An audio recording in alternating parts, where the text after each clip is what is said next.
Valentine. Dion Valentine in that lovely Mini. That is a giant killer, that Mini for sure. And then he's got Dion Conradi in there with him as well. Dewald Lambert, he's got Lane Hutchings just ahead of him. Herman de Kock is there on his inside. And then Theo Klaassen in the Skyline as they work their way out of turn number 1. John Craig is also in there. That's going to be some entertaining stuff the moment they work their way down the back main. Now here comes Uncle Willie Hepburn. They have released him from pit, so he'll probably end up starting at the back of the field and not have to wait for the whole field to go through and then go. They're going to stick him at the back, and that's going to be a whole lot closer than what it would have been initially. I thought I was at the game reserve now because they just released an animal.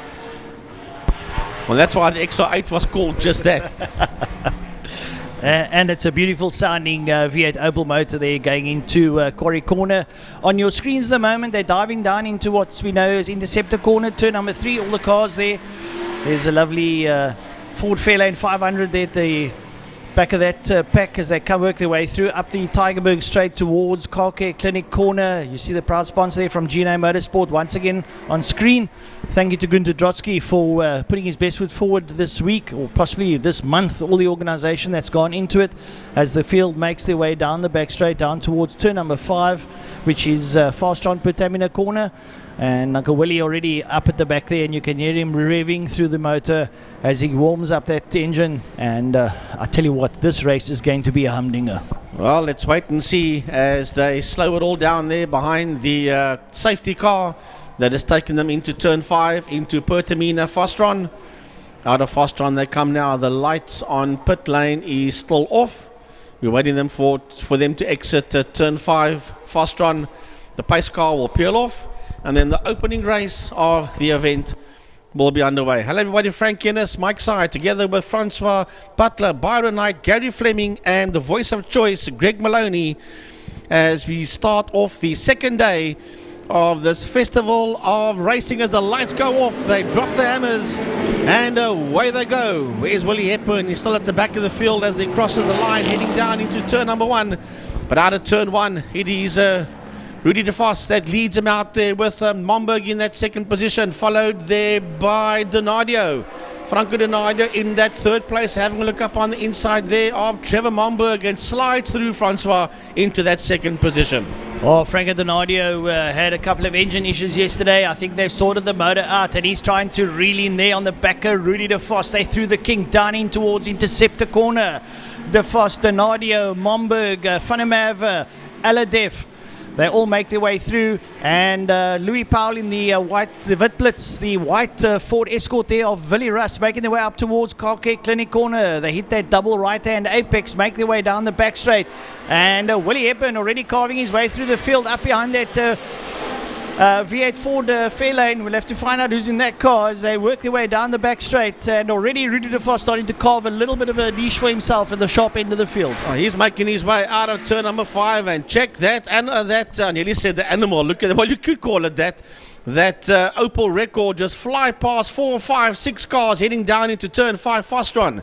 So lap number 1 of 8 is in the bag as the leader heads back into turn 1. That is Rudolf de Vos. In second position, we've got Trevor Momberg. Then Eric van der Merwe coming through. What has happened to Louis Powell, to Franco Donadio? Donadio is right off the pace there as, no, they're still sitting in that second position. Just lost him for a moment there. Well, sorry, Frankie, to chip in there. Louis Powell having a massive moment going into one. The car spinning all over the show. I don't know if the brakes locked up or something, but he pulls up there behind Dave Aladef going into Quarry Corner. Another car off there. It looks like that's Herman de Kock. Herman de Kock's Escort on the inside of turn 1. So there's yellow flags in that sector. I think there's something on the track there, some fluid or something, because like I said, Powell having an enormous moment. Here they come up towards you. There's Donadio in picture down the back straight there. Into goes Rudy de Vos down towards turn number 5. And he's way away down there. And second place there, Franco Donadio, pressing as hard as he can there in the Mark 1 Ford Escort. That's a Cosworth motor in that car, so it's got a lot of legs on it.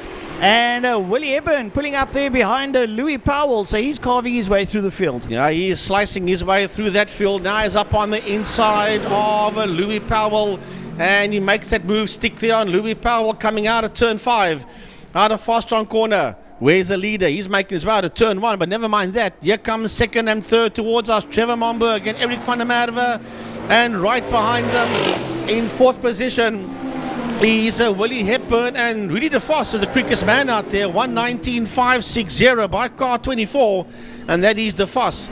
He's making his way through the kink towards turn 3, interceptor corner, but that fight for second, third and fourth position is now heading up towards turn 2 quarry corner. Trevor Momberg from Eric van der Merwe from the Sabat record of Willie Hepburn. Right, so they're coming down through the kink down towards interceptor corner.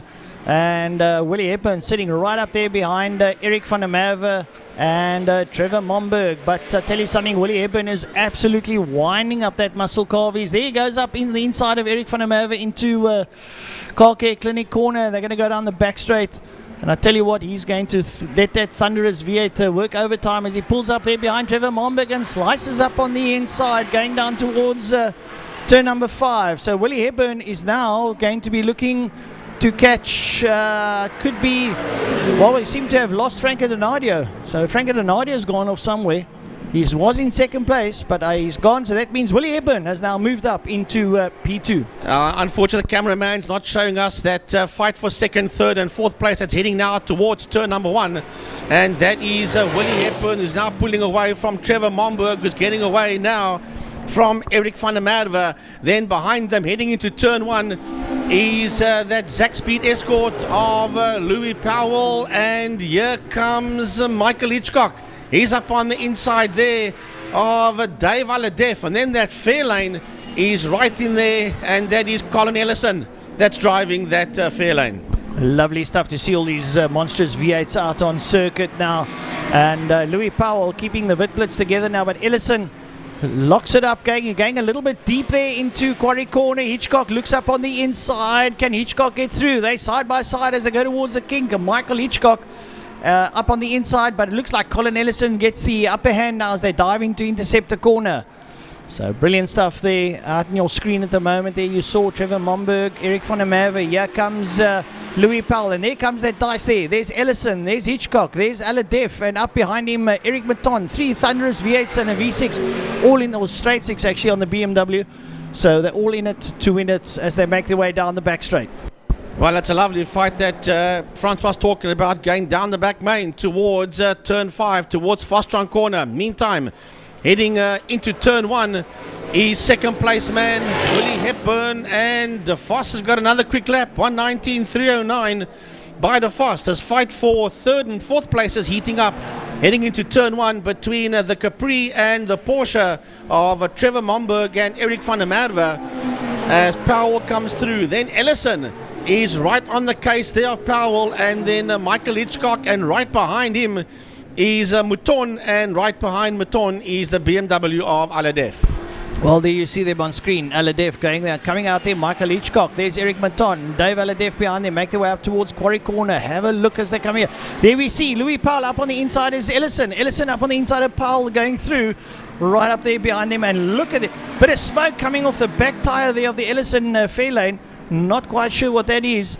I think it's just basically wheel spinning, if you ask me, as he gets the power down, gets past Louis Powell, down into interceptor corner. It's a right hand, and they make their way up the Tigerberg straightaway up towards Car Care Clinic corner. The leader coming down across the start-finish line, heading into turn 1. That is De Vos, and, well, he's still got the quickest lap out there, 1:19.309. Here comes Willie Hepburn out of turn 5, out of Fastron, heading towards us in second place. And he secured that second place as Uncle Willie comes towards us. Does he put in the quickest lap? No, he doesn't. And he is 17.1 seconds behind race leader De Vos. Well, the two monstrous V8s leading out front, but have a look here. It looks like Trevor Momberg still having a tussle here with Eric van der Merwe in the Lynx Motorsport Porsche as they make their way down towards turn number 1. Then it's Ellison Ellison has been followed there by Powell on screen. You see them, and then it's Michael Hitchcock. Behind him, Eric Maton in the Big Deville makes their way down towards us. There's Dancing Dave Aladef in the MSP Motorsport BMW. He goes across the line down into turn number 1. We've got some fantastic racing here at 3, 4, 5, 6 and 7 as they work their way through turn number 1 and work their way up towards Quarry Corner. Well, I'm watching this fight heading down. Lane Hutchings is going up on the outside there of the Mini of Dion Valentine, and Dion Conradi is in that mix as well. So was it Trevor Hutchings. The 4 of them are working their way out of turn 1, out of Quarry Corner. But that Valentine Mini is not going to give in to that Mark II Golf of Lane Hutchings as they work their way up the Jabez Straight towards turn 2, and Lane just muscles his way through up on the inside there of Dion Valentine, with Dion Conradi keeping an eye on both of them and watching all 3 of them ahead of them as he goes to the kink now. Is a Sirocco of Trevor Hutchings. Going down into the Scepter Corner now. There's Lane Hutchings in the Golf on the inside. On the outside, the Mini of Dion Valentine, and Dion's not going to give up. He sits alongside him now as they make their way up towards Kalke Clinic Corner. Dion Conradi in the Conquest sits up behind and he's having a look. Trevor Hutchings trying to close down in that gold Jägermeister Sirocco. And look at Valentine come sweeping through Kalke Clinic Corner, making his way down towards turn number 5. He gets ahead of Lane in the Mark II Golf GTI, and Dion Valentine is absolutely murdering that Mini down to Fastron Corner. And in the Sirocco, Trevor Hutchings trying to close down and join in the party. Well, I'll tell you what, this is the quickest damn Mini I've seen around Killarney's 3.267 Ks in quite some time, as Valentine leads that group of 4 cars under the under the RST and Mad Max Motorcycle Bridge across the start-finish line to start their penultimate lap. But when we get the leader, he'll be coming around. Here he comes towards us now, Francois De Vos, starting his final lap. Yeah, Rudy De Vos going down into turn number 1. There you see the Chev Can-Am coming down towards turn number 1. He'll stomp on the brakes on the outside of that line. Takes the outside line, then he ducks in and hits the apex nice and early. Gets that Can-Am, gets onto the gas nice and early. He's got lovely setup on that car. No fishtailing on that V8. He can stonk on the power early, and he manages to get out there. Now we watch him coming to Quarry Corner. Hangs a right, works the way around. That car is beautifully, beautifully set up. Absolutely no problems whatsoever as he makes his way down through the kink. And he's going to start lapping some of the cars as he works his way through now. He's up behind Dion Conradi already, making his way up towards Kalke Clinic Corner. Yeah, he's going to catch that group that you and I were chatting about 2 laps ago as they work their way down that back straight. It's Maton, it's Valentine, and then the 2 Hutchings cars followed there by Conradi, and behind them is the leader. I don't know if he's going to have a go at them, because when they started the last lap he was 15.2 seconds ahead there of Willie Hepburn. So I don't think Rudolph De Vos is going to do anything silly. Just nurse it out of turn 5. The checkered flag beckons, and victory will go to the Chevy Forenza Can-Am, the V8 Chev, the little Chevy of Rudolph De Vos. Rudy De Vos just cruises over the line and works his way through. So there's still the rest of them to come through. Willie Hepburn, Uncle Willie, 79 years young, and he brings that big Sabat Oval V8 to the line to take 2nd place in the Classic Cars Class A race number 2. Puts his hand up, says thanks folks, and I tell you what, Uncle Willie, thank you for that entertainment. It's been absolutely brilliant to see that V8 record. I think if we start a motoring museum soon, that'll be the car at the front door. I think so. Now there's this fight coming out for 3 and 4. It is Eric Maton in the Porsche and the Ford Capri of Trevor Momberg. They're heading out of turn 5 towards the bridge out of Fastron, and it will be the Porsche of Van der Merwe that gets across the line first ahead of the Capri of Trevor Momberg. Then it's Colin Ellison in the fair lane, and Colin will finish in that 5th position. Michael Hitchcock managed to get ahead there of Louis Powell in the Mark 1 Escort. They crossed the line, and a brilliant race there from them in race number 2. But hats off to a guy like Michael Hitchcock that spends all night repairing the frontal damage on his car that he had yesterday afternoon. Ben Tyrod ends and the rest as Dave Aladef crosses the line. There goes Dave in the BMW, the MSP Racing BMW. Rudy De Vos just decides, you know what, I'll have a victory lap, and he brings it around once again. Coming over the line, Eric Maton. And the Mini here of Dion Valentine, ahead here of Lane and Trevor Hutchins. Well, I tell you what, you want to buy a Mini? That's the Mini to buy, probably the quickest one in Africa. And only the first 12 cars out there on the lead lap. Everybody else was 1 lap down, 1 lap or more down.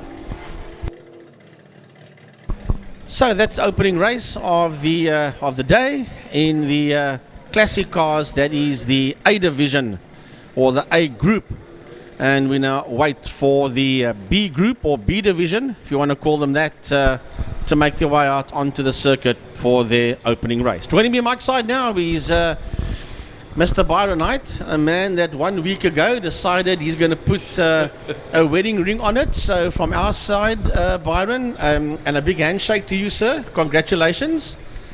And well done, young man. Yeah, thank you. It's my 1 week anniversary, probably accurately in the next few hours. But if you look how far 60 years lies down the road, eh? have I aged a lot in the last week? I'm going to ask that over there. So, no, of course, last weekend we decided congratulations. Thank you very much, guys. And yeah, no, a big step in life, and of course.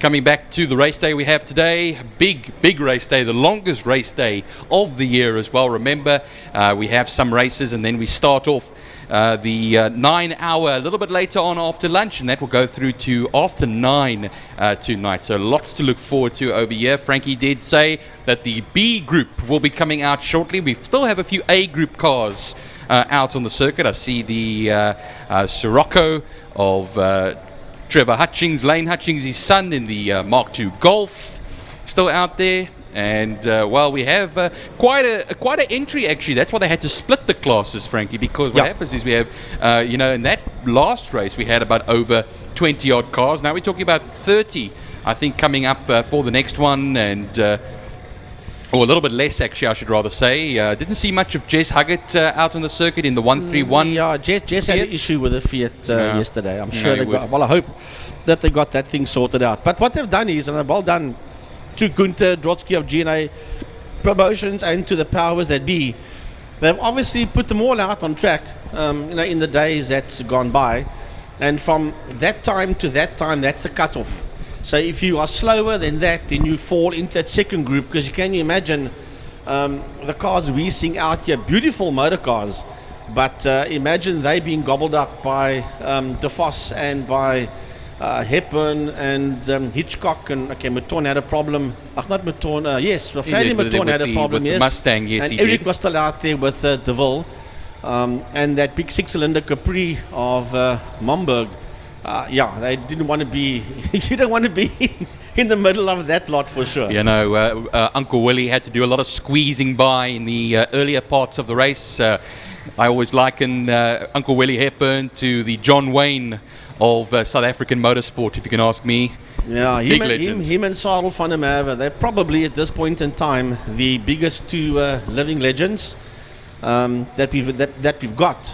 Yes, we do have Ben Morgenrud and Larry Walford and quite a few other living legends, but I think between Uncle Willie and Uncle Sarel, if I can call him that, with all respect, they're probably the biggest 2 years, or of the biggest two. And also as well, the thing about Willie Hepburn, also the true privateer racer out there as well. Didn't do much works racing, a lot of his own prep, a lot of his own work on the cars, and he gave the works boys a hell of a time. No, that's without saying, of course. And whether it was modifieds, West Bank modifieds, Group N as well, for a short little bit, you name it, he's been in it. And he's been on so many interview shows in the last year or two, and you wouldn't say the man is closing in on 80.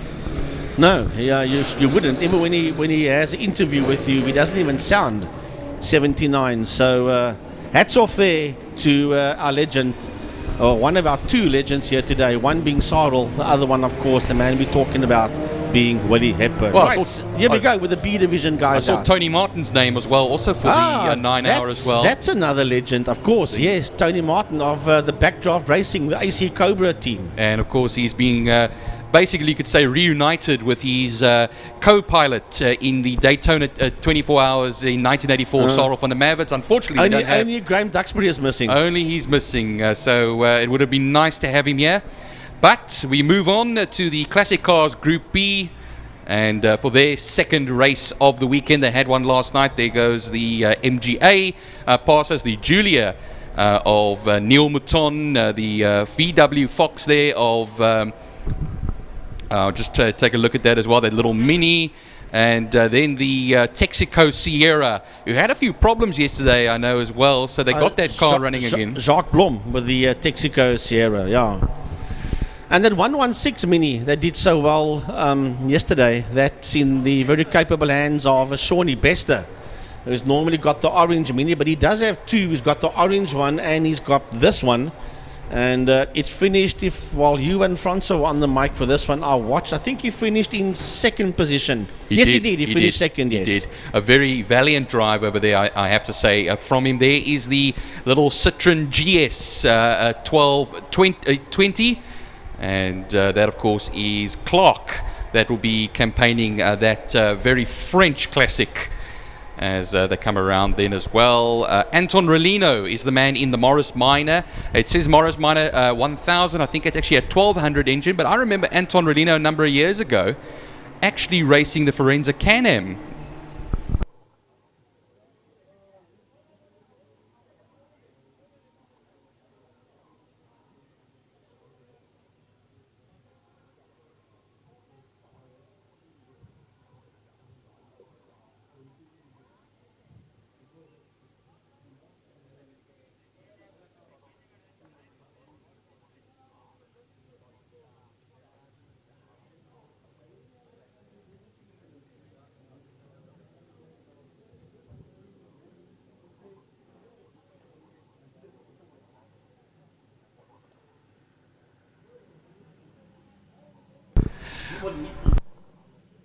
Well, there is the Stephen Manuel Nissan Skyline. That is actually the SGL version of the Skyline. Earlier on, Theo Klaasen had the GTX, the two-door version. This is the four-door version that pulls up, and I walked past that pit area a little earlier on where he was connecting the generator to the battery and pumping the tires, getting the tire pressures right. There's the GTE Cadet that pulls into position. He'll be behind Van Linden in that GT Veloce Alpha.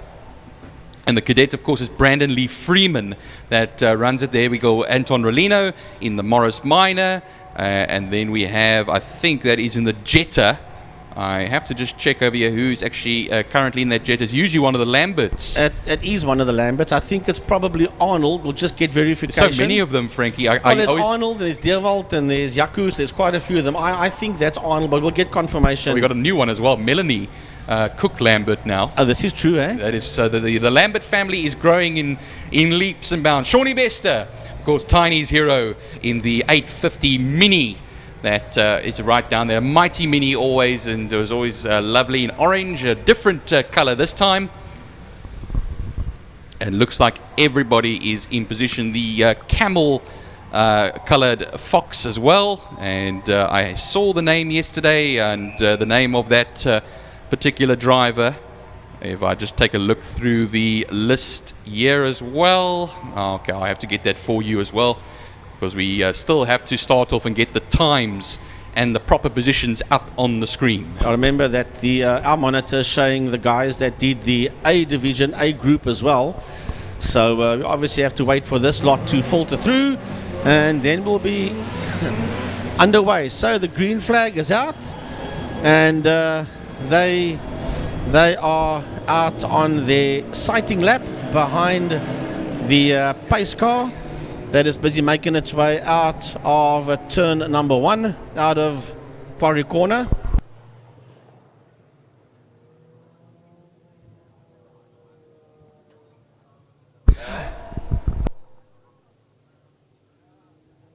All right, so we are on our warm-up lap now. What have we been doing?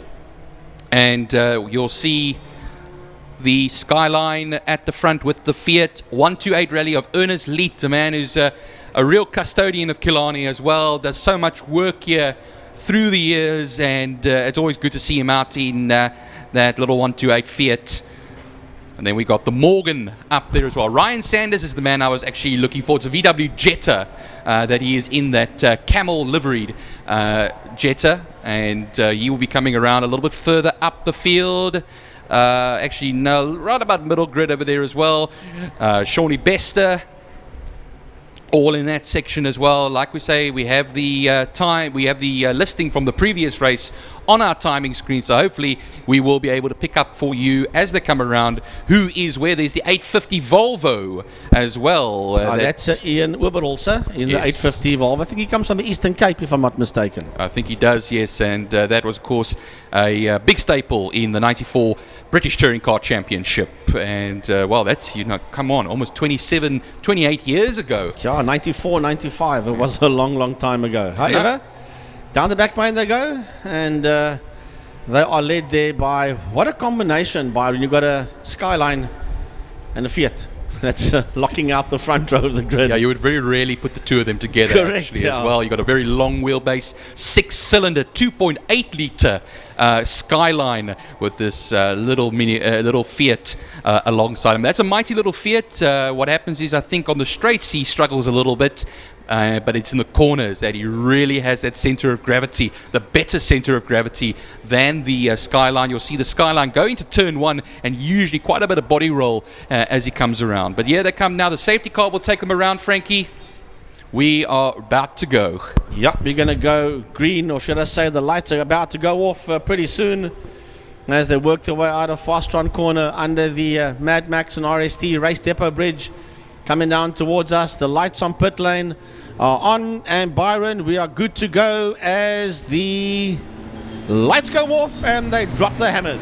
Let's see them as they go into turn one over here. Look at that little Mini coming through the middle. The two Minis are actually heading the field at the moment there, Frankie. What a turnout for the books over here. And they go nicely into turn one. It's the Alpha there of Van Lieden that goes into third position. And then it is Ernest leads in fourth at the moment.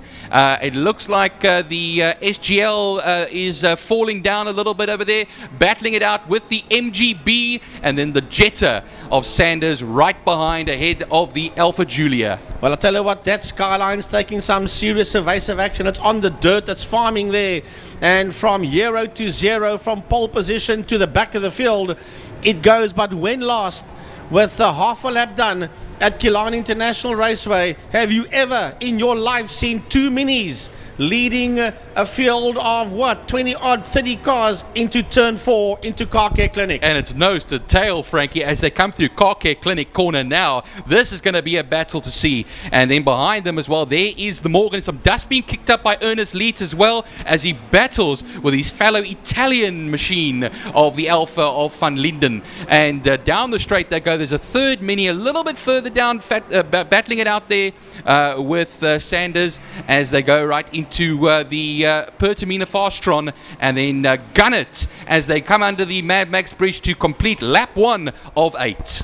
Stuart Gregg sits out there in P1 from Shawnee Bester.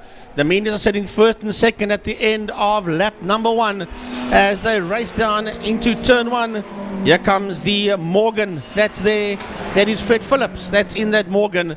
That is there in that third position, and he is closing up on those two Minis. Well, I'll tell you what, Stewie Gregg is going to have to go like hell because he's got Shawnee Bester. Bester climbs there and goes and sits on his outside as they head into turn 2. But late on the brakes is Stewie Gregg. They mustn't fight each other too much, Byron, because this Morgan in third position of Fred Phillips is closing on them. Yeah, and Morgan's got plenty of time. Look there behind them as well. Dion Valentine.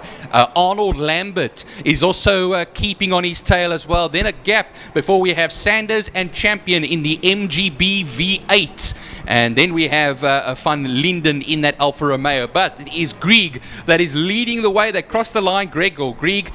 Sorry about that. Stuart Gregg. He can beat me up afterwards. But it's 0.2 of a second between the two Minis. Shawnee Bester is in second in the 116 Mini. And then Phillips a further 1.5 seconds back as they go down the straight. Look at Lambert. He's going to take on the the Morgan of Phillips as he goes around. That will be the battle, of course, for 3rd, 4th and 5th places. Well, I'll tell you what, it's a lovely fight out there, and still at the end of the second lap, those two minis are sitting 1st and 2nd, but all of a sudden, here comes Valentine. So now we've got minis 1st, 2nd and 3rd as Bester drops down into 3rd, and here comes Lambert.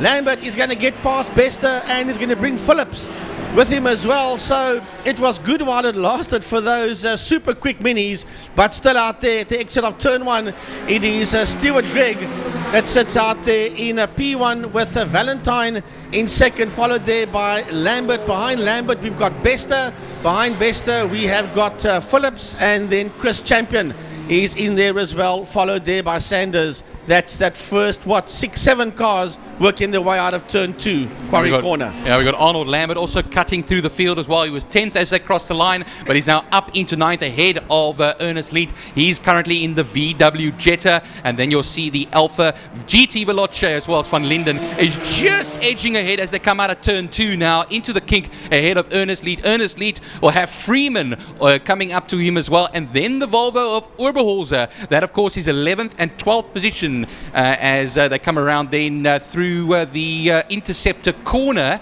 The Morris Minor is just on the back and that's of course Anton Rolino and that Morris Minor on the Alpha Julia of Neil Mouton, but there's going to be a stab at it as well because I think it's Hammer Mattia in the Capri that's coming up to try and make a move.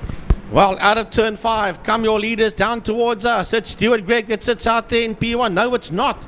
It is Valentine that sits out there in P1. Gregg is there in that 2nd position. No, it's where has he disappeared to? Because here comes Jaco Lambert.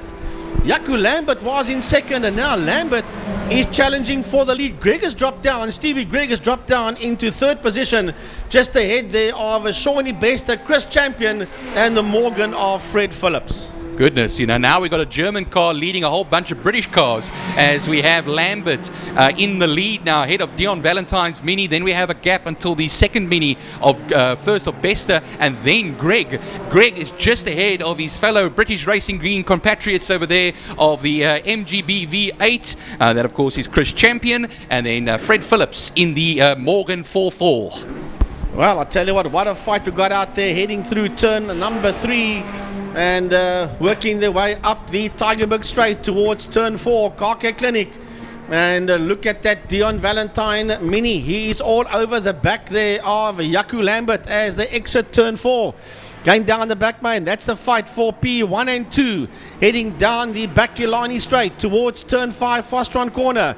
They're getting away from Stuart Gregg. Behind Stuart Gregg is Shawnee Bester, and here comes Chris Champion and Fred Phillips. They're all in the house as they head down towards turn 5, and they've been chased down there by that blue Jetta 2 of Arnold Lambert. Yeah, Dion Valentine kicking up some dust as they went through the double apex right-handed Car Care Clinic corner. He's in the slipstream though. He'll go side by side as they cross the line now, and he should have the corner advantage, but it's all about the brakes here, and I think what happens is Arnold Lambert can go later into the corner maybe a bit.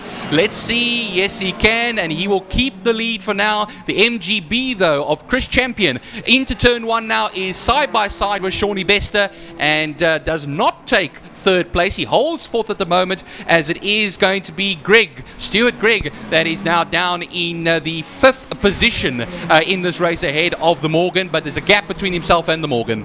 Well, I'll tell you what, no, Gregg is sitting out there in that 3rd position. Stuart Gregg is just ahead there of Chris Champion, and then we have got Shawnee Bester, and behind Bester is the Morgan of Fred Phillips, and Arnold Lambert is closing up on them with the Volvo Skyline of Ian Oberholzer that's working its way out of turn 2, and then that next group of 3 cars by him, that's the Fiat that's been campaigned there by Ernest Leet. Yeah, Oberholzer up into 8th position now, Frankie. 3.1 seconds ahead of Ernest Leet, and then it is the likes of Stephen Manuel that is currently in 10th position, 1.2 seconds back. He has got 7 tenths ahead of Freeman, and then Van Linden in that Alfa Romeo. Mattia in 13th, Rolino in the Morris Minor, 1,000 in 14th position, and then rounding it all off over there is Mouton, and that's 1.5 seconds back. That's the top 15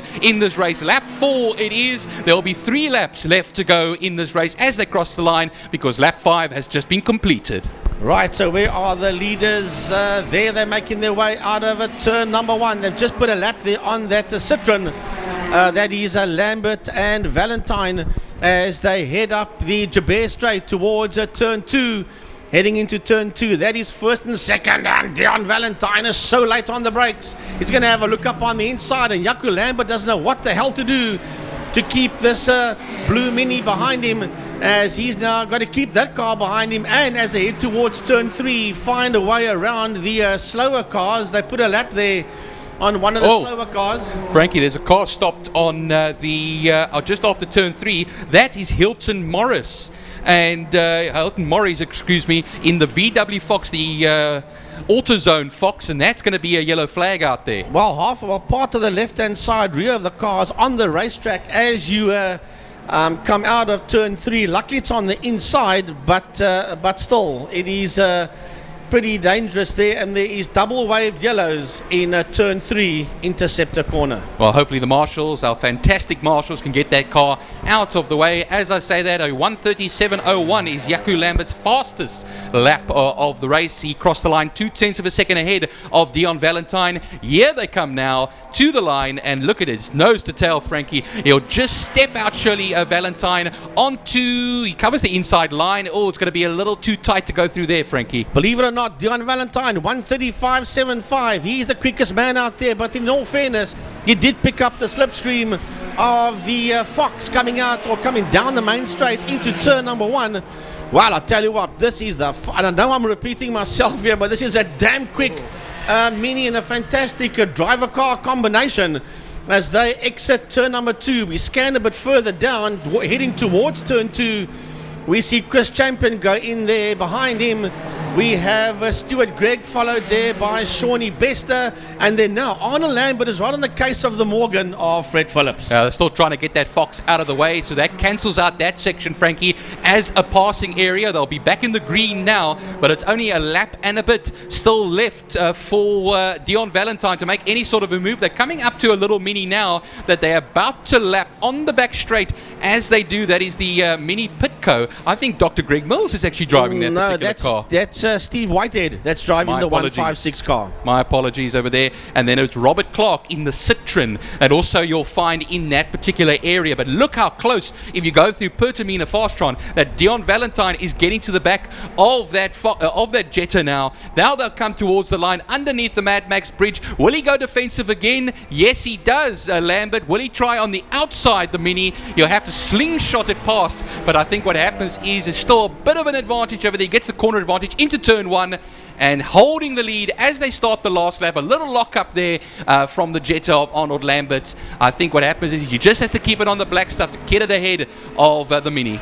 Well, I'll tell you what, this is the last lap. You're going to have to stay with these two leaders as they make their way now into turn number 2. And there comes Valentine parking off there on the outside of the Fox of Lambert. He comes out on that second, third line, does Valentine in the Mini. So he's lost about 2-3 car lengths to the leader as they make their way through turn 3 interceptor corner. We still got the double wave yellows out there. They've removed that stricken car out there as they work their way through turn 4. Car Care Clinic, Byron, heading towards the third and final sector. Well, they're on the back straight now, and he's close, but maybe not close enough, is Dion Valentine. We'll see them as they power down to turn 5, Pertamina Fastron. You'll see them on the cameras now. You'll look on the outside of the banked corner, but I think what happens is it's not going to really happen there for him now unless a mistake is made by Arnold Lambert. Yeah, they come around now. They'll power it to the line. And, it's nose to tail here, Frankie. Here they come towards the line now. Maybe a glimmer of hope for Dion Valentine in the Mini. But I think what happens is Arnold Lambert has done enough. Yeah, Jaco Lambert has done more than enough. Sorry, Jaco Lambert. Jaco comes home in P1 with Valentine finishing there in that second position. Third will go to the Mini of Stuart Gregg. So Minis second and third, followed there by Chris Champion, and then the other Mini coming towards us now, that is Stuart Gregg. Behind him is Arnold Lambert, and behind Arnold is Sean Bester, followed there by Fred Phillips. Fred Phillips in the Morgan, and on the last lap, a 1:34.08, the fastest lap by number 38, Dion Valentine. And here comes the Volvo station wagon, finishing in 8th position of Ian Wilberolse. Yeah, there we have Mattia will be coming through in the 944 Porsche to finish ahead of the SGL Skyline 2.8 litre. And well, there we go. And then we have the Julia coming through of that, of course, is Mouton, Neil Mouton. Neil Mouton comes through, the likes of Van Linden. Also going to be finishing in the Alpha GT Veloce, the Morris Minor of Anton Rolino coming through. There's Robert Clark.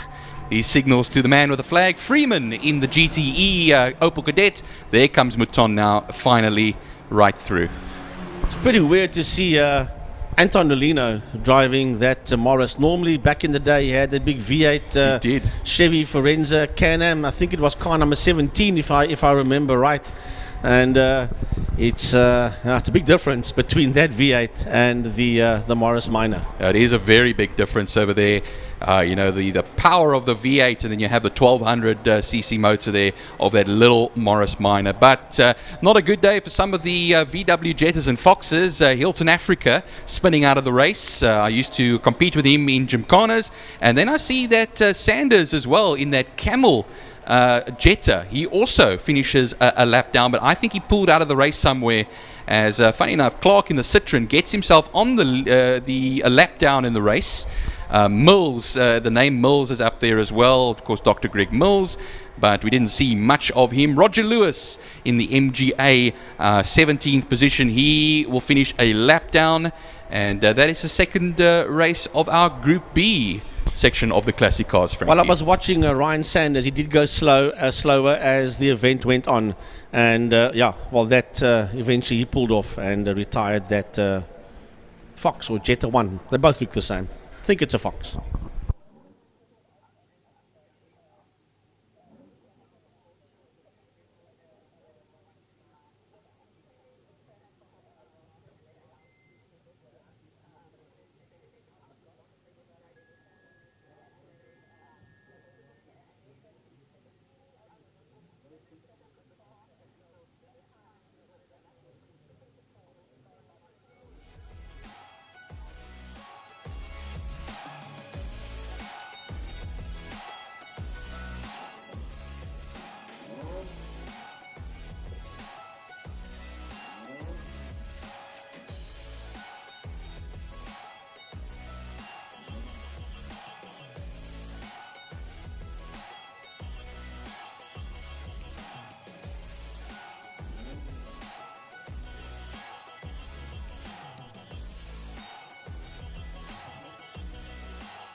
Testing.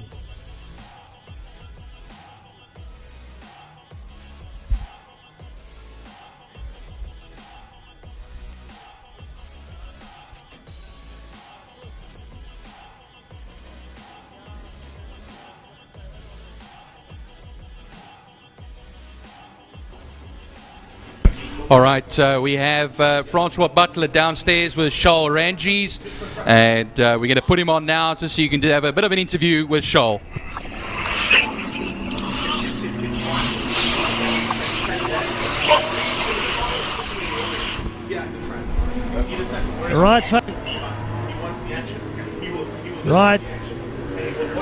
Right, folks, with me, Charles Ranges. Charles, in different day today, you working on the Harley Motorsport Lamborghini, a little bit of a gearbox issue. How are you guys faring? No, we're doing brilliantly well. Yesterday we started getting a clutch issue, and luckily these Lamborghinis are quite good with what we have the package. So we could press through qualifying with a clutch issue, and lo and behold, when we took the gearbox out, the clutch was busy destroying itself. So I had to fly in a clutch last night. The boys are busy putting the gearbox back now. So and that's our pole car, and then second place car that myself and Ari is driving. We luckily haven't got any issues. So the boys are doing their best, but they always come out on top. So. And I see Stewie White swinging spanners. You say he's a works driver. Explain to the it looks like we have some technical troubles. Unfortunately, not getting a clear feed from Francois. So hopefully we can get Charles Ranges maybe up in the commentary box or close by or something like that. So sit tight. And we now go to single-seaters, historic single-seaters. Well, good stuff. And sincerely hope you enjoy your day. Thank you for your time and have a great ride.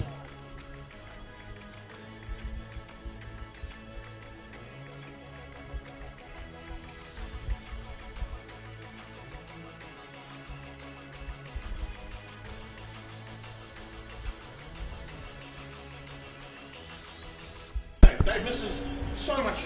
He misses so much. You say to Dave, turn four, big crash. All right, so Byron Mitchell, man starts on pole position. He's not in his Reynard, of course. Frankie reminded me of that yesterday. I'm so used to Byron Mitchell being in his Formula VW Reynard. He's actually in a Formula V Forza.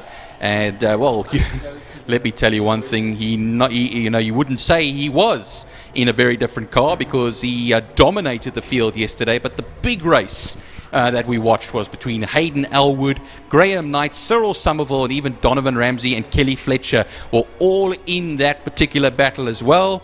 A bit of a disappointing one yesterday. The man who started on pole, Gavin McClellan, did not complete the race. He stalled on the grid, and then I think it was Kelly Fletcher that smacked the rear right of the car. And ever since that happened, he was trundling around the circuit, just pottering around the circuit, and unfortunately did not complete the race. I saw that car being put on the trailer yesterday, so I do not think that car will be out there. Another car that unfortunately came down and did not continue in the race was the March 813 of Henny Groenewald, and I spoke to the man prepping the car downstairs, and he said it was a throttle cable issue on that 813 Formula 3 March. So it's a bit disappointing. You have a lot of these cars come down from Europe and Great Britain, and then they come down here and they have the problems. We've had it before with a few GT40s. We've had it. So that's running classic racing cars, I'm afraid to say. But we move now to the small little field that we have Byron Mitchell, Hayden Elwood in the Formula Swift, a number of Formula Ford cars out there, the Formula V Raymer. I think it's a Formula Super V that's not going to be in this race. That was the Frank Jelinski car that is downstairs. Unfortunately, we're not seeing a car. It would be lovely to see, but we have an 8-lap race, and we now are prepping. There is looks like Hayden Elwood in position.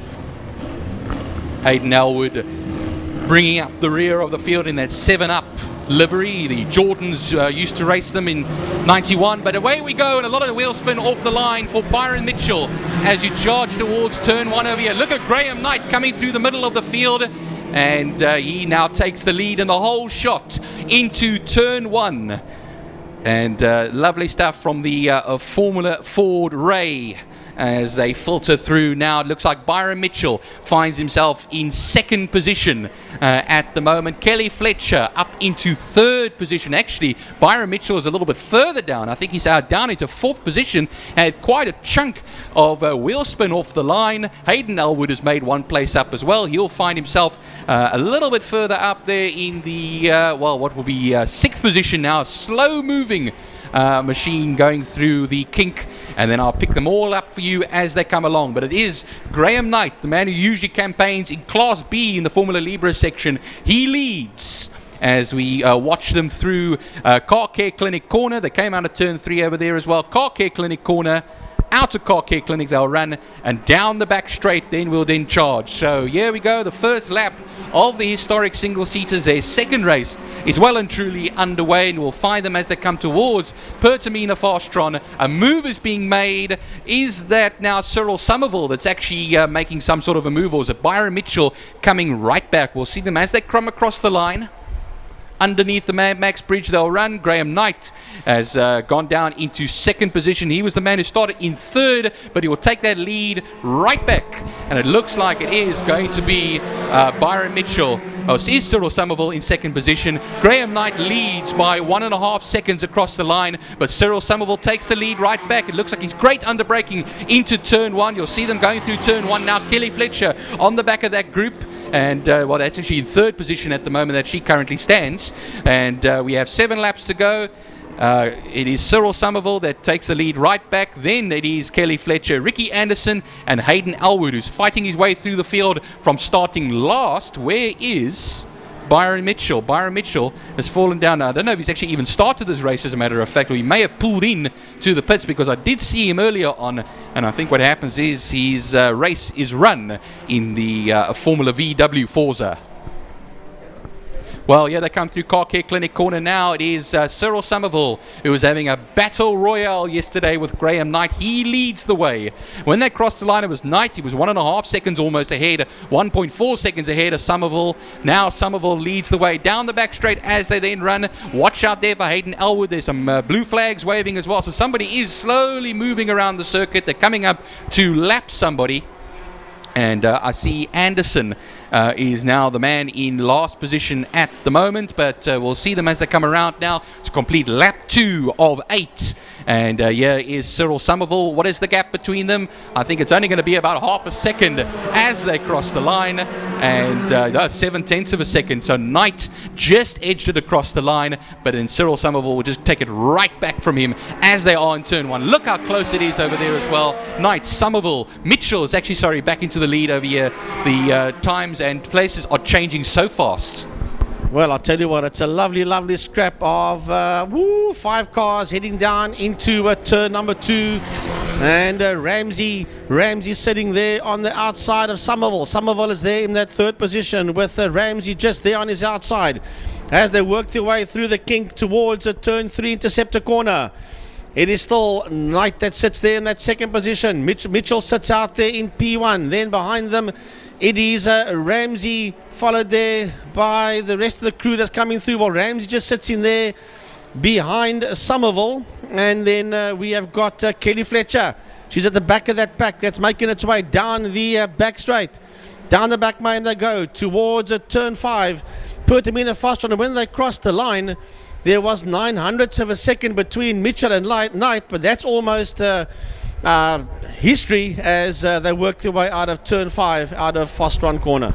Mitchell doing what he does well, leading, and it took him a bit to get back up into that lead. There was 0.09, as Frankie said earlier on, when they crossed the line. How is it going to be now? It's closer than we think it is as they cross the line, and then it is still the Mitchell in the lead, 0.07 of a second between himself and Knight. But here comes Somerville as well in that particular battle. Ramsey in 4th position, Kelly Fletcher down in 5th position, 0.8 off of Ramsey. Then it is Anderson, or actually Elwood first comes through. Anderson is dropping down in 7th position at the moment.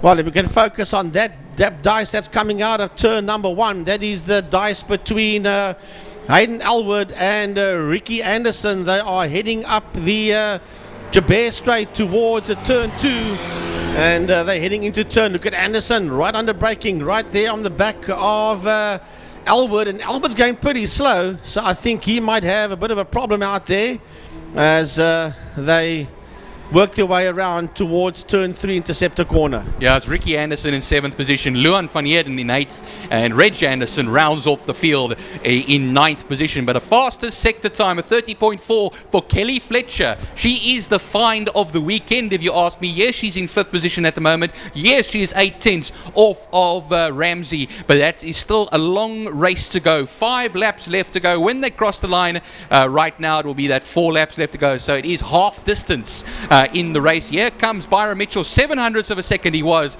over Graham Knight previously. We'll see now how the gap is looking as they cross the line. It is going to be 1/10 of a second. Fletcher up into 3rd position just as she crosses the line, but Knight and Ramsey are all in there as well. Well, we've got to stay with this 5-way dice for 1st, 2nd and 3rd, with approaching 3.5 laps as they make their way up the Jabir Straight. They go over the rise, then they drop down slightly, very uneven as they head into turn 2. And there you see Ramsey just going to go sit there slightly on the outside of Knight as they make their way through the kink into turn number 3 Interceptor corner. But if Byron Mitchell looks in his rearview mirrors, he'll see Knight in there, who is now driving a defensive line to keep Ramsey behind him. And Ramsey has now got Somerville and Fletcher right there with them. And Kelly is now caught up onto the back end there of Knight. 1, 2, 3, 4, 5 cars, Frankie, all together in that battle. They have left the likes of Anderson, Elwood and Van Heerden all behind, 23.2 seconds back. Anderson in 6th position as Fletcher crossed the line in 4th. Ramsey was a 1/10 of a second off as they now complete lap 5 of this race. 3 more laps left to go. It's nose to tail. It was a 3/10 of a second Mitchell had over Somerville. It grows every so a little bit, but here comes Knight right back now as well. He will be on the outside of Mitchell as they're going to turn 1, and he will take the lead right back, Knight, as well as they cross the line. 6/10 of a second as Fletcher is still in 3rd now at the moment. Actually, I should rather say 400ths of a second, Frankie. Yeah, when she crossed the line, yes, she's dropped to the back of that field. That's heading up now towards turn 2. And we've got double yellows. We've got a car off on the inside on the exit of turn 2 Quarry Corner. And hence you can see the marshals waving the double yellow flags. And Fletcher sitting at the back of that lot. But we have a new leader. We have a new leader going into turn number 3 Interceptor corner.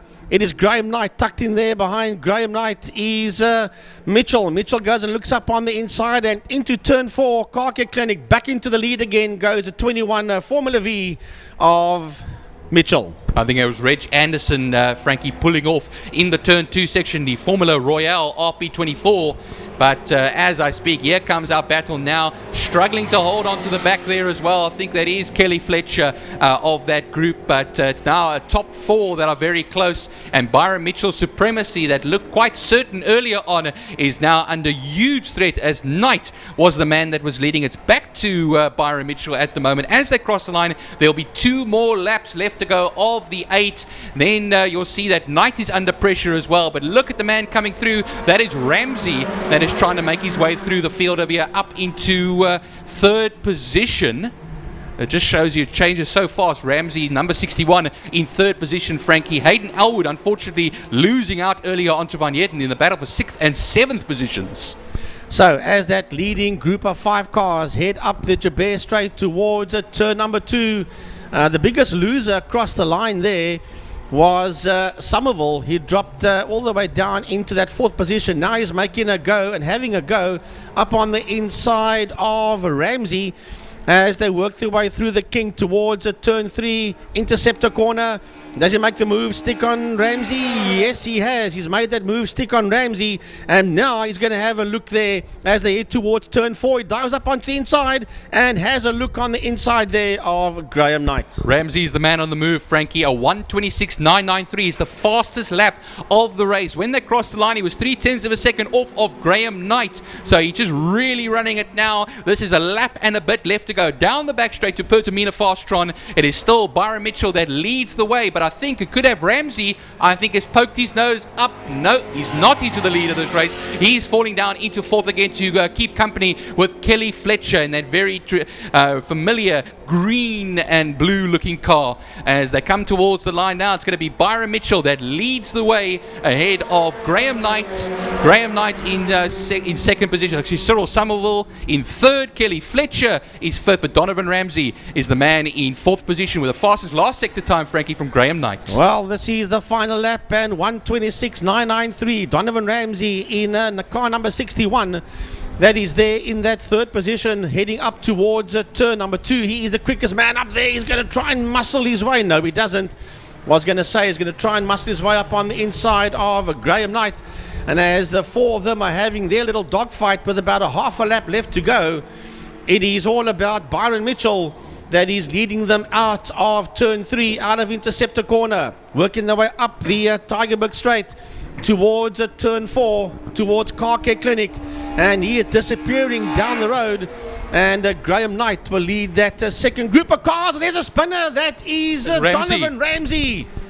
Donovan Ramsey, body parts flying. Fletcher dived to the inside of the circuit to avoid an accident. And even Cyril Somerville going very slow out of turn 4. And this all on the second last corner, Byron, of the final lap. We'll have to see a replay of that one, Frankie. But that means now, because Kelly Fletcher looks like she's back up onto the circuit, so it looks like the damage is not as bad as we feared. But now the flag is out. It's going to be Byron Mitchell taking the victory.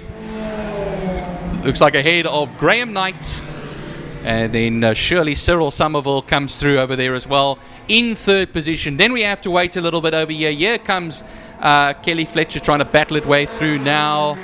Yeah, she actually gets third. Cyril Somerville was involved in that coming together as well in Car Care Clinic Corner. Then Donovan Ramsey, I think he came off worst of that particular accident. Yeah, there was all body panels flying. I think part of that might have been the nose cone as well, coming off of that Formula V car. So it would be great if we could get a replay on what happened there on the second last corner, turn 4, Car Care Clinic on the final lap.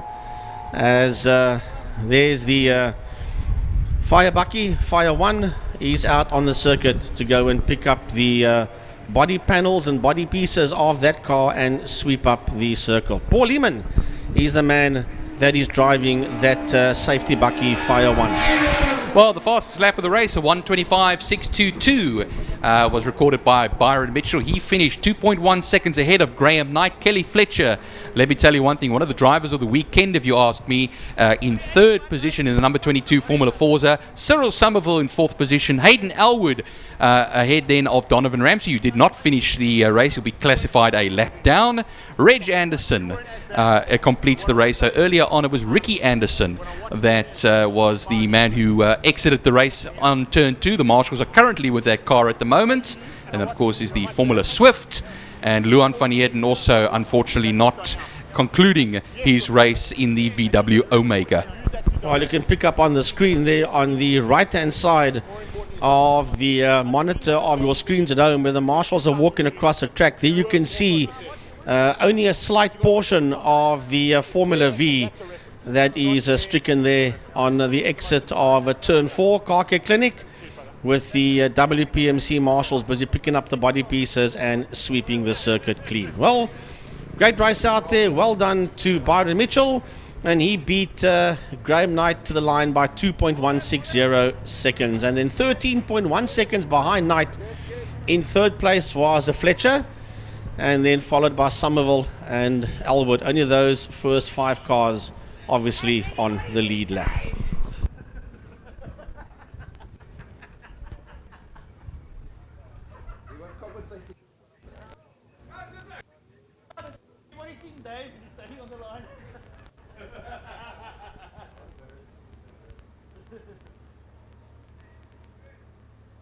Well, there you can see the situation, the replay, Byron, of the Ramsey incident, and there is Fletcher that's diving to the inside of turn 4 Car Care Clinic Corner, and there you see Ramsey going right up against the tyre wall. Here comes another replay.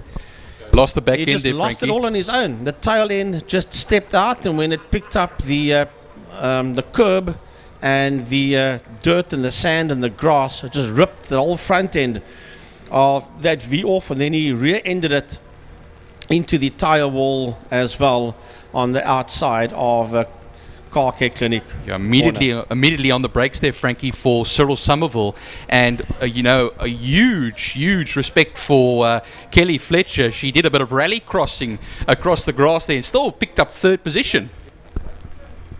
Well, yeah, she was lucky to get that third position because everybody just slowed down after that. And when she came back on track again, she just climbed on the juice and said, well, everything is just opening up in front of me. Just stomp on the loud pedal and let's see where we can end this one. That's Luan van Heerden that is losing the tail end there, Byron, in turn 5 in Fostron corner. Yep, into the sand, and we see always a number of those happening through the classes on a race weekend. Well, coming through, and then just once again, the tail end just stepping out to the left-hand side, and at that point in time, you're just a passenger, as coming through behind him there is Hayden Elwood. Well, that concludes the historic single-seaters, their second race for the day. Well, just going through the program then, we have the historic sports and GT cars, followed by the Volkswagen Polo Cup. And then we have the lunch break that will occur around about 10:50, and some parade laps happening during that time. And then at 11:40, the pit lane opens for the Cape 9 hour. Closes at 5 to 12, and then we of course have the Mayor of Cape Town and the singing of the national anthem just after 12 midday. And then we have the 9 hour starting at around about 12:15, and like I say, the longest race day of the year we're going to be having, as we're going to be having a hell of a lot of fun right into the night, as we have some big entries in this particular event.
Right, here we go with the historic sports and GT cars, their second race of the day, over 8 laps. And Byron Height and Francois Butler will take you through this one. Well, welcome to everybody, the viewers, etc., as we watch the historic sports and GTs coming out of Quarry Corner. They're busy warming up. They'll be coming up towards the line pretty shortly to get their race number 2 underway. Yesterday afternoon, we saw the Malak of Steve Humble light up the circuit, and Rudy de Vos was out there too with the V8 Can-Am. Louis de Jager in the Lolo T212 was doing exceptionally well, and Lord Greg Thornton in the Chevron B8, that little red Chevron, also doing exceptionally well. Ray Farnham out in the Birkin 7.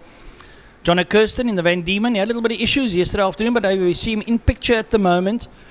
So that red with the little white bubbles all over it. There's the Chevy Can-Am of Rudy de Vos going through Car Care Clinic corners. They wind their way down the back straight. You see them weaving side to side, getting some heat into those tires. So they were having lots of things to do before they get their race underway. Martin Pugh, you saw there at the back end of the picture in that purple and grey car of his. He's in the Shelby Can-Am. He had a lot of issues. He was working on that car till about 11:30 last night, and when he started it, it's almost like he's got a bit of a valve timing issue, getting a lot of backfires on low revs. So let's hope that he manages to complete his race number 2. Oh, thank goodness he had the whole night that he could work on. Usually on a typical race day, you have a few hours to get something right, and now you had basically a 12-hour period where things can get all sorted out. But there's about 10 of them out there altogether. Actually, not. There's 9. Don't see a GT40 out there of James Beaumont's.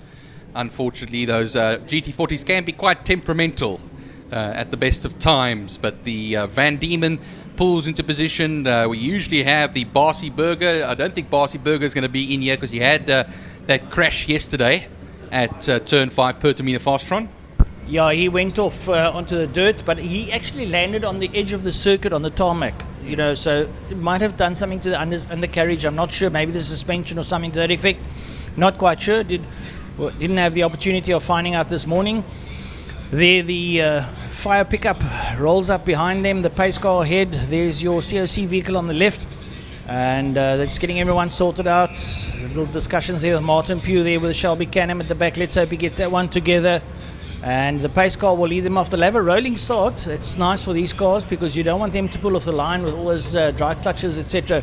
So let's hope all will go well. Right, the red flag's about to go down and they will circulate there. The pace car rolls off down towards turn number 1. Rudy de Vos will be leading them out in that little Chevy Can-Am. And they roll off the line down towards turn number 1. Thundering V8s and the Mallocs. Steve Humble lights up the back of that Opel-powered Malloc. Get some heat in those tyres. And we know Steve Humble was one of the quickest ones around here yesterday. Byron. He was. He always is when he's out there, and he's campaigned some very different cars throughout the year as well. He's now back in his traditional Opel Malloc. Well, before that he had the pull beam, that golden cream pull beam. I was actually thinking he was going to have it out this weekend because that's a stupendously quick motor. But it's a little bit more modernized compared to the Malloc. The Malloc is more of a older car, so it's more sort of period proper, so to speak. So he'll be campaigning the Malloc this weekend. Chevron of Colin Ellison in there as well, the B19 Lucky Strike livery, reminiscent of course, the 70s. And talking about chevrons, we've also got Lord Thornton in there as well, a classic or historic Formula 1 champion in the B8 sexy machine, that B8 as well. That little red one there you see there next to John Kirsten. There you see the little chevron weaving from side to side. You see the Birkin 7 there of Ray Farnham up behind them. There they go into Car Care Clinic Corner. You see the response vehicles up behind him, the Can-Am there as well. So some beautiful, beautiful motor cars from yesteryear. And hats off to these guys for keeping them in such a pristine condition, Byron. Well, you need a lot of time, patience, and considerably a deep size pocket. wallet. We know that. And, it's obviously we know that the Brits and the Americans are very big on their motorsport. And there are guys that actually still reproduce all the parts. They have their own little businesses making the reproduction of all these parts that they sell worldwide. And it's very pleasing to see that these guys are around and still do it. Engineers that still manufacture all these parts. Right, so there you see them rolling out of turn number 5, Pertamina Fastron corner. The pace car will peel off to the right-hand side. The lights are off, and it's going to be Steve Humble that's going to have the control of the crowd up behind him as they roll up towards the Mad Max RST bridge. There you see the shadow. They're under the bridge and make their way towards the line. The lights are off and away they go. They make their way down towards turn number 1. It looks like Rudy de Vos is going to get the whole shot going down into turn number 1 as the Malloc rolls up behind him. And John O'Kirsten gets up there into B4. There's the Chevron coming through and working their way up towards Quarry Corner. Gets on the loud pedal, does Rudy de Vos. Tries to get away, but the Malloch sits right up there behind him. Yeah, no, he's tucked in quite nicely over there, Francois. Look at that, nose to tail. He'll push the nose on the outside of the kink, and now he won't try down into Interceptor. Louis Diaga there in third at the moment, getting himself a very good start ahead of Ellison's Chevron. But now look at this. Onto the short little Tygerberg straight there, side by side, Francois, the Can-Am and the Malloch. But I think what happens is it will just slot in. It will be De Vos ahead of the Malloch. Look at that, coming out of the corner, kicking up the dust. A little bit of a tank slapper there as well.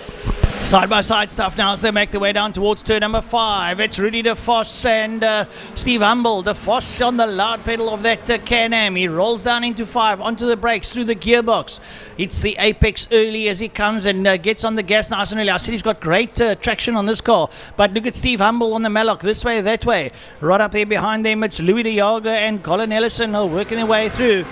But the loud pedal is the place of choice there for Rudy de Vos as he makes his way down into turn number 1. Well, 9/10 of a second between the two of them as they cross the line. 3.5 seconds back at Louis de Jager. Ellison will come through. Jono Kirsten has poked his nose up into 5th position, 7/10 ahead of Lord Gregory Thornton.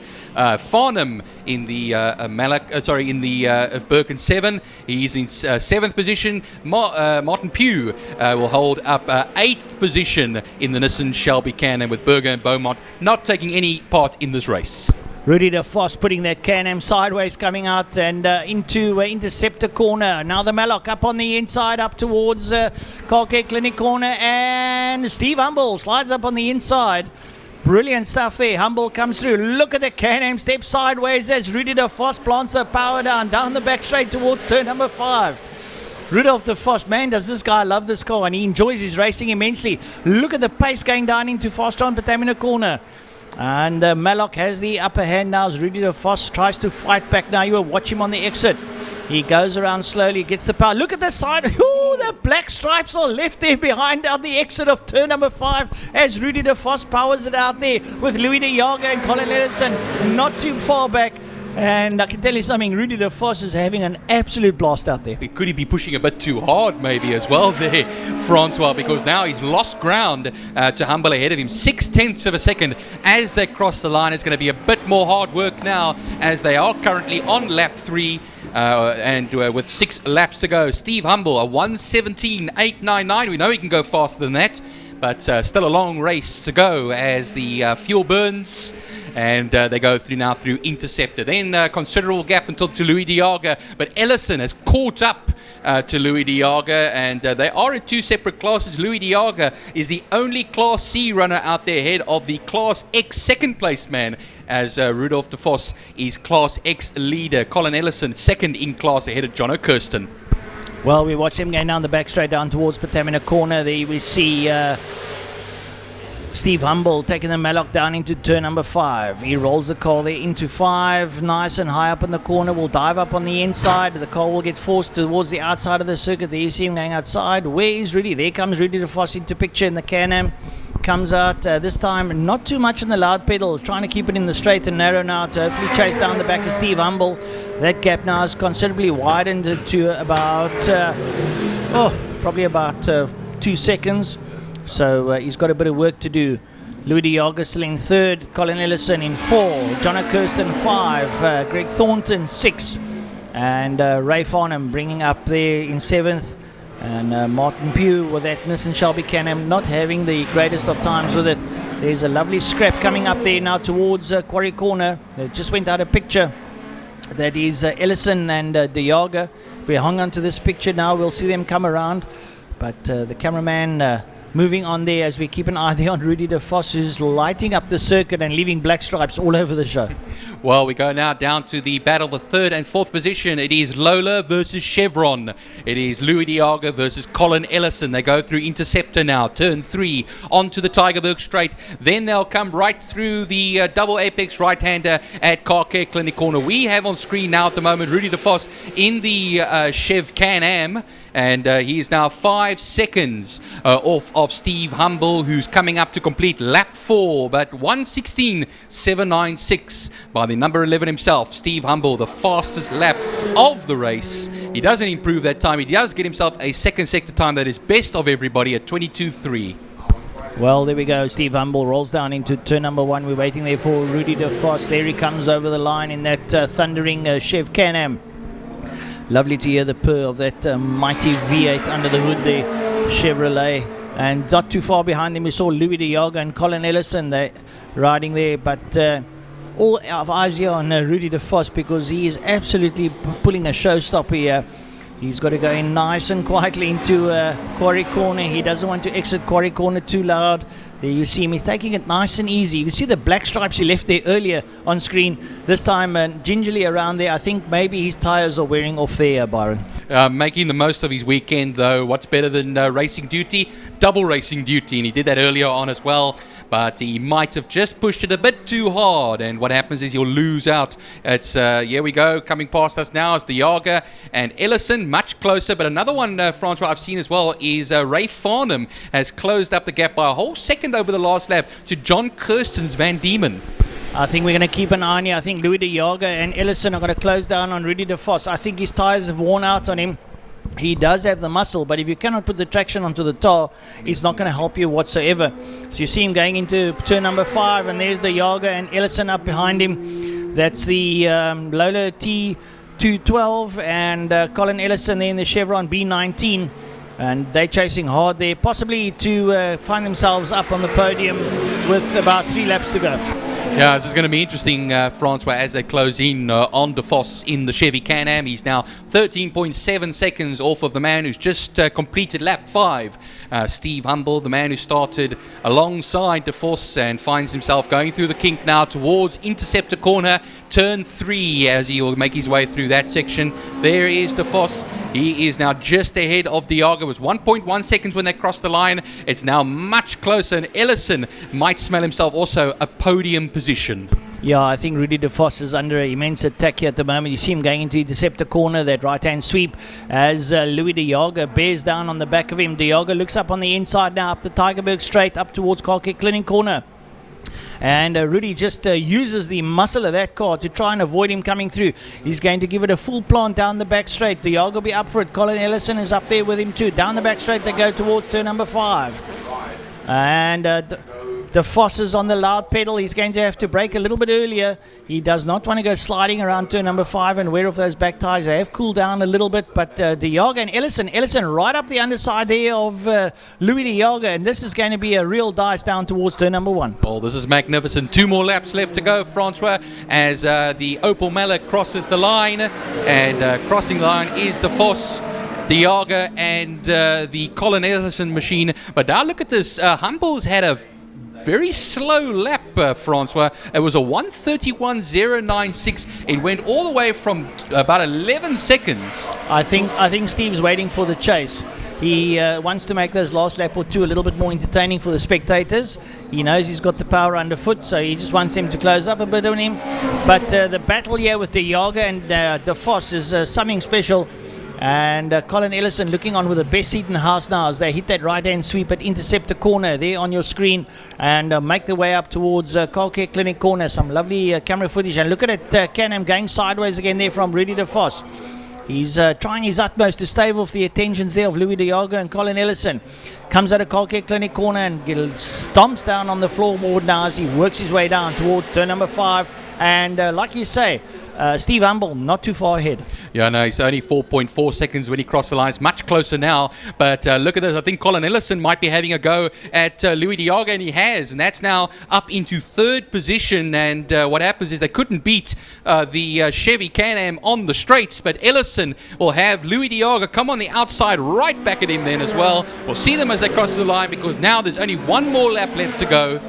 And it will be 4th place for Louis De Jager. Also, just Ray Farnham as well has made his way ahead of Jono Kirsten. And Kirsten 6.3 seconds back with Gregory Thornton. Greg Thornton in the B8 out of the race, unfortunately. He's unfortunately Martin Pugh as well. Martin having great difficulty with that car.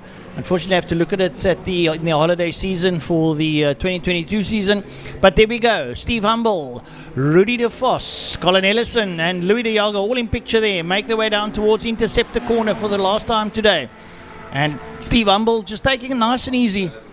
He's got a little review mirror, so you can see Rudy de Vos behind him. Rudy is fighting with that car. It is snaking all over the tarmac into intercept, or should I say car care clinic corner. There they come around, and he's just trying to keep it on the straight and narrow. He gets the muscle down, a little bit of a fishtail now as he makes his way down towards turn number 5. Byron, bring them home. Well, down they come towards Pertamina Fostron, turn 5, and Steve Humble was having it all his own way at the front, but I think he was getting quite bored, as Francois had pointed out. So I think what happens is he decided to back it up, but he will still take surely a victory now in the Opel Malik. And that will be ahead of De Vos, surviving basically De Vos after the tyres having gone off. Ellison will get 3rd position, and he was 2nd in Class X in the Chevron B19. Diaga, the only Class C runner, is 212. Lola will get 4th position overall, and then we wait for Ray Farnham to come around as well for the finish ahead of John Kirsten. John Kirsten, though, will finish 2 laps down, or maybe 1 lap down over here as well. So I think they might just be coming to the line shortly. All right, Farnham exiting turn number 5 up towards the start-finish line to complete his race. I think John Kirsten has pulled off somewhere because I don't see him anywhere on the circuit, so he's obviously pulled into pit lane or something. We didn't observe that. There we go. The Birkin of Ray Farnham completes his race. So that was for the Historic Sports and GT Cars heat number 2. Heat number 1 was yesterday.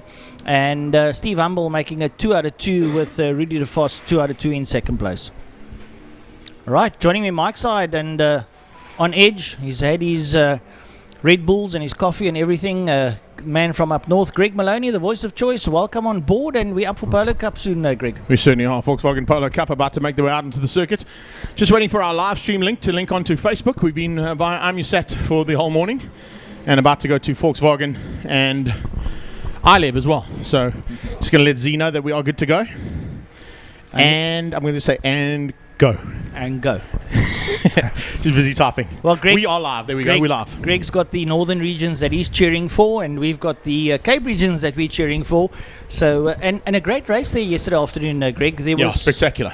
I mean, having a look at young Tate Bishop, an ex-karter, and he's going from rear-wheel drive to front-wheel drive. Mm-hmm. It's a big change in terms of the cars then.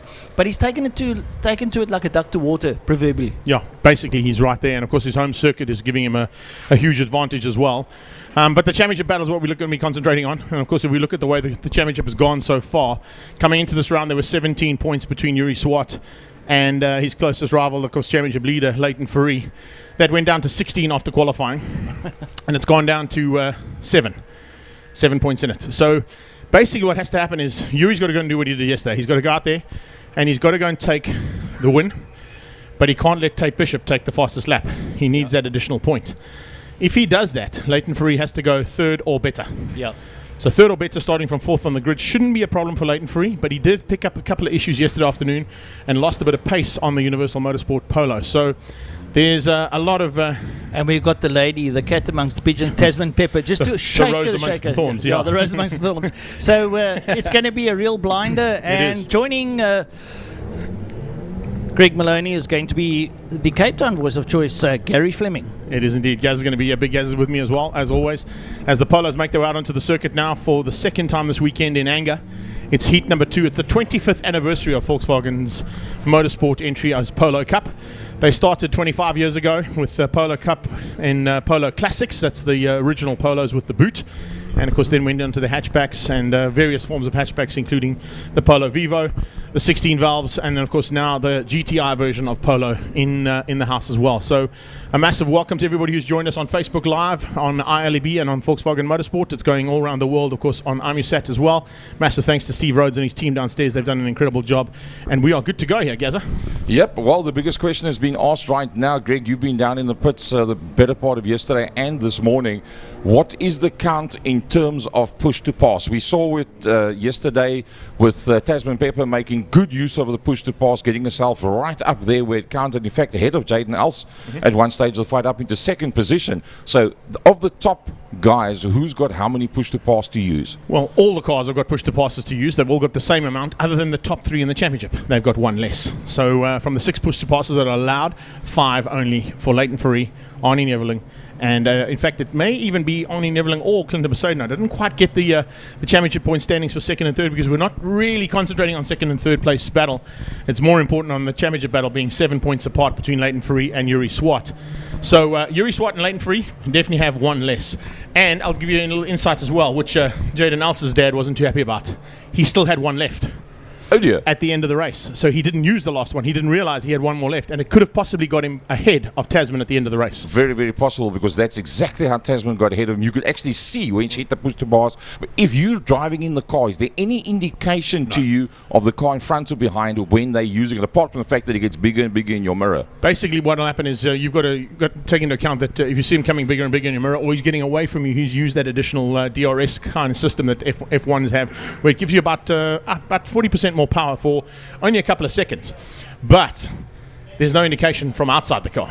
However, if you look at Super Cup, when they use their push to pass, the hazard lights come on. So you've got an indicator as to when they're using them and when they're not. Yeah. Here in Polos, they've decided not to. They want to try and make it a bit of a chess game amongst the drivers. And it's worked really well.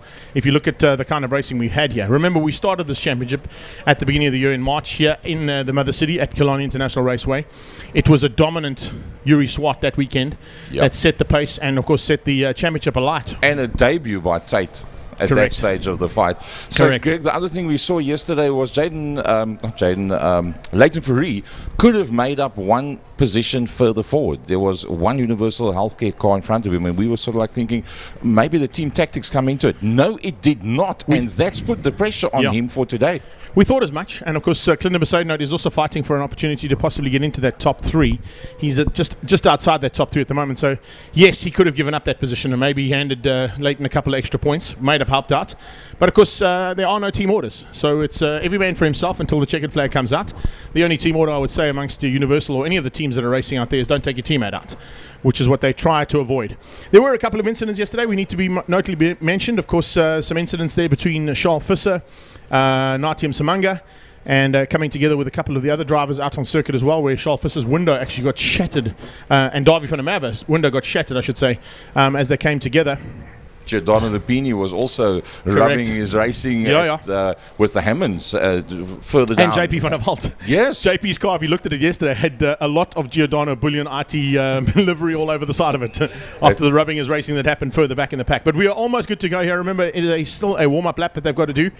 That's Keegan Masters, multiple GTC champion, jumping through the fence there. And he's going, of course, he's looking after Natium Samanga, who's had a phenomenal finish to the season. He's ended up in the top 6 for the last 4 races in a row. And he's been in Superpole on a few occasions as well. So definitely something to be watching out for. Leighton Fourie, as you can see in shot right now, that is the man who could potentially walk away with the championship today and would have done exactly what Dario Busi did 2 years ago. Gone from rookie champion 1 year straight into overall champion the next. Well, I must say Natium Samanga was looking very good yesterday with the qualifying and the Super Pole. Then he lost out in the first 2 laps. He lost out a good 4-5 positions and then started to fight his way back from there. So Natium Samanga definitely a factor that was big yesterday that's going to be smaller today is the likes of Tasman Pepper. Tasman now starting down in 9th position outside of that top 6, and I think that's going to have a big effect on her because she does have the pace to run with the front runners and do it on a regular basis. As we said, it's all about Leighton Fourie and that man that's up front, Umpi Swati, won yesterday. Would like to say going away, but in effect, for those of you that missed yesterday's race, the top 13 cars, Greg, 0.98 of a second between the top 13. That is literally nothing. Yeah, there's nothing in it between these guys. There's no doubt about it, Gazza, and I think we're going to be once again in for an epic battle here. If I look at the championship points, basically we start with first place getting 20, second place gets 17, third place gets 15. So it's a 15 or 17 point haul that Leighton Fourie requires if Yuri takes the win and gets the fastest lap. If he doesn't get the fastest lap, of course, it means he drops down to 4th place and he only has to try and get in what is 14 points for 4th place. So some fun and games about to happen out here, as always in Polo Cup. It's something that we've seen for the last 25 years. Yeah, minimum fourth, and I don't believe that Arnold Neveling or Natian Zamangi feel anything for Leighton's quest today. No. They out there to look after their own interests, their own sponsors, their own helpers, and their own racing careers as such. They're not worried about the fact that Leighton Free and Umpi are going for the biggest titles that they can possibly put behind their names at this stage of their career. Look, I do know that the COC sort of mentioned at the online drivers briefing that local drivers that are not involved in the championship should try and stay out of harm's way and not be a factor that could potentially spoil it for each of the championship contenders, which is understandable at this point of the season. And of course, with 6 Cape Townians. No, but also taking into account that we were supposed to finish last weekend at Kyalami. With that being cancelled, a lot of guys would not have budgeted to be here in Cape Town, and they've made a plan to get you. So there's a bigger picture in motorsport as well. You know, you can't go and come into the last round of the championship and spoil the championship for the 3 drivers involved because you want to take a win at your home track. So that is a big factor to be taken into account. But more importantly right now is, of course, who is going to come out at the end of this one on top. I know you're rooting big time for the Western Province boys, and as you should be, being the Western Province Motorsport commentators team. I think I'm outgunned you probably 4-1. We'll try. But I'll try and be like Liverpool. You guys, Liverpool can't get more than 4 goals in a race, so I'll try and be like Liverpool, and I'll try and go just one better and go 5, and maybe the Gauteng boys will show you the way. Needless to say, whoever takes this today has fought exceptionally hard all season long, and it's going to be a fantastic finish to the 25th anniversary of Volkswagen Polo Cup. There is no doubt about it. Natian Zamangi pulling right up onto the line, and his helpers saying just move a little bit backwards, play it a little bit safe. Leighton Fourie second row on the outside. Arnold Neveling knows that if Umpi gets away, you're not going to get to him very easily. So Arnold Neveling's probably going to be kind of aggressive going down into turn 1, and that'll suit Leighton Fourie because he needs that train to move as quick as possible. The 5-second board comes up. Greg Maloney, take them down to turn number 1. Here we go. It's Volkswagen Polo Cup 25th anniversary, the final race of the season. This is the one to decide the championship. It's a great start from Yuri Swart off the line. It's a fantastic start from Jaden Nels as well as he starts to come through the field there rapidly. Leighton Fourie has gone around the outside. A little bit of issues there for Arnie Neveling. Yeah, Arnie Neveling is only into 4th place, and Leighton Fourie is up into 3rd, and he gets taken. He gets tagged by Tate Bishop. Tate Bishop coming together there with Leighton Fourie as they came out of turn 4. He's in 4th place at the moment with Jaden Nels on his tail as they come up towards turn number 3, down into turn number 2, I beg your pardon, down into that very tricky right-hander. And on the inside line, he's hanging on for now, but he's got some big pressure on his tail. Yuri Swart is exactly where he needs to be at the front end. A great start there from Natian Zamangi. He's up into 2nd place, and he's got Tate Bishop in 3rd. But what a phenomenal start there coming out of Tate Bishop. Tagging Leighton Fourie as they went into turn 1. Might be a little chat between the two of them after this one. And then it's Arnie Neveling, and right on his tail, you can see them starting to sort things out. The second of the universal cars there, I think, would be Besaidenote or possibly Visser. Visser got a great start as well. Charles Visser up into the 5 spot as he's got Tasman Pepper all over the back end of him. They come out of Car Care Clinic for the first time and onto the back straight away. This is where slipstream effect could come into play here big time, and I think that's what Leighton Fourie is going to try and do.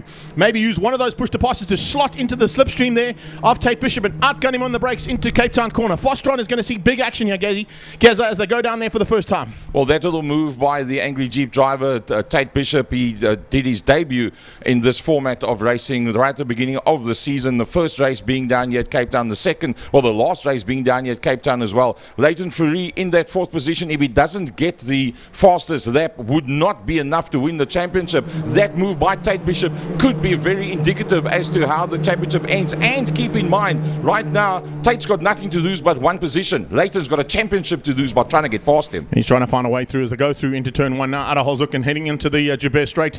He's got the inside line. Tate Bishop holds on to the outside line, knowing that it becomes the inside for turn 2. As they come up towards turn 2 now, a little bit of pressure being applied there. Leighton Fourie is late on the brakes. So is Arnie Neveling. He's bringing along Charles Visser for the ride. And then you got Tasman Pepper just behind that. Besaidenote, Kutsia, Als, and Fanamava. That is your top 11 cars in there. And the 11 cars are literally split by almost half a second between the top 11. It's unbelievable start to this the second heat of the day. And of course, the second heat of this weekend's Cape Town Festival of Motorsport. Brilliant stuff to have Polo Cup finishing up here. Tasman Pepper from 9th up to 7th position already, and holding on to that front group that's now almost looking like they're going to pull away from the rest of the pack. Natian Zamangi yesterday did it all right initially, dropped down and then fought his way back. He's doing it all right at this stage of the fight. I don't believe he's going to have too much of a problem to hold onto the back of Swart, although Swart has now made a big enough gap. Maybe he's already used a push to pass to create that gap, to break the toe and use that for the next couple of laps. Tate Bishop around the outside of Natyam Simango as they come out of Cape Town corner, running high and wide onto the banking, and that's going to allow a little bit of a better run. Yes, indeed, from Leighton Fourie. He's got great drive out of turn 5 as they head onto the main straightaway now. He's going to be the inside line against the wall. That's a tough position to be in. And, little touching there between them as well as they came across. It's getting real out there. And Arnie Neveling is capitalising on it. Arnie Neveling slots through as there was a little tag there on the back end from Leighton Fourie onto Tate Bishop. Maybe a little bit of a, what do you call that?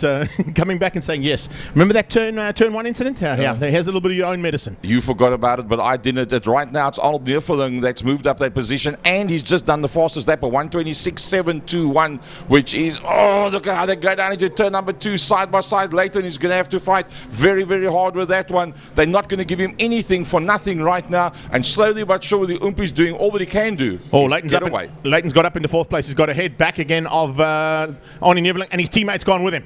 So a little bit of assistance being given there by Charles Visser as he goes through, tucking in behind Leighton Fourie, and now keeping the other championship rival out there. Remember, coming into this round, Arnie Neveling still had an outside mathematical chance. That's basically out the window now. Neveling like maybe just looking for Strudale's final blood of the season if he can get that victory. But now there's big pressure, and there's a huge slipstream.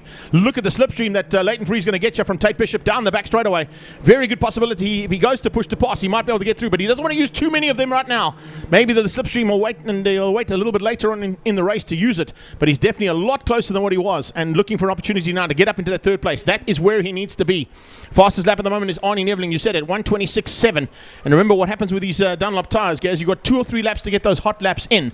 Once it's temperatures like we got today as opposed to 6 o'clock last night, the tyres get onto a platform and they plateau, and you get the same performance out of them for the rest of the race. But you've only got about 2 or 3 laps to get the hot laps in. Visser decides he's not going to be taken out of this one whatsoever, and it's a very, very tight battle with Visser and Bishop at this stage of the fight. Leighton Fourie needs to stay away from that one completely. Fourie's up to 3rd. Yep, he's doing a brilliant job right now. He's where he needs to be, but it may be enough for him to take the South African Polo Cup Championship. I don't believe Tate Bishop used the push to pass that time down the back, man. I think it was purely the slipstream that he picked up that closed up that gap. The fact that you've got a teammate or 2 cars behind you might be the deciding factor in this championship. Well, as they come across the line now, they'll have 6 to go. 6 laps to go in this one, and that's Yuri Swart doing everything right that he has to. Controlling things dramatically from the front. Look at the gap he's pulled. It's a massive margin there. Leighton Fourie goes quickest. Leighton Fourie goes quickest out there as well, so that's exactly what he needs to be doing. Getting that additional point, that's going to play around now. So from 6, 7, and now goes to 8-point differential. Well, if you look at it the way it is now, if the race was red flagged and stopped now, unofficially Leighton Fourie would be the champion, but he's got a problem. That problem's called Tate Bishop. It's super quick, it's super fast, and that man was going to be going to the World Championship karting. Exactly. And he's not been able to go there, so this could be a big turn up after a full season. Have a look at the pace that they found now in the mid-pack, or the mid-way of this race in terms of Leighton Fourie's car. He's now onto the back end of Natyam Simango, and Simango could be in trouble here. He might not get it going through Car Care Clinic, but if he's close enough, that slipstream effect, he won't even have to worry about using the push to pass. The slipstream will allow him to move up into 2nd place, and he may even go hunting down the man out front. The championship rivals are going to be 1 and 2 here, possibly by the end of this lap. It's a good bit of drive and great slipstream effect coming onto the back of that Squadra course car of Natyam Simango. Leighton Fourie pulls onto the high side. He's going to cut back into Cape Town corner and try and get the inside line using the berm, using that banking. There it is. He ducks on the inside and he slides into Cape Town corner. Nearly tags the back end of Natyam Simango. What a great move there from him. Natyam Simango was well aware of where he was coming and just placed his car perfectly to not allow him through. This is a fantastic little battle. Look at this. Wing mirrors flying now as well. There's some touching, and Tate Bishop has come alongside for the ride. He saw there was a little bit of a back out there coming out of Leighton Fourie. Leighton Fourie's not going to back out into turn 1 though. He goes around the high side. Tate Bishop and Fourie side by side as they come out of turn 1. It is absolutely wing mirror to wing mirror stuff here as they come out of turn 1, heading onto the Joubert Straight. The 2 Universal Healthcare cars almost making contact as they exited turn number 1. So Leighton Fourie now finds himself on the bubble. He's got a teammate behind him, but that's not going to help whatsoever. And Simango showed that he has got the pace. There's no doubt as the Angry Jeep car of Tate Bishop, the rookie for the season, runs a bit wide. Leighton Fourie sticks his nose up on the inside. They go down towards turn number 3. Leighton's where he needs to be. Will Tate back out of it? Yes, surprisingly he does. He makes sure that there's no contact, but now he's got the drive and he's up on the inside line. He's having a look, going to turn 4. You don't go through turn 4, 2 cars together. Universal Healthcare guys are going to have to start working together. Tate Bishop could cost them this championship. Bishop goes on the inside on Leighton Free and gets the better drive out. Oh, Car Care yes. Clinic. Arnie Nevlin comes along for the ride as well. It's 4x4 heading down the back straight away now. Look at this. Absolutely amazing stuff. Leighton Free is falling by the wayside here. He's going to get outgunned by Charles Visser and his teammate, as well as Tate Bishop, and possibly even Arnie Nevlin into turn 5. He is late braking coming out of Clinic Beside Note as well, as he goes diving in there, trying to find a way through. And also look at Jaden Else looking to close that gap up rapidly. They come 2 by 2 out of turn 5. It is side-by-side action. Visser and Tate Bishop are side-by-side at this point in time. Arnie Nevlin just ahead of them, and Arnie Nevlin's got his protege right alongside him. Remember, Arnie Nevlin was the man who taught Leighton Fourie a lot of the skills in karting, being part of the RKT racing team. They now go side by side, and it's 4 corners they've gone side by side through now, Gary. This is what Polo Cup is all about. Well, you've got to give it to Leighton Fourie. He's driven very, very, very carefully. Everybody else is just going for it. Leighton Fourie is definitely doing everything possible to make sure he does not have any contact whatsoever. The Angry Jeep car loses the tail end. Tate Bishop gets closed in from behind now. They're right on his back bumper. Tate Bishop's got the pressure. Fiss is looking to go through. He wants to be in the front 10 as well and be on the podium as a Cape Town local man, as he dives on the inside of that new Interceptor corner. Diving through there as well goes his teammate. Can Tate Bishop hang on and possibly spoil the day there for Leighton Fourie? Faurie's on the inside, heading up towards Car Care Clinic. He's got the inside line and he forces his way through. Wow, what a move there from Leighton Fourie, forcing his way up into Car Care Clinic. He's up into what is now 4th place behind his teammate, but he's got massive pressure coming from Arnie Nevlin on his tail as they head down that back straightaway. I think he hit a push to pass there. Look at the little bit of extra power he got down that straight, pulling away from the 2 cars behind him. He's now going to have to go defensively big time into Cape Town corner to keep out a pack of 4 cars, because the 4th car that's joined them now is Jaden Else. What a brilliant battle. Don't forget about Umpiswata, Nati and Samangi, 1st and 2nd overall. In fact, 2.1 seconds in Samanga. That is ahead there of the group of cars behind him. Once you get away from that group, you seem to be pretty much on the safe side, and it looks like they're starting to run bumper to bumper, but a teamwork starting to come into play here. 3 laps to go now. 3 laps to go. Is there going to be some team orders here possibly coming in to Charles Visser to maybe go in the blocking role to keep out that pack behind? Look at the pack that's lined up. Tate Bishop is leading things out in that pack, but he's got Else, he's got Kutsia, and now Tasman Pepper joining for the bit of fun and games at the back end. And I can see that Jason Kutsia is now right there with his arch rival and good friend from Cape Town. You can see the Angry Jeep, and of course the man there in the mint wrap car doing a superb job. He is all over the back of Tate Bishop now, and Kutsia definitely becoming a big threat.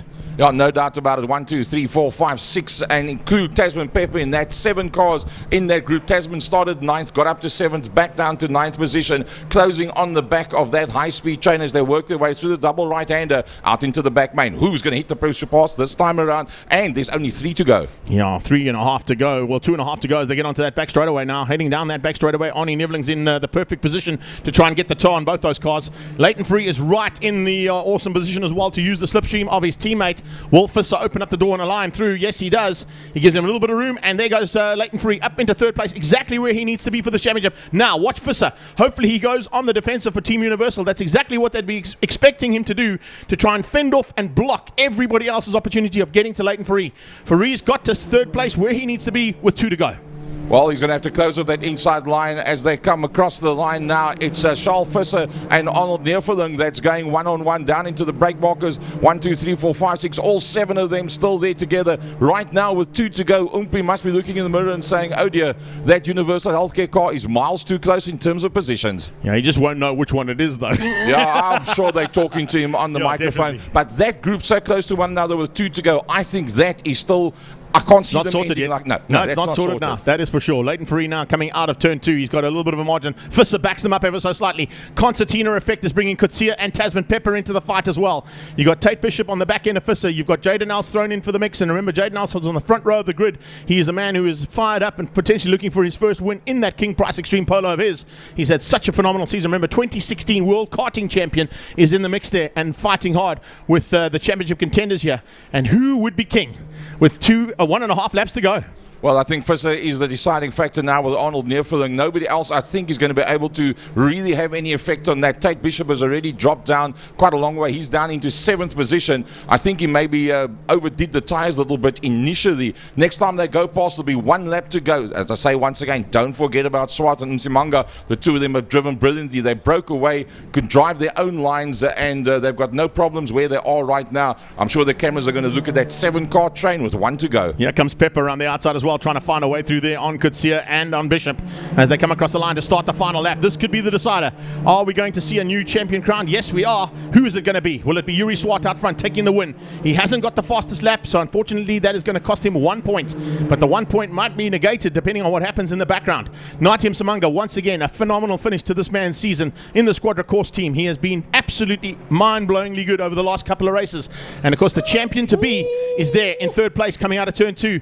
And there's some big pressure from Tasman Pepper. Tate Bishop has dropped right back behind Tasman Pepper. A little bit of issues there for him coming out of turn 1. And now Kutsia's under pressure from Tasman Pepper heading down towards turn 4. And of course, there is going to be epic battle. Here we go. Diving through, Tasman Pepper sneaks up the inside of Jason Kutsia, forces him wide, and goes up into what is now 6th place. Yeah, Tate Bishop trying to come through there as well on the inside of Visser. But I think the real deal is coming down the back straight now. It's Umpi Swart. He's going to probably end up 2nd in the championship. And Simanga made a magical weekend out of this one. Leighton Ferrie's got his teammate in there behind them. Arnold Neervulling doing everything that he can. I don't believe that those two are going to have any effect on this. I think the way they go down into Pertamina Fastron is the way they're going to come across the line. Greg, the last gasp of the 2021 season, bring them across the line. 25 years of race action about to be concluded with Yuri Swart taking the final victory of the 25th anniversary of Volkswagen Polo Cup. He comes to take the win. He doesn't get the fastest lap. The win is not going to be good enough because coming through formation flying is Team Universal's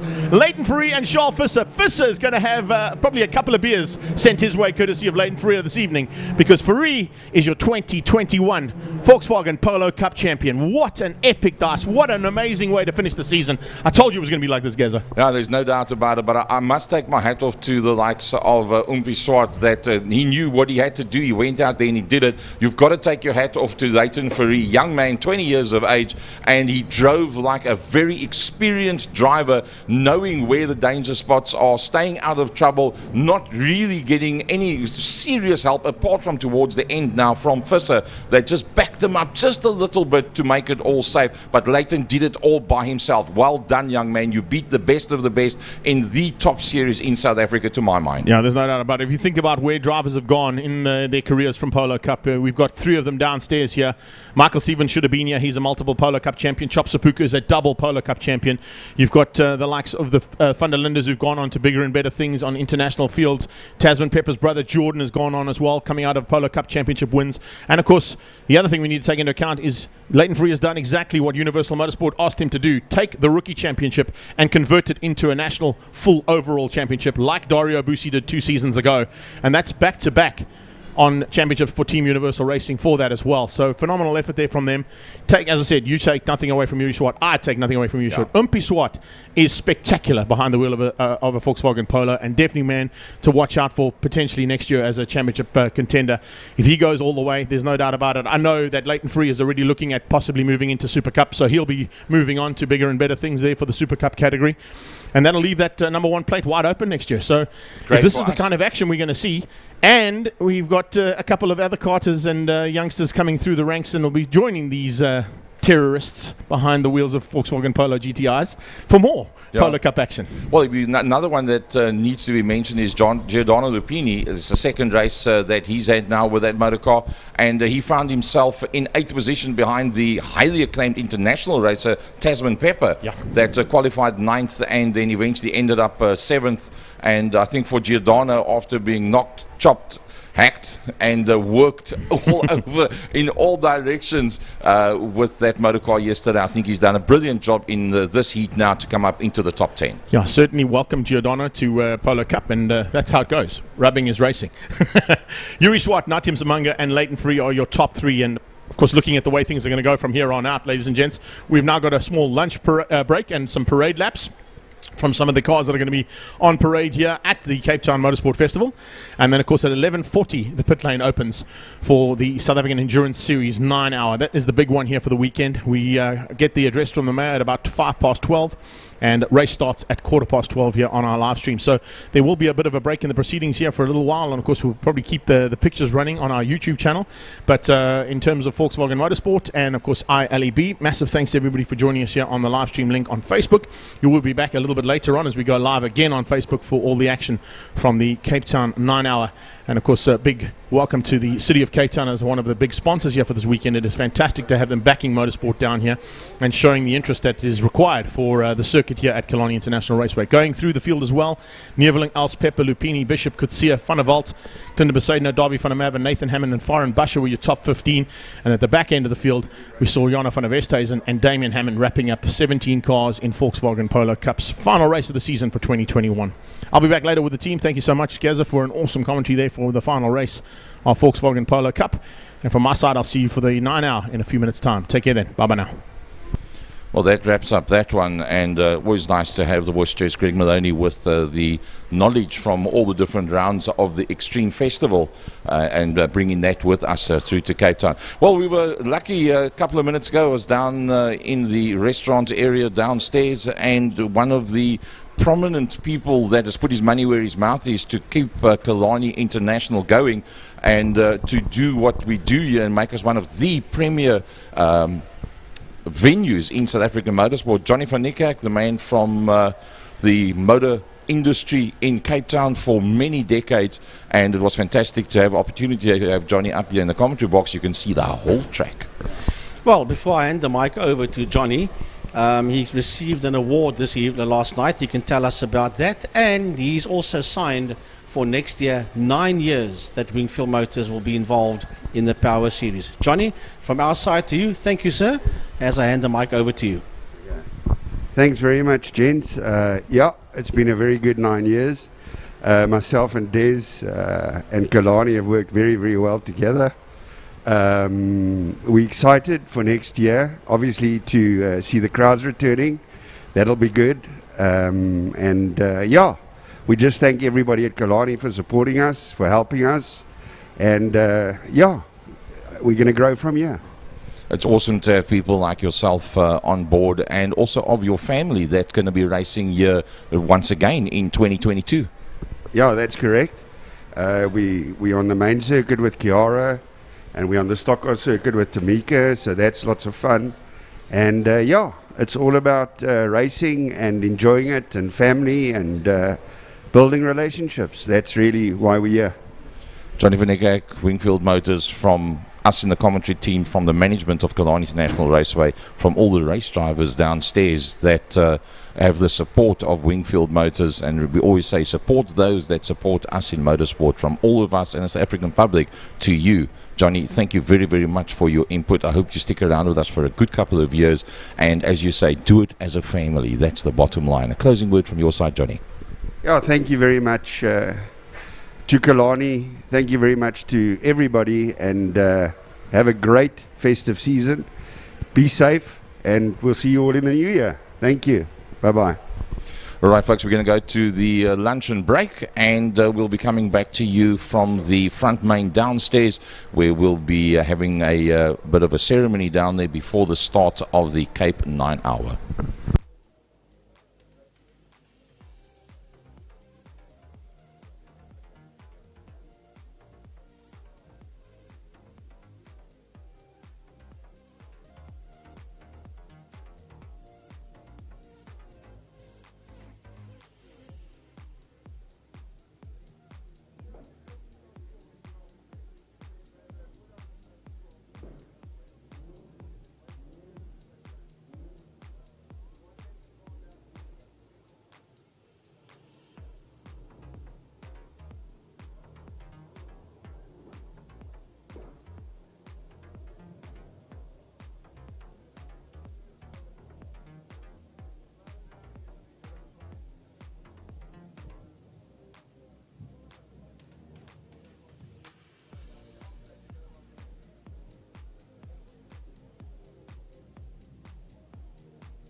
1-2.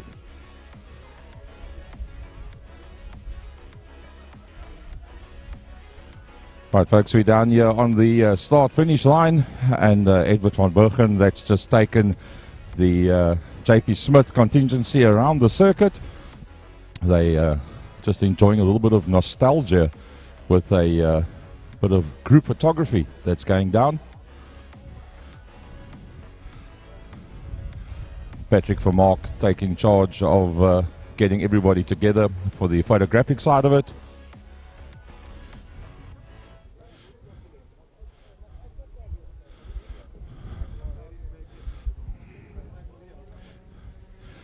Dave Abrams making a piece of history down here at Killarney International on the start-finish line. Absolutely. To see a man who's been active in South African rallying for that long, a legend, literally a legend, the very first South African rally champion. His final lap here, and the checkered flag from his lady.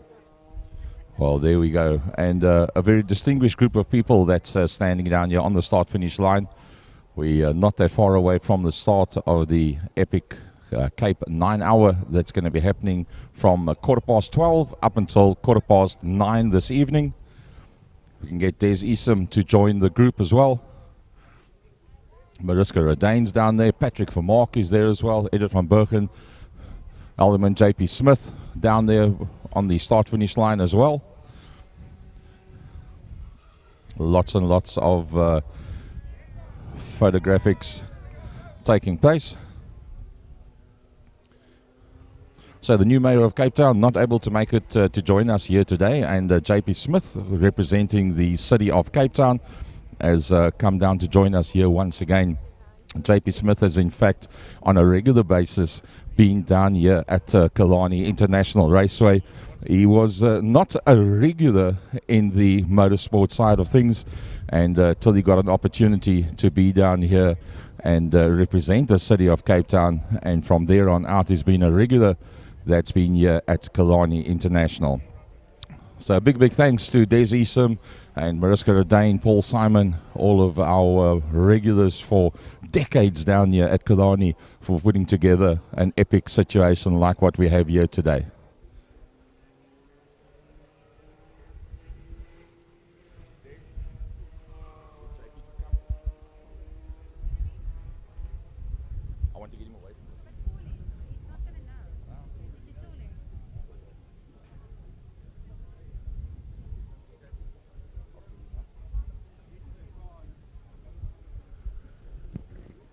Well, representing the city of Cape Town, JP Smith has, as a youngster, spent a fair amount of time here, and he's also learned recently that Killarney International is a fantastic place to be.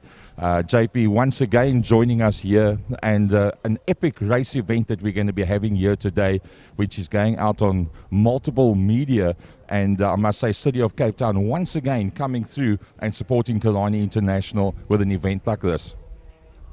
Absolutely, thank you very much. At the moment, there's just so much really cool stuff happening at Killarney. They keep on adding value. I was here with the mayor, 2 weeks ago. We had the privilege of going around the track with Jean Stemmet and the drag racing car. We had also the opportunity to watch Killarney pull off various events. We had robot racing taking place here. So my appreciation to the Killarney management for always finding new ways to partner with the city and all the various organizations in pulling this off. And then my appreciation to the Western Province Motor Club, led by the president, Dr. Greg Mills, and the chairman, Tim Riddell. Thank you. The city is very proud to be able to partner with you and to help support you on these events. And please keep them coming, and we will keep on being your loyal partners in this, because Killarney adds a great deal of value, and to have a racetrack like Killarney in our backyard is an important opportunity for us. So thank you very much, and I hope this festival today is extraordinary for everybody. Thank you. JP, on a personal note, thanks very much for being here. Just tell the folks a little bit about the experiences that you've had personally of what it's like to be out here on a circuit, and also of a word of encouragement to those in the community that want to join us and become part of the racing community in the near future. So, I mean, there's a lot of stuff that happens here at Killarney that's really the most fun you can have with your clothes on.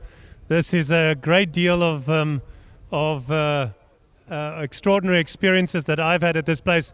There is nothing like sitting in a World Rally Car Cross vehicle to experience the insane acceleration of that, or going around the lap car here, watching the guys with robot racing strut their stuff, and bragging rights, the drifting events that Killarney sponsors, events like this, and being able with Ewald van Bergen to do a round in this beautifully restored BM. So Killarney is full of amazing memories, and there's never a time I come here that I don't go away with amazing photographs that I can go share with my dad. So absolutely, ask the communities, if you can't go travel internationally and your holiday plans maybe aren't as you wished because of more COVID, remember, be a tourist in your own city, come and support events locally, and come and support facilities like Killarney that are making an effort and putting on safe events. You're making an effort with the COVID regulations, you're keeping it all safe and above board, and therefore the city's events department can carry on supporting you. Thank you.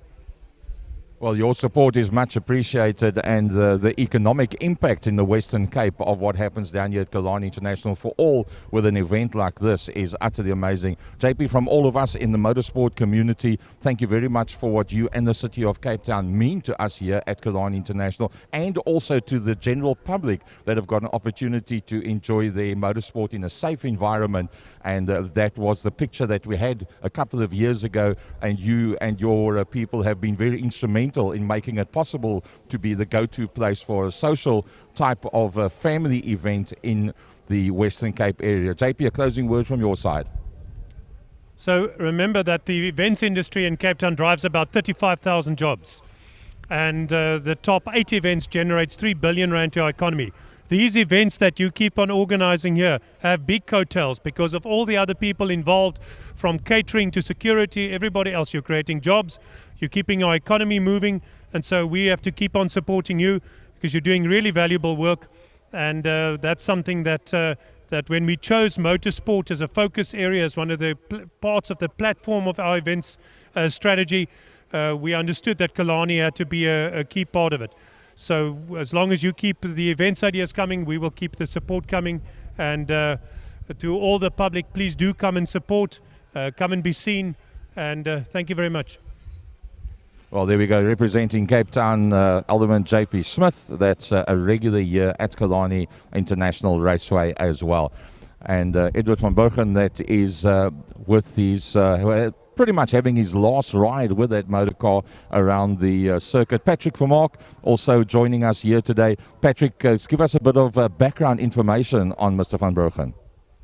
4-time South African champion in rallying, the very first South African rally champion, the only surviving Springbok rally driver in South Africa, and at age 92 he's being reunited with his 1936 BMW 319/2. It's got a Marshall supercharger on it. It went from 48 horsepower to about 110, and from a top speed of about 115 to, listen to this, in 1950 this thing was capable of doing 176 k's an hour on real Mari Biscuit tires. So it's a real honor to have him here today. I think it's an end of an era. It took Nick Middleton and his dad Robert 16 years to restore this car from absolute scrap, and just to see it circulating around the track with the original driver behind the wheel is an absolute honor. And you also had a chance to walk through the pits during the course of yesterday and now today as well. Killarney International drawing millions and millions of rands worth of top racing equipment for the 9-hour event starting at 12:15 today. Could you ask for more? Modern and classic together on one weekend. We couldn't ask for more at Killarney. There you go. That's the inside line that we are going to have a quick look-see. I think they're going to go once more around the circuit.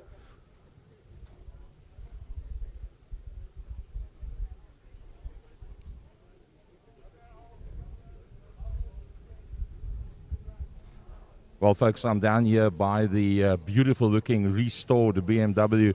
Mr. van Bergen, fantastic to have you here once again. What does it feel like just one more time to have a ride around Killarney and see the enthusiasm for motorsport in South Africa and in the Western Cape? Well, I think that probably I was bereft of common sense when I last drove the car. It was an incredible experience actually to have it running on the same circuit at the same time, for example, as Tony Gay's and the two Ferraris.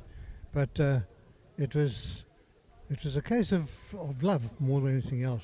It was an ugly car, but there was very, very little that could touch it on the circuit. Thank you, sir, for joining us here today. Thank you for your input into motorsport and the passion that you evolved through so many people through the years. It's an honor and a pleasure to have you here, and enjoy one more lap around Killarney International Raceway. Thank you very much, sir.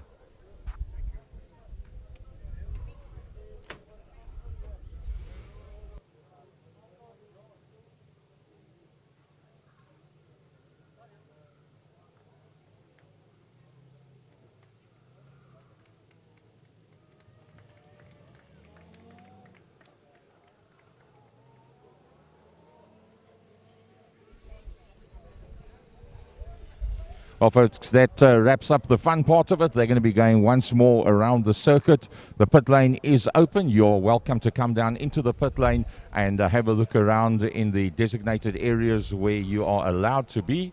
And then once the pit lane closes, we will ask you all to move back to your original positions. And we will be going under starters orders at exactly 12:15 Greenwich Meridian time today.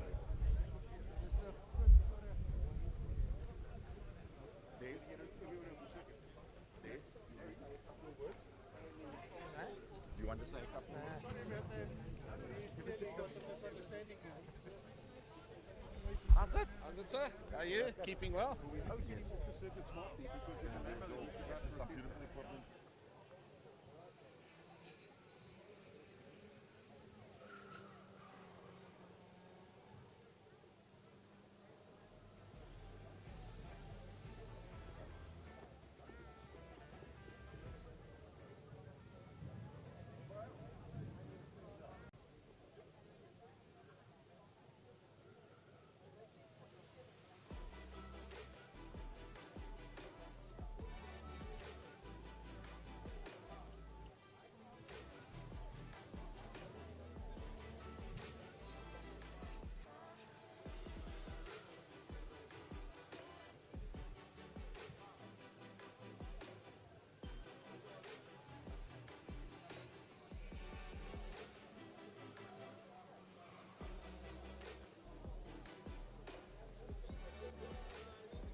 1, 2, 1, 2, 3, 4.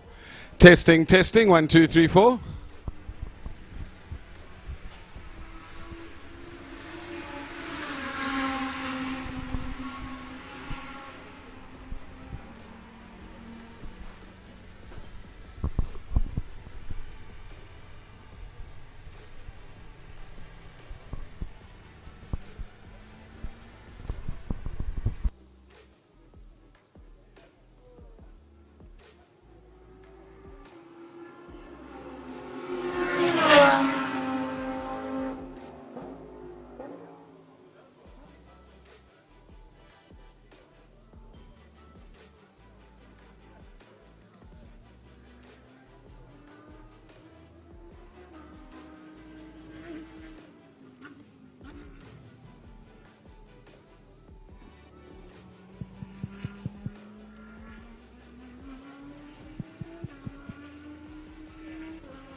All right, ladies and gentlemen, so we just thank you for your patience while we start getting ready for the preparations for the 9 hour. We do apologize, we've had some problems with the PA system in the Earth Bank area, turn 3 and turn 4 areas, so our new service providers, H&H Electronics, have been working on it flat out since earlier this morning. We do apologize for that inconvenience, ladies and gentlemen, but it all seems to be working now. If you can give us a wave there from some of the stands in turn 3 just to make sure everything's working, please, ladies and gentlemen. Okay. All right, so it seems to be working now. Hopefully everything will stay in shape for the upcoming 9 hours.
Are you hearing us, Nadia? Yes.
Good morning, ladies and gents. A big welcome here to Killarney International Raceway. It is the South African Endurance Series final round of 2021, and what a spectacular season we've had with this South African Endurance Series.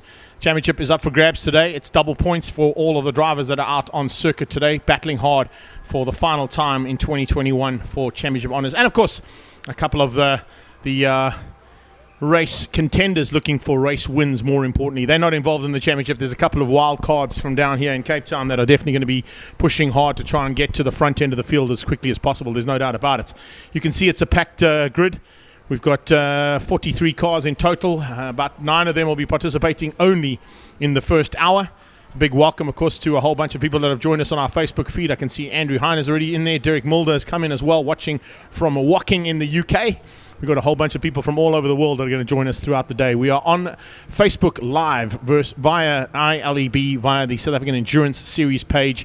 And, of course, we're also on YouTube, courtesy of our production team here today. I'm USAT. Fantastic to have Steve Rhodes, Z, and all the team downstairs, Gareth, and everybody putting this production together. We have got a bit of proceedings to get through leading up to the actual start of the race. You can see pit lane has opened up, and cars are going to get an opportunity to get out on track. And a couple of them have already been out there doing a couple of shakedowns. I think there were a few cars that had some issues that had to be sorted out. You can see a podium on the grid there as well. That's not for the podium ceremony just yet. We have got the mayor of Cape Town, and I think it's actually Alderman JP Smith who's come to join us as well to do a little welcome on behalf of the City of Cape Town, our big sponsors this weekend, and the big sponsors, of course, of the event of the Cape Town Festival of Motorsport here at Killarney International Raceway. Also welcome, of course, to Haval Edenvale. They will be the supplier of our official pace car and our course car today. They'll be helping us out with that. And, of course, big thanks there to Roy Aubrey and his team. And, of course, to Haval down here at Plumstead for the official supply of the two vehicles, a P-Series Bucky and the H6 Haval as our official vehicles for the weekend. Fantastic to have them here too. Awesome stuff. Getting Steve coming to give me a little bit of radio communication so I can chat to my pit lane operator, Mr. Gary van der Spey from ILEB. He'll be down in pit lane all day long. I'll get onto it now. Don't stress about it, Stevie. I'll hang tight until we've got to get to the pit lane activity that's going to be happening. Of course, pit lane activity is also on the front row of the grid to start things out and get an opportunity to be part and parcel of this day. It's fantastic to have a little bit of VIPs in the house. And, of course, we've got a choir from just down the road going to be singing our official national anthem as well. So some fun and games to be had here at the start of what is going to be 9 hours of entertainment here from the Killarney International Raceway.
So apologies there, just getting our communications all sorted out so we can chat to our pit lane operator, Mr. Gary van der Spey from ILEB. He will be our pit lane consultant down in pit lane all race long. And of course we've also got some activities that are going to be happening, of course, on the main straight and on the grid to start the day's proceedings. It's all part and parcel of how we wrap things up here to get going. Of course, a big field of cars making their way out into the circuit as well. There's 16 backdraft Cobras that are participating today. Fantastic to have such a big field of them as part and parcel of the final round. And of course we've also got the championship contenders, some of them in some Super Cup polos, some of them are driving some spectacular sports cars like the Ginetta you can see in shot right now, Bob Neal in his Ford Focus RS STRS. We've got the Cobra there of Philip Meyer behind him. Looks like a couple of other Cobras that are going to be involved in this little battle for Class E honours in this race. We've got a Ferrari 458 that's piloted by Michael Patamba and Brad Scorer. They're going to be having some fun and games out there in their little Ferrari 458. Stradale Motorsport, of course, are out there as well in the Lamborghini Huracan. They've got 2 entries in Lamborghini Huracans. One is piloted by Charles Orangis and Arnie Neveling. The second one, of course, is a big contender for our championship. So certainly looking forward to seeing what they can do. And, of course, a big fight expected between them two at the front end of the field initially, and hopefully they can get right to the end of the race day as well. So fantastic to see this, because it's all fun and games to start off with. A busy track out there. I would say within the first 2 or 3 laps, traffic will originally become an issue for contenders in this championship and contenders for the win. You're going to see. I can see that Manan Supri is asking how many cars are starting on the grid. 43 of them.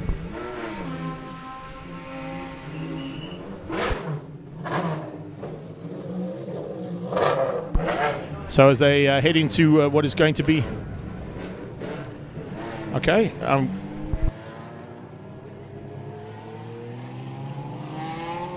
going to continue talking. I'm going to try and get the link up to the PA as well. Testing 1 2 1 2.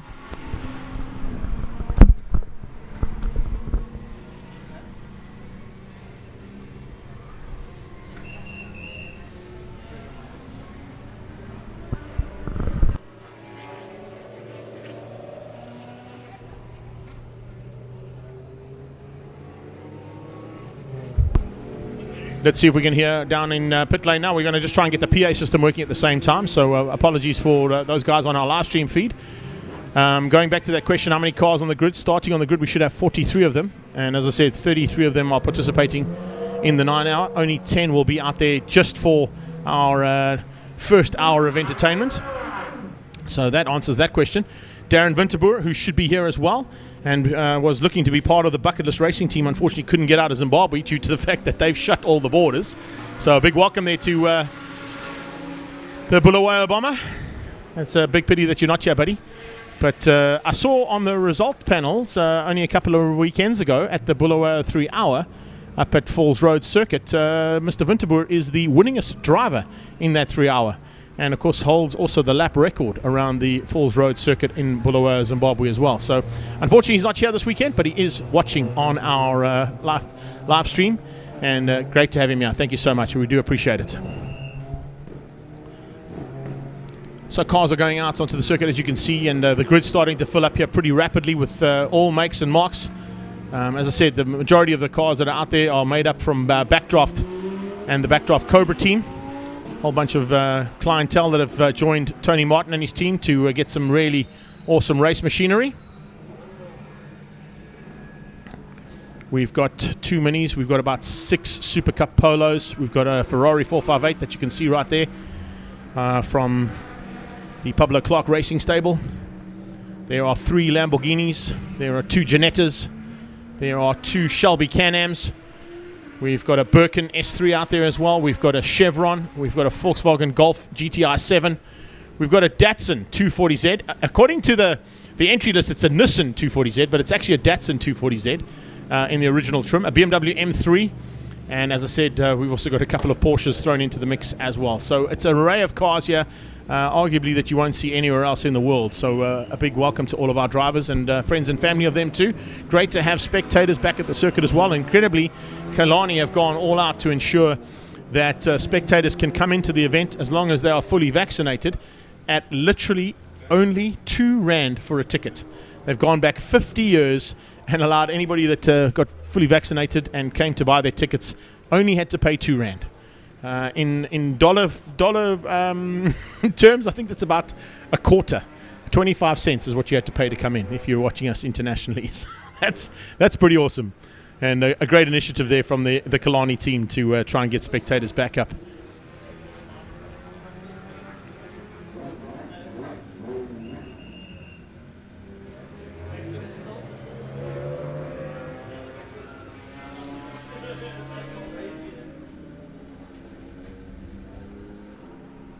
Look at this massive field and some incredible little collaborations that have happened out there as well. I did a TikTok live video this morning and chatted about the fact that Team Perfect Circles, Andre Besaidnout, Team Red Racing and iProtein driver JP van der Walt and Team Volkswagen Motorsports Jonathan Mahotzi have all teamed up as Volkswagen Motorsports entry for this weekend in the Polo Super Cup GTI from Volkswagen Motorsport.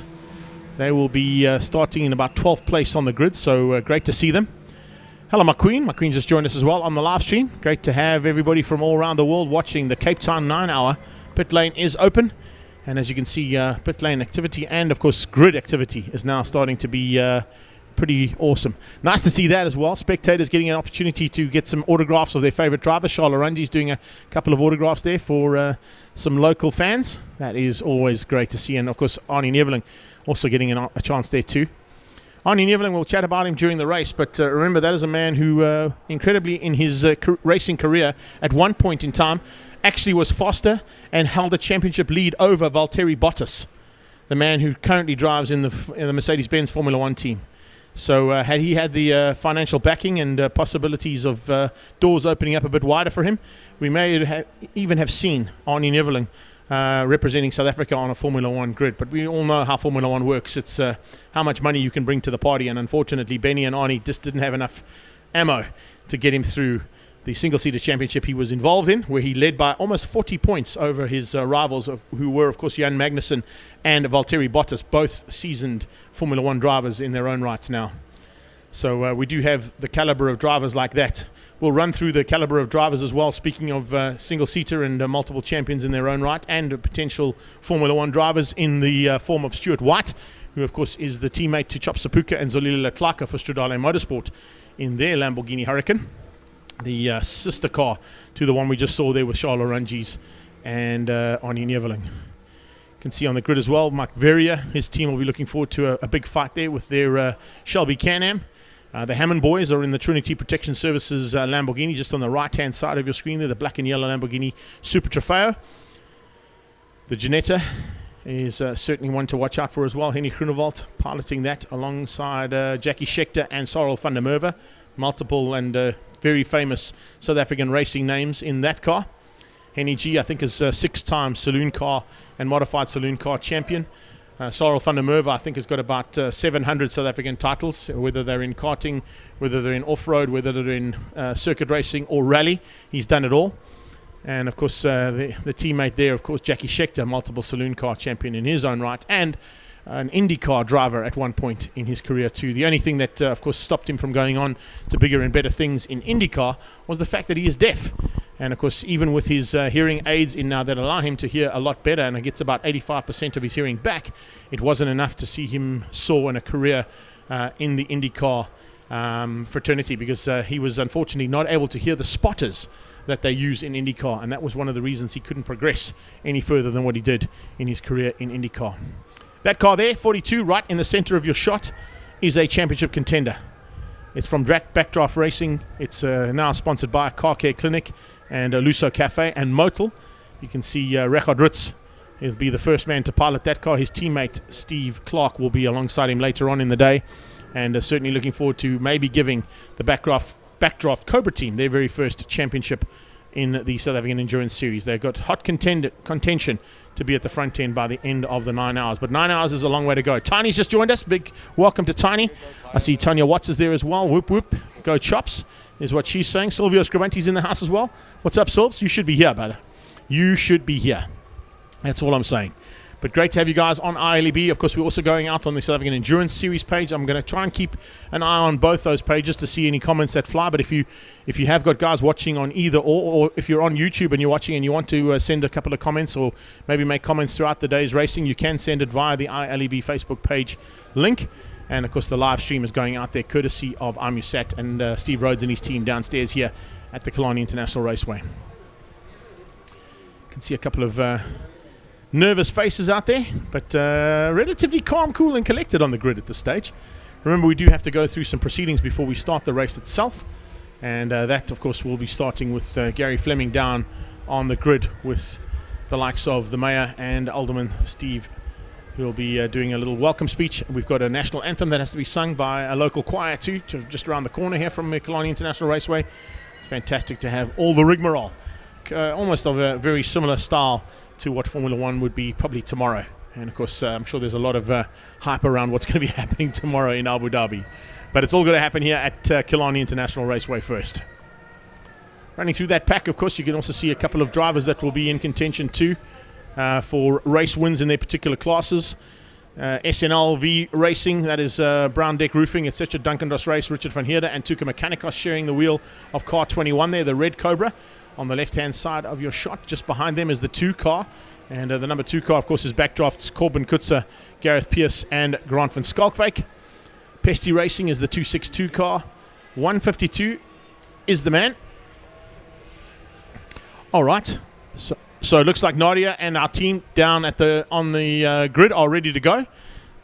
So let's head down to the grid and, of course, go into Nadia and Gary Fleming, who are down on the grid, to run through. All right, back down to Gary van der Spey and Nadia for the start and the proceedings that have to do this before we go racing. Let's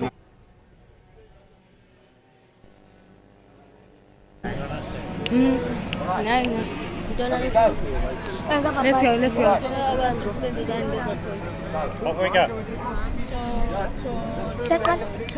Ngosi sigeleli Afrika maluphanganyiso phanalwayo izwa imithandazo yethu Ngosi sigelela thina lusapho lwayo murena muruka sitshaba sa Yesu ufedise litholi matswele usimuruke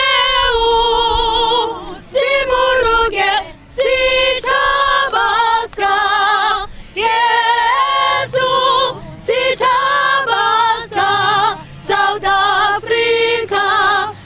Africa when the brown fan was saying and it didn't have us yet. So the seven gegeven for the crossing of us yet. So they come together and united we shall stand. Let us give answer for freedom in South Africa, our land.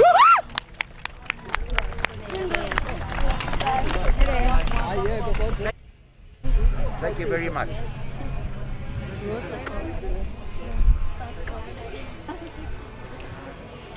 Well, a big thanks to the Dunoon Choir, the local choir on a regular basis when we have international events here at Killarney International that do what they do best, and they are brilliantly moving around in the local community and sharing their music with us. So we had a chat earlier on with JP Smith representing the city of Cape Town and the city supporting Killarney International Raceway as well.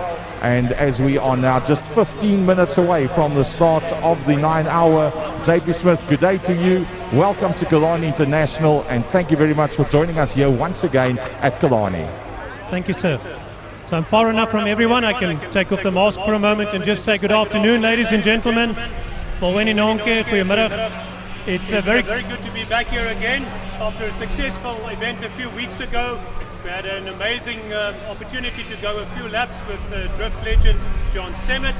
Got to participate in our robot racing and have the high of a drag race in a new M3, and also see the amazing work Killarney management is doing in constantly developing this facility, and not just looking after the amenities, but constantly developing the program, the different opportunities, creating more categories of sport activities here, and that's what we need to see. So thank you to Killarney Raceway and developing this.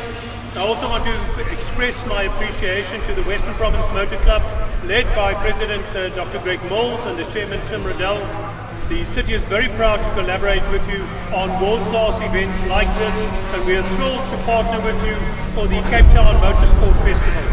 I'm also very excited to see the different categories and the various classes of racing cars taking on the track, and I think it is appropriate that we say thank you to the Volkswagen Polo Cup for bringing your event down to Cape Town when you couldn't host it up country. Thank you very much for being here. The motor racing at the regional, national and international level is an important vehicle, pun intended, for economic development in our city. A few years ago we decided that motorsport needs to be a prominent platform in our events platform, and the city's events department started courting motorsport events with the World Rallycross, Drift City and a whole range of other opportunities, and to that Killarney is absolutely key, which is why we're proud of our racetrack and protect it. This week we launched our Cape Town Domestic Traveller campaign, in which we encourage South Africans to explore your own country. If your travel plans were foiled internationally, understand that there is much to be seen and done right here in your own city. There's amazing tourist opportunities, and today is one opportunity for such events that you shouldn't miss. And again, thanks to Kalani for helping make sure that we can offer this today. Don't let travel bans ruin your plans. Come to Cape Town, we're ready for you. Thank you also to all the racers and their teams participating in the 9-hour race. I know you're from all over. Thank you. You bring a valuable shot in the arm to our tourism industry. COVID and the lockdowns have been super unkind to our tourism, our events and our film industry. And events like this bring visitors here, which we're deeply grateful to. Wamkelekele Kapa. The legal street racing is a big challenge for us, and I want to specifically just pause to say thanks to Kalani for helping create events where we can take that off the streets and onto the track. And I want you to know that as the City of Cape Town, we are completely committed to continue providing opportunities and working with you, Kalani and the entire motorsporting industry, to work with you to create more opportunities like this, to develop these sports and to make it available to more people across our city. I look forward to seeing the machines up close and meeting the drivers, the riders, the crew and the people who love the sport. What are we doing here? We're building social cohesion. We're making sure that Cape Townians have a place where they can come, meet each other, enjoy each other's company around something they love, motorsport. Thank you very much. Have a great race.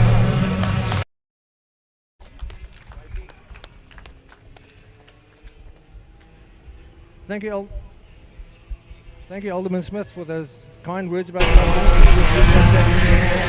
from the City of Cape Town and the support from the City of Cape Town. On a different note, on behalf of the Western Province Motor Club, we would like to just present Roger with something small as a token of our appreciation for all that he's done to develop this endurance series to what it is today. Roger, this is your last event, or supposedly your last event in the current format.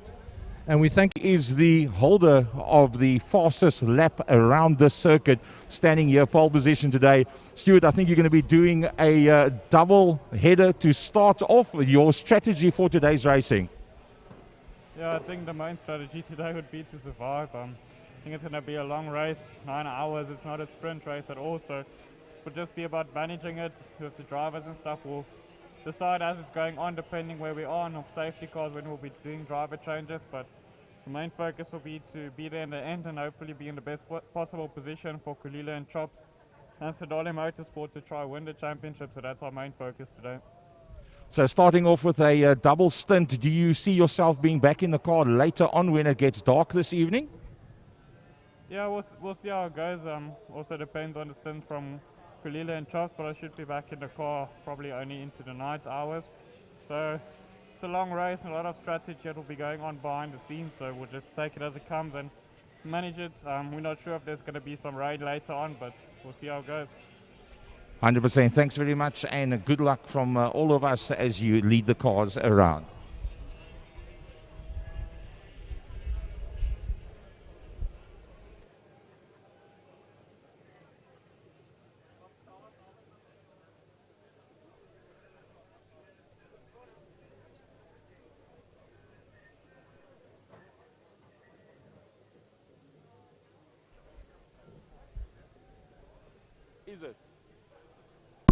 Okay, thanks, Gary. That's awesome stuff. But catching up there with Stuart White, as we mentioned, we've got some multiple champions in their own right. Stuart White, of course, was arguably the closest driver in the last 10 years to try and get up to a chance of getting a Formula One drive. If we see Gary down on pit lane and he has got some more interviews, we can hand it to him. But he's down there now, and I think he's catching up with Charles Arangis. Right, we're down here with the second place car on the grid, Charles Arangis. And, well, it's fantastic to have you down here, Charles, standing on the front row of the grid. How many stints do you think you're going to be doing out there on the circuit today? Yeah, well, look, first of all, well done to my team, Stradale. I'm in a lockout first and second, so that's brilliant. And then, yeah, I mean, we're playing the long game. We have to, first of all, the team comes first. Clolile and Chops have a chance of winning the championship. So, yeah, it's for us, it's the long game today, and seeing if we can help them win this championship. The change from the conditions during the course of the day and going into the night, do you see much of a change in the driving styles in the latter part of the race? Yes, I mean, the car actually feels a lot better during night time, you know, when it's cooler. So, yeah, it's going to be a handful now with full tanks and a warm track. But, yeah, we'll see. I mean, it's a long race, so it's just getting to the end. Guesstimation, what is the longest that you can stay out on one tank of fuel? Relatively speaking, about hour to an hour 15. Good luck starting on the front row of the grid. Fantastic to have you down here in Cape Town and representing South African motorsport. Thanks, Gaza. Yeah, picking up there with Charles Arangis on second place. There's his teammate, Arnie Eveling, who's sitting on the other side of that Lamborghini. Going to give the high five there just before they get going. Gary's going to come up and join us here in the commentary. Going to give a chance to my other commentators to jump on the other mics while we're here. I know there's only one of them here, but Francois Butler and Frankie Hennis will be here. I think Brian's joining us during the day as well. But maybe just a word from your side, Francois, as we get ready to go now for the 9 hour in Killarney. Greg, it's absolutely a pleasure and honor to be here for this South African Endurance Series 9 hour. And I tell you what, having a look down pit lane, there are a good couple of cars here. Must be close to 38 or 40 cars on the grid, and a great mix. So we've got a lot of the Cobra, the Lexus powered Cobras, a good couple of Lamborghinis here, and a couple of the Super Cup Polos as well. I was down in pit lane early on, a little bit of a mind blow to see one Polo running with front wheels turning and the other Polo with rear wheels turning, being the difference in the cars, and lovely design motor vehicles. And yeah, some great names from all over the country and all over the world. We've got Nick Ackord down there in the Ligier sitting up on the second row. Nick campaigns overseas in the Lamar 24 Hours series. So great to have him here. He will be co-piloted there by Andy Rackstraw. Will be good to watch them. Andy was one of the quickest out there. That's why they're sitting on the second row. So Greg, I reckon, and just like Charles Arangis said, you've got to play the long game. It's an endurance race. You cannot 100%. afford to sprint it out in the first 10 minutes. 100%. Frankie Ennis, you're going to be joining us as well. Frankie, a couple of words from you just to get things started here. And, of course, you're going to be in and out of commentary all day long. What's your thoughts? Well, I certainly hope that Charles and Arnie can make it for Chops, Skulele and Stewart, that they can get the win for the championship. But it's going to be very, very hard, very, very tough. It's a star-studded field. It's a star-studded lineup. You've got the best of the best in the country that is out there on the track, and it's going to be hard work. As the old saying goes, you can't win it on lap one, you can lose it on lap one. So 9 hours is a long, long way to go. And yeah, you're just going to play the long game, as Stevie was saying. And if you're from Cape Town, you can lose it in the last 5 minutes of a 9 hour as well. Ask Marcel Angel. He'll tell you all about it. That's no lie, for sure. Well, they're rolling off the line, and it's 10 past, about 11 minutes past 12 now. So we're almost ready to go with the start procedure, and let's see what happens. 9 hours, long time. Yeah. And I'm looking forward to the night session when it gets dark here, just after 8. Yeah, for sure. There's the no doubt last about it. hour 15 minutes is going to be interesting. Well, I was here last night with Gary van der Spey, our pit lane consultant, and we were watching the night session. I actually did my first live TikTok via the night session last night, and it was interesting to see how the speed differential changes in terms of daytime and nighttime. If you stand on the pit wall on the day and a Ferrari or Lamborghini goes past you at 200 and something miles an hour or kilometers kilometers an hour. It's pretty spectacular. When you're standing there at night, it is super spectacular, bud. And of course, we're going to see those big brake discs lighting up. We're going to see some backfire coming out of some of the cars that run turbos. It's just absolutely brilliant stuff. Led out at the moment by, of course, our official safety car from Val Edenvale. Fantastic to have them on board with Roy Aubrey and his team.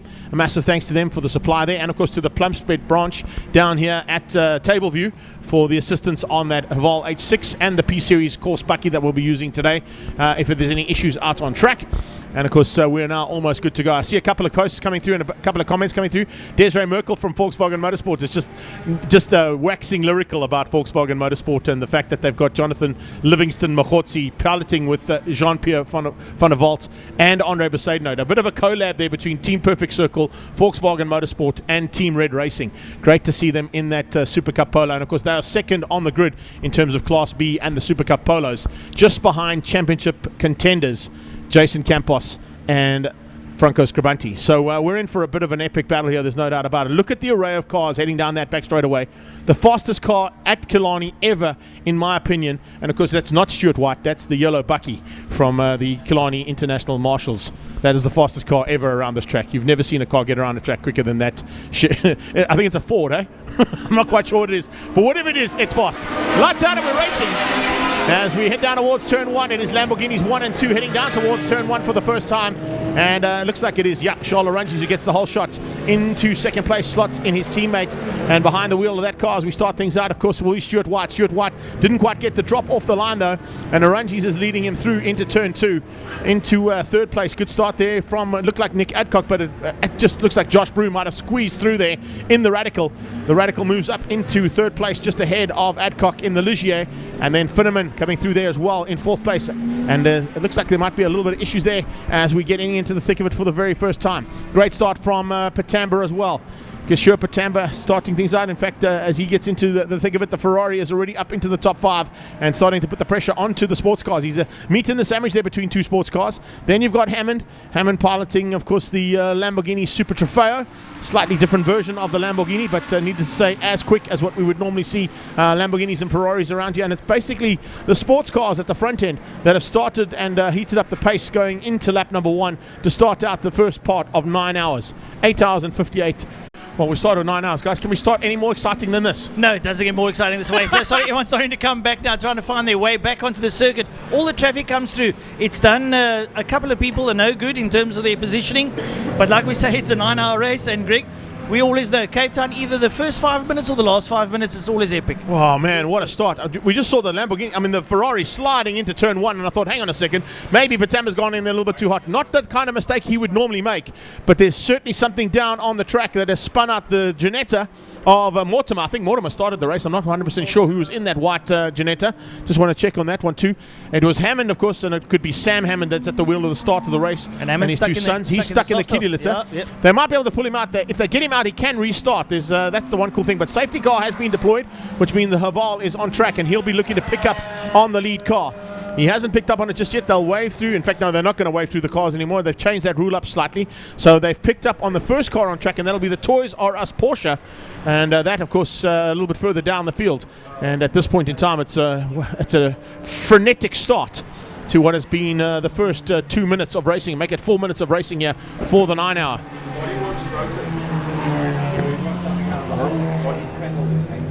Right, so Greg, just hearing there a couple of body panels. It looks like could be Patamba's car. I'm not sure. Adcock also went out there. Okay. And cars are into the Adcock, pits. Adcock coming in. Yeah, he's coming in with a bit of body damage on that car, and maybe that was one of the issues that they had. I'm not quite sure who caused the problem down at turn 1. We can see safety car boards have been deployed, and of course the safety car is already on track and is picking up on, as I said, the Toys R Us Porsche, and right behind him it'll be Jonathan Mahotsi.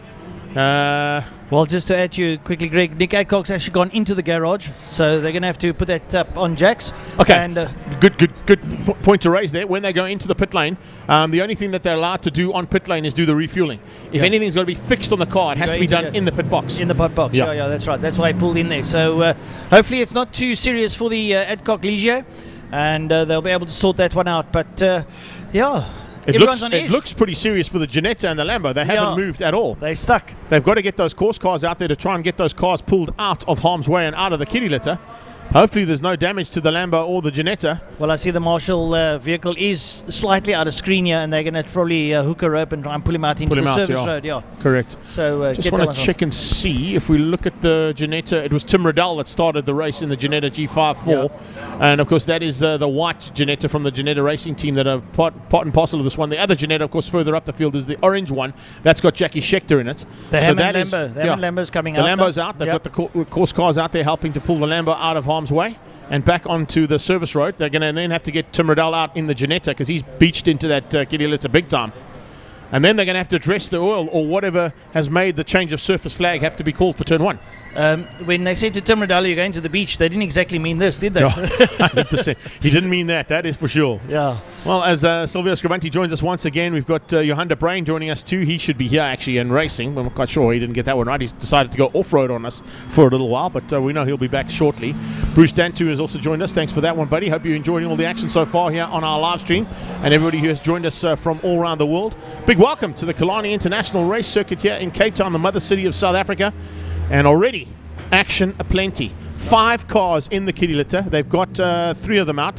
They're about to get the 4th one going again for the Lamborghini team, and the 5th car is the Ginetta G54 of Tim Riddell, who will be pulled back onto the circuit now by our course cars.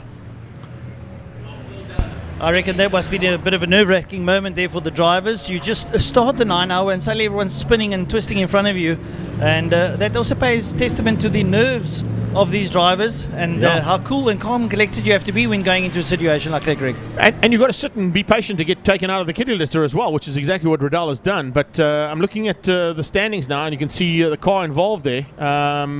Mikhail Patamba has dropped right back in the proceedings, and understandably having spun out, the first car to spin out through turn 1. A lot of drivers would have seen that spinning Ferrari and realized there could be an issue, and that's why a couple of them might have changed their position. There is the replay of Riddell getting out of shape as he comes into turn 1, just ahead of Ellison's Chevron and Bob Neal in the STRS Focus. One of the first cars to go off, of course, was that 350Z, and it managed to just circulate and actually drive through the kitty litter. Then you can see the Ginetta getting out of shape here. It just loops it left and goes right, and then the back end steps out. He just can't catch it. We'll try and show you the Lamborghini and, of course, the Ferrari going in there as well. Our team did try and pick up on the action. Fantastic to see the replays that we've got here to give you the idea of what happened. But, yeah, it's going to be some fun and games. Currently, at the moment, it is the Toys R Us Porsche that are tucked in behind the Haval from Haval Edenvale. And there you can see, just watching the background, coming in there is Riddell. He goes on the normal racing line. Unfortunately, there's some form of liquid or fluid on the circuit that just throws the back end of that Ginetta out of shape and puts him in the kitty litter. They've got him going again, and it looks like he might have just looped it out a little bit too far to get him going, and he's gone onto the other side of the track now. So I hope he hasn't put that car onto the lip of the inside curb, because it'll be very difficult to pull that car off, and hopefully get it off in time, because the pack are about to make their way down there now, led by that Haval H6 from Haval Edenvale and Plumstead here in Table View, the two collaborations there between our Haval dealerships in South Africa to supply us our safety car and course cars. Watch, here's the Ferrari. As he tips it in, Mikhail Patamba's back end steps out. I'm not quite sure if it was something wrong with the Ferrari. Doesn't look like it. I think there was a potentially problem there, and you can see there is Hammond slamming into the back of Nick Adcock. That is what happened there between the Lamborghini and Adcock. Adcock had nowhere to go. He tried to avoid the spinning Ferrari. We'll try and get another look at that for you guys from a slightly different angle. There he is. There goes the Ferrari. He loops it completely out, ends up on the inside. But watch in the background. Hammond goes straight on. He hits the brakes on the oil, or whatever the liquid is that was down on turn 1, and he just went slamming into the back of the 8-call 247 Ligier. So they're going to try, and you can see them trying to work on the oil down there at the moment as well, but we'll get to that now. Have a look at this one more time from the Ferrari's point of view. The back end steps out. Mikhail tries to catch it, but of course oil on the tires makes it extremely difficult. And then the 8-call car tries to avoid it. He goes far and wide to get out of harm's way, but unfortunately behind him it was Hammond coming flying into turn 1, hit the brakes on the oil and just went straight into the back of that 8-call 247 Ligier. Yeah, a little bit unfortunate there, because you could actually see him. He actually backed the car up and tried to avoid it, and then it started sliding, and that's when he collided with Nick Adcock. A little bit unfortunate there. Nick and them obviously in the garage working frenetically. Looks like they slammed some bodywork. Let's hope they didn't go and slam into the gearbox, because that'll create a whole new kettle of fish for the 8-call 247 race team. So a little bit unfortunate still under the pace car, as you can see on screen. Lots of activity down in turn 1. They're trying to sort that one out. They're having a look at pit lane, see if we can pick something up. Some of the cars down in pit lane trying to sort themselves out. I think that's the Shelby. That's at the end of pit lane there of Mike Verrier. He was also involved. He just avoided, but actually went off track. So he probably came in just for a little checkup to make sure everything's okay on his car. But I did ask Gary van der Spey to try and get down to the Ligier team to see how much damage is on that car. And of course, he'll then have to make his way to the Trinity Protection Services team as well to check out that Lamborghini Super Trofeo and see if there's any front end damage. I think there was a lot of front end damage there, to be honest with you. There was a hard hit between the Lamborghini and the Ligier. Yeah, no, they collided at high pace. You obviously, Nick Adcock was hammering on the brakes, and Hammond came up behind him and slammed into the back. You actually saw part of the body parts fly off the cars, and they were lying down there. I saw the marshals picking it up. Now you can see down in pit lane. You see on the top left of your screen, you can see the marshals now with the drizzard powder that they're putting down for the oil. Yeah. So hopefully that stuff is actually fantastically well designed. It sucks up the oil. It actually blows away after a while. Correct. So and designed and created by Greg Parton. Greg Parton here from KwaZulu-Natal. Of course, a seasoned campaigner in a Lamborghini Huracan of his own. He's normally participates in the G&H Transport Extreme Supercars, but he's also been part and parcel of a couple of events down here in Cape Town as well, and part of the sports and GT category here too. And I think, if I'm not mistaken, across the road, yeah, there you go, on the pit wall. Drives and Environmental are there as one of our pit wall sponsors. So great to see that product being put into good use. And yeah, a pretty dramatic start, I've got to say, from our fellow commentator in East London. Brendan Kelly's just joined us and saying, yeah, hopefully there's not too much damage to the Ligier. We're going to try and find out for you as quickly as possible, Bren, and hopefully get down there to see if there is any damage to the Ligier. See Gary van der Spey has made his way down to the pit lane. They're setting up the cameras, so hopefully we'll be able to find out what's going on with that Ligier. You can see all the cars filtering through, the marshals just sort of guiding all the, you can see all the Cobras, the AC Cobras, they're all Lexus V8 powered AC Cobras. I was chatting earlier to Franco Di Matteo. One of their cars had a bit of a crash yesterday, a rear end crash into the wall, and fortunately for them they had a spare car on hand, so they were able to bring it out. There you can see the activity down the bottom of your screen there at the pit lane. All right, let's go down to Gary van der Spey. He's down in pit lane at the moment to find out exactly what's happened and how much damage is on the Ligier.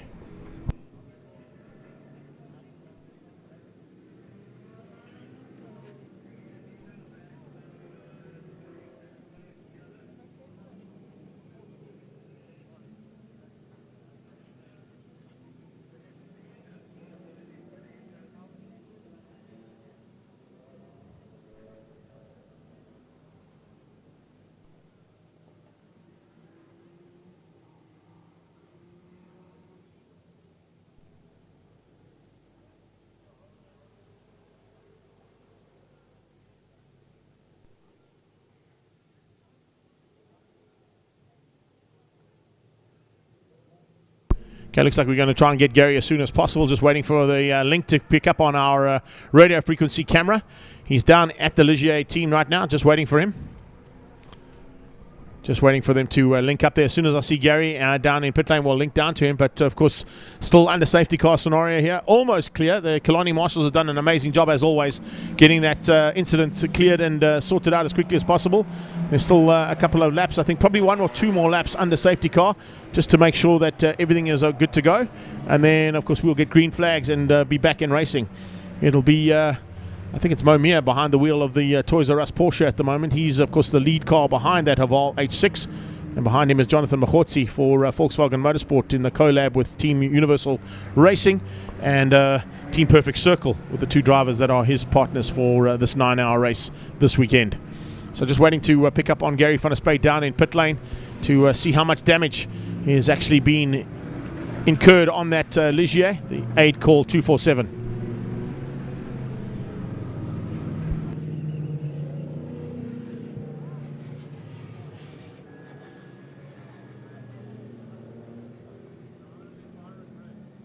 All right, so they're just getting our radio frequency microphone and radio also, camera all sorted out.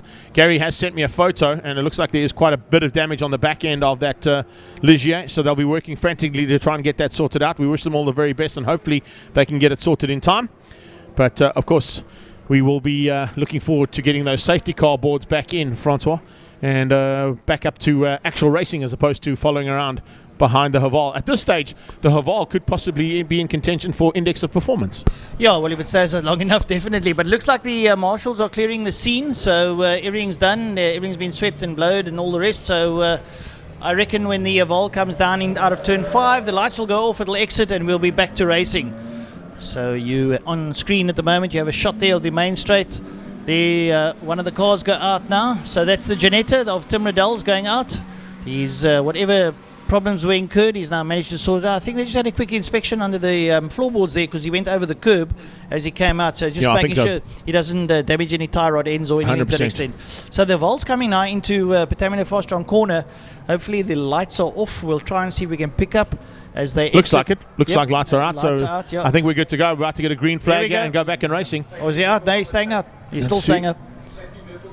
Oh no, there's still safety vehicles on the track. That's why. Right. Yeah. All right, so we'll keep them out there lap. for one more lap, possibly. We're just waiting for the other course cars to make their way back into their pit lanes and to their allotted areas, because they would have had to be called into action from all parts of the circuit to come and help out with the big cleanup. Once again, a massive thanks to the City of Cape Town and, of course, all of the tourism behind Cape Town getting behind this event, and Killarney International Raceway. And, of course, our associate sponsors, Haval, Edenvale, and Toys R Us, of course, have been with us all through the year, along with Bigfoot Express Freight and a whole bunch of the other sponsors that have been involved with this South African Endurance Series right through 2021. Having a look at all these cars in the circuit, the value of all these cars is probably the budget of some small African countries at the moment. You're not wrong, Bad. You're not wrong. A lot out there. But great to see all the different marks of motor vehicles out there. We got Ferraris, Lamborghinis, we've got VWs, we've got the Janettas, we've got Cobras, running Lexus motors, and BMWs. Anything that you wish to back is out there at the moment. So you cannot ask for a bigger mix of motor vehicles out in one event. You got a Datsun 240Z out there, bud. Yep, yeah, that's for sure. Right, the Janetta's back on track. He's come back in for a bit of a floorboard check and engine check, and so he's back at the back end of the field. And Lamborghini pulling out of Hammond as well, which is good to see. So Sam Hammond has got back on circuit. A little bit of battle scars on the front end, maybe a bit. You can see as he turned in there, you see all the kitty litter coming out of the floorboard there. I don't think they cleaned that car completely or got the vacuum cleaners behind it to get it all sorted, but that shouldn't take too much of an effort to get them out. You can see him weaving side to side to see if everything's okay on the car. It's probably lying on the back splitter. It's all resting there, and it'll blow out as he drives along. So, but thanks for throwing all the kitty litter. Yeah, bit of kitty litter and some stones into the corners there, Sam Hammond. Yeah, well, hopefully with the southeaster will pick up and blow it away. That's the plan. Yeah. That's what he's going to say. Yeah, He's definitely going to say that. All right, so Silvio Scrimanti has joined us once again. So has Tevin Nelson. Thanks so much for that. And it looks like Jeffrey Rodemeyer all the way from Somalia, giving us a bit of insight as to what he's enjoying from the 9 hour. So far, we've had almost 15 minutes of racing, and almost 14 minutes of it has been behind the safety car due to a big incident at turn 1, taking 5 cars and putting them in the kitty litter, and a couple of cars looping out. But we're about to go racing again, I would say. No, we're not. We'll still go one more. Okay. Like They're keeping us out there for a while, eh? No, he's trying to win. He's going to try and win. Yeah, you know? Index of performance is going to go to Mike Altona in the Haval. Well, yeah, doing a fantastic job. I think they're just making sure all the marshals at their posts, etc. The safety vehicles have pulled into the pits. So once they're all at their posts, I think the safety vehicle will come in. Obviously, the clerk of the course is calling this. 100%. And, he'll be going according to what the rules say. And also look at the safety aspect of the track, the circuit at the moment for the respective vehicles.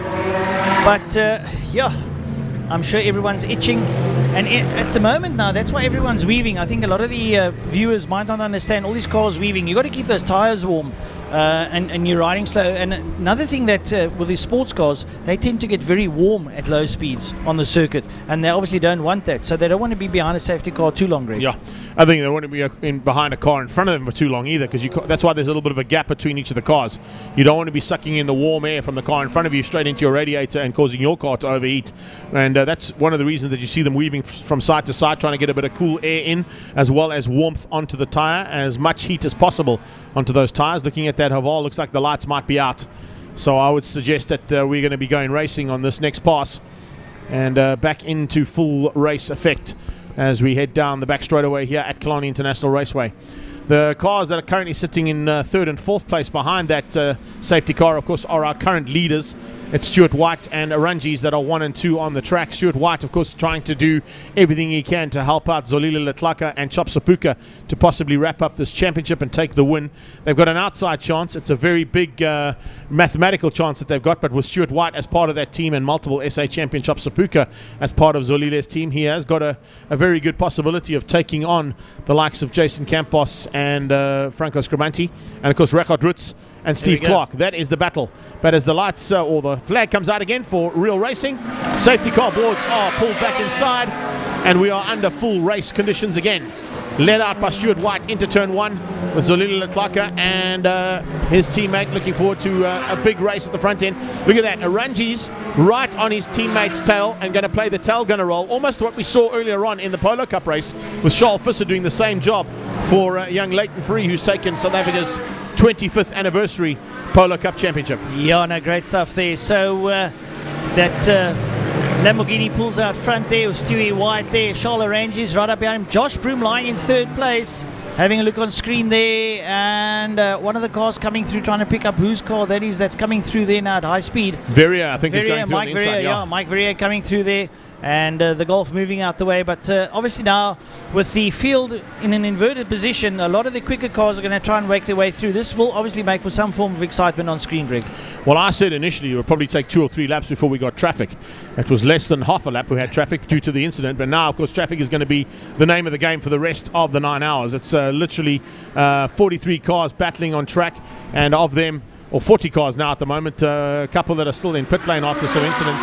One of them is Brian Morgan's backdraft roadster, the other one is Nick Adcock, and of course Mornay Jurgens with some issues as well for his team. Those 3 cars are still in pit lane and being worked on frantically, and hopefully we'll get them back on track as soon as possible. But as I said, from here on out, it's literally traffic and lots of it all day long. And what you don't want to do is be in one of those quick cars and someone's up in front of you with a slow car and they go and make a mistake. It can just unsettle the whole ball game. So it's really it's very difficult. I mean, even though like myself, I'll do next Saturday, I'll be commentating on the 8-hour motorcycle thing. It's the same thing. You don't win it in the beginning, but things happen where you don't want to be involved. You get caught up in it, and it just unsettles your whole game plan. So your strategy's out the window. What do? You got to rethink, regroup, fix, do whatever you do, exactly, and then come back at it. And you've also, at the same time, you need to keep your head about you. Where am I positioned? How do I get to where I want to be? And then there's the fight in between in terms of your own category and your own class as well, because there are classes that are participating this weekend. We'll see at this point in time, you've got 1, 2, 5 and 6 on track coming out of our leading category, of course the GT3 SA category. Then you've got the orange livery, and that of course is Class S, and that's Josh Broom at the moment in the Radical. He's in third place. Class O, led out by Byron Mitchell at the moment, and of course I think Byron Mitchell is actually behind the wheel of Verrier's car in terms of the Shelby Can-Am side of things. Indeed he is, he was invited, yeah. Yeah, GT4s, all fighting hard out there as well. You've got GT5 SA with, it's Brian Martin behind the wheel of the 52 Cobra at this point. That one, of course, is the Lexus supercharged engine, and it's got the wings and slicks on it as opposed to the standard Cobras you're seeing in your shot as they come out of Interceptor Corner, about to be caught and passed. The inside car there, of course, is our development car. It's one of the very first all-black teams racing in South Africa. Great to have them here. And he's out of shape. So about to give him a big heads up as to how well he's doing, and he makes a small mistake heading into turn number 4, I should say, and that of course is Car Care Clinic, and the 11 car there unfortunately with some problems. I think it was Bapu Rabaksula who was of course the first man behind the wheel there. He comes out of off-road racing, so getting onto the dirt shouldn't be a problem for him. Well, you saw him going forward and not backwards, so he enjoys the dirt, so he'll sort himself out. He's now backing his way down the back straight with the Porsche cleaning up behind him, but we're on screen here. The Lamborghini is leading out. So and I must admit that is absolute oral pleasure to hear him come past us, Greg. No, those things are amazing. Yeah, brilliant stuff. As I said, like when I did the live TikTok last night and I was standing on pit wall and I was watching those cars come past. During the day they're spectacular, but they are absolutely amazing at night at 200 plus along that main straightaway. Those red discs glowing and a little bit of flame pouring out the back, it makes for absolute visual excitement. So they're starting to sort themselves out. The two Lambos are starting to move away quite quickly, and Josh Broom in the Radical sitting there in third, Byron Mitchell in fourth, And I can tell you what, Byron's reveling in that in that car because he loves Killarney, and he's managed himself to get to the 1 minute 10 second barrier in his Formula VW that is campaigning in the Libre base. So it's going to be a good one, and yes, I suppose the old adage will apply: pass right and keep left, please. And that's exactly what we're talking about in terms of that development team. It wasn't actually Bups, it was Zolile Njambuka who was the first man behind the wheel of the car in the 11 car. His team were called in this morning and basically given a COC's educative talk about holding your line.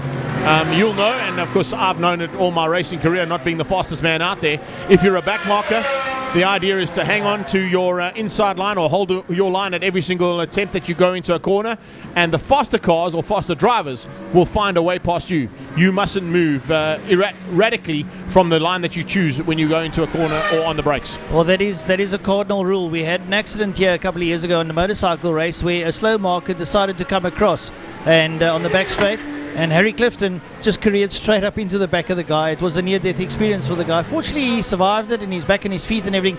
But that is the cardinal rule. If you're slow, keep your line. Like you said, the quick guy will get past you. But do not swerve around. Even in racing terms, you're allowed 2 moves before the corner.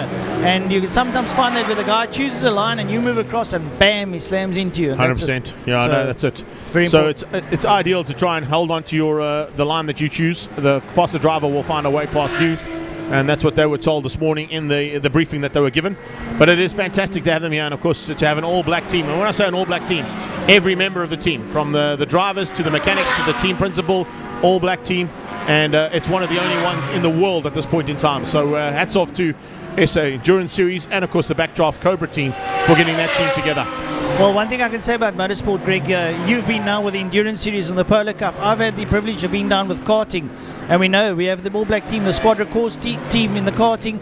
They are doing fantastically well, and we are actually producing junior talent from all quarters of South Africa. I think, no doubt. Basically, I think sport is the way to go. Whether it's football, cricket, motorsport, it's getting all inclusive now. I don't think there's any reason for us to burn. And as a matter of fact, I'm not harping on the race car because that's out the window as far as I'm concerned. What I am saying is that it's becoming inclusive. We are taking people from different aspects, all walks of life, and we're putting them on the front of sport and giving them opportunities. And the fact that the wealthy folk are putting their money down and giving these youngsters the benefit of moving forward, I think it's a great thing. Yeah, no doubt about it. Look at how Squadra Corsa performed today, with Natim Samanga getting second place today in Polo Cup's final race, and he's been there or thereabouts almost all of the second half of the season. So the guys down there that are doing such a great job with the karters and moving them through the fields and up into what is the Endurance Series and Polo Cup, well done, excellent job. Yeah, I think it's a great thing. Well, they are all still circulating. The two Lambos are stuck together like two Siamese twins as they make their way out of turn number 1. Just gone down there. There you see him going down to turn number 1. Josh Broom still trying to hang on to them. But those Lamborghinis are absolutely awesome as they're pulling around, going up into Quarry Corner. But I reckon, we were talking about the youngsters, like a man like Jonathan Mkhotsi, also ex-Polo Cup driver, also worked his way up through the ranks. A guy like Chop Sapuka is going to be out in the Lambo a little bit later. Chops, we know, well, he's a legend in his own right at the moment. He's driven just about anything. So it's so nice just to have everybody on the front page. Yeah, 100%. You've got, you mentioned Chop Sapuka. You're going to have Annie Groenewald behind the wheel of the car at some point in time during this race as well. He'll be piloting the orange Ginetta G54, and he came out of Polo Cup initially. He was in the Scania Trucks Polo Cup Polo Classic originally.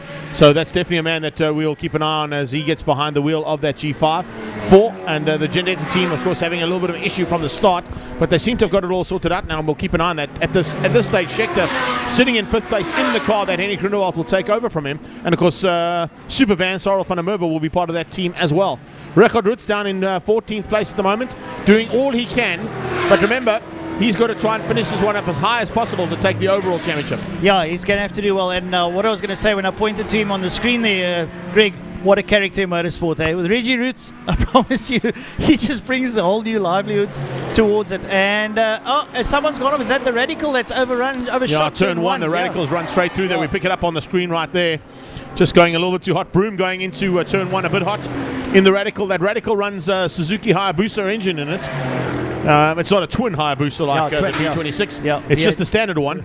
But what an amazing effort to put a little power to weight ratio car like that Radical onto the field. If our directors can just go down to turn 1, you'll see the Radical is parked on the exit road or the runoff road in turn 1. And we'll try and pick up on that for you guys. Just to the left-hand side of that shot, guys, it's the Ferrari going through there. And if we just pan left on that shot, we'll get to see the Radical parked on that service road just on the left-hand side. I don't know if our camera can go any further left than that. But you can see there's 3 Super Cup Polos heading into turn 1, just ahead of the lead car, Stuart White. And no, that's turn 2 of the Super Cup cars making our way back. Anyway, it's not a major. It is Broom who's on the sideline, and it doesn't look like he's going to be able to get that car back on track because he's been stuck there for a while now. Yeah, he's poorly positioned in terms of parking's up against the tyre wall, and I don't know if he can go back or forth or something has gone wrong. But he went down very hot in there, and then he slammed on the brakes. He couldn't turn. So I'm not sure if it's a steering or a braking issue. There we go. There we go. There stands the Radical. And Josh is in there. He's working frenetically with the dashboard. Don't know what the story is. But I sincerely hope that that hasn't put pay to his chances. I think they're going to try and push that there with the marshals trying to push his car back because he's in a position. He doesn't have a turning circle. You know, the race cars, there we go. They're trying to push the car back into a more sort of favourable position so he can get it out there. But that is doing his chances no good. Yeah, we'll wait and see if he's able to get that car going again. But that's where Josh Broom ended up. It's on the exit road of turn 1. 2 marshals helping him push the car backwards, but it doesn't look like he's going to get it fired up. He's going to probably need assistance to get that car back into pit lane. And if he can get it back into pit lane, maybe he can get back on track and hopefully get back into contention. Remember, Broom will be fighting hard, of course, for his own class there. He was actually one of the 6 or 7 cars involved in that category that he races in. So we'll have to keep an eye on whether he's able to get that car back on track and back into the fray. Yeah, so they're turning him around, as you can see. And now he'll right lock those wheels and try and get back onto the road. Hopefully he can get it started and get back on the road. And like I said, the turning circle is not the greatest. He fortunately just manages to get it back on the tar. And I don't know if they... No, the marshal just to go left to get onto the service. Looking down the field, it is the 42 car of Roots that leads out Class E. Julian Familiaris and Dean Wilson are the top 3 in the Cobra category. And then, of course, as we look at Class GT3 SA, it's Stuart White, Charles Orangis, and Mikhail Patamba. Already back up to 5th place. Amazing recovery there from the Ferrari. Yeah, I know. Doing this one front and that one back, and I'm like, sorry, what's There's happening? The Polos. Yeah, how does this work? Yeah. So, but a great design. One of them leaving pit lane at the moment. They are beautifully built. They're exceptionally well designed. Having a look at the front end where the motor sits, the motor is recessed towards the firewall, and all the cross members in the front. So if you have an accident with that car, the motor is very well protected, and you've got a lot of safety car. Safety car's been called. I'm not quite sure where the safety car issue is. Maybe somebody can pick it up on our cameras out there, but maybe an incident somewhere on track that has required a safety car to be deployed once again for the second. Bring it in.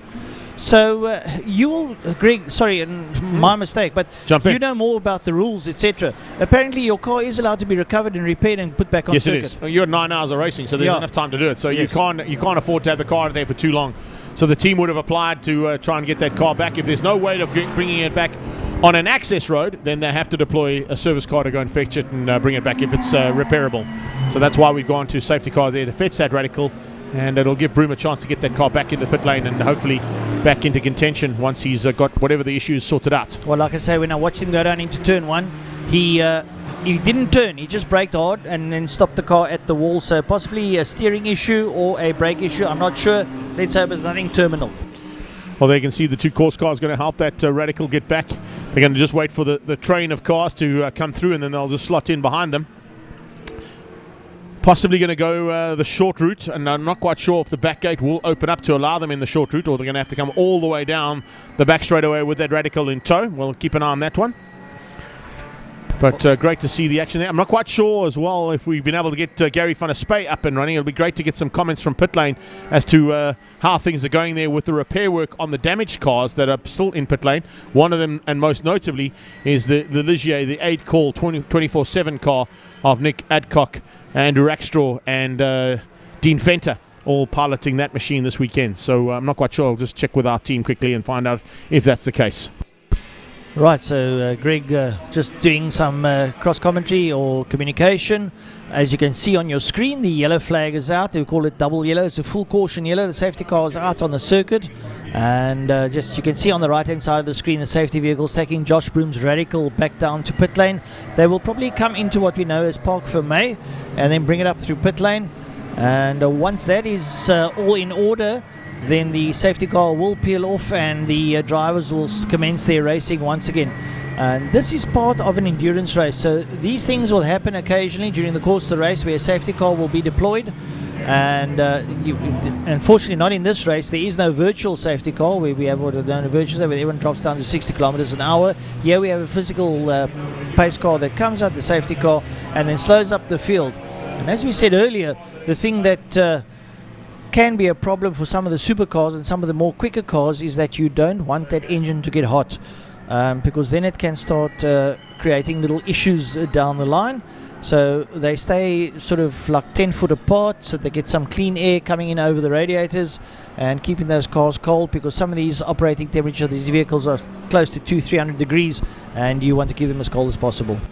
Okay, so we've got 2 cars in pit lane there at the moment. You can see that have come in for possibilities of some repair work or something being done on the cars. So just waiting for a couple. Okay, looks like we've got Gary down in pit lane now. Let's go down to Gary van der Spey and find out how the repairs are going on some of those cars that were damaged in the first part of the race. Gary, to you, buddy.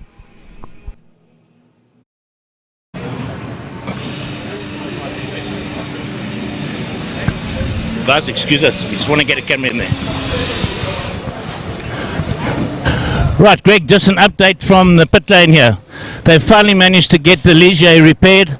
The back end was extremely damaged, shattering the diffuser and pushing it forward.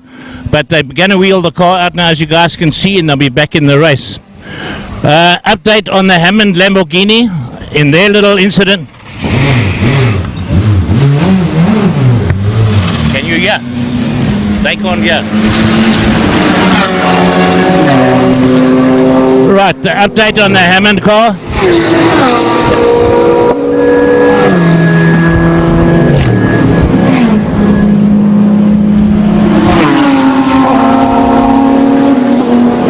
Where's Stephen?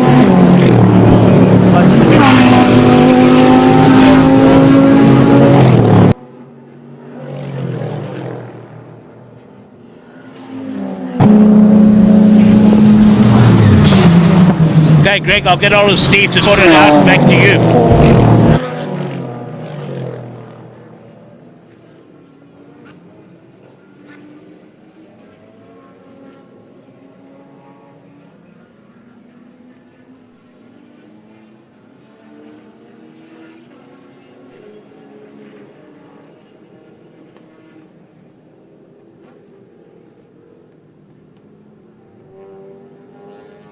Right, we're back in racing there. Sorry to make you wait there, Francois. I was just trying to get the communication right.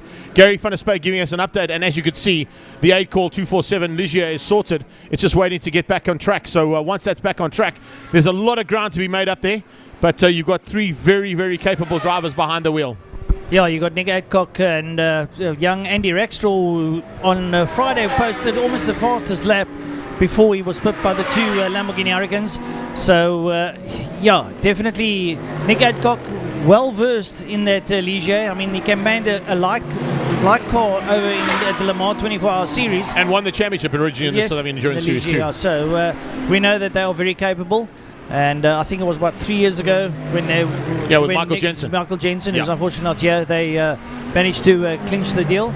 So I think Nick Adcock is an endurance racer. He knows what is required. He'll manage 100%. His team accordingly. And we've got Rico Bala in the garage and some real greats around them. So it'll be good to have them on board. And they will manage their team accordingly and hopefully bring them home in a very respectable position, possibly well shaped on index.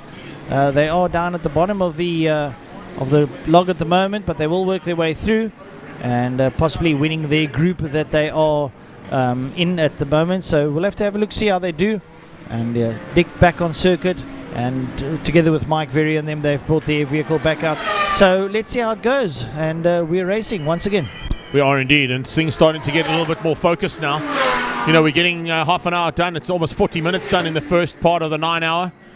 41 minutes in total completely sorted out, and I think we're going to be looking at a lot of action to happen over the next 8.5 hours of racing, because stranger things have happened in endurance racing all the time, and it's very, very crucial to start thinking about those strategies that you put into place. A lot of these teams would have gone through all kinds of scenarios, whether there's a lap 2 incident like we saw, or a lap 10 incident, or maybe the first 3 hours no incidents. They've got to take all of those possibilities into account. And also, I was chatting to Charles Ranges early on, and he also mentioned it to Gary Fleming at the beginning of the stage, that your fuel lasts an hour, but now you get put behind a pace car, so now your timing is out. As I said, I would have come in on lap 30, now you've got to come in on lap 35, and your strategy gets amended, as Greg rightly stated. So, see some of the cars. There's Adcock going into turn number 1. He's busy filtering his way through the field. So, nice to see the Ligier back on track. Here's one of the Cup cars coming through as well. And I would assume that Nick, being the team principal and the boss of the car, has said to them, listen guys, leave me in the car, let me try and get as much of the damage repaired as possible before I hand it to my 2 youngsters. Yeah, look, Nick is a seasoned veteran at this endurance racing. There we see him in picture going now into Interceptor corner. There's the Ligier. All things look pretty okay with that car coming up towards Carcare Clinic corner. So Nick will obviously now try and position himself in the field. He knows he's got 2 very quick, Dean Venter and Andy Rackstraw, extremely quick drivers, and he will probably try and position as best he can to be able to unleash those youngsters. Yeah, for sure. I'm just double checking that it is actually him at the wheel. It looked like it might be Rackstraw's helmet that was there, but we'll confirm that as he comes across the line. We can look out the window, fortunately, here from our commentary booth, and see whether or not it is actually Nick Adcock or Andy Rackstraw. Well, if it's Andy, he's going to be pedaling, but I'll pick up now. I'll check the helmet as he comes past. No, it's definitely Nick Adcock. No, Adcock, for sure. It's definitely Nick. Adcock, for sure. The Iron Man lookalike helmet, as we call it, in colours. Yeah, that's the nice thing. We were chatting about karting earlier. Everyone says, how do you know everyone's names in the karting? How do you remember everything? You I don't. said, helmets. Helmets. Same as bike racing. Helmets. Helmets. Don't look at a bike. Don't look at the leathers. Helmet is the only differentiating factor. And speaking of karting helmets, I'll tell you something. Some beautiful liveries that the guys come up with. For sure. Well, it's the Killarney 9 now. It's final round of the Southern Endurance Series. If you've just joined us on our live stream feed, a massive welcome to everybody from all around the world. Here from the mother city in Cape Town, South Africa is where we are. It's Greg Maloney, the voice of choice, and Francois Butler, the voice of Western Province karting, and of course my fellow World Rallycross commentator. We've done a few sessions together. We were together last year as well, just the 2 of us. Yep. For the 9 hour. But we've got a full team here this weekend. Gary Fleming, Frankie Hirnis, and Byron Hart will be joining us throughout the afternoon and into the evening as well, to bring you through the action that has happened. And of course, there's been plenty of it so far, and expecting a whole lot more, I should say, going into the night session. Watched a couple of the night sessions last night, and it's just a whole nother ball game when the sun drops out the sky here in Cape Town. And I also took into account a couple of the things that we've seen in terms of weather predictions, possibilities of getting a bit misty in the afternoon as well. Invariably so this time of the year. As you know, it's hot during the day. It's not too warm today, but obviously the sun's baking down on the sea, and yeah, around about 4:30, 4:45, the mist will start rolling in, and that can change things up a little bit. But we'll have to wait and see. I'm having a look. We've got a northwester blowing, so the inevitability of getting that fog a little bit later is definitely there. The flags, if you look out the window where we're sitting, as you see the cars going into Carcare Clinic corner at the moment, coming out there. A nice shot of the Nissan, and that is the Ford ST that's out there as well. So, yeah, the weather very unpredictable. Greg, you know Cape Town well enough. You've been here long enough to know what goes down here. So that can change things up. But the plus point, it'll be cool as the evening comes in. And the cars will perform better. When you were doing your little stint on the wall last night, I actually was standing behind you. And like you say, when those cars come from Ilda Marie, I think Lee Phillips will probably jump in at some point as well.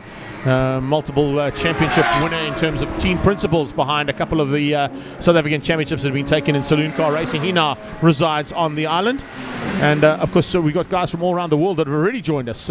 It's great to have that. South Africa's got very big. You know, it's swollen. It's swollen as far as New Zealand. It's swollen as far as Canada. You know, it's become a very big country. Very metropolitan. And yeah, you know what? We don't want to say people run away. They obviously go to look for better, greener pastures in terms of employment, etc., and better situations. But I do believe that the country is starting to move in the right direction. We don't want to get political or anything. I think people are starting to see the upside of the country, and with people overseas, we have a large footprint. So the South Africans that are overseas are doing as well. And why I'm saying that is with our motorsport. We have our motorcyclists, we have the Binder boys, we have the likes of Stephen Woodendall, who unfortunately broke away from Evan Brothers. I don't know what he's seen. So we got a car off in turn 1, the Mini. Oh, turn 1, a Mini Bucket List Racing Mini going off in turn 1. Go across back to turn 1. We can see him pick him up. He has got back on track, fortunately, and resumed his race again. But a little bit of off-track excursion there for the Mini. Just want to pick up and see it. That one should be Rob Clark, I think, at the wheel. I just want to double check and see who's behind the wheel of the Mini at this point in time. Looking at our timing monitor, if I can try and pick up on it. All the way down.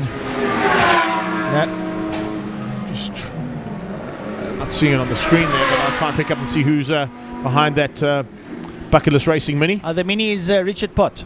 Oh, it's Pott. Yeah, Pott's Richard at the wheel Pott's at the moment. Yeah, that's who it is. So Richard Pott out the Mini, but overcooking turn 1, but he managed to just put it into the kitty litter and just kept it rolling and drove at the other side. So a little bit of mistake, but a wake-up call for him nonetheless as to where his braking marker might be. A lot of traffic going into turn 1 now with the 2 Lambos coming through. A lot of the backdraft roadsters. There's a Super Cup Polo in there. And looking in there is the Campos car there as well. The Campos Super Cup Polo. And I don't know who will be in it. Possibly Campos. Yeah, that'll be Jason Campos. Jason started the race. Jay started the race in the Super Cup Polo. I think the reason for that is he's a little bit more comfortable behind the wheel of that car, having campaigned in the Super Cup category championship all season long. Yeah. His brother joined him halfway through, so Keegan Campos on his debut actually won in the Super Polo Cup, which was fantastic to see. But I would have said between the two drivers, putting Jason in is probably the right idea, having the being more comfortable behind the wheel of the car. We were chatting to Jay on Thursday evening, and he said to me, he says, Franco Scribanti is feeling like this is probably the biggest downgrade he's ever had to do in his life. I say he's going to be. If you look at the cars, he normally passes. Exactly. But take nothing away from the car's ability. We say that tongue in cheek, but if you look at the giant killing capabilities of the Super Cup Polos. I mean, Andre Besaidnout and Saul Hack in the Team Perfect Circle car have podiumed twice in second place overall at 2 of the events this year. So they've got the capabilities of taking on the big sports cars in an event like this. And also the upside of those Super Cup Polos is the reliability. Where your supercars like your Lambos, your Ferraris and that, they're very tweaky. Something can go wrong. Those Polos just keep rolling. Yeah, 100%. That's exactly it. Yeah. Consistency is key in a 9 hour. For sure. It's probably the most important factor to take into account. Oh, some great stuff out there. Having a look there down the line. Some of the cars that are running out, there's 1 or 2 cars in the pits. The Mini's come into the pits that ran off. I think they're just going to change some tyres. They might have a tyre issue. Greg, while we're on the subject of tyres, how many sets are they afforded in terms of the race? No, there's no restriction on the tyres. They can change as many tyres as they want to. There's no restriction on them, but and there's also no restriction in terms of the manufacturer. You can have Michelin, Dunlop, Pirelli, whatever you want to. So if you've got the tyre budget, you can have the tyre budget. Most of them are going to probably in a 9 hour run, probably 3 or 4 sets. 3 or 4 sets, depending on whether the weather changes as well, and also what their budgets are like. A couple of guys might have kept race tyres to use for practice and qualifying, and then have a set of race tyres they want to try and get through the entire race on. I know that the Super Cup Polo guys with those Dunlops at the 2 4-hour events that we held at Desi's Raceway, and of course the 2 4 hours down at the East London Grand Prix circuit, and of course at Swartkops, they only used 1 set of tyres, so the degradation is not so bad on those Dunlops, which is really nice to see. Looking down in pit lane, a little bit of pit lane activity starting to happen at the back end, down at the bottom. You can see a couple of cars coming in there. I think that's the Mini just coming in for a bit of a checkup. Yeah, it is. Bucket List Racing Mini of Richard Pott just coming in to make sure that everything is okay. Maybe a bit of damage underneath the bodywork that they want to just make 100% sure on, that there's no major issues. At this point in time, understandably, Stuart White fastest on track with a 1:10.2. Now, a 1:10 at one point in time was the outright lap record. It was the outright record. Now all the superbikes cruise around 1:10 around the circuit. So, So on a Saturday, you come here and we've got a couple of our sports and GTs out. They sort of hover 1.8, 1.9. It just shows you how technology is booming. So It's mind-blowing. It really is incredible to see how things are going. Speaking of technology, I mean, look at what we're doing here. We're sending live pictures all around the world via a social media platform. Correct. And the group downstairs doing sterling work for us. It's brilliant to be able to be part of this, to be bringing you this live stream and the commentary, etc. It's a 9 hour, it's an endurance race. You will not be listening to us for all 9 hours because I'm sure you'll throw the towel in. Greg and I will also throw the towel in. we normally get to a point where we go, yeah, no, I think we've dribbled on enough, eh? And as I say that, Chris Davison just jumped in and said, great commentary, guys. Well, there we go. Thanks, Chris. Very nice of you to say that we got great commentary. We do try. So, yeah, having a look at the front, still Stewie White leading out on the Lamborghini, followed by Charles Rangers, Kisha Patamba in the Ferrari, lying third. Schechter there in fourth, Heilanachan there in 5. There's a car we haven't spoken about, but let me tell you something. That is certainly a black horse in this race, the Porsche. The Porsche. Now, if I say that, I want to sort of elaborate a little bit on it. In the last 2 events, they've podiumed overall. They've shown prowess of maybe taking a victory, but the one major factor that the Porsche has in its stable is the fact that that car is built for endurance racing. And I chatted to Stuart from WCT Racing, and he says they've literally changed tyres, oil, and fuel the whole season. They haven't touched anything else on that car. That's how well built that Porsche is. Sorry, Greg, I do have an affiliation to a certain motor vehicle.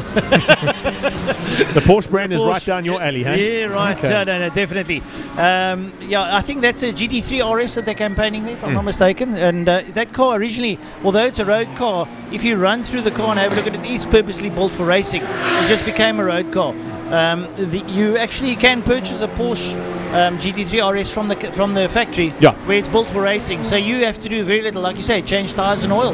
That car can run. I mean, and it's also testament to what's happened in this championship and how things have gone with this championship, because you look at Stradale Motorsport, they basically built their Stradale racing camp around the fact that they can provide other teams vehicles from championships that are now become null and void in Europe. So your GT3 cars, your GT4 cars, GT3 spec cars that even are spec for international races like the SRO Intercontinental GT Championship.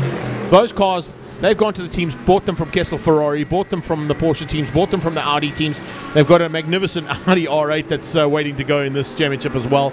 But the cool thing is that they've made a business out of it. So you as a potential race driver and a person that wants to participate in this can go to Stradale or go to other members that have got a similar kind of scheme set up and say, right, I would like an Audi R8 or I'd like a Ferrari 458, etc., etc. They'll source the car. When they buy the car, it comes with everything. It comes with spares to get you running through an entire season. They send 2 mechanics out to teach your team how to prep the car and how to sort it out, or you leave it with Stradale and they make a plan to do the in-house for you, and you have literally an arrive and drive style team. So the team preps your car, you get in the car and you race it. Well, something that I was just thinking about while you're talking to me, not that I'm not concentrating on the conversation, remember when Harry Arangis brought the Bentley out? Yeah, it'd be nice to have a Bentley back out here. I mean, that is just one beautiful. Well, look, the Bentley is currently being campaigned in the Sectra series. Yeah. It's fantastic to have Dave piloting that car, and he's done a superb job. First time out, he finished 6th overall in the Bentley. So that Bentley is here, and it is in the Sectra series. And of course, next year, plans are for South African Endurance Series and Sectra to run in conjunction with each other at every single round. So you're going to have a Sectra race and a South African Endurance race at all of the rounds. Finishing off, hopefully, with no issues again, at the Kyalami 9 hour. Now, the cool thing about last weekend, if it had happened, was it would have been the very first time that a national championship class would have been entered into an international Continental GT Championship race like the Kyalami 9 hour. They were going to run 1 hour endurance race on the Friday, and then the second hour endurance race would have made up the first hour of the 9 hour. And then we had 3 teams who'd entered their Sectra cars into a national class for the Kyalami 9 hour as well. So it would have been a completely different scenario to what we've ever seen at Kyalami. Yeah, and obviously the Van der Linde boys are here, and the 9 hour was cancelled. It would be lovely to see the German touring cars out here, the Audis and the BMs, etc.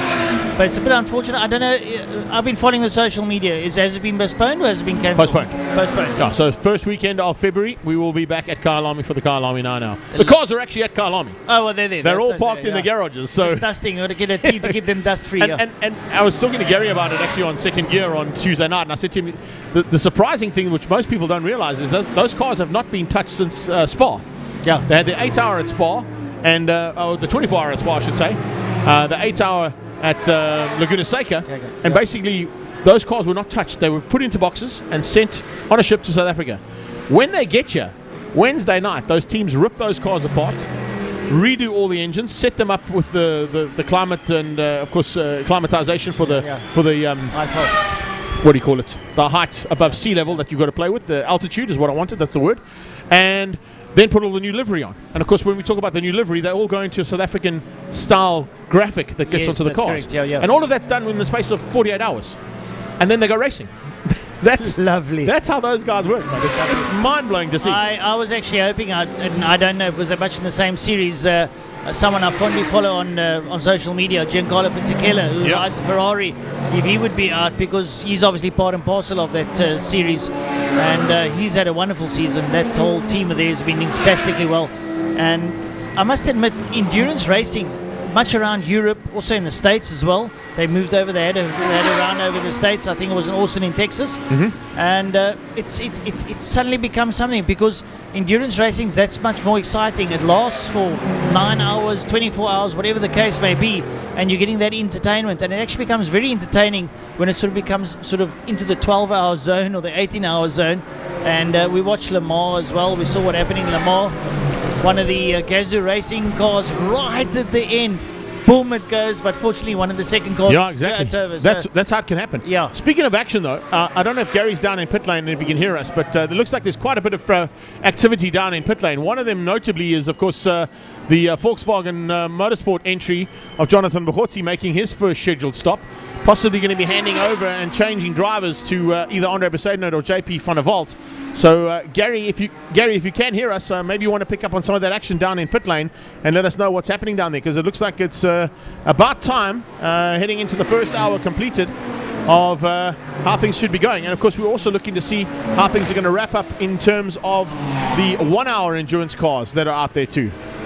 Yeah, a couple of cars moving in there. I see the BMW of Twitter is in there as well, and one of the Super Cup Polos down at the bottom end of the pit lane. So things are happening. You will start getting cars to pit. We are approximately an hour into the thing, so the refuelings are imminent, Greg, because they reckon they can do hour to hour 15 minutes. So hopefully something will happen there in terms of that. So things are going to start heating up pretty shortly. This is where the excitement comes into, Greg, when they start pulling into pit lane. All the frenetic activity, tires, fuel, everything. And like I say, an hour in, although we had a couple of safety cars, maybe about 1 hour, 15 minutes, I reckon the guys should start popping, especially the supercars, because they'll be burning up fuel at the radical place. Yeah, well, what we need to take into account, of course, is the first hour is also a race in its own, and the 1 hour endurance race would have had a checkered flag brought out for the hour endurance race competitors. So we'll see a couple of cars drop off the back end of that off the list, yeah. List of timing that we've got. Also picking up on a little bit of action that'll be happening out on track and in the pit lane, where I saw the Toys R Us and Bluff Meat Centre Porsche coming into pit lane as well. Great to see that team back on track. They had a bit of an issue at the last round, and of course now a couple of cars that are going to sort themselves out. You can see the Polo is back up from Volkswagen Motorsport. I'm not quite sure if there's a driver change on that one, but it looks like Bohotsi is still behind the wheel of the car. They said he possibly may do a double stint at the front end and then hand over to either Andre Besaidnout or to JP van der Walt. The BMW M3 is in as well. Great to see that car. It's a very, very seasoned companion. Ants Viljoen behind the wheel of that machine. And looking forward to fighting it. Oh, not beg your pardon. Wayne Lotter. Wayne Lotter, yeah. Yeah, not Ants Viljoen. Ants Viljoen is in the Steve Golf. Tritter went out earlier. Now Wayne's behind the wheel. That car, when it was initially developed about 2 years ago, had a lot of teething problems, but they have sorted everything out. I had a chat to Wayne. He says they've turned the boost or the turbo up to about 0.9, just to keep it pleasant and reliability issues. So I reckon, I said to him, if you finish, that's a feather in your cap, because they haven't managed to finish. Yeah, look, it's been a very good car all through the season, and they've had some great outings, I can tell you that much. Just also picking up on a couple of things down there. Hammond, the Lamborghini has retired, the diffuser pushed in too far, and of course it's causing a little bit of a cutout and a cut on the tyres. So it looks like the Hammond Lamborghini, unfortunately, with some damage and too much damage to get them back on track. So thanks to Gary for the WhatsApp that came through. Just trying to get hold of Gary down in pit lane as well. They're trying to give us maybe a little bit of insight there.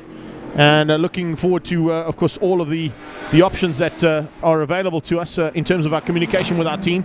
We're on WhatsApp, we're on Discord, we're on Facebook, and we're trying to get all the information down there as quickly as possible. Daniel driving in the GTC in the V8 Lexus Motors. 100%. So a great effort there. I just picked up on Daniel Rowe's name in the mix there. fighting for honours, of course, in that 1 hour endurance race. So congratulations to him. If it was him that actually took the victory. As I said, on our timing monitor, we're not getting an indication as to who the top drivers were in that race, but I'll also send a message on the WhatsApp group to try and get the overall results of that one too. Looks like a bit of problems for the Toys R Us and Bluff Meat Centre Porsche. It seems to be losing a bit of power, so hopefully we can get some information from Gary van der Spey in pit lane pretty shortly. Well, so unfortunately that Porsche having a little bit of issue, usually very trustworthy, and let's hope that they can sort that matter out as they have them in pit lane at the moment. There you see one of the Backdraft Roadsters now in pit lane in your picture. They busy refueling or trying to refuel, and they're going to have to be in their pit box. Let's have a look, see what they're going to do. Are they pushing that car into another position? Here comes another car into pit lane, and see what they're going to be doing. Oh, that Cobra is going to be going to the pit box, so unfortunately something mechanical that needs to be addressed. A couple of cars out. We've got about 5 or 6 cars out of the race already.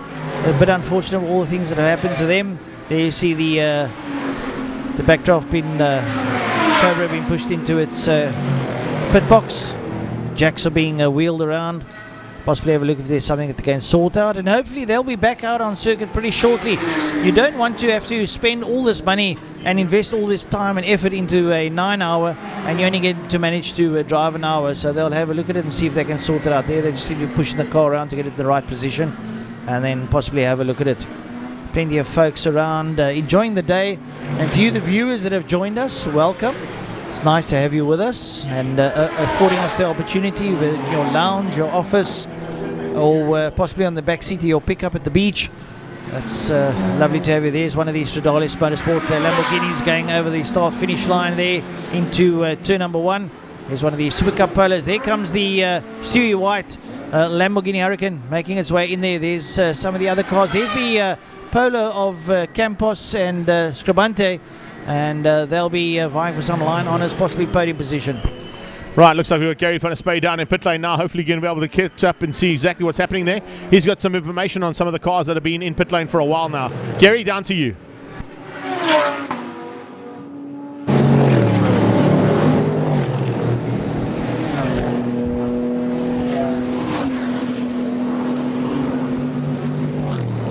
Okay, I'm talking to the microphone now. Can you hear me now? Gary, test 1, 2, 3. 3, 2, 1. We're standing in the pit lane.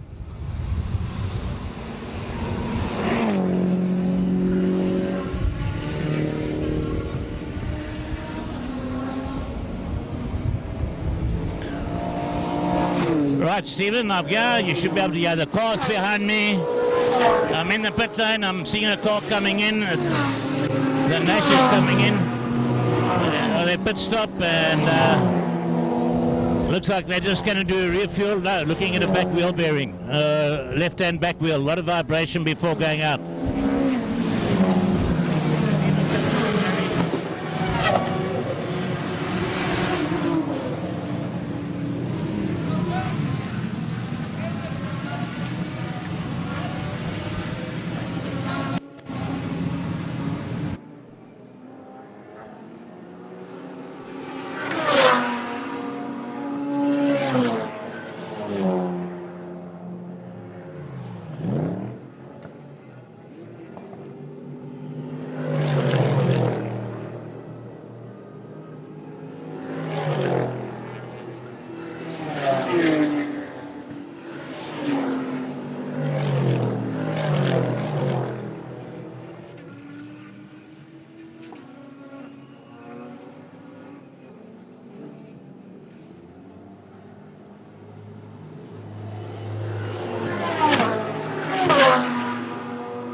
Right, Greg, I hope you can hear me.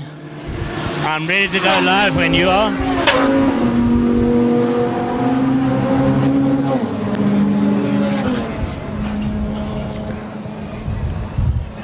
Greg coming for Gary. Are you picking me up?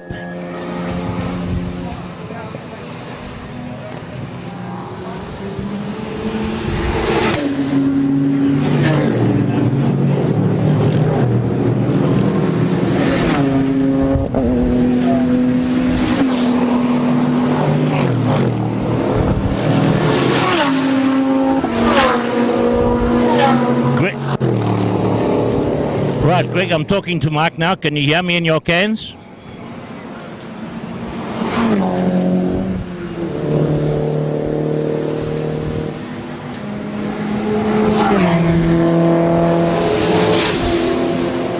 Stephen, may I suggest you go up and make sure that Greg's cans are working properly so I can pick up the audio?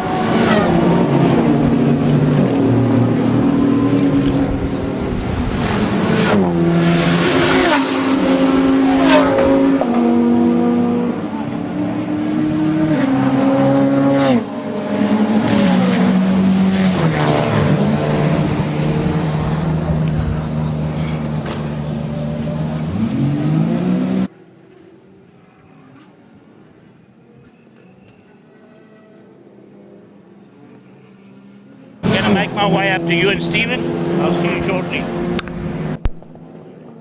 Well, looks like we've got a little bit of issues there with communication with Gary, but coming back onto the track, there you can see Gary Finspain in the background there, and hasn't been able to get the communication right just yet. We'll get it sorted out during the day. The 21 car is in, and a little bit of work to be done on that car, and of course probably just a scheduled stop for them. Great to see the Porsche back out. We did hear from Gary that there might have been an issue with the Porsche, but they've seemed to have got it sorted out. We have got an issue on track somewhere because safety car has been deployed. I can tell you what it is. On the Joubert straight between turn 1 and 2, the development Cobra has parked on the sideline, and he's on the inside of what is the chicane for the World Rallycross Championship. So that's the reason possibly for the safety car being deployed. He's not in a dangerous position, but we do need to get that car back into pit lane.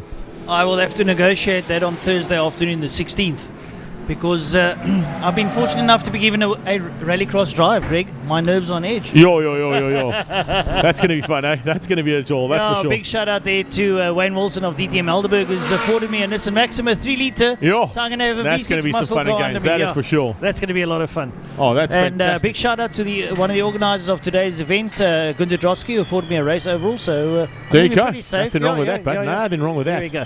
So we're under safety car again due to a car being parked on the inside of the chicane for World Rallycross Championship. It's just on the left-hand side of your shot there. You can see it just off track with the yellow Killarney course car going to attempt to bring it back into our position that, of course, we're going to have some fun and games with.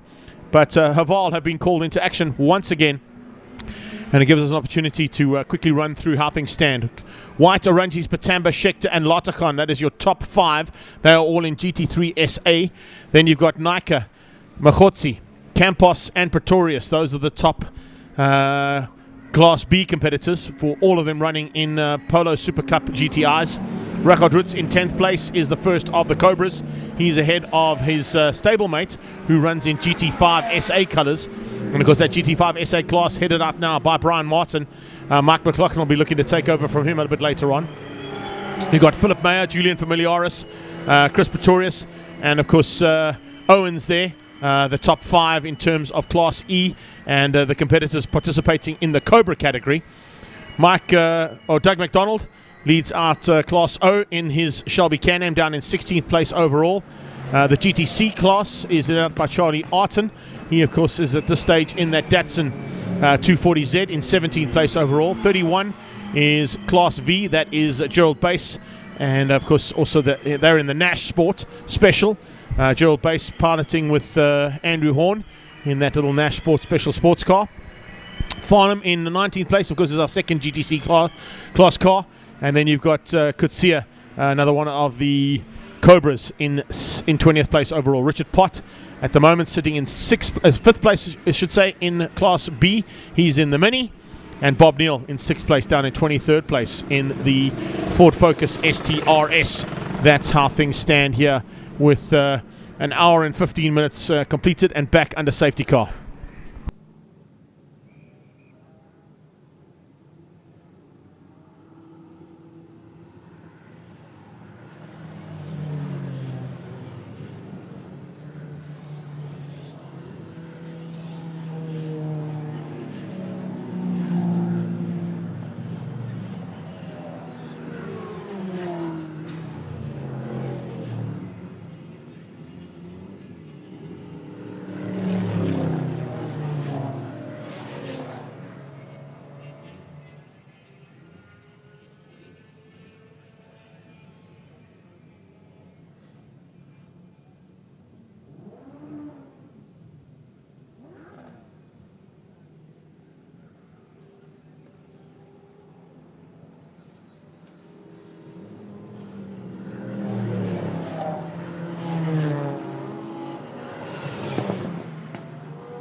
All right, so it seems that we have got some action about to kick off again. And we can also ask if our fellow commentators, Gary Fleming, Frankie Hennis and Byron Hart, are anywhere around the circuit. They can come up and join us. It'll be awesome to get a little bit of a break in the proceedings here. We've taken the first hour and 20 minutes or so, but we are sharing the load, of course, with all of the other commentators here today. So, Gary, Frankie, if you're around, come on up, bud. We'd love to step off and give you guys a bit of a shot here to see how things are going here for the second hour. A big thanks as well to Megan Rue from Red Star Raceway, just to say that Gary's live stream commentary was going out from pit lane. We just couldn't hear him. They could hear him on the live stream. So we just need to maybe make that a bit more clearer and sort that out heading into the second part of the second hour. And some great race action so far from all of the competitors out on track. But we are under safety car at the moment. It was due to, I think, Byron Mitchell getting called back in and having to work things out to get his car back into pit lane. They have returned that car to pit lane, and we should be back up and running shortly. Right, it's all happening out there now. Still under, you can see on the top of your screen there, it says yellow flag because they're under safety car conditions. They are busy recovering a car from the center of the track, and that car will be back in pit lane pretty shortly. Once that is done, the Vol that's leading out, I see the Vol's lights are going off as they go down the back straight. There it goes. You see the Campos car, the Super Cup Polo behind it, as they're leading out that pack. So that car will have to have the run out of the turn number 5. That Vol will be peeling off towards the center of the circuit as they work their way down. The Polo starts slowing up, giving the Vol chance to get out the way before it gets on the gas. And right up behind that Polo, it looks like it is the Ligier there of Nick Adcock. He's going to get on the hammer pretty shortly now as they come up towards us. And look how quick that Polo is. But Nick Adcock's going to take it down towards turn number 1. He'll reel up on the inside and take over the lead of the pack, not the lead of the race. Having a look there, where is Adcock in terms of position? They've got a lot of work. Nick Adcock down in 34th position, so he's got a lot of work to do. He's climbing up through the field. As you remember earlier on, the Hammond brothers Lamborghini careered into the back of the Adcock car, and the Ricobalo Racing team took that car back into their pit box and quickly sorted out whatever rear end issues it had. Unfortunately, the Hammond car, the Lamborghini, has picked up some sort of problem with the front diffuser, a spoiler or splitter, whatever we would like to call it, that is now bent backwards, and they cannot bend the bodywork back, and it is rubbing off on the tires, so that invariably will create a handling issue for them going forward. So that is unfortunate that the Hammond, the Trinity Security sponsored vehicle of the Hammond boys, has left the circuit and possibly put pay to their chances of getting some good championship points in there and affecting their standings. So there comes your Super Cup Polo once again ahead of the Adcock car. So I tell you what, Jason Campos giving it a good run for its money, and one of the Ferraris has now left pit lane, so that must have been a refuel. I think that's the Shoal Orange's car that's left, gone out. It'll be making its way up here. You see on screen coming up towards Quarry Corner. That's the Orange's car that has just got some fuel. So good time to go in. If it's a safety car, it's an ideal time to go in because you hardly lose any time, which is a good idea.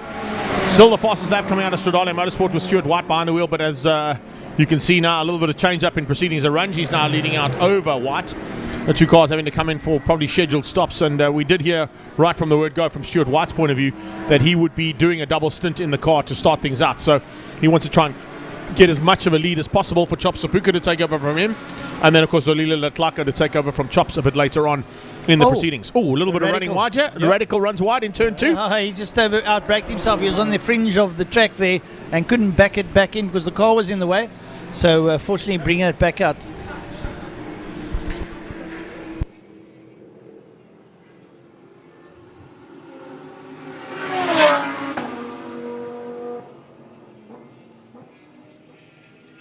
So as we get into the second part of this, we've got an hour and a half completed nearly.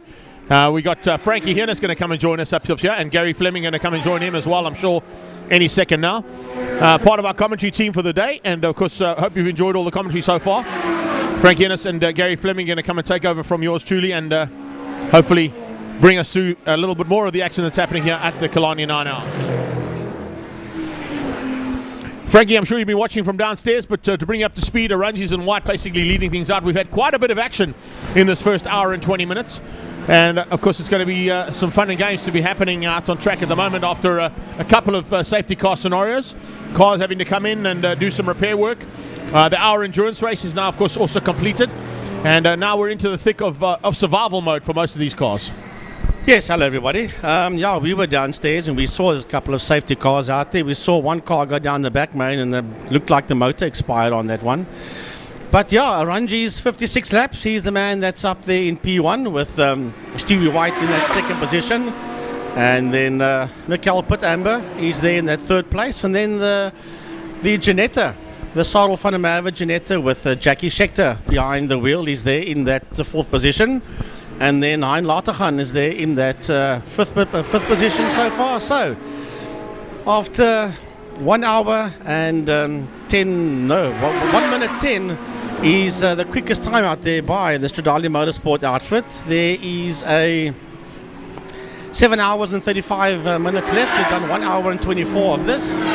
As well, the evening session is going to be interesting the moment that does come up. So yeah, Gary, myself and Byron was downstairs, and we saw quite a bit of the action happen out there as we're just going to shift commentators. The voice of choice, Mr. Greg Maloney, just handing over to Byron Height, who's going to join me, Frankie Ennis, Mike's side, and it's going to be interesting stuff. Byron, welcome. There's activity there you can see in pit lane. They're busy sweeping up as the cars start coming into pits. One of the Lotus 7s working their way into the pit lane. There you can see change of driver as they are about to make their routine pit stop. It'll be nice to see who that is, actually. As a matter of fact, one of the backdraft Cobras, one of many in the race coming into the pits as well. Well, the mechanics having to get out of the way and the officials having to jump out of the way, but you'll see that the marshals and the crews will be doing a hell of a lot of sweeping as the day draws on. I see quite a ripple wind coming here as well, and I see the Ligier is back out on the circuit. Of course, that was the car, one of the cars that was involved in the first or second lap skirmish at turn 1. So that's coming back out of the pits again. So great to see that car is well and truly back in the race.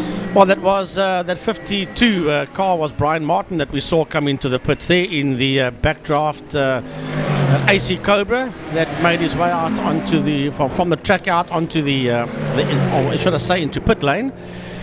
So we have done 1 hour and 25, and it's White, the 25 car, that's ahead of the 86 in that second position, and then the 17 is out there in third place. So as we keep an eye on them racing through Interceptor Corner, that's the Ligier we just saw go through Interceptor Corner there, as the rest of the field just filter past. Yep, so two Lamborghinis at the front of the field. It's now White having completed 58 laps in the number 25 Hurricane. And, well, that'll be, of course, the 86 car in second position. Quite a field here as well. No, a lot of the cars were only going to be doing the first hour of the 9 hour. Yeah, that has come and gone already. That yes. Hour 26. So the 1 hour guys are finished. They've done their thing.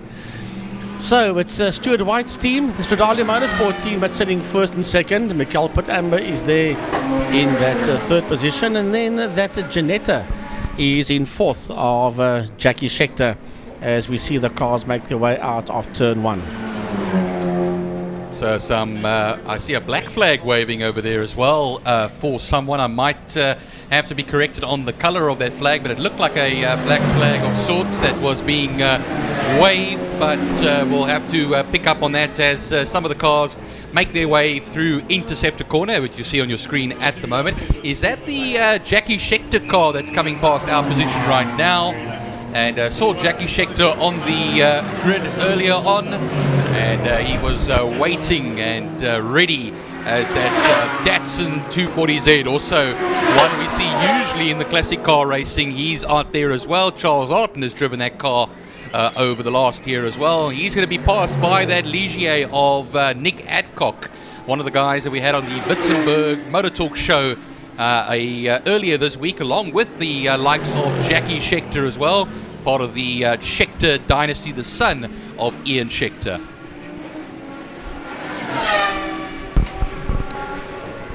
So we're approaching the 1.5 hour mark in the 9 hour. When it gets dark, it's going to be pretty interesting stuff out there, and that'll be around about 8 o'clock, so about the last hour and 15 minutes of this one. That's going to be in the dark. So the Lamborghini Hurricanes is out there in first and second. Then Pit Amber in the Ferrari is there in third. Schechter is in fourth position in the Ginetta. So those are your first four positions. And Hein Latergang is there in that fifth position. And he is showing a lap behind, but obviously he'll catch up onto that lead lap, while Hein Latergang, that's sitting there in that fifth place at this point in time. And Hein is in the Porsche 911 GT3 Cup. Then Kasia Naika in the VW Polo Super Cup. Jonathan Mogotsi in the Polo GTI. That is your top 8, and then Pretorius and Roots round off your 9th and 10th position. So leading your green class is Naika. Leading your GT3 SA class, of course, is White. And then leading your SA class, that is Roots. And then we've got the rest of the field out there all the way down. Well, 30 odd cars still out there on the circuit. Well, Richard Roots used to race Group N over 20 years ago. I remember he was teammates to Steve Wyndham, and this was now way back in 1999. It's great to see him still racing as well. He's the number 42 entry. That is 10th place, and as Frankie pointed out, leader in class ahead of Familiaris as well, who I think will be a lap behind him at the moment. He's just come across now the line, having completed a 1 hour and 21 minutes, so a few laps down now for a number of the entrants. The top 5 who are all in the same class. White has completed now lap 62. Rangi's, we wait for Rangi's car 86, and then Patamba will be the number 3 car ahead of the number 50 of Schechter. Well, you were talking there about Julian Familiaris earlier on. He races in the Mobile 1 V8 supercars, and he's joined us on numerous occasions on the iRacing platform, Julian. And he's a pretty decent iRacer out there in that 77 car. That's the backdraft AC Cobra Roadster of Julian. That's there in that 11th position, and he sits second in class to Reggie Roots. Some blue flags over there being waved. You'll see that being waved a lot through the entire race, and I think what happens is the flag I saw earlier on was in fact a blue flag. You always see only black flags being waved on the start finish line, displayed with a number, so I think it could have been just the angle of sorts. You'll see the white flags also waving around the circuit at some places. That means slow moving vehicle on the circuit, and you can see that backdraft Cobra there being passed by a Ferrari. But we were also mentioning earlier on, man in the top 5, Heinrich Latergan, Henk Latergan, I think that's the son. He's actually from the world of rallying, and you always see in these endurance events a lot of rally drivers have a go at some circuit racing, which is always good to see as well. And that is of course 5th position, as we were saying, in the 991 GT3 Cup car. And that's, of course, behind Jackie Schechter in the Ginetta. And that's currently the 4th place man in car 50. So after 63 laps, the Stradale Motorsport outfit still sits out there in first and second. Remember, they qualified, and the 25 car was in P1 and the 86 was in P2. They locked out the entire front row of the grid, those two Lamborghinis. And after 63 laps and 1 hour and 31 minutes, they are still in that first and second position. And you will recall that Rangi's did say to Gary Fleming on the grid walk that they would like to give that victory to the 25 car. So they will basically be looking after that 25 Lamborghini and hopefully get a 1-2 across the line in the order that you see them now, the 25 ahead of the 86. But we still got, nearly 7 hours and 25 minutes still to go. 7:27 and 40 is still left on the clock.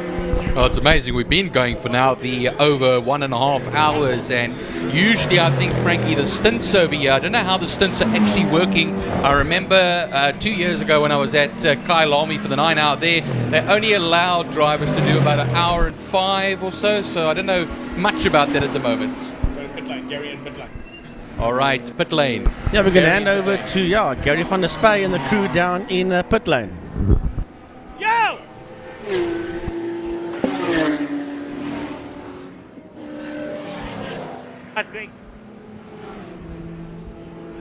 Yeah, I'll be battling to hear you there, Gary.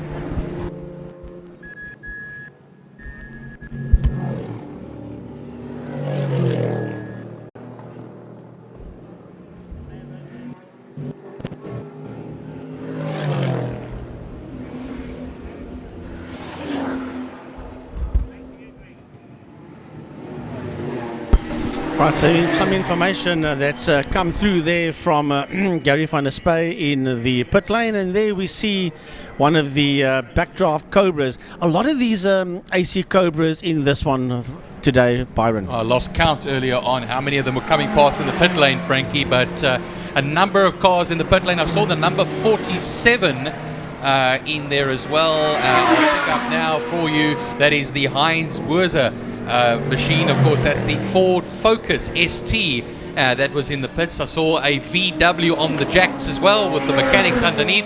There's a yellow flag waving on the Tygerberg straight, or the BP straight, whichever way you want to put it. KFM straight in the old days as well. So I don't know if anybody has gone off at that particular section at Car Care Clinic Corner. We go now back to turn, we were at turn 2. You can see the marbles on the outside of the double apex right-hander. Definitely Car Care Clinic. There is a yellow flag in that sector. Maybe just somebody went off. We'll have a look, see if the camera... Oh, there's a car that's standing... As a matter of fact, it's standing directly behind... Yes, there were Harp Motorsport gates are. That's where that car is standing. And there's a complete yellow in that sector, which is halfway through the second sector of Kalani. And as a matter of fact, where you see that entrance to the right-hand side on your screen, that takes you into the pit area there by Steve Humble and the boys from Harp Motorsport. Now the thing is there a problem, or is he waiting for a clear sign? Because remember, this is a very difficult part of the circuit to actually rejoin, Frankie. You got cars coming at quite a hell of a pace over there. I see it looks like that Schechter car is in the pits, the Janetta. Yes, the 5-0 is in the pits. So will Jackie hand that car over, or is it just a refueling stint? Have a look, see there is activity there. The car rolls out of pit lane, so the number 50 Janetta is rejoining.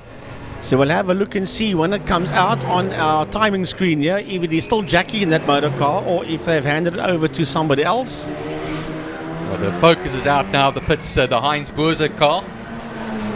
Yes, they've handed over. Henry Grunewald is now behind the wheel of that Janetta GT3 Cup car. Oh, the man didn't get much racing this weekend. He was in the 813 March, and that had throttle cable troubles yesterday.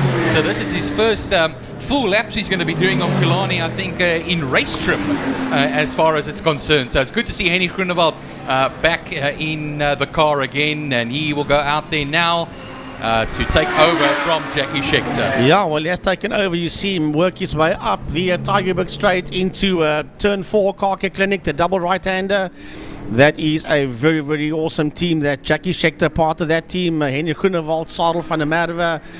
They are in P5 and obviously 5th in class as you watch Henny G making his way down the back straight into turn 5, into Fast Run Corner in the Janetta GT3 Cup car. I think it will be confirmed, Frankie, that it's the number 25 Lamborghini that stopped on the straight. It's now gone down 2 laps. Yes, you're quite right, because he's dropped down into that 3rd position as that Stradale Motorsport Lamborghini with Stewie White behind the wheel.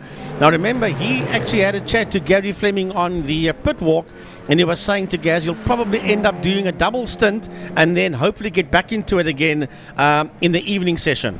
Yeah, hopefully they can claw that one back. We were speaking about them earlier on, that car to be the favorite to win as Lateghan goes up into third place. So yes, White dropping down at the moment. Arangis will lead in his Lamborghini with Patamba in the Ferrari in second. Yeah, Byron and Frankie doing an awesome job, guys, just to bring you up to speed as well. Remember, that's one of the championship contenders. It's an outside chance that Letlaka and Chopsapuka have got, bringing Stuart White into the team to try and boost that team to get them as high up as possible. But a bit of an issue on that car. They had a gearbox issue. They actually flew the gearbox up last night to Johannesburg, fixed the gearbox and flew it back down with the technician this morning, fitted the gearbox into the car this morning, and hopefully it's not a gearbox issue again. Maybe we can get Gary down there to try and find out what the issue is once they get back to pit lane.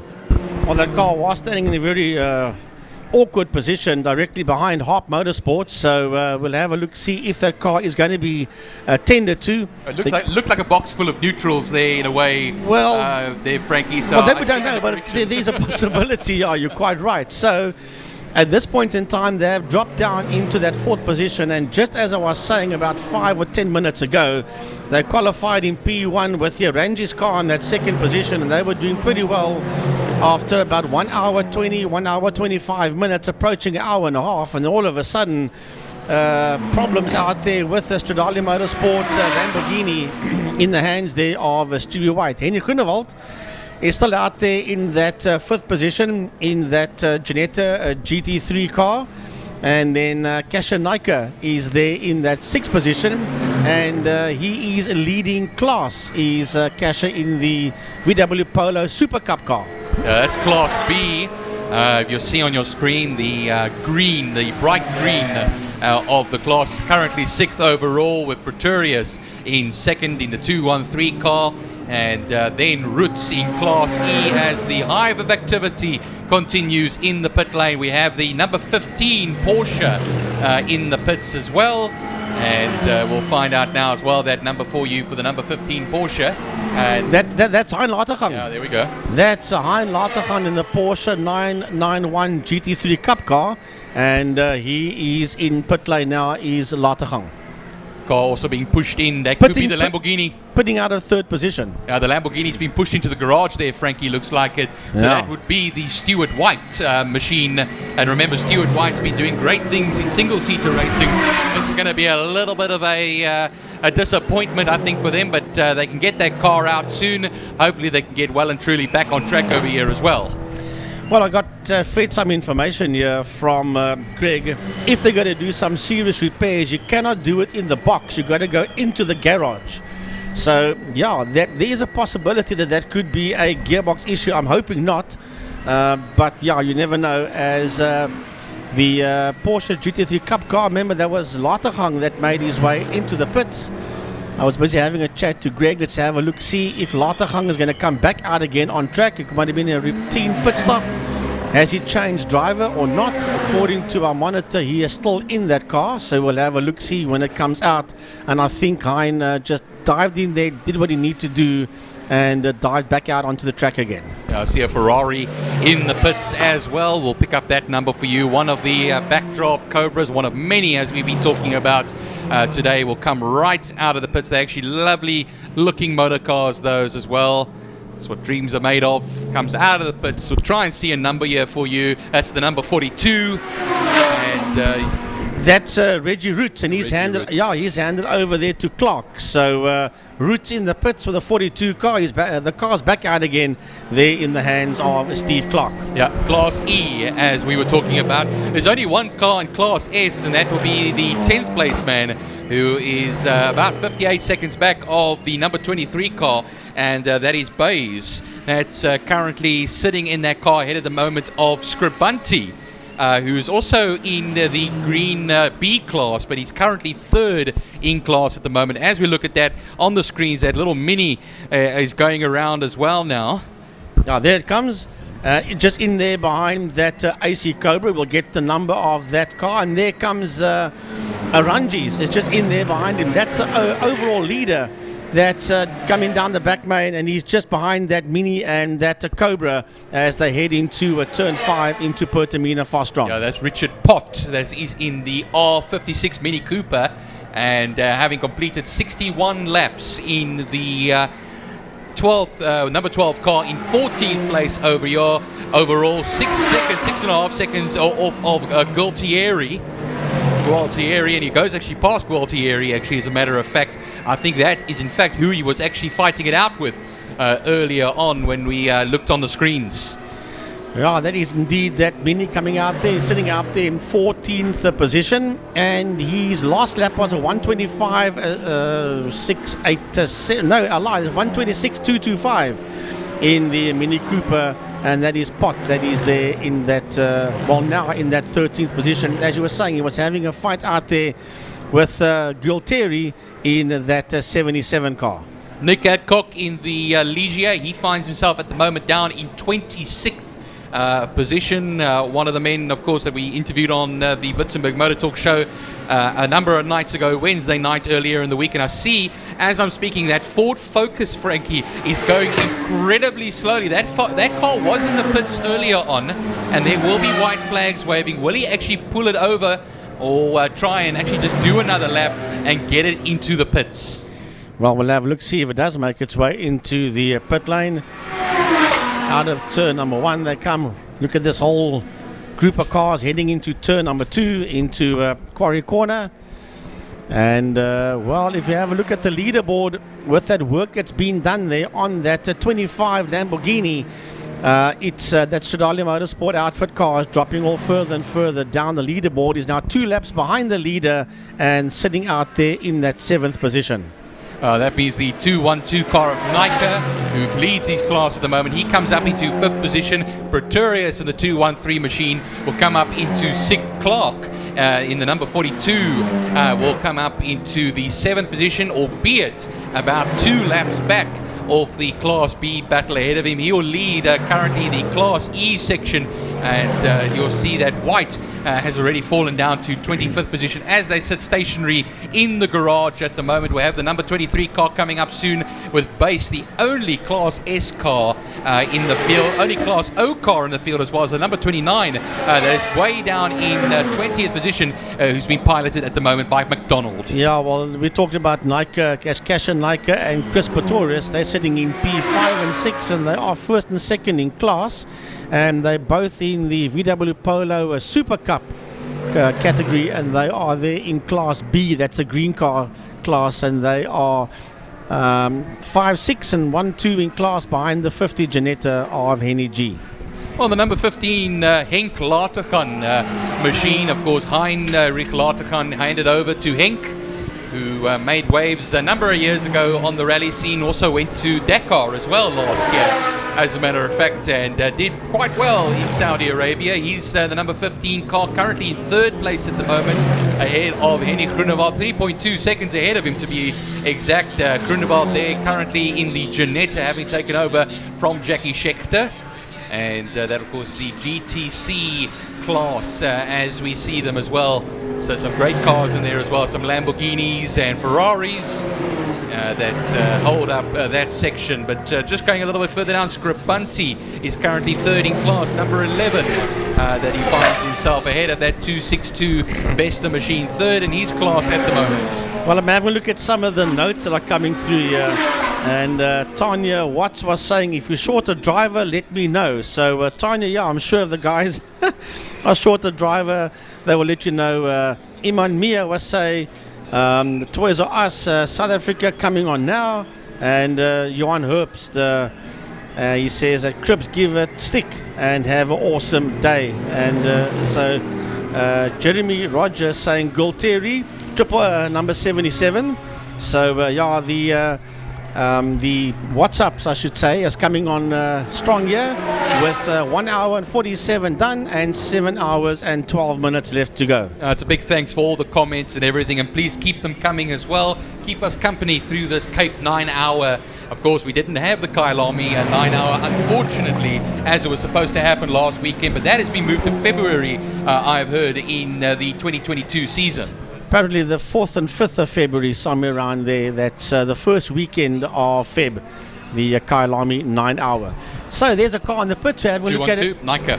That's the first of the Super Polo Cups. That's a Cash and Nika, and they were sitting in P5 and 6 to Polo Super Cup cars, and Nike has now made his way there into pit lane.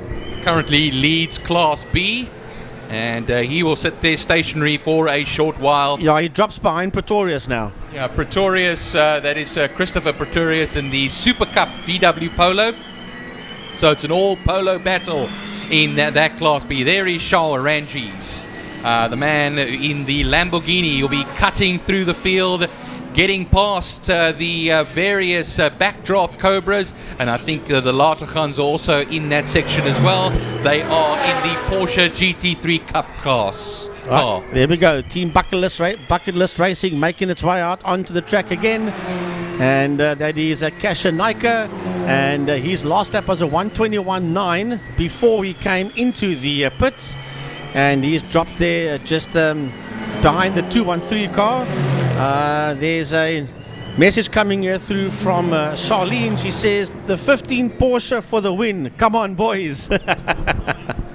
Well, that's something over there. You know, it's still a long race, Frankie. So what happens is, just because some of your cars are a little further down, maybe a lap or two down, don't count them out, because we just saw now what happened to White and the originally leading Lamborghini. So what happens is, anything can happen. You could actually be leading by a number of laps, and then comes, you know, a broken, you know, a puncture, you know, broken suspension, broken gearbox, or anything like that. You spend a considerable amount of time in the pits, and of course you have to, like Greg was pointing out to us as well, when you work on the car has to be pushed into the garage. You cannot work in pit lane itself. No, that you can't. is considered illegal. She reckons that Heinrich Lategang car, that Hein and Henk and Tavares, she wants them to take the checkered flag. Well, in P1 they are currently sitting there in that top 5, as there is a safety vehicle. One of the marshals, buckies, are busy moving there, as I see out the window as well, just on the exit of turn 1, on the runoff area there where the rallycross is. They are sitting in 4th position overall. Safety car, Frankie. This has to be a safety car. We have the Haval is out on the circuit, and it's going to be slowing surely the whole field down, because you did see a safety vehicle. There was the fire bucky that was moving. He hasn't moved from that particular position, of course, the rallycross section of the circuit. But here we go on your screens at the moment. Now the safety car has picked up a Ferrari. Yellow flag, full course yellow.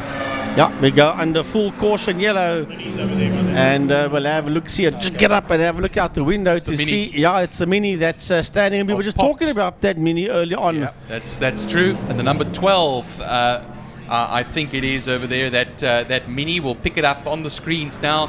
Sorry, Frankie, I just no, all good. And he's sitting there right next to the fire bucky, being driven by Paul Lehman. Well, currently 5th in class there is that 12 car, and he will be dropping down that leaderboard. Hopefully not out. He's a pot in that Mini. Well, hopefully that can get back to the pit somehow. And there's the yellow flags are frantically waving at that section, so this will neutralize the race once again, and it's quite a number of safety periods. Yeah, I think we've had about 3 or 4 safety cars so far in the hour and 51 minutes that we have done. So this will bunch them all up again, and the big question is, Byron, will we see that 25 Lamborghini make its way back out onto the track once again? I'm going to have a look and see if we've got any more. Time will tell, Frankie. I think what happens is they're working very hard. You know, when you are flying gearboxes up to Johannesburg and flying them back down again, you're very serious, I can tell you that much. And if there's one thing they're going to do, they're going to be working and putting their minds together in that garage. Well, Nomande Nkosasana, he says all the best for Keely Olamisa. He obviously rooting for his man out there. And that's a message there from... No Mende. Right. Eric Brown says Camtech Zina Nash into the top 10. What a hero of a car driver buys home. So yeah, he obviously that's the people that he's rooting for. And then Giles Darroch says bring the heat, Team De Matteo. So he's obviously rooting for the De Matteo outfit. So yeah, keep your messages coming. Myself, Frankie Yennis, Byron Height, Greg Maloney, Francois Butler and the big guy Gary Gaza Fleming of Second Gear Talk Show, all in the house for the Cape 9 Hour, all part of the SA Endurance Series. Well, we are now about 6 minutes away from 7 hours to go, and the first 2 hours of the Cape 9 Hour would have been completed. And while the Ferrari has been picked up, they will be keeping heat into the tyres and brakes. Then the Backdraft Cobra right after that, one of the Polos as well, a number of Polos out there. And yeah, let's see now, the fire bucky has disappeared from that section, so hopefully we can get that Mini back to the pits and they can do something about that. But let's see, only time will tell over there as it is. And well, White, the car has fallen down now to 14th position at the moment, but they won't be we're looking at the same thing, yeah. Yeah, we won't be they won't be too displeased of what's happening right now. This at least will slow things down a little bit for everybody else whilst they are stationary. Yeah, but remember that the laps count every time they go by, so when they're under full course yellow and they're behind the safety car, these laps do count. It's not a matter of the races being neutralized and the laps don't count, they do. So even though basically all that these guys are doing now is some form of a fuel consumption at this point in time, but the laps are counting towards the overall result. So down the back main goes the safety car with all these 9-hour cars tucked in there behind them. And the moment they have sorted out that Mini, we will go green once again. We're still here under full caution yellow at Killarney International Raceway. Well, now as they go around, 80 laps are about to have been completed, as the safety car, the Haval safety car, takes them around to the line. And yeah, 80 laps in just under 2 hours. What are we, 3.2 kilometer circuit. So yeah, that's you know, a lot of laps being put in, and you know, when you're there hour and a half to 2 hours, you're going to be doing quite a bit of running. I can tell you that much. Is that a Renault coming into the pits over there? I'll just check for you now. I think it was a one entered.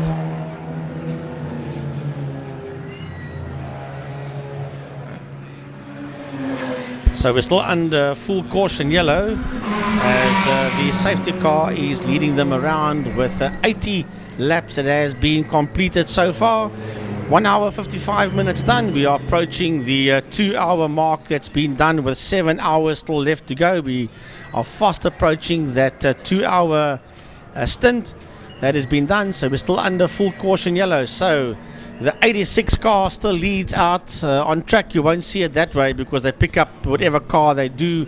Everybody just files in there behind them. So the Arungi's car, so Charles Arungi's has been in that motor car now for almost 2 hours as the field is busy going through. I see the Mini is back in the pits, Frankie, which is good news. So very good news indeed, and they can now get that car up and running again, fully for race conditions. And while coming around there as well, is that the 240Z Datsun that is lingering? I have to just see who's currently driving that particular motor car. He's behind the Ligier Adcock at the moment, up into 22nd position in the Ligier. So that Potts car is still there in pit area, and then that Polo Super Cup car is also in the pits. I can look out the side of the window. I can tell you that they are there, while you see the safety vehicle still leading them around. So I'm sure pretty soon we'll go back to green again. We're still under full caution yellow. Right, as I so say, that Mini was taken into pits, so we're back to green again as they drop the hammers and off we go. Hour and 58 minutes almost done, nearly 2 hours with 7 hours still left. Well, here we go. Ferrari, of course, this is now, all the cars are not in the positions that they are in the race. They are in various laps. Arungi's still leads the way in the number 86 Lamborghini. And then Scorer will be the man in second position, the number 17 machine, as it is Scorer, plus 3 laps. Groenewald who's sharing with Jackie Schechter, has come up in the number 50 Janetta in third position. Latergan, who's Henk Latergan at the moment, will find himself in the fourth position. And of course, Scorer is in the 458 GT3, the man in second position. Yeah, that is a Bradley Scorer, and his teammates there is Michael Amber and also Gavin Cronier. That's the team of that number 17 Ferrari, and at this point in time it is Bradley Scorer that's behind the wheel of that Ferrari. Yeah, Gavin Cronier, also a Group N campaigner a number of years ago, also did some rallycross. Some international, yes, in the supercar category, you're quite right.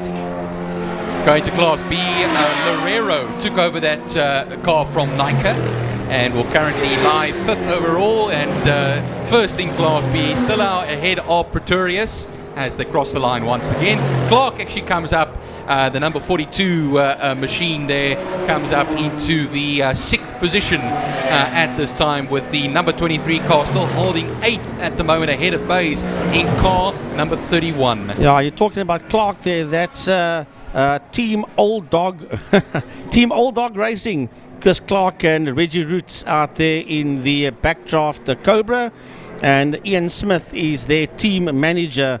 That is the guys out there with that 42 car, that AC Cobra. Yeah, it's the backdraft racing as well that I see, of course, on the list that will be shared there. Tony Martin, that's one of the other names we were talking about earlier on. Sorg Saroff on the Mavis sitting in the garage, relaxing, getting ready to be out there. This is also a man now that, Frankie also, we're talking about 70. Remember, I was saying earlier on here that I said to Charlene, yes, we'll give you I'm sure there's a place, we'll give you a go. She says, lol, I can only hope, Jen. So she's listening to us out there at home, Charlene. And then Shamal Kassi says, hey man, Team Bigfoot and Toys R Us, bring the trophy home to KZN. So they want this endurance trophy home at today's event there in KwaZulu-Natal. And hey man, why not? Anything can happen out there. So we are back to green again. So Charlene, hey, you might just get lucky. You never know what can happen in 2022. Well, there's been a number of drivers that have been looking for drives at the 11th hour as well, Frankie. We've had it on social media. Brian Peake would say 5 to 12. 5 to 12. So, yeah, that just shows you that right until the lights go out, there's always guys and girls looking for drives out there. And they're just looking for that opportunity for somebody to say, okay, come, have a go. Right, so all of a sudden in that second position is that Cobra and Bradley Scorer sitting there in that second position, and then Henry Groenewald is out there in third, and that is the GT3 SA class. Groenewald in that third position, that is in the Janetta, and then that 15 car that they were rooting for early on with Latergang, that Porsche is in fourth position overall. So who knows, the supporters of that 15 Porsche, your guy is there in the top 5. He sits in P4 and fourth overall in class as well. So hey man, it's not over yet. Oh, there's a big lockup. There's a car that went off there. One of the Cobras went off. That is in turn 5. That is in Fostron corner. One of the AC Cobras, Byron, just losing the circuit there. He's kept it going, so he's back on the circuit. So we'll have some yellow flags waving down there. Sure, just watch out. Some of the other Cobras as well coming through that dust, and sometimes you don't want to know what's coming out on the other side of that dust, but well and truly back again, which is great. Yeah, so I'm trying to have a look and see who that is. Greg was just pointing out here. We'll have a look, see. It's in pit lane, and it looked pretty, how can I say, as if it was crabbing to a certain degree. But I think that was just him trying to get that thing out of the sand as he brings that AC Cobra down the pit lane. You can see his crew is waiting for him, saying stop here. And I'm trying to pick that number up on the bonnet. It's going to be a very interesting one here, Frankie. Just there, it's for us to see, but really can't make it out. Is that number 31? Yeah, it's possible. That would be Xena Chemicals. No, that's the Nash, excuse me. No, that's not the 31. I can't make out the number on that AC Cobra that has made his way into the pit area. Since Charlene is answering us again, she says, "Oh yes, I have to support my hubby working for the for WCT Engineering." Yep, that of course is the 15 car, and yeah, Stuart Thompson, the man managing the team with Heinrich and Henk Latergan and Verissimo Tevez. Right, so we have gone over the 2-hour mark. There's 6 hours and 56 minutes left in this one, in the Cape 9-hour Enduro. And, well, while we were busy chatting and having a bit of fun and talking, Byron, that 25 Sodali car is all the way down in 19th position. Now, I don't know what the SA Endurance Championship points are. That I don't know. But yeah, remember that Aranjis and them were saying you want to try and get that fellow Lamborghini Huracan to the win. Drop down to 19th. If that's a gearbox, then they could be, I don't want to say this, but there's a possibility that could be game, set and match for them. I hope not. It would be very unfortunate. Fingers and toes are all crossed, Frankie, for them to get back out of there. Otherwise, there'll be one Lamborghini having to fend off everyone else. The man Aranji's 86 Lamborghini, 86 laps completed, 3 laps ahead of the Ferrari of Scorer. Just going a little bit through the field as well, I see Greg Mills is out there as well, Frankie, in the number 18 Janetta, and that is the Team Africa Le Mans, which he shares with Tim Riddell and Mark Ridgway. Yes, that's the 555 Janetta that is out there. Is currently sitting all the way down in that 18th position. Is the Janetta.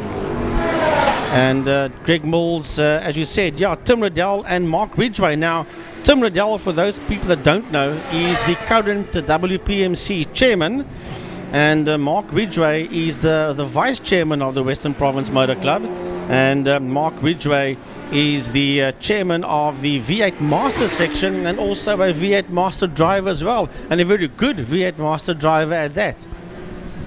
No, there's a lot of talent has come out of the V8 Masters. Of course, they're more for the seasoned campaigners. I won't say the older gentlemen or older drivers, but you can see a lot of talent coming through there as well. Likes of Richard Schroeder, Marcel Angel, and so many more as well. So yes, Tim Riddell, he's now sharing it, as you say, with Greg Mills and Mark Ridgway. Anton Roux, the manager of that team. The Mini is back out though. Yeah, I was just watching it go through turn number 4 through Kake Clinic Corner. They've got that Mini back out there on the track again, and it's stuck in there with a gaggle of cars. There's AC Cobras in there as a Janetta goes through.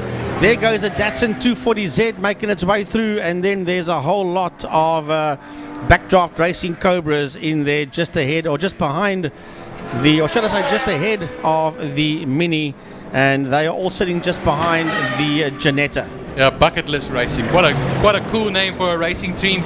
Chris Butnick, the manager and entrant, and Clark is currently in the car now at the moment. Robert Clark. He was actually the same Robert Clark, I'm sure, that was racing the Citroen in the classic cars earlier today and yesterday as well, the 1220 GS. So he's currently in the car, having taken over from Richard Pott, and that's an R569, or it says a just short of 2-litre engine, and that is the Class B that they are currently in. They're currently now 5th in Class B, number 17 overall. Oh, that is that 12 car, yes, with the Clark in there. And that is Team Bucket List Racing, Rob Clark, Peter Jenkins and Richard Pott, and they are out there in that 17th position, and they're lying 1, 2, 3, 4, 5th in class, and they're sitting down there in that 17th position with that Mini. Well, to go through it, of course, 43 entries in total started this, or to be entered in this race. A number only did the first hour. Of course, that ended over an hour and 8 minutes ago. So now it is the real endurance campaigners that are going. I see that Janetta out there. I think that could be the Groenewald Janetta. That is still ahead of the number 15 of Laatgan, the Porsche. Loureiro finds himself now on his own in class with Clark and the car number 23, that 23 car over there, that's the PPLE Racing Right Motorsports. And of course that is a backdraft Roadster. Well, talking about the 86 of Charles Arungi's, Bernard Lee Arungi says, well done, Charles. So proud of you, love you, and keep it up. So, Charles, you just keep on doing what you do best out there. You've got the whole family and friends behind you. Well, you know, Frankie, that goes a long way when you have friends and family that are voicing their support for you. And, well, Charles, he may be leading by 4 laps, but let me tell you one thing, he needs every bit of that encouragement as we go on. And remember, we've only been going into this now for almost 2 hours and 10 minutes. Well, at this point in time, he's got a 4-lap lead there over the 17 Ferrari that is in second position. He has done 90 laps, has Charles Arungi's, and he's been in that car for nearly 2 hours and 10 minutes. So he is putting in a marathon stint there. Is Charles Arungi's, and he is ahead of that 17 car that is there in that second position. That's the Porsche, the GT3, sorry, the Ferrari of Scorer. You know, going long stints, Frankie. I remember Johnny Herbert in the Le Mans 24 Hours for the various teams that he won in 1991 for Mazda, was very much a specialist in putting in very long stints. Yeah, we were talking about 4-hour stints in the Le Mans 24 Hours, which is a marathon. And that actually is, a matter of fact, the limit. Now, I'm going to turn to Greg over here. Greg, you know the limit? What is the limit? 2 hours. 2 hours. So Charles Arungi's is currently over the 2 hours. But it's without safety cars. Without safety cars. Okay, so what happens is if it's 2 hours without any safety cars, then that is the limit. But now with the safety cars, they take that into consideration. So they restart the stints every time you go into the pit lane, basically. So, all right, there we go. So they'll be keeping an eye out on that one. Thanks, Greg. Either way, I'll tell you what, be it the way it is, to be in that car for 2 hours, 10 minutes in any case, he's a marathon session in general. He's done 91 laps as Charles Arungi's. I hope he has a shower in that pit complex if he's there as well, Frankie, because that's the first thing I'll go and run into as well, is a nice cold shower. Well, I don't think they've got a shower down there. They might have a hosepipe plugged in somewhere. Good enough. You just use that with a sprinkler system. That could possibly work. No, jokes aside, the guys are all superheroes. All of them out here in this 9-hour. Arungi sitting out there in P1. Is Charles Arungi's with the Stradale Motorsport team. So we have a look at pit lane. Safety car just waiting to go back out again as we look at all these cars just heading down the back lane. That's a Janetta that you see just blasting down that back straight. There's a Ferrari out there ahead of it. My word, I wonder what happened to Josh Broom's car. They qualified pretty high up, and I don't see them out there on the leaderboard. He was out there with the Radical, you will recall. Yeah, the man who comes from KwaZulu-Natal. Also had him on the show not too long ago as well, actually earlier this week. So yes, it would be very interesting to see, Frankie, where Josh Broom has disappeared to. Hopefully not back to KwaZulu-Natal, I'll tell you that much. Yeah, well, that's the 36 car, and they're not there in this top 24, that I can tell you. They don't show you his teammates here. So heaven hope he's not going to do 9 hours on his own. Surely not. I don't think that's written in the rules that you can do that. Definitely not. Absolutely not. I think it would be one brave person would be. It would have to be to do something like that. But we'll try and pick him up a little bit later on. He started and was entered in the Radical. Saw him on the grid, of course, and he did start the race. But where he is at the moment, we cannot say. Well, I'm looking down the leaderboard. In 23rd position, there is a BMW number 135, and that is the Lotter car. That's Wayne Lotter. Now, you will recall Wayne races the Mark 1 Ford Escort and in classic cars here, and he is in the BMW. sitting out there in that 22nd position. And as a matter of fact, one of his chief mechanics there, I can't remember his surname, I know his name is Dean. He is the workshop manager there where I work at. Dean Holloway? No, not Dean Holloway. No, Dean Holloway's got his own business in Montague Gardens. I had a guess over there. No, well, pretty good guess at that. No, he used to be the workshop manager in Culemborg Mercedes-Benz. He's now the workshop manager there by us at Century City, and Dean is one of the chief mechanics there on that 135 BMW down there in 26th position. Currently being campaigned there by Wayne Lotter, that races the Mark 1 Ford Escort in our local classic car series. And that's of course the Kalani Spares BMW. That's right. As well, M3, we talk about a 3-litre turbo. Alan McCulloch, I should rather say, the manager of that particular team. Yeah, and of course Steve Tritter is his teammate. Just going in as well, we haven't actually gone on about the Team Africa Le Mans number 55 car. We'll have to look for that. Of course, that is the Sarel van der Merwe and Jeff Mortimer car. Remember, Jeff Mortimer is one of the men, of course, that also was quite a force in the rally scene. But we see we can actually pick them up anywhere on the listings. I don't see them. No, I don't see them in that top 40 cars, as a matter of fact. We'll just go through and double check once again. So that, as a matter of fact, I don't see that car on anywhere on our monitor over here, and that is that 55 Ginetta that you're talking about. Yeah, the Ginetta doesn't look like it's there. Trevor Graham is in there, the Backdraft Roadster. That's of course a GT5 SA class car that's a little bit further down. Unfortunately, I think no longer part of this race is the number 55 Ginetta.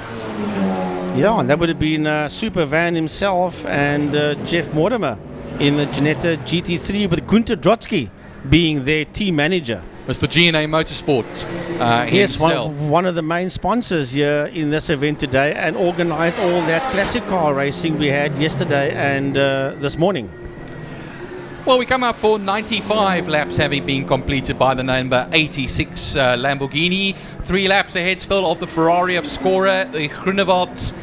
Number 50 is still in 3rd position at this particular moment in time. And then we have the likes of Latergan, who's got massive support, of course, the Latergans in that Porsche. Then Loureiro, the 212, who, of course, is sharing that particular car, the Chris Budnick Bucket Lid Racing, with Rick Loureiro and Nika. And then we have Clark, sitting 5th overall and 1st in Class B. And then the number 42 car, Frankie, of course, Car Care Clinic, the sponsors of Turn 4, Old Dog Racing, Steve Clark and Richard Root. Steve Clark currently in that Backdraft Roadster at the moment now. They are currently in Class E, as they are, and that's ahead of the number 23 Wright Motorsport of Philip Mayer and Dee Wilson. Yeah, they're sitting in P6 and 7, and they are 1st and 2nd overall in Class E. Most importantly, though, gentlemen, is the fact that that'll be the championship leaders right now, Clark and Richard Roots. Because of the demise of the Stuart White car, he's no longer involved, and of course it's going to be a little bit of a mission to catch up from 20th place to give Letlaka and Chop Sapuka a chance of winning the championship. But also, if you take into account that they're ahead of Scribanti and Campos, that's the most important thing, because that's their closest rivals. So right now that championship is in the hands of Clark and Roots. It's all about championships this weekend, Frankie. It doesn't matter if it's local or international. It's all championships. So, yeah, we're going to have a look-see as this one pans out. And then we'll have a look further. Class V, that is the leader of Class V is the 31 car. And that is Base. That's out there in that one. That is Gerald Base and Andrew Horn. And they are in the Nash. And they are sitting 1st in Class V and 12th overall, and they are 1 lap behind the 14 car ahead of them. Well, Greg Mills is in the pits, the 555 is the triple five, yep. five, yes, is stopped in the pits, and they should now be swapping. Is it going to be Mark Ridgway or Tim Riddell that will be taking over that particular car? Yeah, you just saw that car diving out of 18th position, Dr. Greg Mills, and looks like there is a driver change. Everybody racing around this 555 Ginetta, checking the front right-hand side wheels. You see the pit crew is working heavily there on that 555 Ginetta. So who's in, who's out? Let's see if there's a change in driver. Our board star. Oh, here comes the other Ginetta right in there behind them. Is that the 50? That should be the 50. Henny G? Yes, it is Henny G that's pulling into pit now. Doesn't look like they're changing a driver there on Groenewald. Is he going to get out? The door's open, his hand's out the window.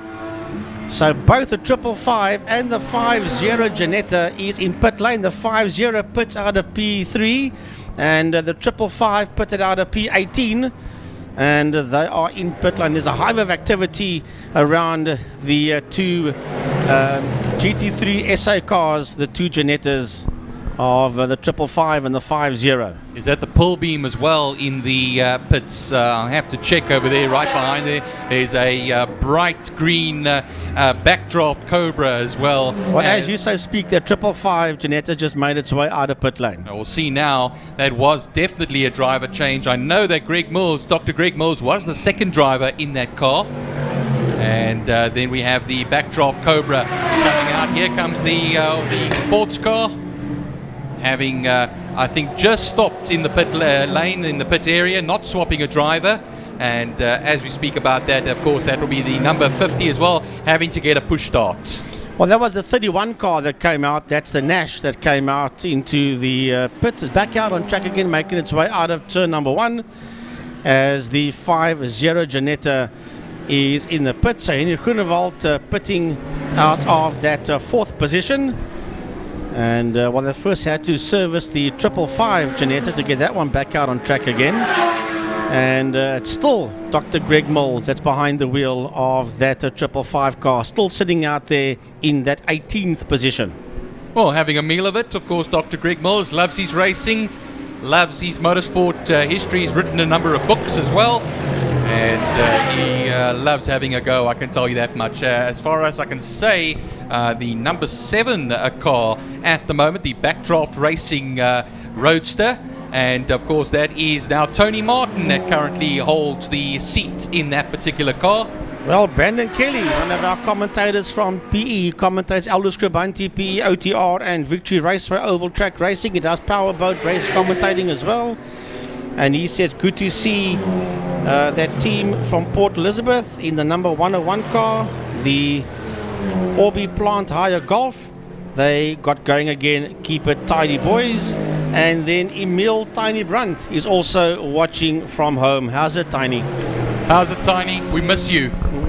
We miss you, Tiny.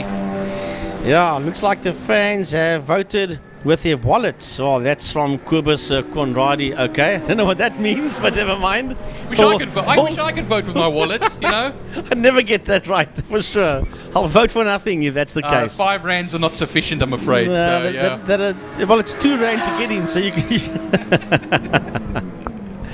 Yeah, all fun and games. Yeah, Ranges has now done 100 laps and 2 hours and 21 minutes has elapsed. Well, the number 50 Ginetta still in the pits at the moment. They're getting a rear left on that car at the moment, and Henny Groenewald will be gritting his teeth in there as well, waiting to go. He shares that with Jackie Schechter. As we back on the circuit, the Lamborghini of Charles Ranges, 101 laps, comes right past our position. Now he's going to be coming up to lap a number of cars. Of course, that happens quite avidly through the race because so many laps are being done.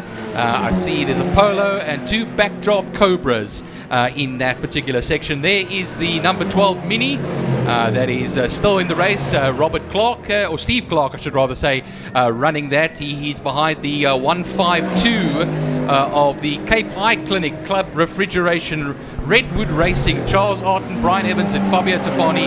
There's a Nissan 240Z in this race as well. So I think actually as well, I might get the numbers wrong a little bit over here. So we'll pick it up for you. Evans is in the car. So as you look at that shot going down the back main into turn number 5, there is your leader. There he goes into turn number 5. Fast and behind the Mini is the number 86 Lamborghini of Aranjis. That's going to start his 102nd lap.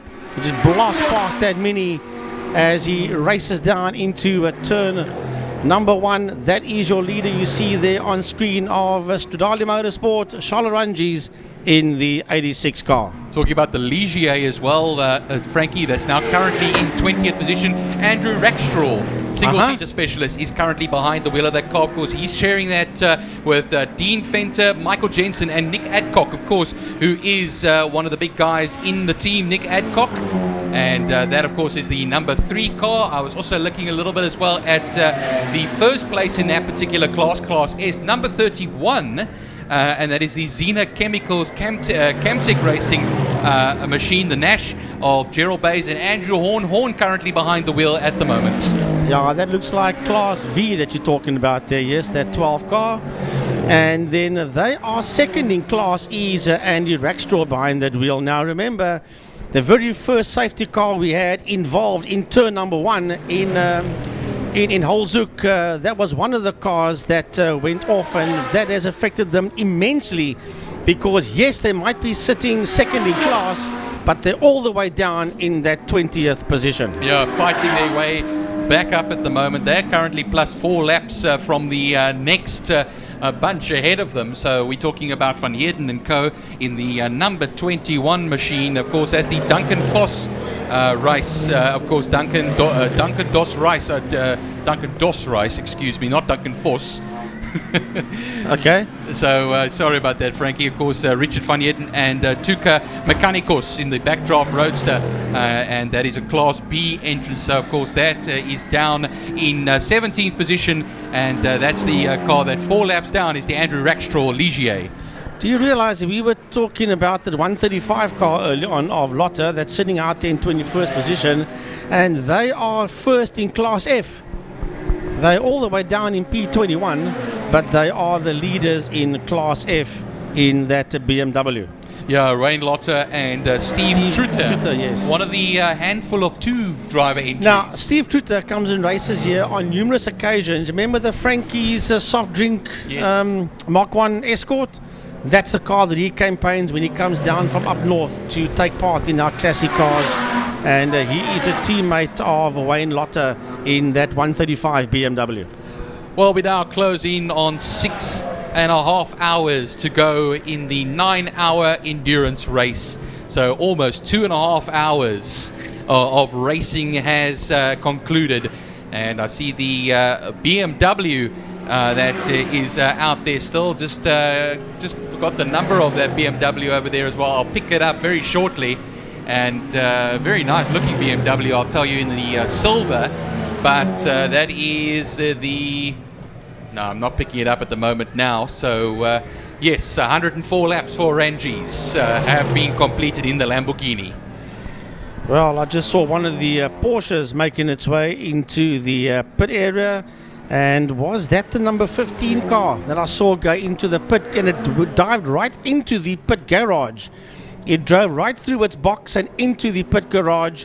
It went, and that was the 15 Porsche with Hein Latergang there behind the wheel. We have yellow flags on the exit of... oh, that's a Datsun. That's a Datsun 240Z. That's gone off on the outside of the entrance of turn 1. Wow. So and we're going to have another safety car because there's 3 safety vehicles. Yes, there comes a safety car. There's 2 rescue vehicles, and then behind the 2 rescue vehicles is the safety car, and it picks up that 135 BMW of Lotte as they head into turn 1. Yeah, that's what the name I was coming to as well now as well. The Killarney Spares 135 BMW M3. That's the one I was looking for the name of, and that lovely BMW coming around the circuit. Unfortunately there for the Datsun 240Z. Going to be going no further at this particular point. Paul Lehman comes in the fire bucky. They'll be able to tow him surely back to the pits. Yeah, well, we had Charlie Arton on the show, on the Second Gear Talk show on Tuesday evening, and Gaza was having an interview with Charles Arton, and he's one of the drivers of that Datsun 240Z. Brian Evans currently in that car at the moment. He also a V8 Master. And back in the pits is that Janetta, the 555 Janetta, back there in pit lane. Back in pit lane, tyres coming on.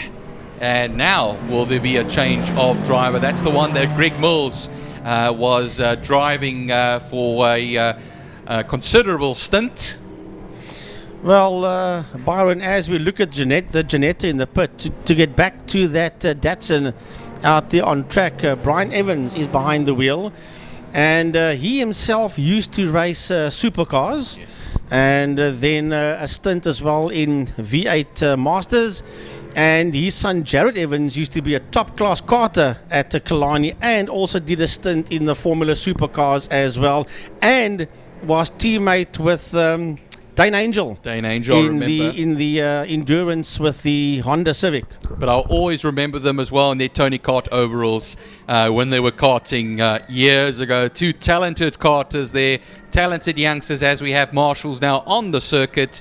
And hopefully that Datsun 240Z has not put any oil down. It looks like it might have, because the marshals are doing a circuit inspection going into turn 1. And Francois Butler was telling me off air that Jared Evans is here in the pit lane, so he'll be out there helping his dad and Charles, and they're going to need all the help that they can get to get that 240Z back into the pits. It might be the end of the show for that 240Z, as the flat.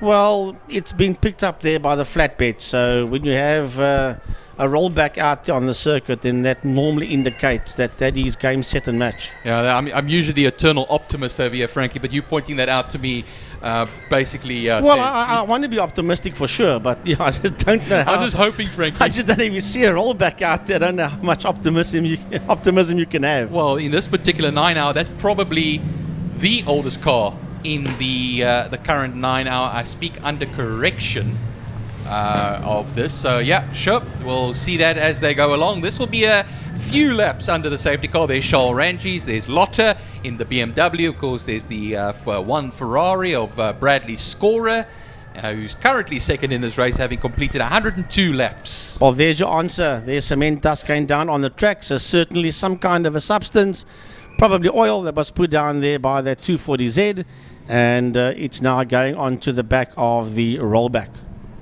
Yeah, the flatbed is now busy pulling the car up onto the back. So this will put it into a little suspension, this race, for a short little while, as the marshals, our fantastic marshals from Killarney, do their great work. Well, they actually had this is actually quite funny. On Tuesday evening's show, Charlie Arton said to Gary, he says, we can actually win this thing overall. So Gary said, yeah, you can. He says, yeah, when all the front runners come to lap us, we just tap them and just take them out as they as they come through. So Gaza said to him, yeah, he'll be the only car left on the circuit. Of course, all fun and games, and sadly we have probably seen the end of that 240Z. Yeah, usual campaigner in the Classic Car Series for regionals at Richard Killarney. Victor used to drive that car as well with him every now and then. Charlie Arton also has driven a number of cars around Killarney over the years as well. He also in V8 Masters as well at one stage. I remember Charles Arton, BMW. I'm not sure if it was Clubman's or Classics. I mean, I'm going back a good couple of years. I remember he campaigned in I think it was a 5 Series Beamer, if my memory serves me right. I think it was, Frankie. I think I remember now as well. I remember, well, here we go. Yeah, there was a replay of a problem there in turn number 5, which is looking at a couple of replays of cars coming down the pit lane as the rescue services are busy sorting out that 240Z. There's the 69 car that rolled out. That was. Oh yes, I saw that early on. That AC Cobra was tagging the front right-hand side. Yeah, the one who spun off. Yeah. So Yes, well that was a bit, and then he came back into the pits, and then the 69 just came and then almost tagged him. Yes. an eventful afternoon for the backdraft group. We said the number 59. Hey, they said Frankie that was the number, or 69, I should rather say. No, I'm talking absolute nonsense again. No, you are. So Yes. yes, there we go. Thank you, Frankie. That's what we do. It happens from time to time. Yeah, well, keep the messages coming through as we are once again under full course yellow. Give the WPMC marshals a chance to pick up that Datsun 240Z of Charlie Arton and Brian Evans and get that car back there into the pit lane. Greg just pointing out, look at that whole line of cement. You know, goodness, what happens is that's going to be a hell of a cleanup, and that's a hell of a drop of dropping of oil by that Datsun. Yeah, I can now quite safely say, Byron, we have seen the end of that 240Z, sadly. No, it's unfortunate, but here we go. Full course yellow safety car, the Haval safety car, taking them around. Thanks to Haval for providing us with a safety car. And as we see the Wingfield Motors badge there, I want to say big thanks to Johnny van Niekerk. He's signed once again for the Power Series. It's about the 10th year, if I'm not mistaken, the 9th or the 10th year that Wingfield Motors is the proud sponsor of the Power Series here at Killarney International Raceway, and they have re-signed once again for 2022. And he received an award from Des Isom last night, and so we want to say, Johnny, big thanks for what you're going to do for us once again in our Power Series next year. Highly appreciated, sir. Yeah, Wingfield Motors synonymous with Killarney, and thanks Johnny for supporting us, and we look forward to a great 2022. I've just heard the ads. Hi, this is Johnny Wingfield here. Brilliant. They're brilliant. I'm telling you. If he wasn't the big man at Wingfield Motors, there could have been another career for him as well. Definitely, I have to say. What, on radio? Exactly. Why not? Yeah, him and his dad, Johnny Senior, he owns Wingfield Motors. Johnny Senior owns Goodwood Body and Spray Works, and they have been sponsoring cars and classes on main circuit and oval track for decades, has the Van Niekerk family.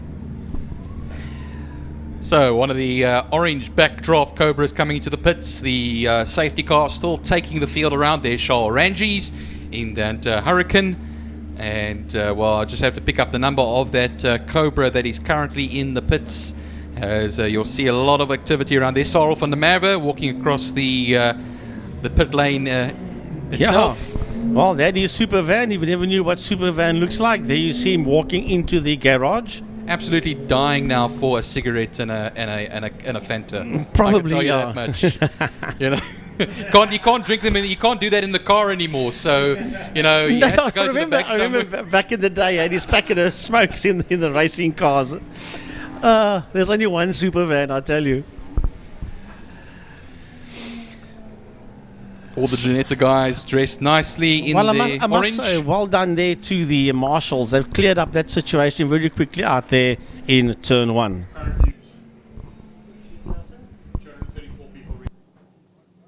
Sure. There's over 2,000 views. People reached so far. Man, this is awesome stuff that are watching this live. And of course, the WhatsApp server stopped right now. I see. I think Kobus Conradi was the person that sent the last mail. Here's a replay. And bang, there goes that 240Z. Well, it's either a motor or a gearbox, one of the two, but it's gone pop in a big way. And that is the end of that. And just missed that Janetta as well. Oh, that would have been something to collect that Janetta. The Janetta was just far enough ahead just to escape it over there. One of the narrowest. That was close. Too close for comfort.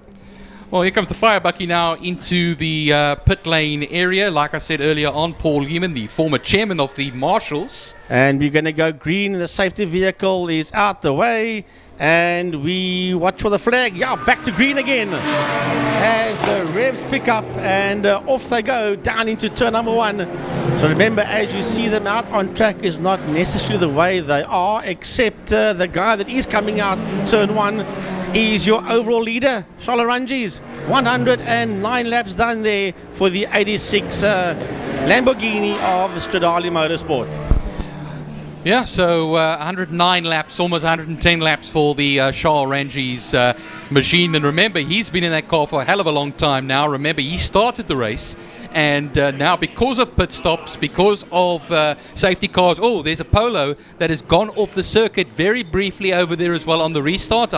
Didn't pick up a number. Yeah, it's one of the Super Cup cars. It's hard to pick up the number out there, but luckily no harm done as he keeps on going there through a turn number 3, so we can maybe just pick up on the back window when he goes past us. He's heading now into turn number 4.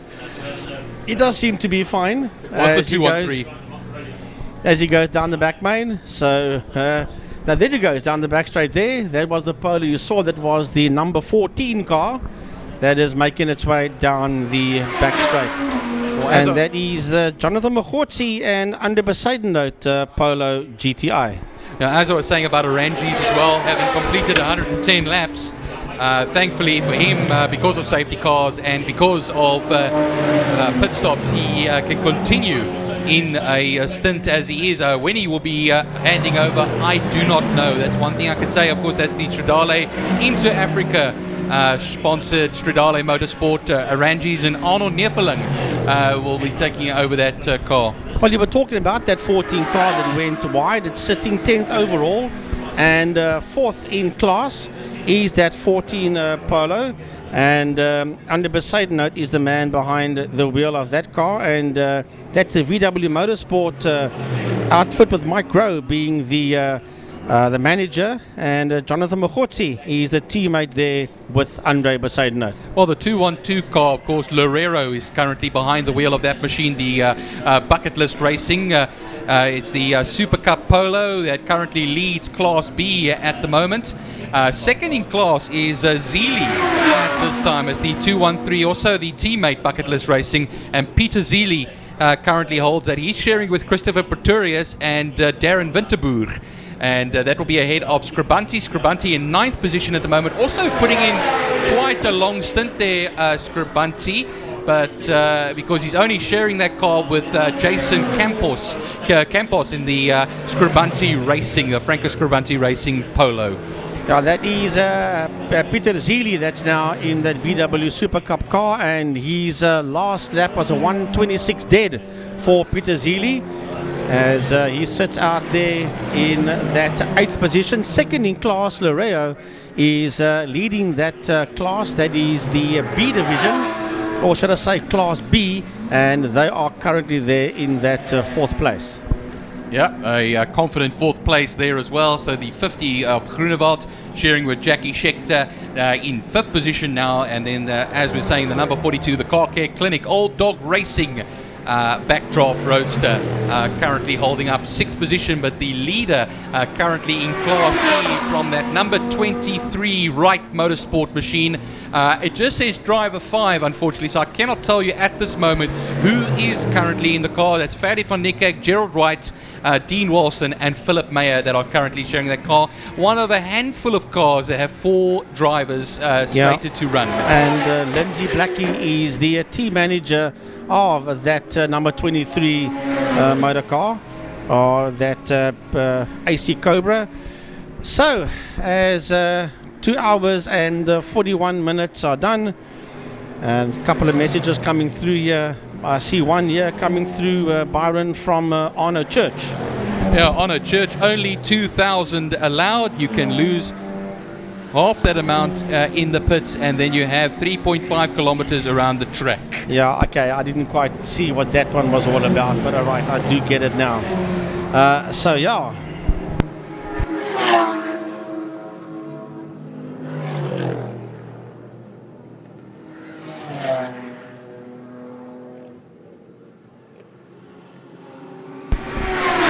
Right, so Ranji's 113 laps done as he heads into a turn number 1. That is Ranji's, you'll see him making his way out of turn number 1. There he goes, out of turn number 1. Making his way up the Joubert Straight into turn 2, and just ahead of him there is that 555 Janetta, and it's still Dr. Greg Mills that's behind the wheel of that 555 Janetta. But look, if you look on the screen how quick that Lamborghini just sails in there behind that Janetta. There, the two of them are coming out.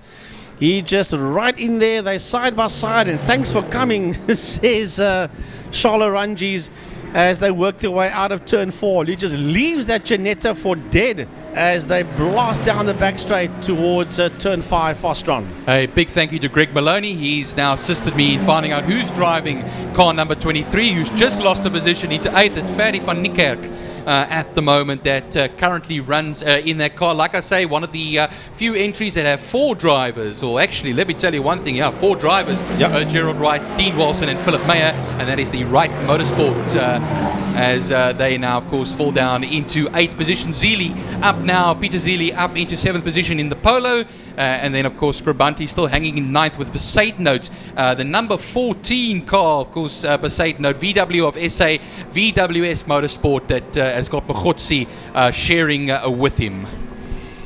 Right, so I'm looking down at the back of the field on 24th position. We've got the third of the GTS cars, and way all the way down, that's the 52 car, and that is well, it says Graham there behind the wheel of that car, all the way down in 24th position. That is the 52 car, and that's Trevor Graham. Trevor Graham is behind the wheel of that car, and his teammate is Brian Martin, Mike McLaughlin and Tony Martin. They are all the way down in 24th position, but they are third in class. The 25 car still shows on the leaderboard in 22nd position, and of course Aranjis, that is the man that is there in P1. So even though he's all the way down in 24th position in that 52 car, Trevor Graham is still behind the wheel of that machine. Well, some comments coming through still from our chat over here. Godfrey Rodemeyer, hello from Somalia. So international viewers joining us from all around the world. How's it, Jeffrey? Nice to see the duo have hopped on board, and you are watching the Cape 9 Hour here at Killarney International Raceway, and we are back under full course yellow. Safety car back out on track again. So I'm looking out the commentary box windows to see where the problem is out on the circuit. Oh, there's a Cobra that's pulled off there on the rallycross track, so that is a possibility that could have brought out the full course yellow. That is the only car that I see off track at this point in time. It's the number 77 Galtieri, a machine that has looks like parked at number 77. Yep, that is the reason why we are under full caution yellow. He was actually ahead of Tony Martin in the number 7 entrant. Of course, that's the Backdraft Racing machine that is shared with Mark Owens. Yeah, that is David Kutsia and Familiaris are the teammates of that 77 car. And now all of a sudden it finds itself standing out there in no man's land.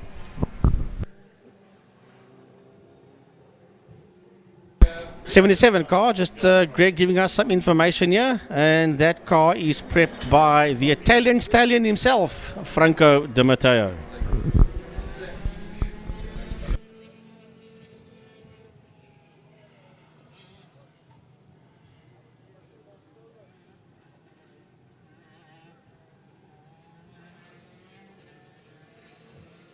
Awesome job there from Frank Hiernis and Byron Hart, as always here. The Western Province Motorsport commentators doing an amazing job to keep us, giving us a little bit of a break in the proceedings as well. And also just to break the monotony a little bit of what's happening out on circuit. We're under safety car again. It's been a bit of a race of attrition coming through here in the second half of the first 2.5 hours, or 2 hours and 45 minutes. It's been pretty much race action all the way through as well. As you just heard from both the commentators, it's Lorenzo Garteri who has unfortunately had to come to the sideline and park in the chicane down at our rallycross circuit here at Killarney International Raceway. And of course that's brought the safety car out and the need for the course car to go and collect that Cobra and bring it back into pit lane. Some more work to do now for Dimatoa Racing. They've had a busy night trying to fix the original car that they had. Didn't quite get it all sorted out. They had to change the car. Fortunately, Backdraft brought a couple of spare cars along for the weekend, and that's given them a chance to be back in the hunt at the front here for honours for the day. Looking at a couple of the comments that have come through there as well. I see Bernali Aranjis is watching as well, as always. David and Kube has come to join us too. Honor Church, only 2,000 allowed. You can lose half the amount in the pits, and then you have 3.5 around the track. So that's what he's talking about there. I'm sure it's about the amount of time, seat time you're allowed in the car. Also picking up on some action that happened a bit earlier on with some chopping and changing in the drivers and the seats at the moment. So we've had a couple of driver changes that is all vitally important.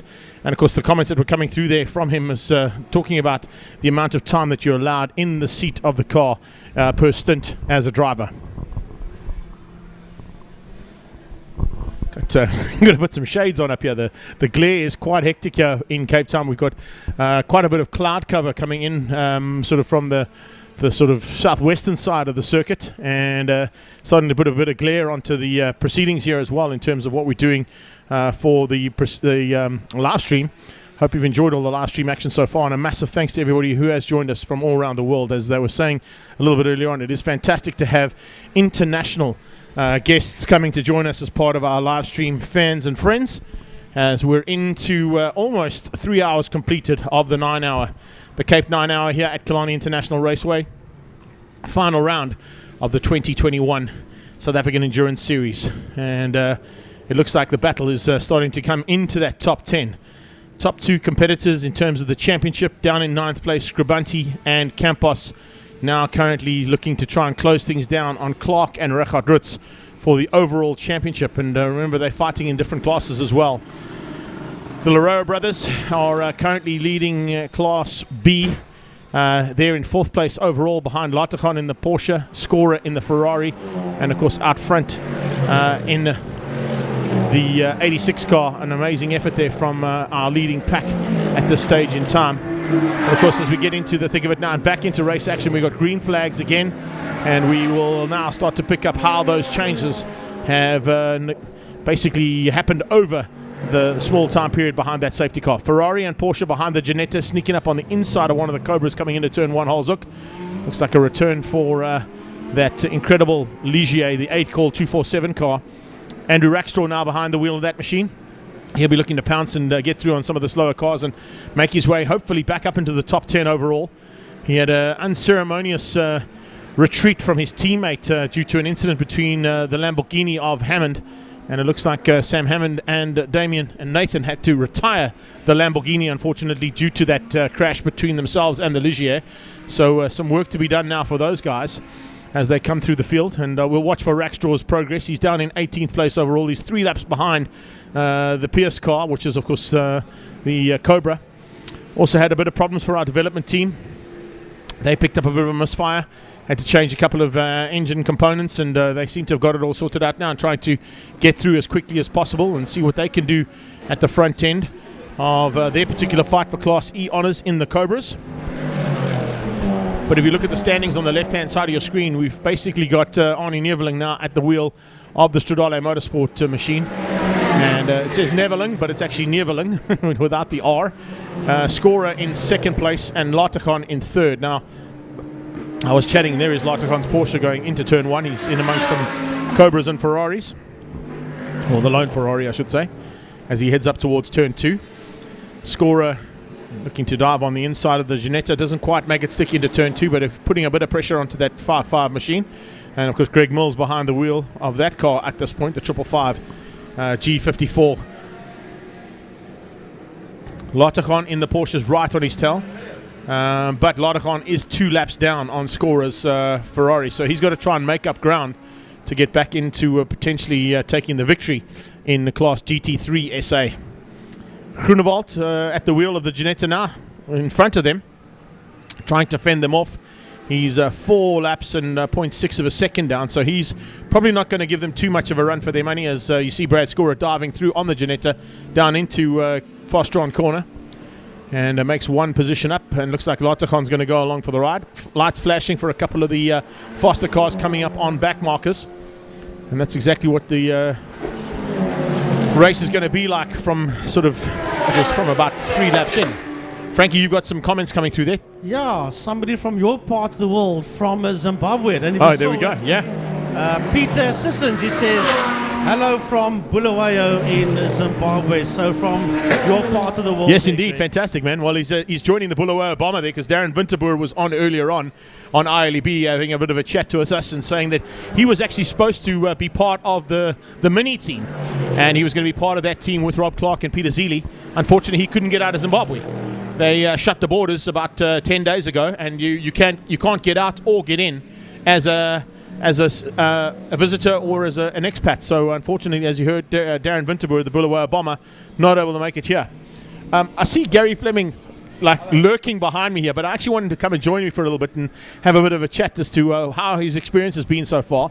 I know he had a little bit of official VIP duties to do before we started this race. So once you're off your phone there, guys, jump on in here for a little bit. Let's have a little chat about how things are going out there. From a motorsport fan's point of view, and of course the big man behind Second Gear Talk Show, you've already punted this event right from the word go, and have now got to see it come to fruition here this weekend. I think first and foremost we've got to take into account the race action has been pretty hectic, and there's been a lot of incidents on track. But that is exactly what we expected. It's double points up for grabs here this weekend, so everybody is fighting exceptionally hard to get those double points in the bag. But I think from Cape Town's point of view, the city of Cape Town getting behind this event, and of course what we heard from Steve this morning or this afternoon, is exactly what Killarney is hoping to get in terms of re-signing the lease. Well, definitely, no doubt about it that Killarney International has gone from strength to strength, and there's somebody just gone off in turn number 1. Oh, it's the Mini again.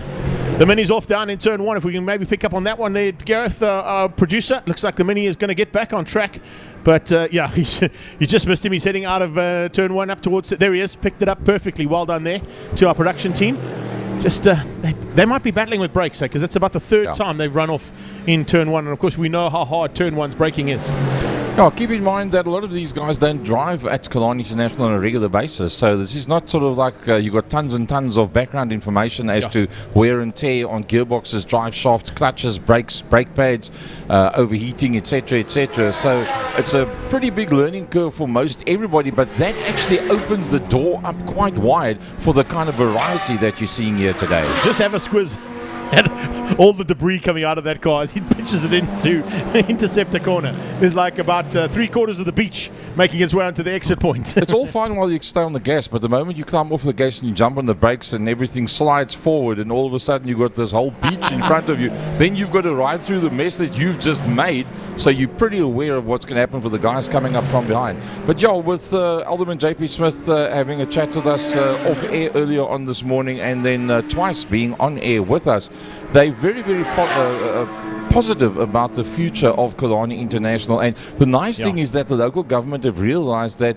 the massive amount of income into the Western Cape and into the northern suburbs area because of an event like this, if you take just what gets spent on accommodation and food and drinks and petrol and what have you, what it does for the airlines, for the local airport that's taking airport taxes of every single person that's coming in here, it's a massive, massive, massive money spinner. And they've come to realize that, hold on a second, this is not just a place for people to play, this is where the community can come together. And with Killarney International being so set on the family side of thing and using the track for cycling and street to strip and robot racing and all of these other items, that is why it's come to such prominence. And I think that Des and the crew have done amazingly well to maintain the premises with the total lack of income, and to be able to come out with the IMUSAT live stream for free. There's no income on that. The gate takings today is R2 per person, it's nothing. It doesn't even pay for the petrol for the weed eaters. So I think they've done, from a financial point of view and from a planning point of view, they've done brilliantly recently. 100%. I had to take my hat off to all of the effort that's been put in from Killarney International Raceway's point of view. And of course, Des and his team are always synonymous with the way that they put together events. We've seen it on an international scale on a few occasions with the World Rallycross and their collab with the team that ran that. We've seen it as well at national championship level with the Extreme Festival coming down here, and we're coming down twice next year, which is awesome. Beginning of the season we start, and I think it's September, October we come back again for a second round. So we'll be back here in full force for another 2 epic adventures with the Extreme Festival. Well, yeah, apart from the Extreme Festival, remember the World Rallycross 2017, 2018, 2019, lost out on 2020 and 2021. The series is not that strong at the moment now. Remember, 2022 was going to be the first year for the electric side of it to come through. It looks like it's going to be going to 2023, and it doesn't look like we're going to be seeing the Rallycross down here in 22, but probably in 23. The people are using the budgets now on R&D on the electric side of it. So we were actually very lucky at Killarney International that 2017, 2018, 2019, in the heydays of the last part of the petrol rallycross as such, that we had it down here in Cape Town. Yeah, the 0 to 102 second cars, that's the ones we're talking amazing. about. Utterly amazing. Well, listen, I believe the electric cars are going to be even quicker, so take nothing away from the spectacle that World Rallycross is going to become. And what we've seen so far this season, I mean, this season's World Rallycross has been pretty spectacular stuff. Yeah. The return of Johan Christoffersen and immediately taking a championship in a newly sponsored, from what he was as Monster, Volkswagen, Red Bull, Audi. He's now taken another championship, so it's big. And also, of course, great to see the return of our good friend in Team Blue. Yeah, Andreas Backerud, and he's very probably going to be not next week but the week after that on Second Gear Talk Show. I'm actually going to pull you in for that one as well. Awesome. Francois has got contact with him, and Matthias Ekstrom, and obviously Matthias Ekstrom, the last time we saw him here was with the Audi team, and I must say Matthias actually put up a brilliant show every year that he's been here. Fantastic guy to talk to as well. So with a bit of luck, 2 weeks from now, Second Gear Talk Show, 8 o'clock the evening, we'll be doing a little bit of that. But let's come back to the Cape on 9-hour endurance, and Stewie White, well, he stood on pole position, it all looked good, and it's just turned to nothing. Yeah, they've had a little bit of issues on the car. They're trying to get it sorted out. Unfortunately, I also heard from Gary down in pit lane that Zolile Letlaka and Chop Sapuka are a bit disappointed in the fact that car has not fired like it should. They've been stuck in pit lane for a while now trying to get it sorted out. They had a gearbox issue. You heard us talking about it earlier on in the morning. They basically flew the gearbox back to Joburg to try and get it sorted out, and then flew it in first thing this morning to get it into the car in time for 12 o'clock start. That's dedication. That's impressive. That's passion. Let me tell you something. But that's Harry Ranges. That's exactly what Stradale Motorsport is all about. And hopefully, if they've got it all sorted out, he's lost another lap now on that last pass. 3 laps down, but of course it's 3 laps down on Hawthorne in 22nd place. Yeah. It means he's probably an hour or so back on everybody else. Frankie? Greg, there's a question for you from Charlene. She wants to know, will MotoGP ever come back to South Africa? Please, please, please, God, yes, please, please, please, please. I don't even care about that other F thing. You know, that other one.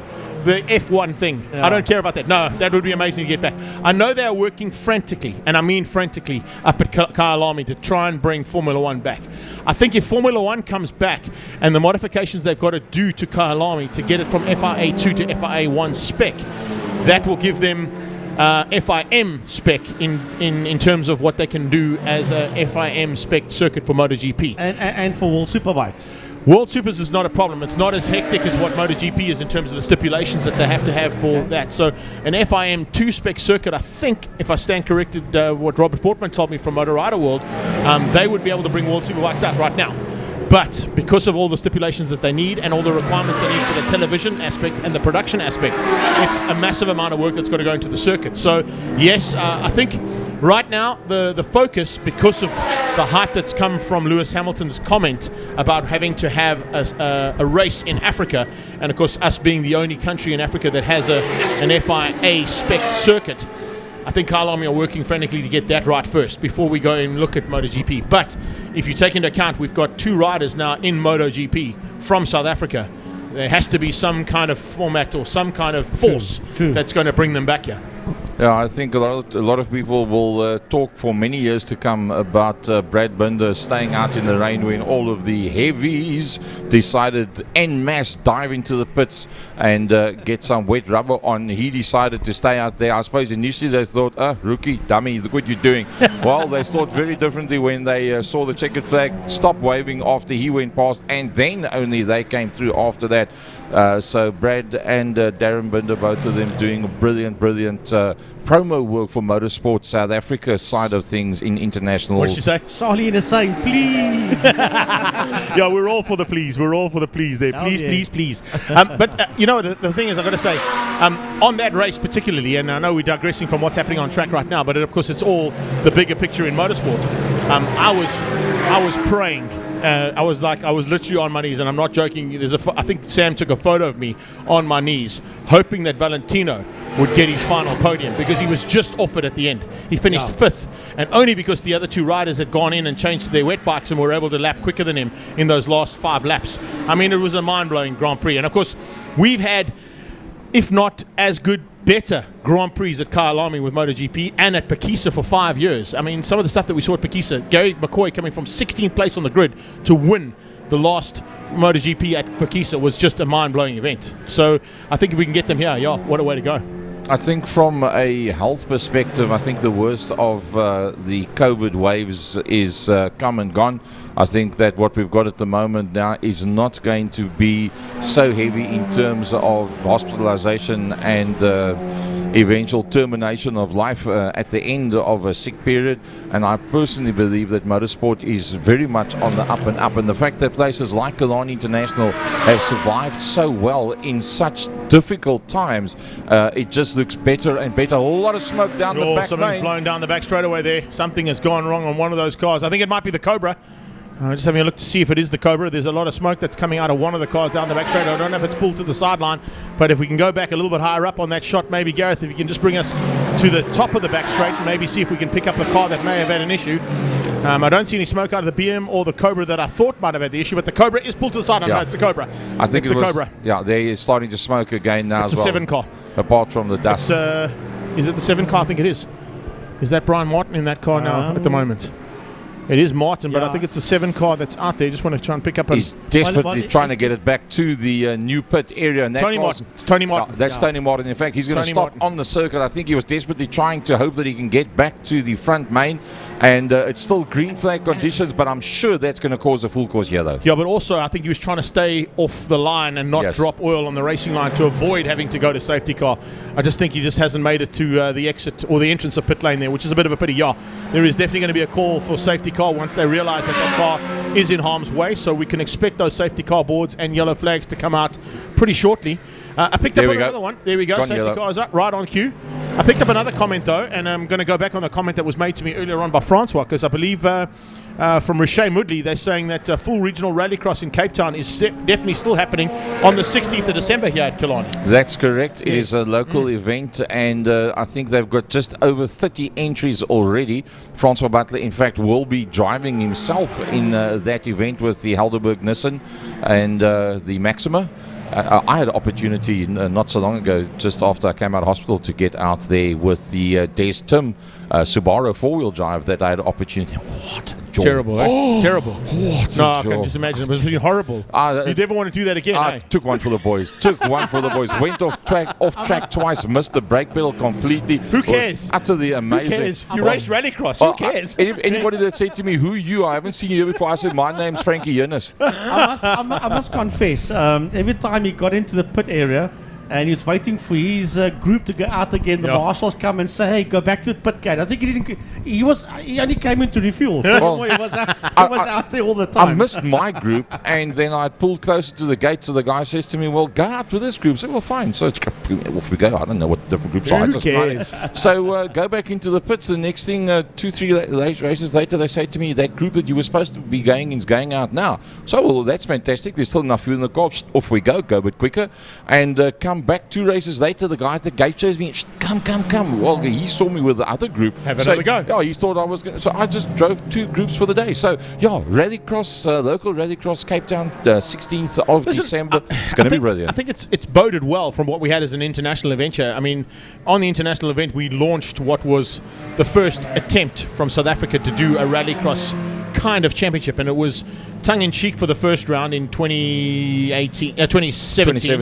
2018, it was a full-on race. I mean, Clint Weston went in that little Citroen of his and decimated the field, as you could see. Yeah. The following year, we then brought in those little Ashley Haig, I think it is, Haig Smith's cars, which were also pretty spectacular as well, with the 600cc Suzuki engines in. And of course, it's just grown and grown and grown. And the nice thing about it is, down here in Cape Town, because you've got the circuit all set up, it's ready to go. Yeah. I would love to see a rallycross circuit built maybe at Red Star Raceway. I know Peter de Tooy had a look at it at one point in time, but he hasn't gone and done anything about it at Swartkops. But a rallycross circuit up in Joburg somewhere would be pretty awesome, because we all know that it's not necessarily the spectacle of the sport, which is pretty spectacular, but it's the format of racing, and the bang, bang, bang, bang, bang, non-stop action, and then a little bit of a break, so you can go and have your dinner, or you can go and have your lunch, or, and then bang, bang, bang again. And it's all in a confined area, if you want to call it that, literally running an here arena. the half main and in an arena. So you get to see just about all of the action. I personally thought that Rallycross would grow quicker than what it actually has in South Africa. To me, that would have been the perfect halfway between oval track, tar and gravel, half main circuit, gravel karting, dirt kart. We've got all of that down here in Cape Town as it is. We're actually very, very lucky to have so many different genres. And I personally thought that Rallycross was going to take off massively. It's taken off well, but not massively. But it is growing in impetus now over the last year with the backing of the guys that we've got down here in Cape Town. Yeah, fantastic effort. I think what we need to do next year is maybe work around that, and I think I might come down with some race kit too, and maybe stay on a little bit longer. Because I mean, if I'd stayed on another 4 days, might have been able to do something about that too. Maybe there's a spare car for a big guy like me to jump in. Well, we can ask Wayne. He might have 2 or 3 that's what I like to still hear. hanging around. That's what I like to hear, Frankie. Okay. There's always accommodation, not a problem. That I know. I'm always welcome here with you guys. Thank you. All you've got to do is just happen to miss your flight. I know, I might. And listen, my flight was cancelled tomorrow anyway. So we had to reschedule that flight. I could have rescheduled it for Friday the 17th. So, note to the Fleming household, 1 extra for supper. His name's Greg Maloney. He likes to sit at the head of the table. Coming back to Killarney, 9-hour endurance, 5 hours 50 to go. Full course yellow out there at the moment now. The biggest disappointment of the front runners, the people that were sitting on pole position and hoping to do very well in this race, with Stewie White, that was the first man out in that motor car, running into problems. And, well, he was the man that Zolili Leklaka and Chok Sepuka were hoping would take the Lamborghini Hurricane. He is, in fact, around about 4 seconds a lap quicker than what they are with the motor car. Oh, yes. And the idea was put Stewie out there, let Stewie do a double header, get a bit of gap, and then it's a case of, right, let's maintain this car, make sure nothing goes wrong, and let's time it and see if we need to put Stewie back in. So the game plan was there. Well, the Lamborghini didn't play with. It was the Lamborghini that had the bit of issue with the gearbox issue they picked up last night. And as I said, to reiterate, they flew it up to Joburg,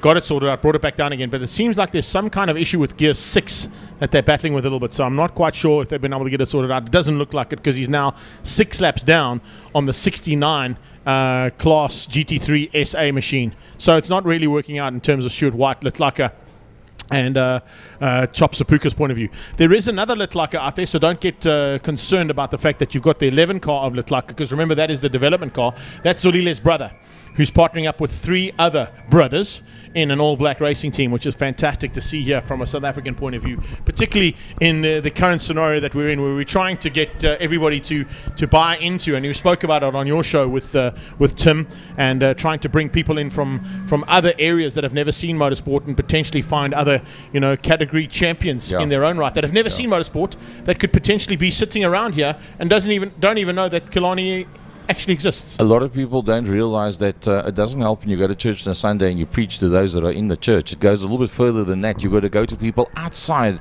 of the crew that normally comes down to Killarney. Having a look at the leaderboard, the 17 car is the Toys for Us car, Bigfoot Express Racing, Michael Patamba, Bradley Scorer, Gavin Cronje.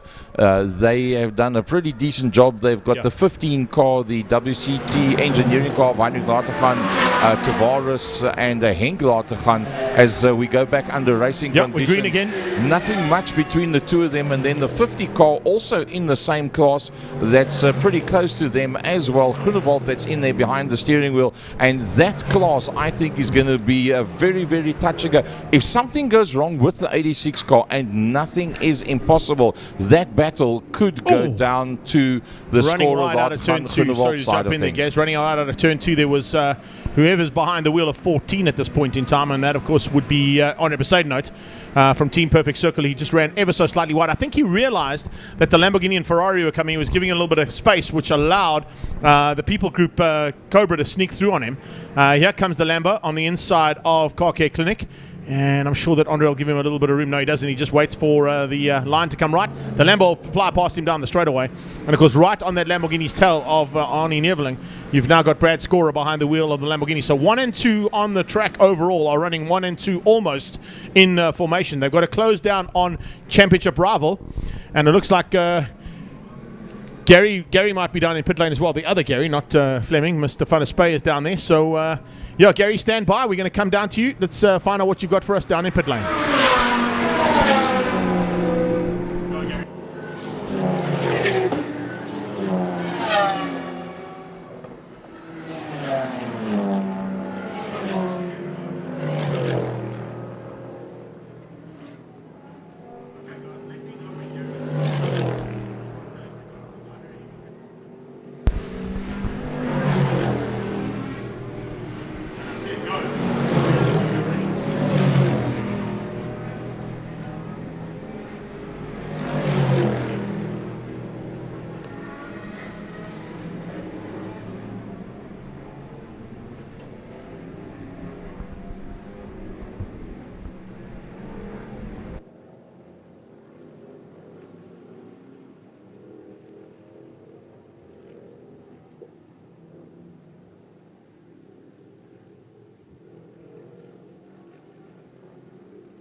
Thanks for that, Gary. A little update there, of course, coming from pit lane, saying that the 8-core Ligier is still in with some problems after that big shunt with the Lamborghini earlier on.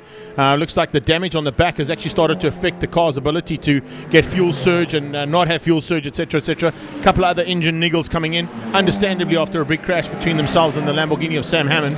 And then, of course, also picking up on, we like to call it a backdraft entry, but it's actually the black draft entry because it's the all-black team. And looks like, unfortunately, Letlaka and his teammates there having a little bit of issues. So Ndambuka, Rubazile, and, of course, Shlomise having a little bit of issues with their car. But they're going to try and get that one sorted out and get back on track as well. Having a look at the Class B battle, the 212 car that's out there at the moment now in 5th position. That's Lerero that's behind the steering wheel. Paulo Lerero. Rick and then Kasha Naika, they are in the leading VW Polo Super Cup car, and then just behind them is the same size car, VW Polo Super Cup, with Christopher Pretorius, Darren Winterboer, and then Peter Zeely that's in that Zeely that's behind the steering wheel at the moment now. And when these cars first came out, Greg, you one of the first of the commentators in South Africa to see these cars, and you raved on those Polos then. You still love them? No, I do, big time. And just as you're talking, Darren Winterboer from Bulawayo saying, sorry guys, I'm supposed to be in the Polo, and I said he was in the Mini, but I did see his name on the Mini, so apologies there to Darren Winterboer. But yeah, continuing with the thought there, as Darren Winterboer sending me a message all the way from Bulawayo. He unfortunately has contracted COVID, so we wish him all the very best for a speedy recovery, and he's in isolation, which is the reason why he didn't come and join. Right, just to update you all, we're in the pits here watching the 8-core car. That's the car of Nick Adcock and Michael Jensen, Andrew Rackshaw. they've been suffering a big fuel surge problem.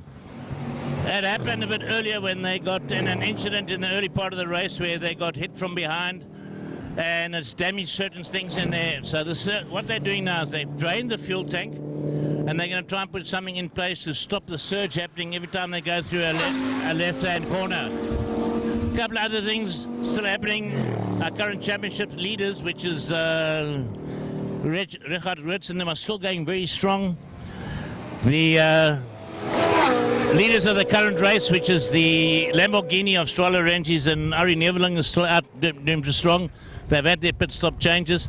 Otherwise, that's it from me in the pit lane. Back to the commentators. Well, it gets back on track relatively unscathed. It's turn 2 we're looking for, G. If you can just bring us up to turn 2, and that's turn 1. There we go. Marshall running across the circuit to pick up some debris. I think he might have clipped one of those yellow cones that are inside and demarcating the entry point and exit point for the World Rallycross cars. There it is. The Giannetta's back on track and gets another lap taken back from him by Brad Scorer as he goes flying past him. But also want to pick up there quickly, Gary, if I can, while we saw that bit of action. Eventually, we have got a result in the Cape 9-hour, 1-hour endurance race. Starting things out, of course, were Titan Historic Racing, Emil Buerta Racing, Ray Farnham Racing, Stradale Motorsport, Volkswagen Motorsport, Mike Berrier and Martin Pugh. So the win going to the Titan Historic Racing team, and they, of course, were piloting the kids in Inheritance Chevron. So well done to them. Emil Buerta was in the Nissan 350Z. Ray Farnham was in the Birkin Lotus 7. Then it was Stradale Motorsport's Harry Arunges who was in the Nissan 350Z. Volkswagen Motorsport's Daniel Rowe coming through there for 5th place in the Golf GTI 8. And then it was the 8-call 247 Shelby Can-Am. And that, of course, was Mike Verrier at the wheel of that car. So that's how it finished up in the hour endurance. Frankie? Sorry, Greg, not on your screen now, but I'm looking out the window. That number 50 Giannetta is in the pits. They have changed the driver. They have changed tyres, wheels. They are refueling that motor car, so we'll see now who's going to come out in that 50 Giannetta. I think it was Henny Groenewald. They've just done a driver change. Yeah, I think it might be. Groenewald was at the wheel of the car, so possibly going to be handing over to either Sorrel van der Merwe. Let's see if we can pick up there. Unfortunately, now the timing is in the way of the shot. Yeah, as I so speak, our cameraman goes there. They have done the driver change to that motor car. So if Anton Roux would just move to the left-hand side, we can work out who it is. That's the chairman of Motorsport South Africa, by the way. Yes. He's the team principal of that team this weekend, and also helping out, of course, with that Giannetta team. They've also got assistance there from the city of Cape Town, and also from, I believe, our good friend Mike Nathan at Mike Oxy.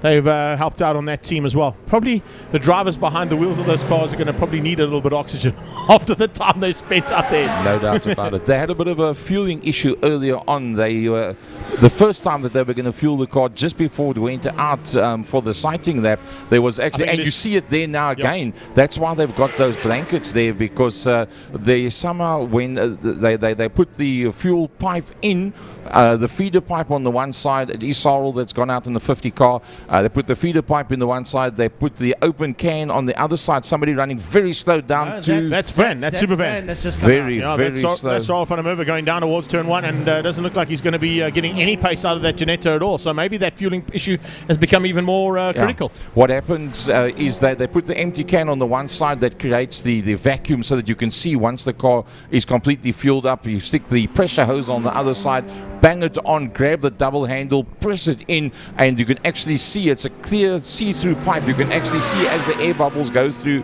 that you can see what the size flow is. It looks like about a 60 mil pipe that the fuel is running through, so you can fuel 100 liters pretty quickly.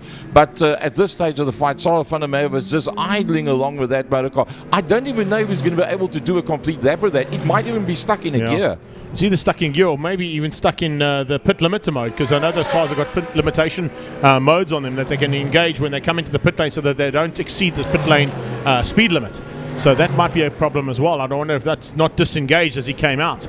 Because usually what would happen is they get to the exit point of pit lane, they would disengage that, and the car would roar into full revs. Yeah. It didn't do that as he exited, so I'm not quite sure if that might be an issue too. Well, if you take the amount of time that it was actually standing in the pits and then doing the fuel up, then the out lap, and at that pace, Frankie, it's going to take a hell of a long time to get around the circuit. You could be losing in 3, 4, 4.5, closing on 5 minutes to be able to get around and back to into the pit lane again, then you haven't solved the problem. You just got back to where you were. Well, let's hope that he can get back to pit lane. Yeah. And also, I'm just checking out the window here, and you can see on His the monitor the 555. He's also in, and they're pushing that car into the garage. I was just about to say, the Ginetta team running Red Bull tactics here. And they're going to bring both.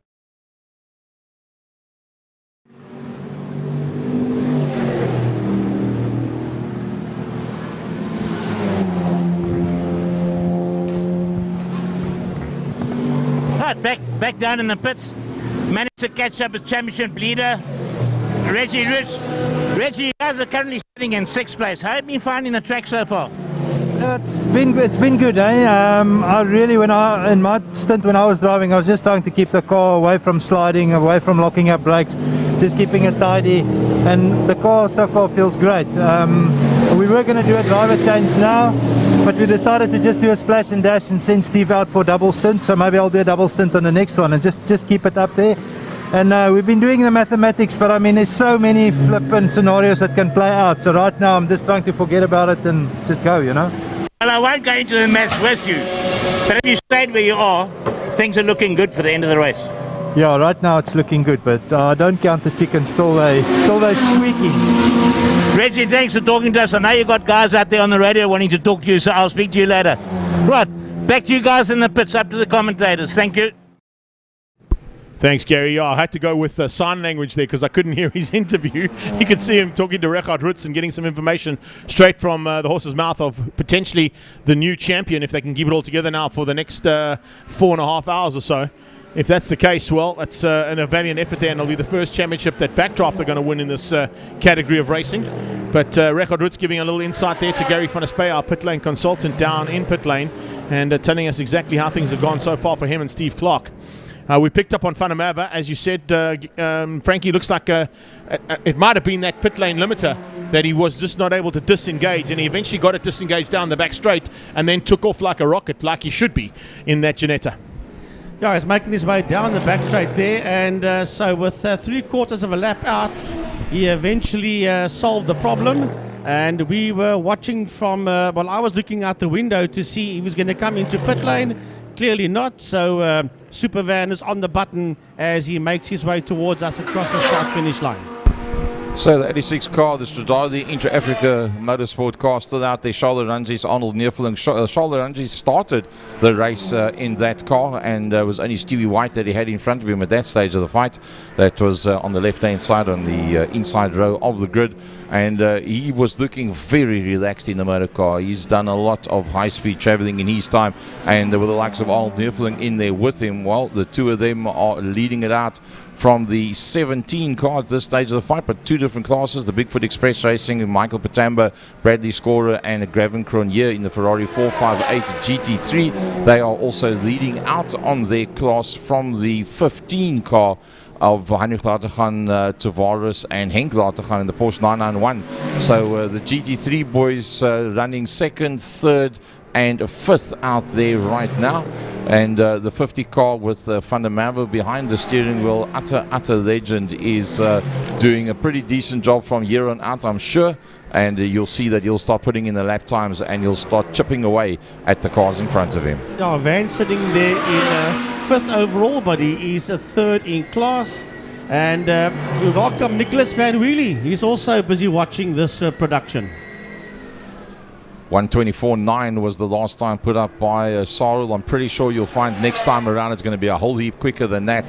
That car can do a whole lot better than 1 minute 24. So the Rero in the 212 has now moved.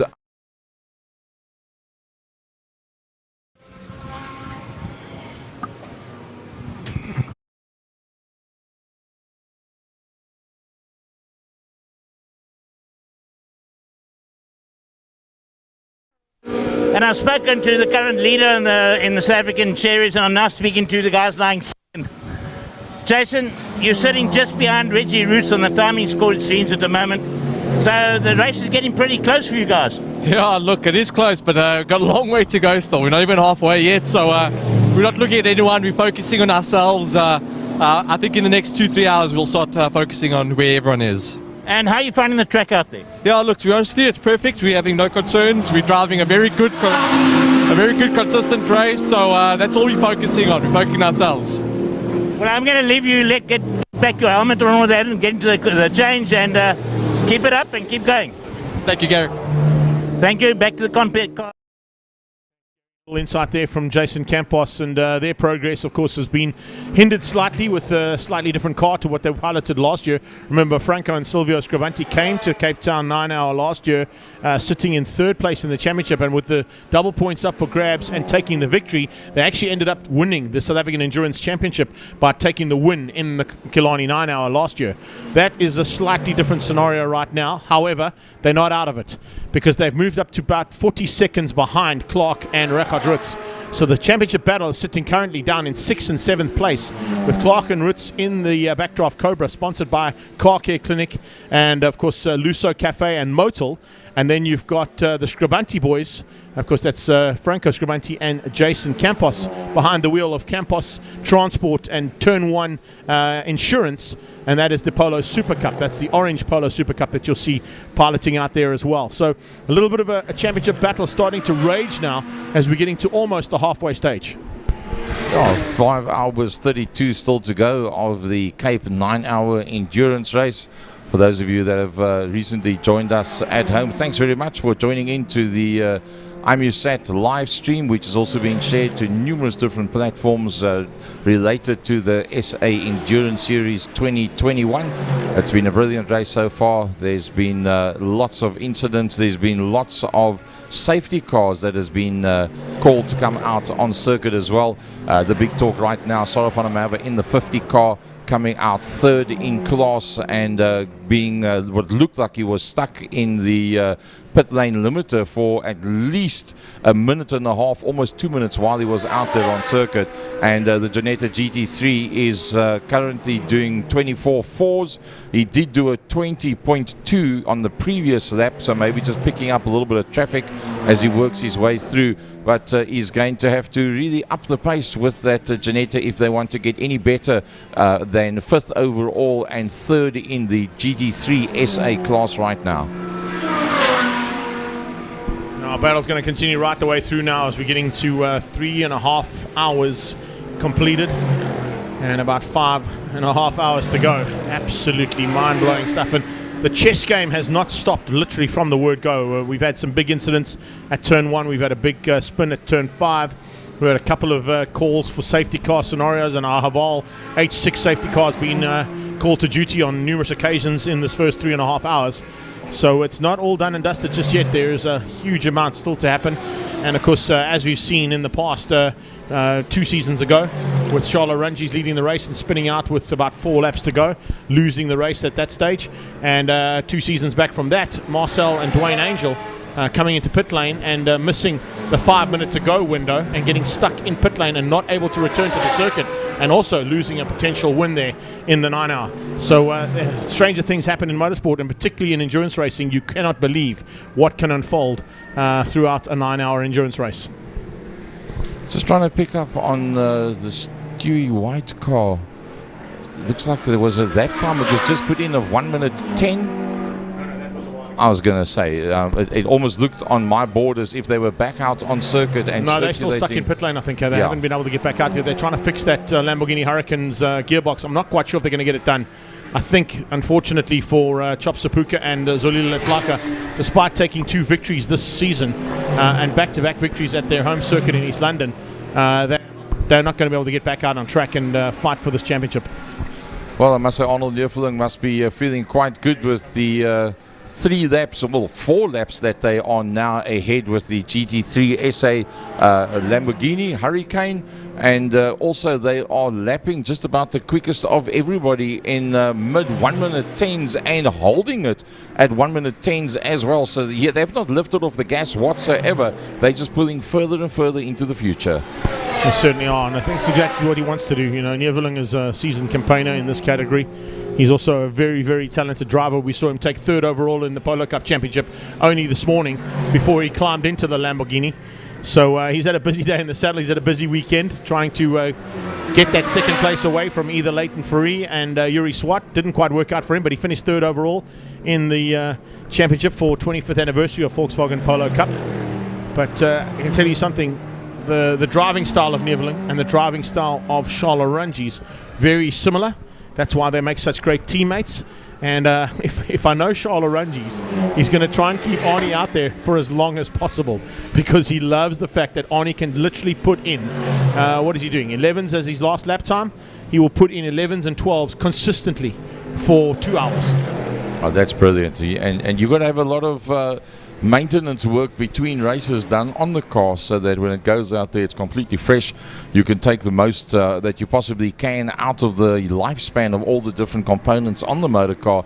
And with somebody like that can do consistent lap times, consistent braking points, consistent braking and accelerating, that's what helps to let the car survive that 9-hour period. So it's not just a case of how quick can you get around the island, how smoothly can you get around the island, and how hard are you on the working parts on that motor car. Other important factor, of course, Gary, is not only do we have a national champion that is crowned here today, we have an index of performance champion as well. So in terms of index of performance, how it works is your fastest lap time as a driver and your fastest lap time as a teammate, how close they are together and how close they are in terms of percentage they are for the entire race. Can you stick to that fastest lap or consistently lap in 111s all the time? In doing so, you get a percentage at the end of the race, which will then give you an opportunity to be within, it's normally about 90 to 95%. I've never seen it go higher than about 97% in terms of the consistent lap times put in by each driver, and if you're a team, by the two teammates together. Well, keeping in mind that you've got a fully blown fuel load, and then going down to as little as what the crew chief's prepared to do, you've got tyre wear. Scorer climbing out, he's now standing outside the car, is going to help buckle Gavin Cronje in. They're busy changing fuel, and there are tyres on standby. Whether they're going to do a tyre stop now or not, I'm not sure. But let's wait. Okay, fuel's off. And okay, they're going to do tyres. Up go the jacks. And I'm going to try and take a walk down there and see if I can get a microphone on Bradley Scorer, who's just climbed out the car. So bear with me, and I'll see what we can do. Just stick with us, don't go anywhere fast.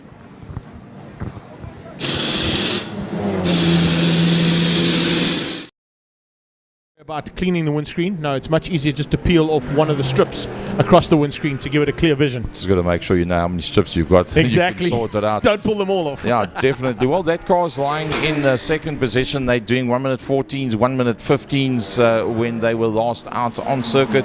Where Bradley Scorer, the man behind the steering wheel of the 17 car, and as you said, Greg, now changing over. It'll either be Gavin Cronje or Michael Patamba that will come in behind the steering. On the wheel now. Sorry, Patamba will be behind the wheel for this one. Scorer's climbed out the car, the two of them sharing the drive for the 9 hours. So it'll give him a bit of a chance to go and have a breather, get some vital fuel back in the body, and maybe a little bit of a rest before he gets back behind the wheel of that Ferrari a bit later on in the afternoon. You can see the lead car now coming up on the back end. Is that Andrew Horn behind the wheel of that car at the moment? I think it may be. Yeah, Horndog behind the wheel of his Nash Sport Special. Up into 10th place overall and leading Class V as the Ferrari pulls out of pit lane and heads down back into the battle on track. Nice little insert camera shot there on the right hand side, keeping us up to date what's happening in the pit area. So the 50 car in the hands of Sarah van der Merwe, sitting behind Lategan and Patamba. You guys are sitting pretty comfortable from a position point of view. How's the race been going for you? Yeah, good. I mean, the car's been going faultless, currently touch wood. I'm obviously the slowest of the three, so Gav's out there now. I'm sure he's going to light the track up, and then McKill's back in, so we should be nice and close. We just got to keep in the game. It's still a long way to go. There's still a long way to go. We're plus or minus halfway out through there. Who's going to pick up the last hour? Probably at this stage, Gavin. He's the one who spent a lot of time outside in the dark last night. He's also got the most experience, so it's a no-brainer at the end there. Bradley, thanks for talking to us. Go and get a fresh glass of water. Right, back to you guys in the commentating booth. You get to hear the full interview there with Brad Scorer as he climbed out the Ferrari, but looks like everything's going according to plan down there at Pablo Clark Racing, and hopefully we'll get the communication finely tuned by the end of this one. We're having to go on gesticulations and hand signals there. Well, we got 9 hours to practice. Yeah, from from Gary van der Spey down in pit lane. Nice to see that we've got Cronje out there. Well, the Cronje brothers are very prominent in motorsport in South Africa, with Mr. Cronje that's out on circuit now, his brother taking part and representing South Africa 2017 World Rallycross, the first time in Sub-Saharan Africa that they were down here. And well, that gave us an insight as to just how blindingly quick those Rallycross cars are, and just how high the level of driving is. If you see how Mark sweated it out with the pack at that stage of the fight, it just highlighted knowing what these guys, the Cronje boys, are capable of. It just showed you how good everybody else was that came down to join us here at Killarney. Well, I forgot about the fact that Gavin Cronje was part of that team, so he's jumped in the car for the first time now into that Ferrari, taking over from Brad Scorer. Nicknamed the Ginger Ninja, of course, is Gavin Cronje. And the last time he was behind the wheel of a South African Endurance Series race car was at the East London Grand Prix circuit. It was 2 seasons in a row. The first season he was actually on song to take the overall lap record at the East London Grand Prix circuit, and unfortunately had a bit of an issue and a misfire that they couldn't get sorted in the Ginetta G57 of Craig Jarvis. Of course, the following year, Stuart White took over that drive from him and went and set the outright lap record at the East London Grand Prix circuit, PE, Desi's Raceway, and here at Killarney. But the interesting factor about it is Gavin Cronje then climbed into one of the Stradale Motorsport Lamborghinis and had a massive crash coming out of Potter's Pass. Out of Potter's Pass. Rolled the Lamborghini about 9 times and climbed out the car completely unscathed, just showing how well built those Lamborghinis are. Yeah, they seem to be pretty popular motor cars, although they're somewhat expensive, but then again, you're getting quality for what you're spending. Craig Jarvis was, in fact, due to be taking part in today's racing, but because of the flight restrictions, he couldn't make it to come through here, and that's, in fact, why Stuart White on the very last changed teams, because he was, in fact, going to be in that car. Correct. That's right. So there was a bit of chopping and changing with drivers and, of course, the teams involved. Another bucket list racing Polo coming into the pit lane there. Chris Pretorius with the Lollipop, doing the Lollipop duties there. Freddie from Fast Developments going to be double checking that his cars are all on song and looking good. If I'm not mistaken, I think that might be the lead car of the Leroy brothers.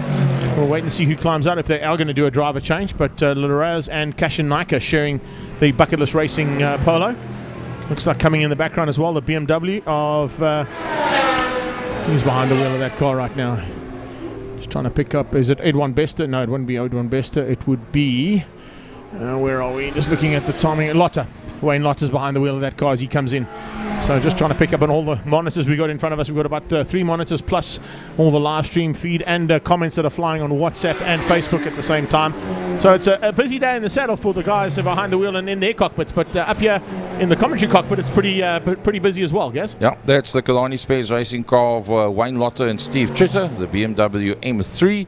Let's just come into the pits. So having spoken to Scribanti earlier on, said to him, roughly how long do you think you can keep this car out there on the island on 1 tank of fuel? He said hour to an hour 5, an hour 6, somewhere around there. But we ran out of time at that point. Everybody had already cleared the grid. I wanted to check with him, what about tires? Are you going to swap every single time, yay or nay? I didn't get a chance to get that question in. It was a case of clear the grid, time to start the 9-hour endurance. Now what I can maybe do is give you an insight onto that one, having dealt with Team Perfect Circle for a couple of times, and when they got their 2 podium finishes, second overall in the 2 races that they podiumed on. The tyres from Dunlop that are supplied to the Global Touring Car Super Cup class are pretty hard wearing, and they tend to sort of have about 4 or 5 laps of great action, and then they plateau, same as what the Polo Cup tyres do, into a high performance and consistent tyre throughout the race. I know that in the 4-hour endurance race they only changed the tyres once. The fueling, of course, was a big issue, but what a lot of guys have done with these Super Cup Polos that are here, and particularly racing in this category, and I don't know if Jason Campos and Scribanti were able to do it in time, they've put slightly bigger fuel cells in them so they can run slightly longer. Definitely the 2 bucket list racing Polos have got those in, because those are the cars that, of course, were piloted by Saul Hack in the GDC Super Cup Championship, but also in the Super Cup class here for South African Endurance Series. And also you'll see there's a slight modification to those cars to get more air into the car so the driver doesn't overheat. I think it was down in PE or could have possibly been down at East London Grand Prix circuit, that Saul Hack actually climbed out the car and could hardly walk. He was so hot. He actually overheated himself inside the cockpit because there's no ventilation. The cars are built for sprint racing, so you won't pick up the amount of heat that you do in 12 laps or 15 laps that you do in 9 hours. Well, the inherent temperature that we started off with was around about 25 to 26 degrees. As the afternoon has moved on, we've elapsed 3 hours 40 minutes already and still 5 hours 19 to go.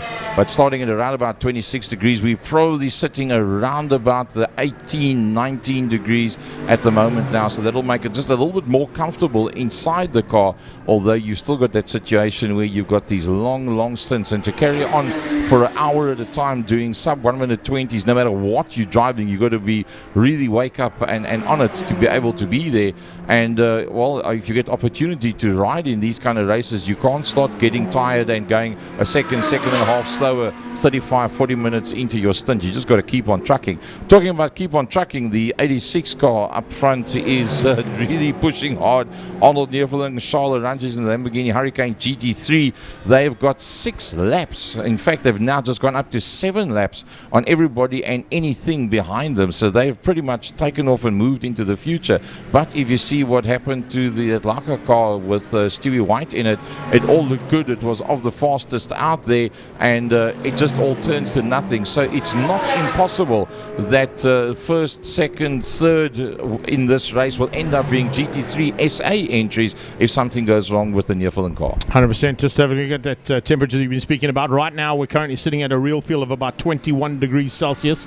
Track conditions will probably be about 32, 35 degrees Celsius in terms of track temperature. And then if we look at the hourly coming through for the next couple of hours heading into the end of it, we're going to be sort of, by the time we finish up, it'll be about 17 degrees Celsius. No expectation of rain, 0% of precipitation for the next 4.5 or 5 hours or so. So we should be clean and clear in terms of that. But I did say to Francois earlier on, with the heat of the day that we had today, maybe a bit of possibility of some mist coming in off the coastal side of things. We'll wait and see if that's the case. There was a fair amount last night. Yeah, it was surprisingly heavy last night, but you could see it from, as we're sitting in the commentary box looking out over turn 2 and out towards the Rallycross circuit, including Magoo's embankment. Grass embankment. The grass embankment, yeah. And look how many people are there, by the way. Yeah. You know what I'm saying? I think the third biggest fan base at the moment around Killarney will be on Magoo's grass bank. I'll tell you what, that was an amazing spot to do the Rallycross. But looking down towards the beachside, Blouberg side, the mist came in quite far. It was pretty close to us. I would say we were probably within a kilometre of the edge of where that mist was. I don't believe it will become a factor this evening, even if that mist rolls in further and covers the circuit in terms of the lighting that the cars have got, and in terms of the backdrop up and down the different straights and the painted walls around the corners. I don't think that it's going to really be a factor at all.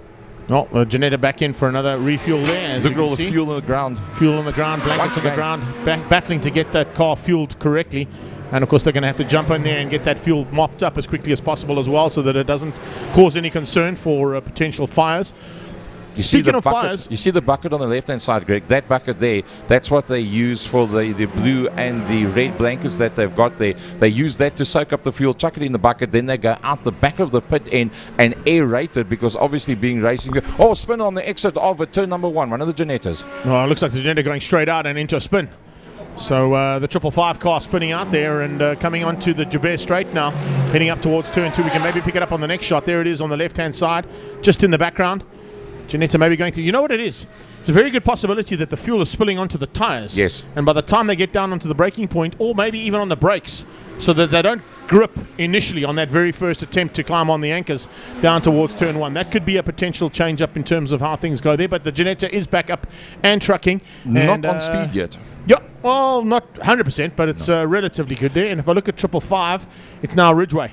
So great to see the Ridgeway man behind 555 at the moment, and of course he's a big instigator in that team. So great to have that man back on track. But as you can see, still not quite firing on all the cylinders that's required out there.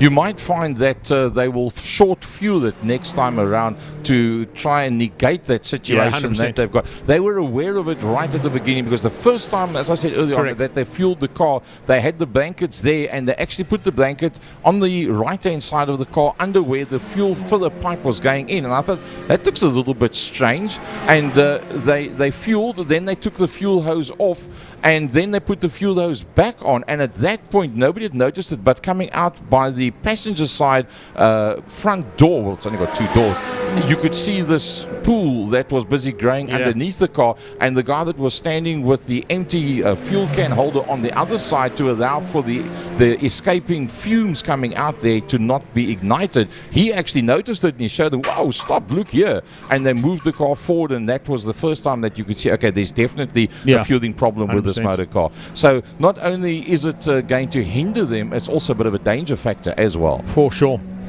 Well, we've got about 15 minutes more to go here, Gazza, you and I, before we hand over to our esteemed colleagues who are waiting anxiously to take over from us.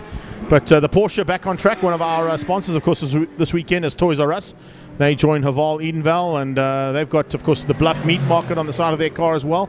Great to see Mo Mia and his team there doing a superb job in the 69 Porsche.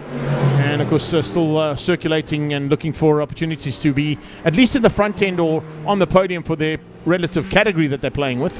I'm not picking them up on the timing monitor right now, but that's probably because they're quite a long way down and will probably only come up in the red at this stage.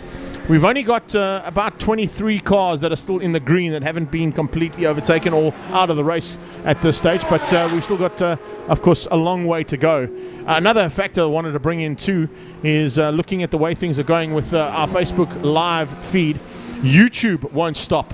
They will continue all the way through, but at about 6:30 this evening, we may have to just take a small break in the proceedings to reload Facebook, because you only get 8 hours of live streaming available to you on Facebook, so we don't want to be in the middle of the crux of the race and have to shut down. So at about 6:30 this evening, we will be changing over, and you can join us. It's literally about 5 minutes to do the changeover, and within that 5 minutes, you'll pick up on part 2 of the Cape 9 hour here from Killarney International Raceway. So we're just going to give you a heads up. We'll continue giving that heads up with our other crew that are on the microphone just after us, just to warn people that we're not going to completely shut the feed down, but we do have to shut it down in order to get to the end of the race, and we'll have it in 2 parts here for the 9 hour.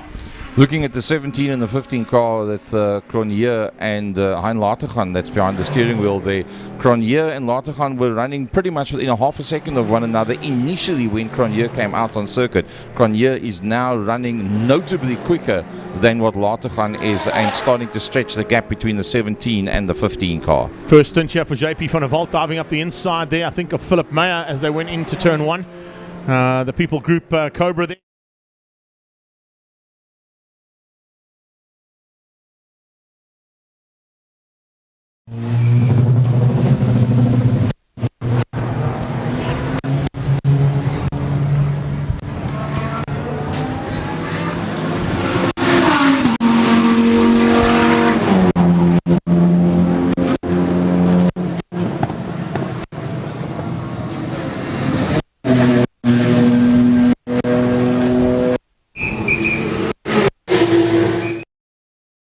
Think twice before you go. Give them a little bit more room. It's 9 hours of racing.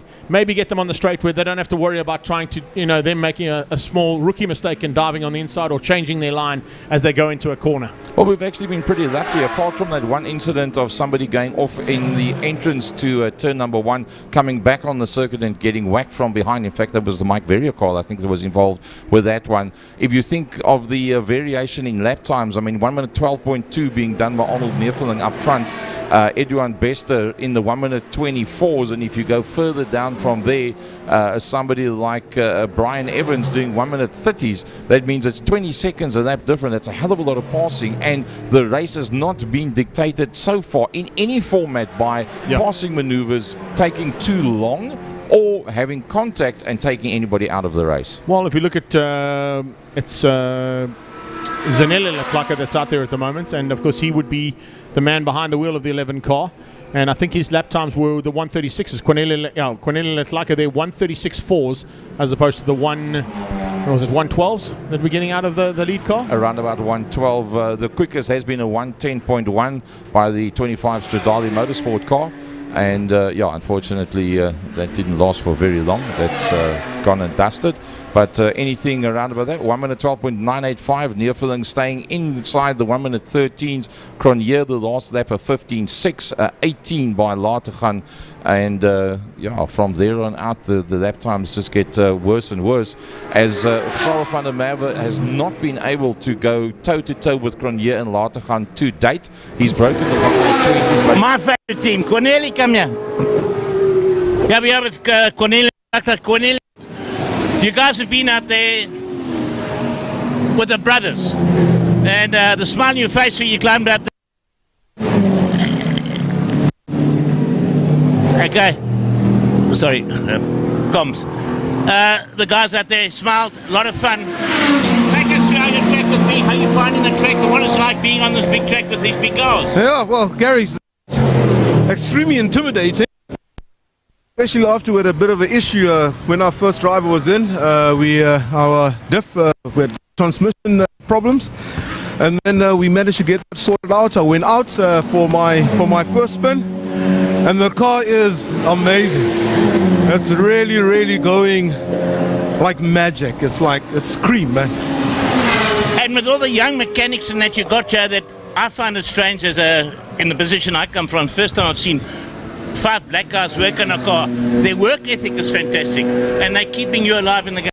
Definitely so. I mean, like I was saying earlier on,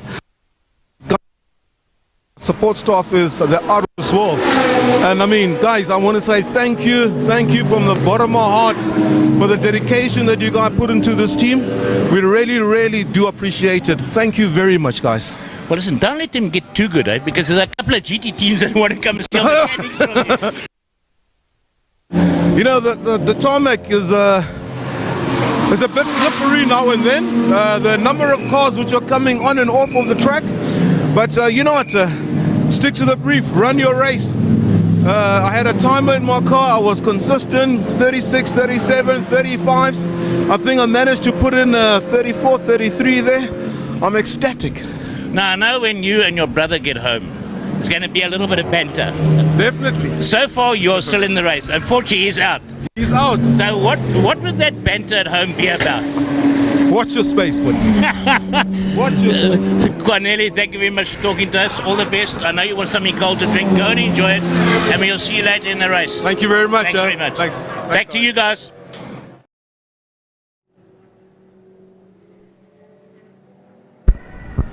Right, so Greg Maloney, the voice of choice, and myself, Gary Fleming, we'll be going off air for a bit. We're going to check out what's happening down in the pit lane, and we will be coming back to you shortly. 5 hours and 6 minutes to go, 3 hours 53 that has elapsed. Next up, Mike's side, Frankie Hinnis, and probably Byron Hart.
Right, so Frankie Ennis and Francois Butler, Mike's side, with almost 4 hours done, 3 hours and 57 minutes to be exact.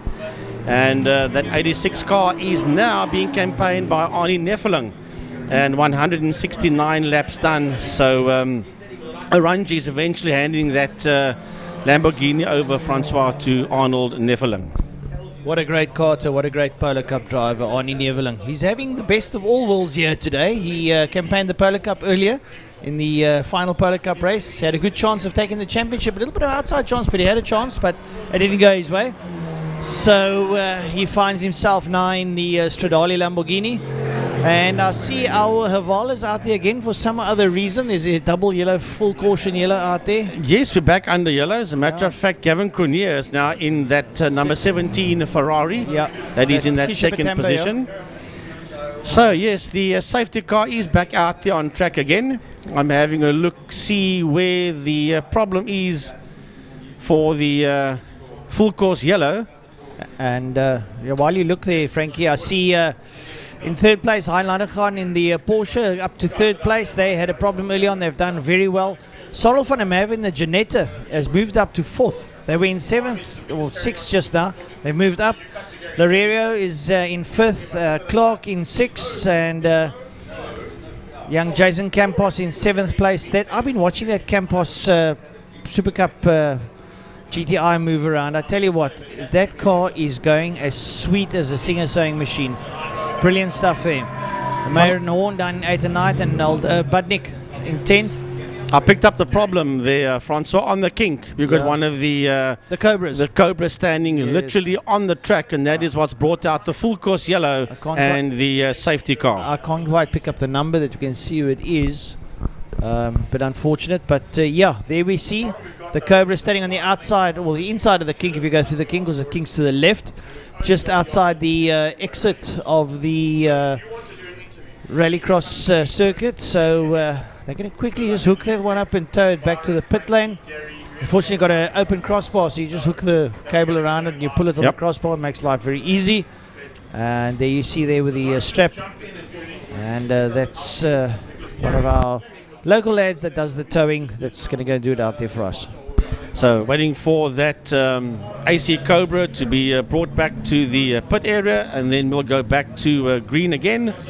We'll just get that number of that Cobra as the breakdown services hook it up and remove it onto or into a safer area, and then we'll go back green again. So I was watching Lick Loreo sitting 5th overall, and first in the B division. In the B class is Loreo in the 212 car out there, and that is of course the VW Polo Super Cup car as the Mini makes its way down into a pit lane.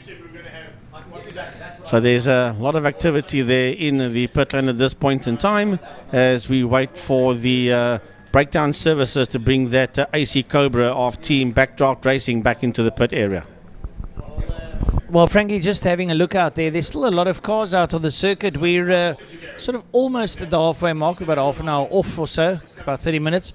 And it's good to see all the cars out there. I was down in pit lane chatting to one or two of the mechanics and drivers and stuff there. I did a little bit of a walkabout down pit lane, hearing all the little difficulties that they've had. Saw Franco Di Matteo go to his truck to get a little linkage about the size of a 5 rand coin, and that little linkage wouldn't allow the car to proceed, one of the Cobras. So it's a hell of a sport, this endurance racing. There's always something. Yeah, I'm just watching the Chris Budnick car as Byron joins us as well. So the three of us here on the microphones. Byron, you got a better vision of out the window about what's happening in a pit lane. Yeah, Mechanicos is currently now in the pits.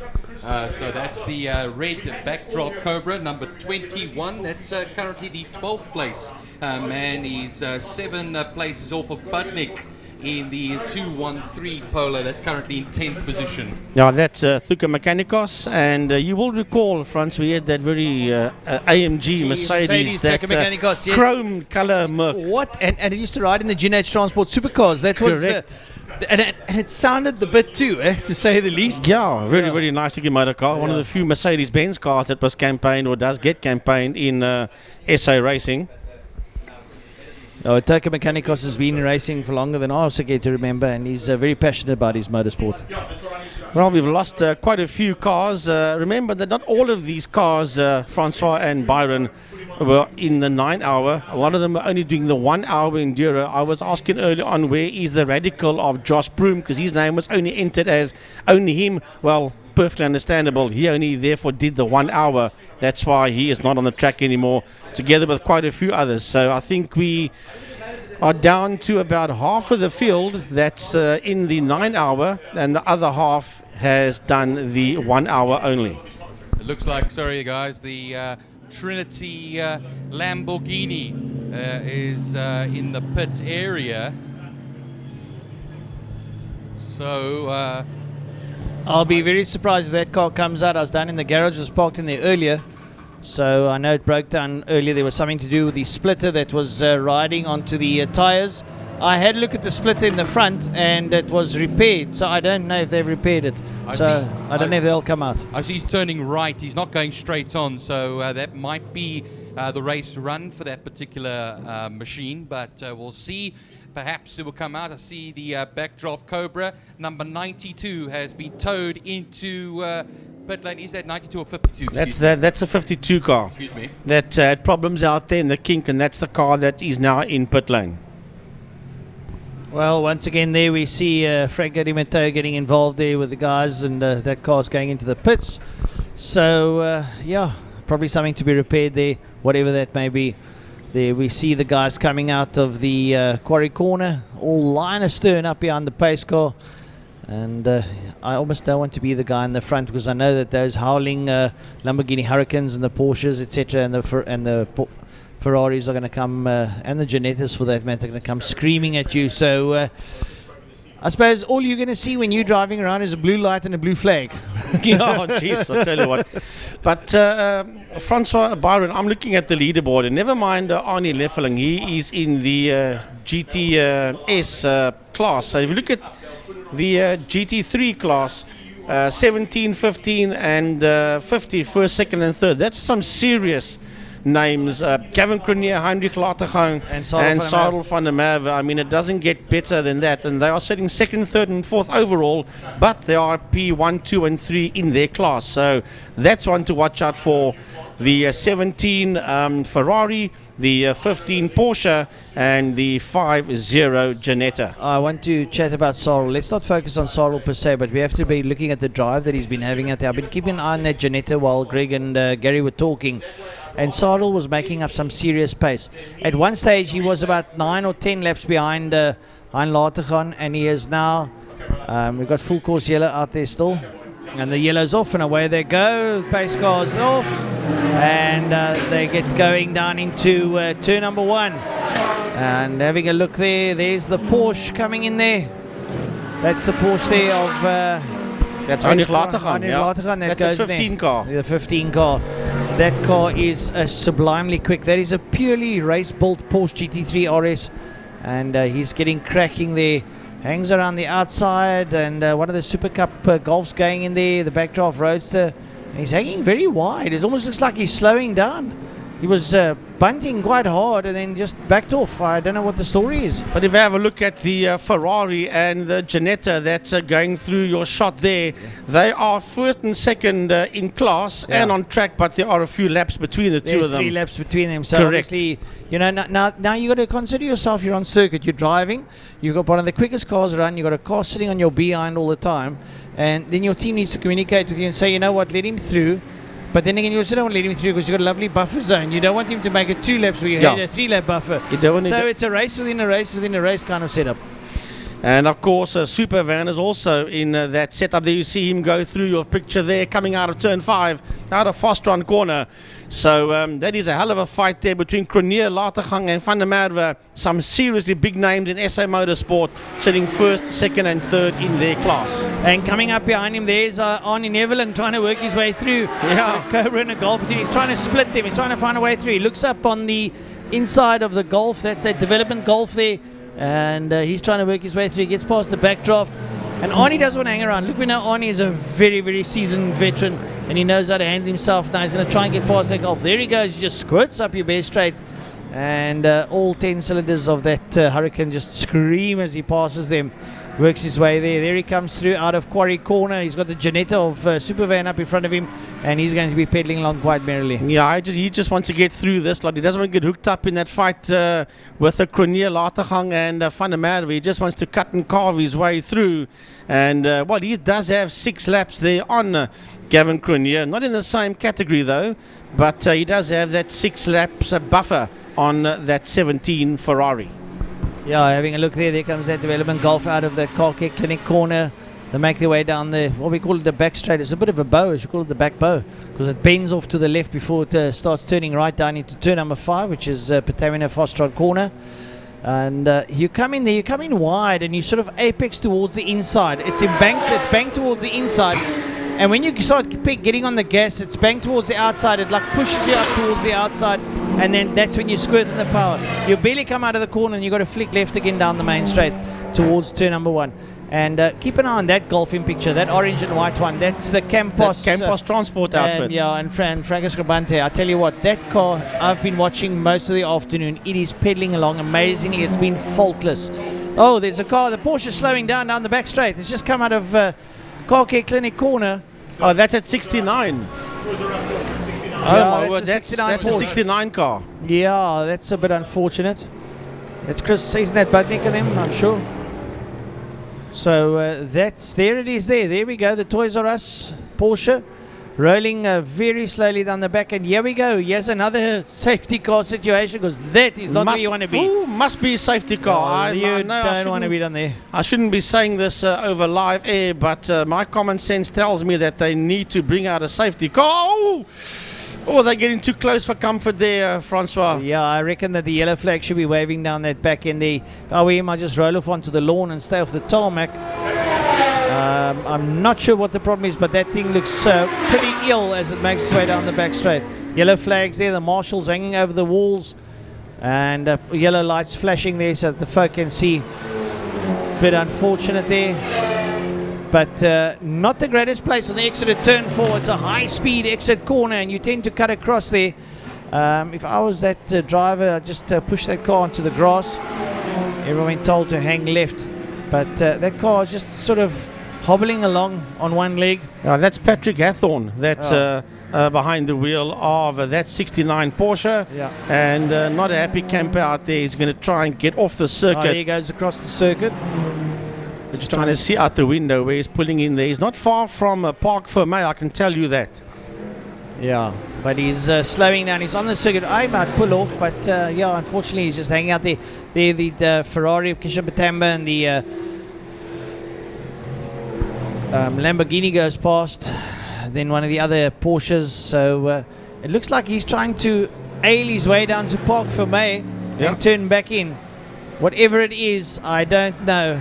But yeah, now he will be getting off the circuit, fortunately for him, and make his way to Park Fermé, make that U-turn, or no, it just doesn't want to go. He's got his hazards on at least. A very thoughtful driver. Yeah, well, the marshal was showing him there, make a turn to the right, bud, and he just stopped that car there. I think he might have had enough momentum to just turn it in front of the Wingfield Motors board, and it is still in a pretty dangerous position, so we'll have to see what the officials decide. Are they going to continue? Are we going to stay green?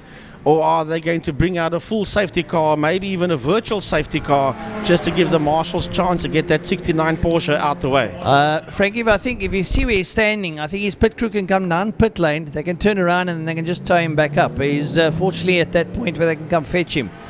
The marshal says to him, try and get down to the bottom to Park Fermé and get your car in there. Well, if you look at the commentary box window to our left, the marshals really can't go. The pit crew can't really go to him, because then they need to jump over the fences and they're going to be on the racetrack. So yeah, he is in a situation where we see out the window and you can see on the screen, or you could see on the screen, that his pit crew cannot get to him at all. So I don't know. So I suppose, Greg, you will be knowing behind me. I suppose his team will have to put in an application now to go and fetch him. Is that how it's going to work? No. Basically, if they can get him back in the pit lane, they can go and get him from there. Right, so see what they can organise to go and get him back into pit lane, but he's a little bit unstuck where he is now. See, they want to push him there. The marshals are giving him a bit of a push down towards Park Vermeer. There's one of the marshals, Elmo. He's a fire marshal doing his bit. Yeah, he is a new driver to that team, so he potentially doesn't know the rules and just wanted to get out of harm's way. However, he should have just kept the car going and pulled into pit lane and then made his way back via that exit road at the end of the drag strip there. But of course, he hasn't quite made it into the Park Vermeer gate just yet. He's not quite close enough just yet. But if he can turn that car around, he can maybe get back in. Yeah, well, they've got gate fencing across there, so I don't know if he can come in there. It looks like he's limited in terms of his access. There's one of the vehicles going down. Looks like they might be able to tow him around. Whether it'll be a safety car situation, I'm not sure. But there is a vehicle down there assisting him at the moment. So Arnie Neveling still leads out in the Stradale Motorsport Lamborghini.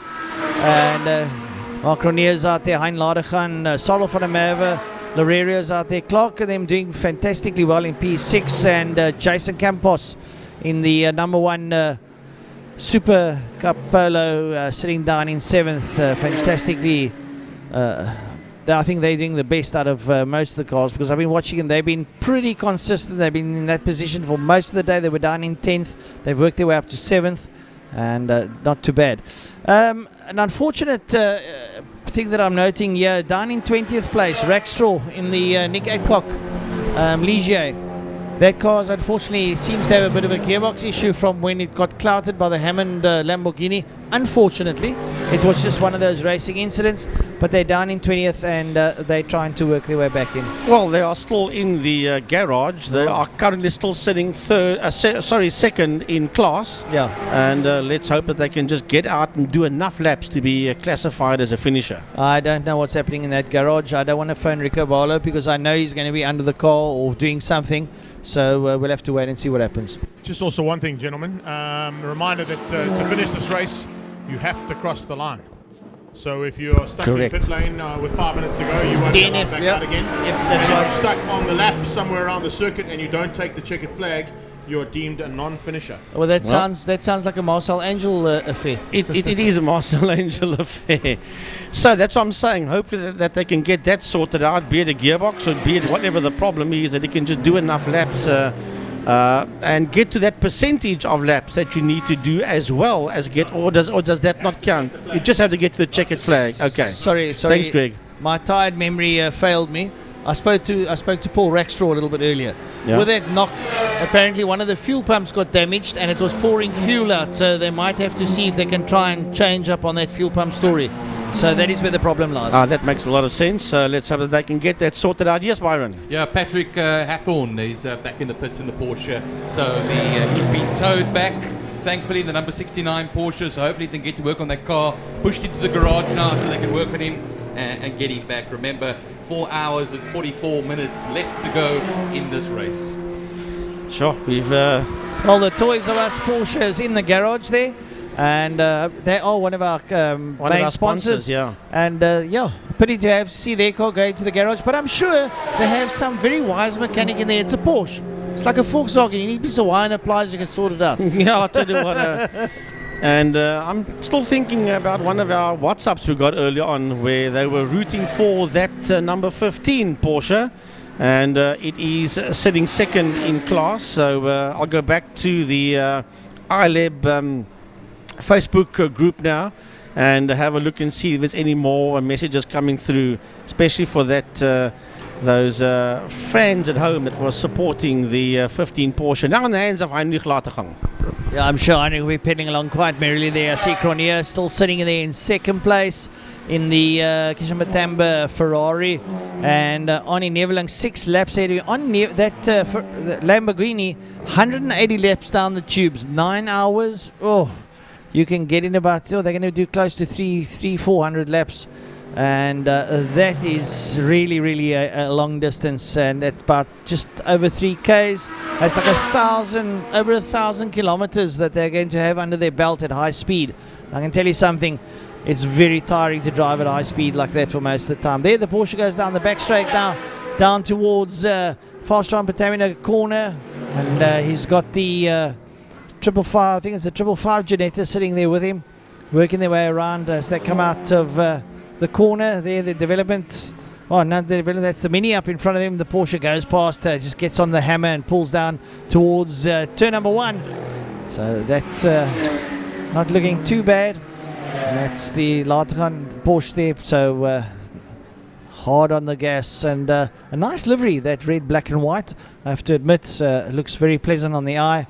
There the Ginetta coming out of turn number 1 up the Hubert straight. There's a full frontal view as they come up into Quarry Corner, and the backdrop Cobra just staying out of the way, holding its line. The Mini will do much the same now as the Ginetta closes up on the rear of it. The Mini hang around the outside. The Mini, well, Greg, I reckon that Mini must be bringing back a couple of memories. Oh yeah, for sure. There's no doubt about it. Had a couple of laps around here in my day in my little Mini Cooper. It wasn't the John Cooper Works one that they were piloting there. Mine was just the stock standard 1600 supercharged. And of course, by the end of the category second year of racing for GNH Transport and for Monster, the Mini eventually had a big turbo in it. But yeah, finishing up third place overall in the production Class T Championship. And it was the second last race of the season that I came down here, and also participated, if you remember correctly, on that weekend in the Clubman's category too. And I had to steal some wheels because my tyres were so toast. But yeah, no doubt about it. Loved it. Yeah, great. So good memories there. I remember Greg in that Mini, that Monster Energy Mini, and he had a lot of fun. So yeah, saying that Mini bringing back some pleasant memories. And I was fortunate to have a Peugeot, which also has that same kind of motor, the turbocharger in it.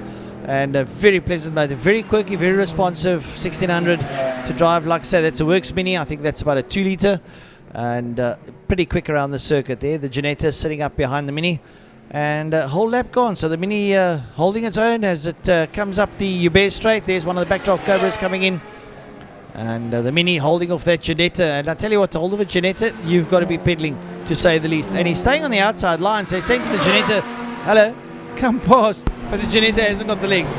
Yeah, that is Peter Jenkins that's in the Mini, making its way around there. And Peter Jenkins in that Mini sitting there in 13th overall. And they are 5th in class. Jenkins behind the wheel of that Mini. So Byron, as we are approaching 4 hours and 20 minutes done, 10 more minutes from now we would have reached the halfway mark, and then we've got another 4.5 hours to go, and I'm looking forward to that last hour 15 minutes from 8 o'clock to about 8:15 to about 9:15, sorry, when it starts getting dark here around the racetrack. Well, sunset at the moment is for 9 minutes to 8. Is the time. I look on Google. I'm no expert in sunsets. I like sunsets though. They. I think you are an expert in sunsets. You just put a ring on some woman's finger, so you're definitely an expert in sunsets. Are you saying I'm in the sunset of my life now? So. No, not necessarily. This could be the sunrise of your life, to say the least. But never mind, Byron. You're doing fine, bro. Just carry on doing what you're doing. Guys, just to remember, at about 6:15, we're going to be cutting the live feed to our viewers. We offer about 5 minutes, and then we'll start part 2 of the feed. That is just a YouTube hurdle that we need to cross. So at about 6:15, you can put the kettle on, make a cup of coffee, possibly get a cold one out the fridge, and then when you return, relink yourself, and you'll be able to watch the rest of the feed. A cup of coffee will be very nice. Bring it here, please, if you're making one. But yeah, so as Frankie pointed out, half distance, and it's amazing, Frankie, that 4.5 hours have gone by, and then we still have another 4.5 hours. Yeah, we're only approaching the halfway mark, and yeah, the hour cars have gone a long time ago.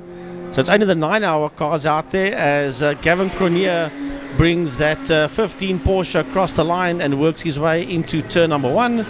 And on the screen you see that number 17 Ferrari go into the right-hander going out of turn number 4 out of Car Care Clinic, and that's in the very capable hands of Gavin Cronier as he works his way down the back straight. There you see that red Ferrari just rocket ship down the back main, tucks in there behind the Mini as Gavin Cronier works his way around, sitting second overall, 7 laps behind the leader, but of course Gavin is P1 in class.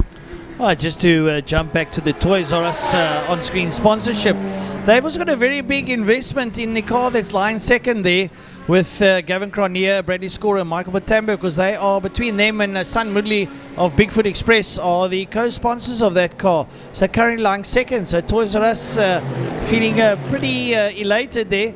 And Michael Batambo, Bradley Scorer, and currently being piloted by Gavin Cronje, 6 laps off the lead. And I tell you what, racing is a funny sport because anything can happen. So they'll like to hold on to where they are at the moment. And the car that's lying in the third, currently being piloted there by Heinrich Ladechan. That's the WCT engineering car with Verissimo Tavares and Henk Ladechan. That's the 2016 Porsche 991 GT3 Cup car. And they'll be hoping that they can still stay out there. In fourth place is the number 50 car of Cyril van der Merwe. He's been co-piloted by Jackie Schechter and Henny Groenewald. Jeez, that is like the who's who in SA Motorsport in one foul team. And they're the Trans-Africa Le Mans racing team. That's a 2015 Ginetta GT3. And it's got a Nissan 4.7 litre 8-cylinder V8 in it. And they're currently campaigning in the GT3 class. You're talking about the drivers in that car. Who won the... Can I give you a bit of a... rack your brain here. Go the for it. 1995 Barber Dodge Pro Series champion America. As many years ago. Who Jackie won it? Schechter. Jackie Schechter. Yeah. You got it right on the button. You had me going there for a minute. Yeah. No, Jackie had a lovely campaign in the US, and like Greg rightly pointed out, he could have gone to IndyCar, but because the spotters talk over the radio, the little earpieces they've got, they couldn't actually develop an earpiece loud enough for Jackie to hear them. And that unfortunately was a bridge too far for Jackie Schechter, which is quite sad. He's sad. And I had a little conversation with Jackie earlier this morning. Such a lovely guy. So the wealth of knowledge, when you talk to him, you can hear him exuding motorsport when he chats to you. And wealth of knowledge, and I'm sure racing in America must have been a great experience. Well, he was obviously asked how did he drive the car if you can't hear the engine. He says he drove purely by the feel of the motor car. He knew what the engine's doing, he knew what the car's doing, he knew what everything was doing just by feeling the car. So your other senses kick in if you can't hear properly, and that's how he piloted that car around to the 1995 championship. Well, you know, I'm using a sort of an adage here now. When I ride a motorbike, I put in earplugs, so I don't hear the motor, but you feel it below you, and you immediately feel when something's wrong. You tap a brake and a shudder or whatever, you pick it up. So I can imagine how Jackie, in an awesomely powerful Barber Dodge 5-litre V8, something goes awry, he's going to pick it up because it's that constant purr. When there's a slight blip in the purr, he's going to know something's going. So I can sort of imagine what he went through. But the way that he drives, he's definitely got Jody's blood in him and a little bit of Ian's blood in him too, to say the least. But a great youngster. He's such a pleasant man to chat to. Yeah, of course, he is the son of Ian Schechter. He's Jackie, and it's lovely to have him in South African motorsport for many decades, and we hope we have him around for many more decades. Yeah, it's nice to have these caliber of racing drivers. We can't call Jackie a youngster anymore. He's a grown man, and he's doing exceptionally well. But like I say, that Trans-Africa Le Mans racing team in that number 50 Ginetta, Jackie Schechter, Cyril van der Merwe and Henny Groenewald. And if you have to put all their trophies together, you'll probably fill up a small school hall. So they are really great to be out there. Right, and Arnie Neveling, still 6 laps ahead there of Mark Cronje. And or should I say it's Gavin Cronje. So Gavin, we've got Gavin and Mark, and with Dad Peter was here as well. So yeah. They are doing pretty well. They're 6 laps behind. I don't know if they're going to be able to reel in those 6 laps, because that Lamborghini is a little bit quick. If I can just jump in here, boys, just have a look at the battle that's on screen at the moment. That's JP van der Walt from Team Red Racing, our protein racing team, Polo Cup driver this year, one of the only Masters competitors, and he's fighting with Jason Campos. Could that possibly be what we see next year? Because JP's stepping up into Super Cup Polos for a full season next year. So he's getting a little bit of track time in the car, and he's getting a little bit of insight as to how he can maybe beat Jason Campos. Well, they're giving it absolute horns, and like I said rightly, Greg, rear-wheel drive, those cars absolutely fly around the circuit. It may not look it, but they are pretty quick, and it's a lovely package from Volkswagen. And like you say, Yeah, he's getting a bit of seat time and saying to Jason, I'll see you next season.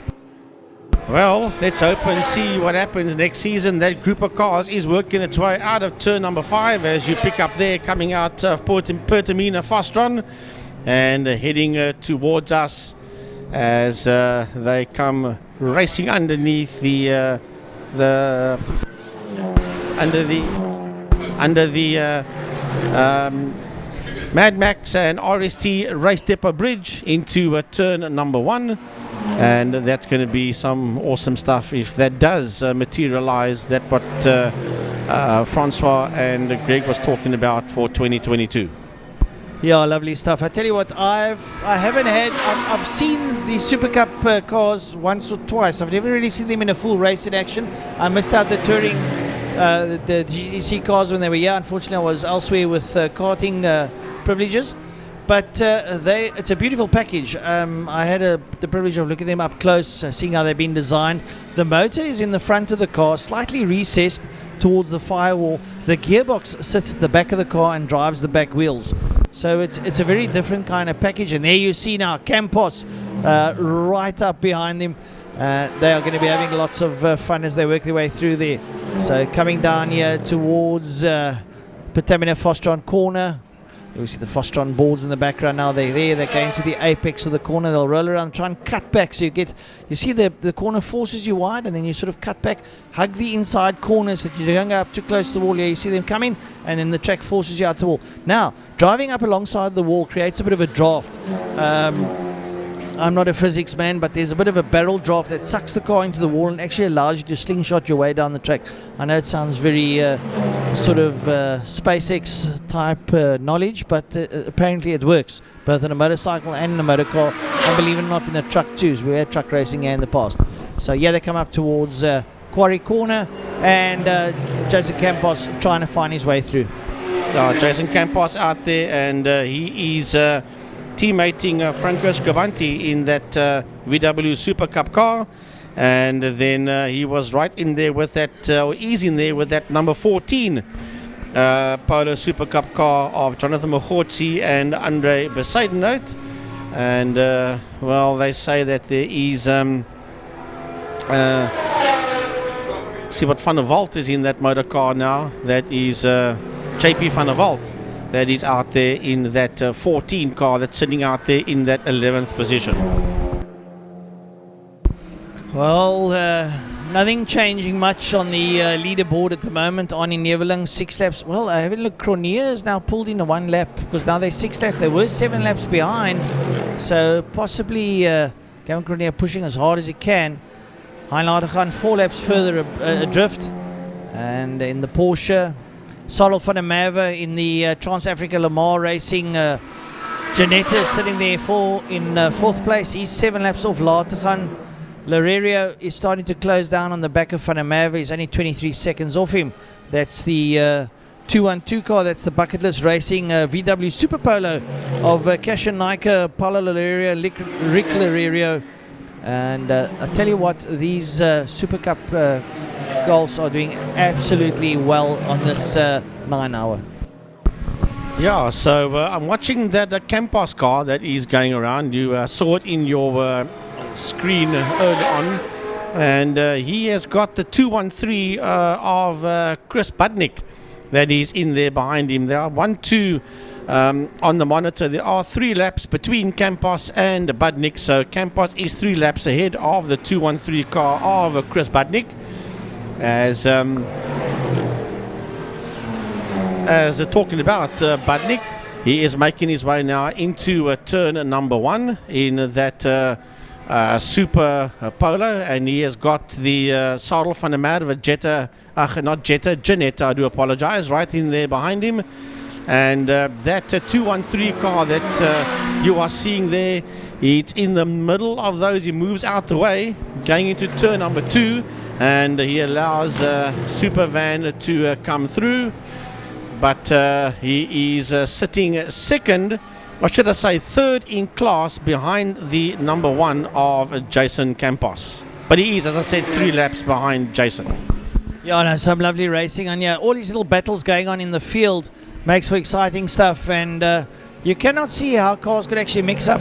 But it, being a GT type series, we've got these AC Cobras out there, and or should we call them the backdraft Cobras? Someone cut us. No power. Hello? I'll be back. Magoo just decided to unplug us, but he's so very kind to plug us back in again. I've got some notes here. Don't you hear me?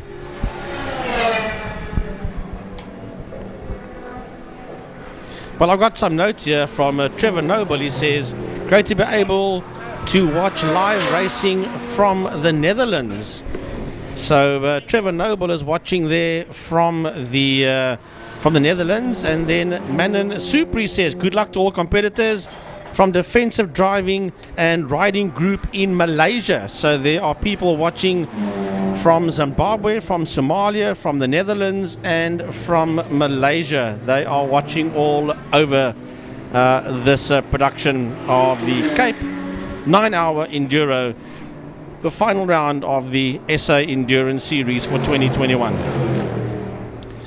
So thanks, Trevor, for watching, and Manon. Hope that you guys stay with us to the end. We've got just under 4.5 hours to go. We're just busy sorting out one of our microphones. We lost the microphone there. Francois, are you back? I'm back. I was never gone. Yeah, he's here. He's back. He I'm just, right next to you. Can't you see me? he lost all audio and sound and everything for a few moments there. Well, as they say in the movies, blame it on Greg because he dragged some wire over here and it just rolled all the buttons closed for us. Thanks, I told you to blame Magoo, but he's plugged us back in again. Yeah, we're back and running. No worries. Yeah, so well, we're moving it. I don't know about you, Frankie, but the sun is extremely hot on these windows this afternoon. I haven't experienced this for a couple of years, I must admit. Yeah. But a little bit of still the northwester blowing, a nice breeze. I think this evening it's going to be nice and cool. And then we want to close the windows again. Having a look at the weather. The weather is absolutely stunning for racing.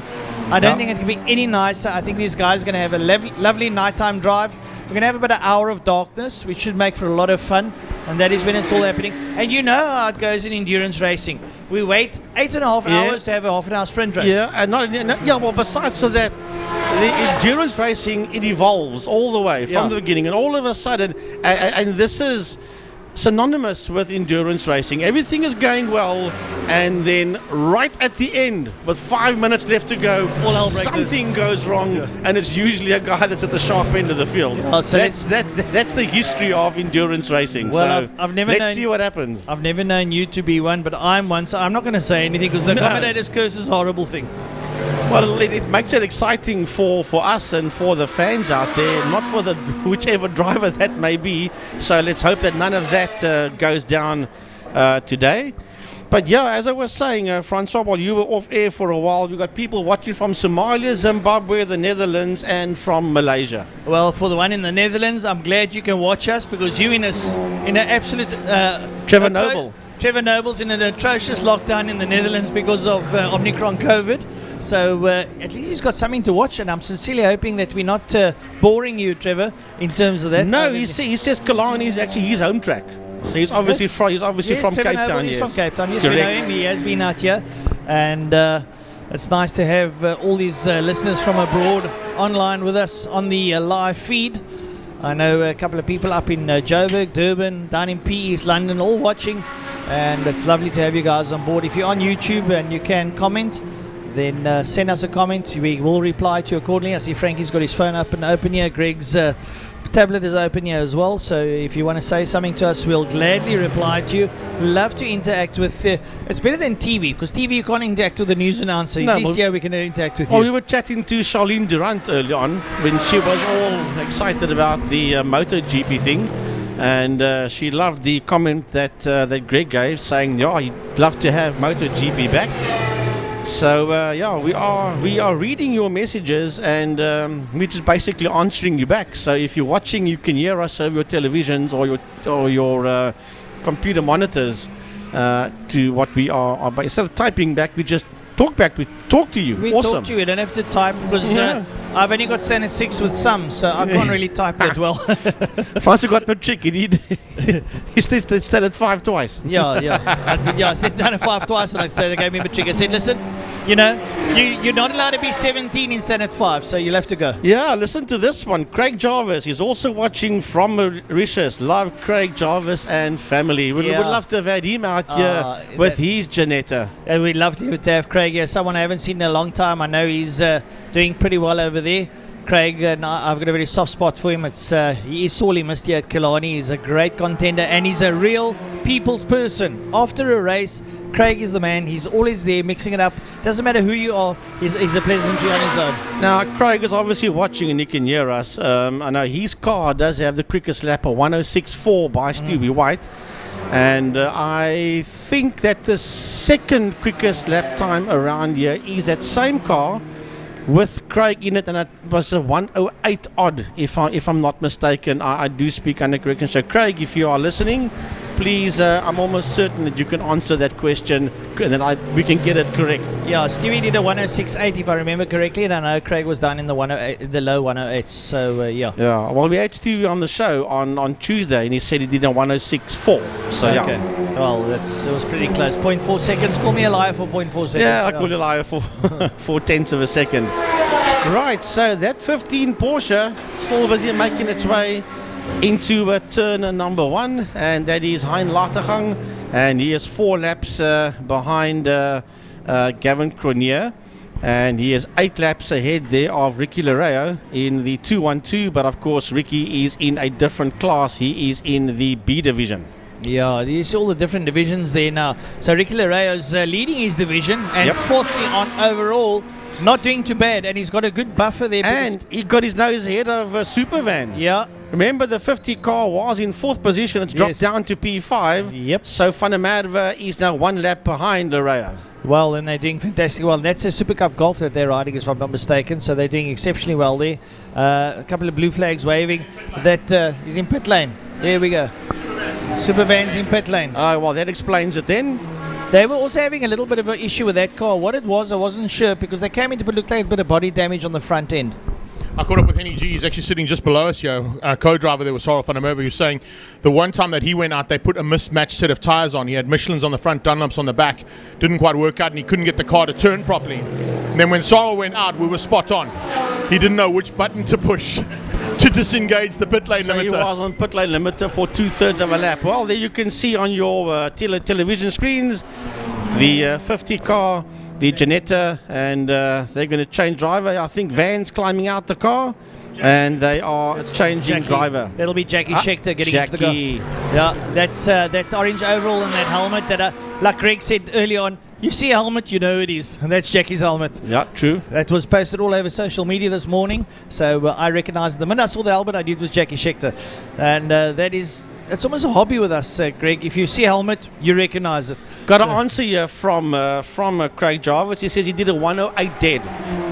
Well, so Stevie was a 106.4 and Craig was a 108 dead. So that car holds the top lap record. Well, first and second lap records at official lap record. Official, yes, but White and Jarvis. Well, I know that Janetta went down the back straight. Craig can also chat to us if he's listening, but I think it was close on to 300 kilometers an hour before the braking boards. Clearly. Stewie White also went quicker in qualifying, the 106.4. He was actually, I think, in 106.2 in qualifying. Yeah. So the unofficial lap record is 106.2 and the official lap record 106.4. 106.4, yes. So, our friends watching from all over the world, a lot of them from Cape Town and still race here like Craig does. Frankie, something I'm going to mention now. We had that, I can't remember the model, but we had that Le Mans Mazda here about 4 or 5 years ago. They came to test here with a Japanese driver, and he did just on a minute. He did a 102 around the circuit, but that is just a different league. It's like a Formula 1 car going around here. So they're still busy with that number 50 Janetta in the pit lane. It's a hive of activity there, wiping the windows, changing drivers, making sure everything's right. They're busy putting a new tape there on the front of the bonnet to make sure that bonnet doesn't come loose. There's a lot of work going on there in the pit lane on that number 50 Janetta. Yeah, there's lots happening out there. There we go, the air jacks. They actually just take a hose there from and plug it in on the side, and the jacks come up, and when they pull it off, the car goes down. So the last of the tape going on to the bonnet area, and then that car will go back out onto the circuit once again.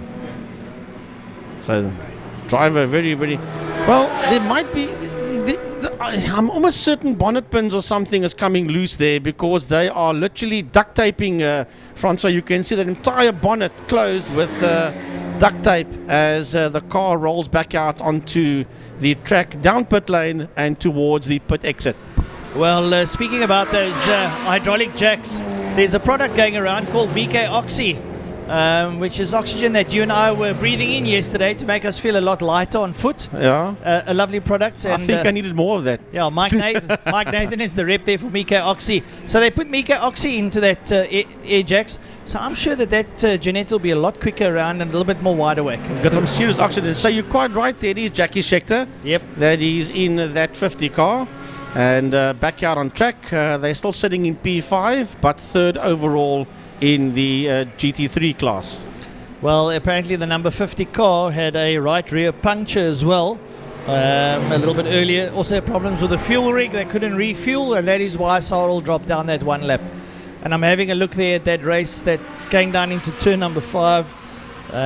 We'll keep here. There we go. That's the Campos and the two Golfs. The two Super Cup Golfs are still at it side by side, going there through turn number 5. Man, this battle ensues. So it's a race within a race, as they would say, Frankie. Yeah, well, they're not going to let each other go, that's for sure. They'll just keep out the way and let Arnold Neerfeling in the Stradale Motorsport Lamborghini through. They've got no airs with him. That is the quickest car out there on track, or it was. Well, he doesn't have the lap time. The man that's not in this race anymore, Stubby White, with a 1:10.258. He was the quickest car out there. But yes, the two of them are still going. Campos sitting right there on the back of him. Those two Super Polo Cup cars working their way, as you can check there on your TV screen, out of turn 2. JP van der Walt in the blue car, yep, and Campos in the orange Campos Transport car, having an absolute humdinger now as they go down into the Inceptor corner, make their way up the Tigerberg straight away. And I don't blame the cameras for sitting on this one, because they are just not letting go each other. It's like two dogs trying to fight over the same bone. They've been going for about 5-6 laps, if not more. Longer, 10 at least. Yeah, they've been at it. Hell, yeah. And Campos is in 6th, Van der Walt down in 9th, but first and third respectively in their classes. So there's a little bit of a scuffle going on there. But they're doing fantastically well, and they're riding like gentlemen. They're sort of giving each other a bit of space now. It looks like they're coming up to the back of the Mini. Yep, there's the Mini. And they'll try and work their way past the Mini. And the Mini pretty quick in its own right, but those 2-litre turbocharged Super Cup Golfs will have the legs on the Mini. Now, where do you go? Oh, Campos wants to go do farming. They're going to split the Mini. This is going to be a hair-raising affair. Going down to turn 1, the two Golfs slide past the Mini side by side. And I think Campos took a good gamble, and he's now ahead there of Van der Walt. They're lovely to watch. This in the middle of a 9-hour. I told you, there's always a race within a race. Well, I don't know what Peter Jenkins thought to do there. Just hold that line. Let these two hot shots just go past on the left on the right-hand side. I think Jenkins is going to pit now for a change of underwear. Watch for more of the same. Yeah. No, next year, Super Cup, I think these two are going to be at it, hammer and tongs. And Peter now sitting in the Mini saying, guys, is that really necessary? I'm going to go pit now. I need new underwear. Yeah. Going down to turn 1, and they're all on the brakes. They're like, who's going to give way? Well, I'll tell you what, those two cars are in the same class. Campos is sitting first in class in P6, and Van der Walt is second in class in P9. Yeah. So, between the two of them is Chris Budnick, and he's just ahead there in P8 and second in that class with Campos and Van der Walt. Yeah, it's lovely. It's this kind of stuff. This is what 9 hours and 4 hours and 5 hours are made of. These endurance racing. It's lovely to see. Having a look down the field, I'm checking here now. In 18th place, the Truter BMW, still pedaling along really. As I say that, it comes into pit lane. Here we go, the Truter BMW coming to pit lane. Let's have a look, see if we can pick up what happens on that. The cars on screen down into turn number 1. And there's the Janetta, and then once again, I tell you what, the television producer is enjoying this more than we are, because he's sitting on it, and it's a lovely squabble between these two. Campos now ahead of Van der Walt. and they're not going to let each other go. And they're passing in Janettas. That gives you an idea of the kind of pace they have at the moment. Well, they're passing the 555 Janetta, and it is in the hands of Mark Ridgway. That 555 Janetta, and it's just been overtaken there by those two Super Polos in turn 3 Interceptor corner. Well, Mark Ridgway is used to the APV 347. It only goes so fast. He has never been faster, so I think he's scared to cross the bridge too far. Yeah, but that Janetta is not in the same category as what Schecter's car are. Yeah. You can see the different colouring on the. That's in the GT4 class. Correct. Yeah. So they're not in the same category as Cronier, Latergang, and Schecter. Well, having a look there now, we're down in turn 5 on screen. So coming through there, it's Jason Campos, JP van der Walt sitting up behind him. And then Mark Ridgway in that Janetta. Here's the other Janetta. I think this is Jackie Schechter. Yep. Jackie Schechter coming through, getting hard there, but Nick up just behind them in the other Polo Cup car. And Chris lighting up. He's been on the lights all day. I'm sure he's going to get arthritis from beating that pedal the way he just flashing at everyone. Unless he's got to switch and he just lets it flash all day. No, but yeah, that's a 212. That's Laredo. That's a Laredo Golf. Yeah, just flashing lights coming down the home straight. They're telling the Mini, get out the way. And this poor guy in the Mini must be thinking to himself, who else must I get out the way for? I'm having fun. You've got to feel for Peter Jenkins. That's Peter for Jenkins sure. like saying, come on guys, really? Why me? There we go. So coming out there. And the Mini hanging very wide. Look at a bit of a tyre rub off there as he comes out. So Peter might be wearing off the tyres. Probably not too distant future. Will be making a pit lane stop. The Laria Golf coming through. Sorry, Francois. Peter Noble just sent us a message once again. He says, I started my interest in motorsport at Killarney by marshalling and later racing my Mini in the early 70s. Good times. Also did a few 3-hour races, and then he said to the whole team, great commentary. So a big thank you there to Trevor. Mr. Noble, thank you for being so noble and complimenting us. We do nobly appreciate it. Yeah, indeed. Thanks, Trevor. Lovely. So Arnie Neverland, 207 laps, 7 laps ahead there of Mark Cronier. Heinrich Laderkan 4 laps further back, and then Laredo 9 laps off him. Schechter 2 laps off Laredo. And Jackie Schechter, I just picked him up early on in the track. He's absolutely murdering that Janetta. He knows no better but to put his foot flat down on the floorboard. We'll try and pick up the Janetta when it'll come through. But coming up here towards there we go. There's the Janetta of Jackie Schechter. And he is absolutely pedaling. He's bound to catch those 2 Golfs that are up in front of him, those Super Cups. And Jackie already lights ablaze. The sun's haven't set yet, but he's got his lights on to warn the guys he's coming through. That V8 Janetta under the guys there of Jackie Schechter coming down the back straight. Let's see how he pedals. Those Golfs are absolutely no slouches, but watch that Janetta close up there on Van der Walt. There he goes around past his right-hand side, making his way down to Fast Jump Patamina. Whether he'll catch Jason Campos down there or not, I don't know. Campos might hold his line. He doesn't. He takes a normal corner. But I'm sure on the exit at turn 5, Jackie will light up that Janetta and pull up down towards turn number 1. But a lovely sight to behold as Jackie gets that Janetta going. So he's starting to turn up the wick, because look where he is. And he's down in 5th. He's only 2 laps off Laredo. So possibly he can make up that time, because he's chasing Laredo, and you can catch him and then start reeling the laps back and find themselves then once again 4th overall. And once again our camera crew is on this fight between Campos and Van der Walt, but now Campos has got a bit of a lead there on JP Van der Walt. Yeah, you also got to understand where they position. On track lead. On track lead, yeah, where they actually stand. Yeah. And you also don't know the condition of the 2 various cars. The one's tyres might be better than the other one. The fuel levels might be different. One doesn't understand what the strategy is between the various drivers and teams.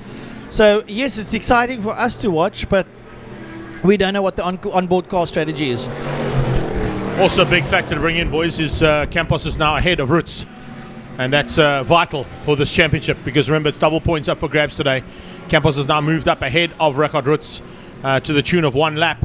So he's done everything right, and that battle that he's had now with JP Van der Walt has probably fired him up.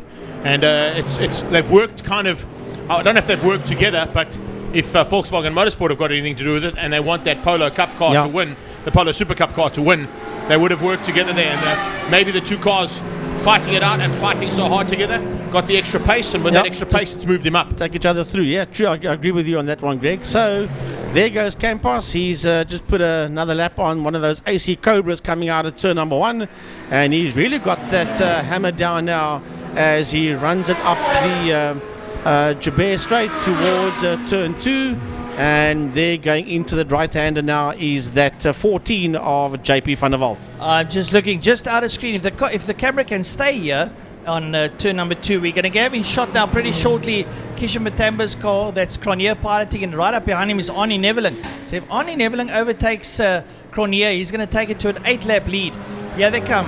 There we go. There goes the Ferrari. Here comes we're going to watch this happen now. So can Cronje stay ahead here? But I can tell you something, that Arnie Neveling is absolutely peddling that Lamborghini Hurricane. He's got to get past one of the slow markers. He gets past him, goes up. And this is going to be a battle to watch now. This is an on-screen battle where it's just going to create an extra buffer for the Arnold Neveling, for the Lamborghini of Stradale Motorsport. Well, he is 7 laps ahead of him. So if he goes past him again, he'll go 8 laps ahead of Cronje. When they cross the start-finish line, here we see once again Campos coming through and Van der Walt, and then that fight that's heading now out of turn 5, the one that's making its way towards the line, and he has not gone past him yet, so he is still 7 laps there behind, or should I say ahead of Cronje, but he is right on his case as they exit turn 1. That Lamborghini has got absolutely awesome power. He's chasing a Ferrari. And it's a 458, Greg, if I'm not mistaken, 458 Italia, and not a slouch in its own right, but those Hurricanes are just something special. And well, Arnie will just patiently wait his chance. He won't be too silly about it, but he gets up on the back, and Mark's going to see him in the back and say to him, oh gosh, do I really have to go through this? But let's have a good go bang at it. Oh, that's a lovely picture. Italian sports cars at their best. Ferrari and a Lamborghini, nose to tail, don't matter what lap they're on, no matter what class they're in. It's not about that. That is Italian engineering in sports cars at its best. You're seeing going down that back straight there as you pick it up on your screen, the Ferrari and the Lamborghini.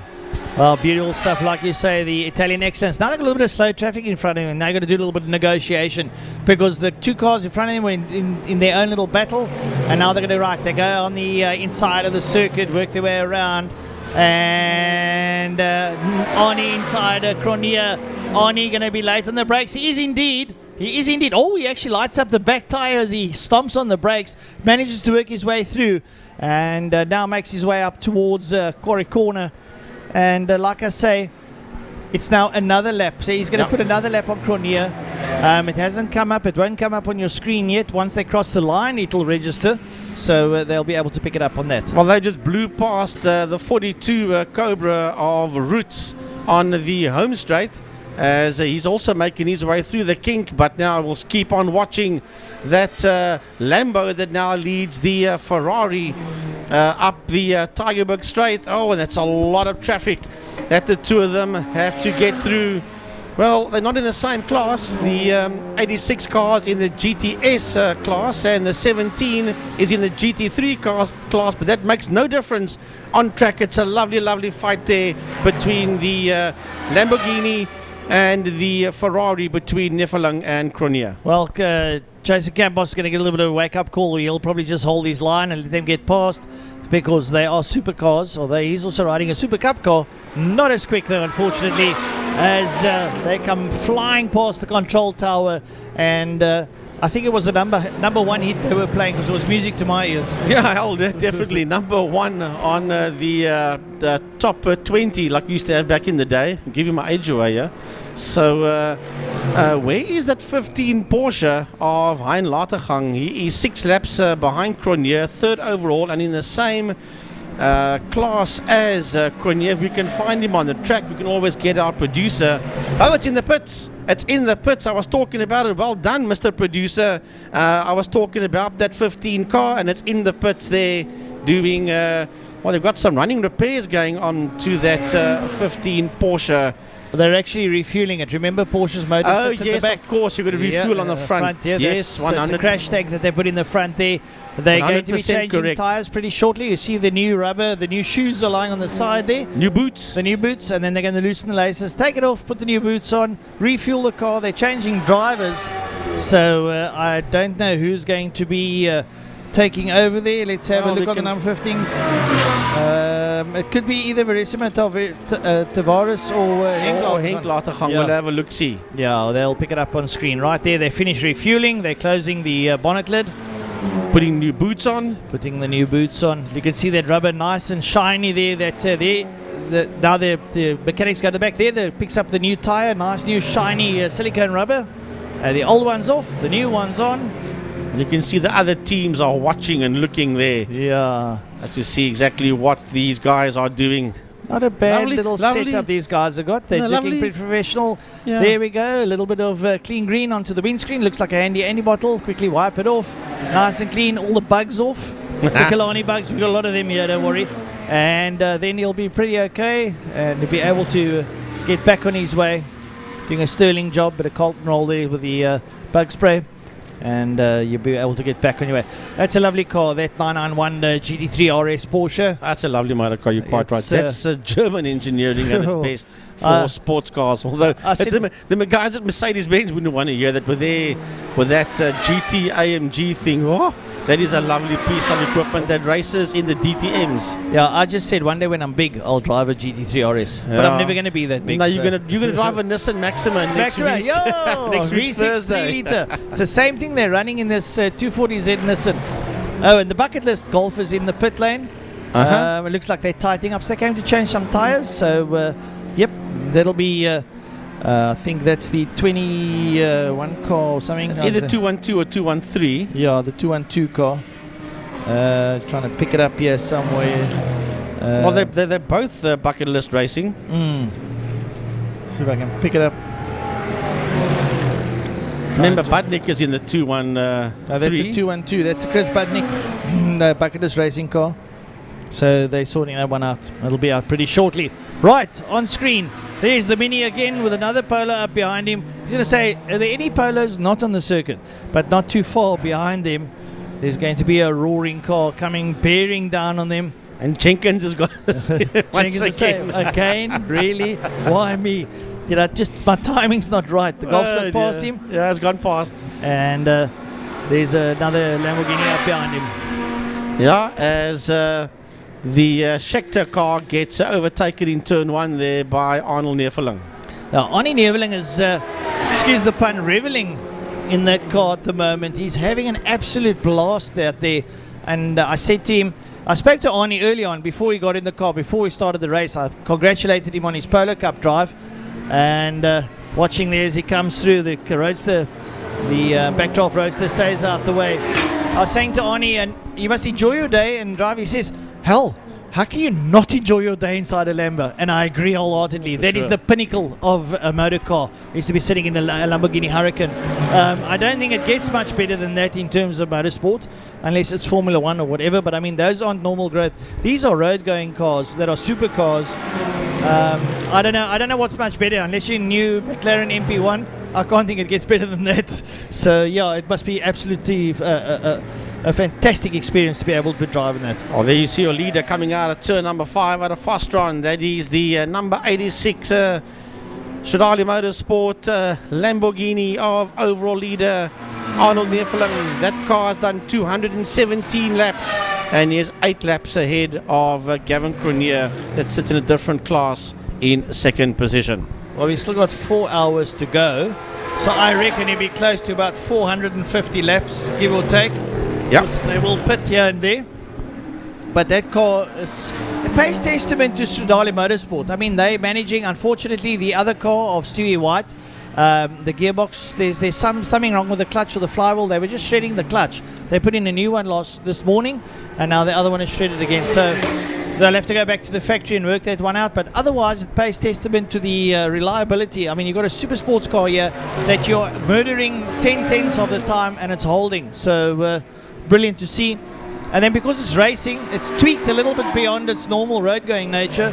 So, yeah, definitely doing very well. Well, Woody Widdendal has just answered Trevor here. He says, Trevor, I have lots of photos of that period of racing with Tommy Gash, Bob Alsop, etc. We'll find the slides and scan them forward to you via messages. And then Jock Stein is saying, awesome racing, guys. Keep up the good work. Future for watching motorsport is exciting. And that is from Jacques Stein. Well, we're glad that the guys at home, the viewers, are enjoying it as much as we are. Trust me, we're standing here, we're sweating in the sunlight. We don't have aircon, we've got a couple of windows open. The sun is setting down there in the west, and we've got these beautiful big glass windows in front of us. They're like magnifying glasses. But you know what? We'll take it. We'll take it on the chin for you because we're enjoying it as much as you are. Right, it's just after 5:15, and I think it's a change of voice now. I don't know. Byron's going to come in. Byron's going to come and jump in. Yeah.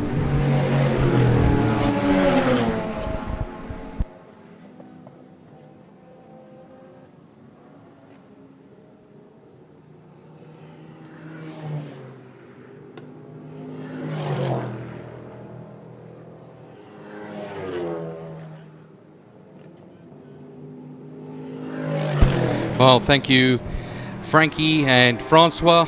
And yeah, so under 4 hours left to go, 3 hours and 56 minutes. I think it's a good idea to get a little bit of shade here because the sun going down does give quite a bit of heat here in the commentary box. And I reminded everybody earlier on that sunset is scheduled for about 9 minutes to 8 this evening. So we will have about an hour and 20 odd minutes of after sunset racing, and of course the second Killarney 9 hour, the first one happening last year, and this one of course now the 2021 edition with Neveling still leading the way in the Lamborghini, 8 laps ahead of the Ferrari of Cronier.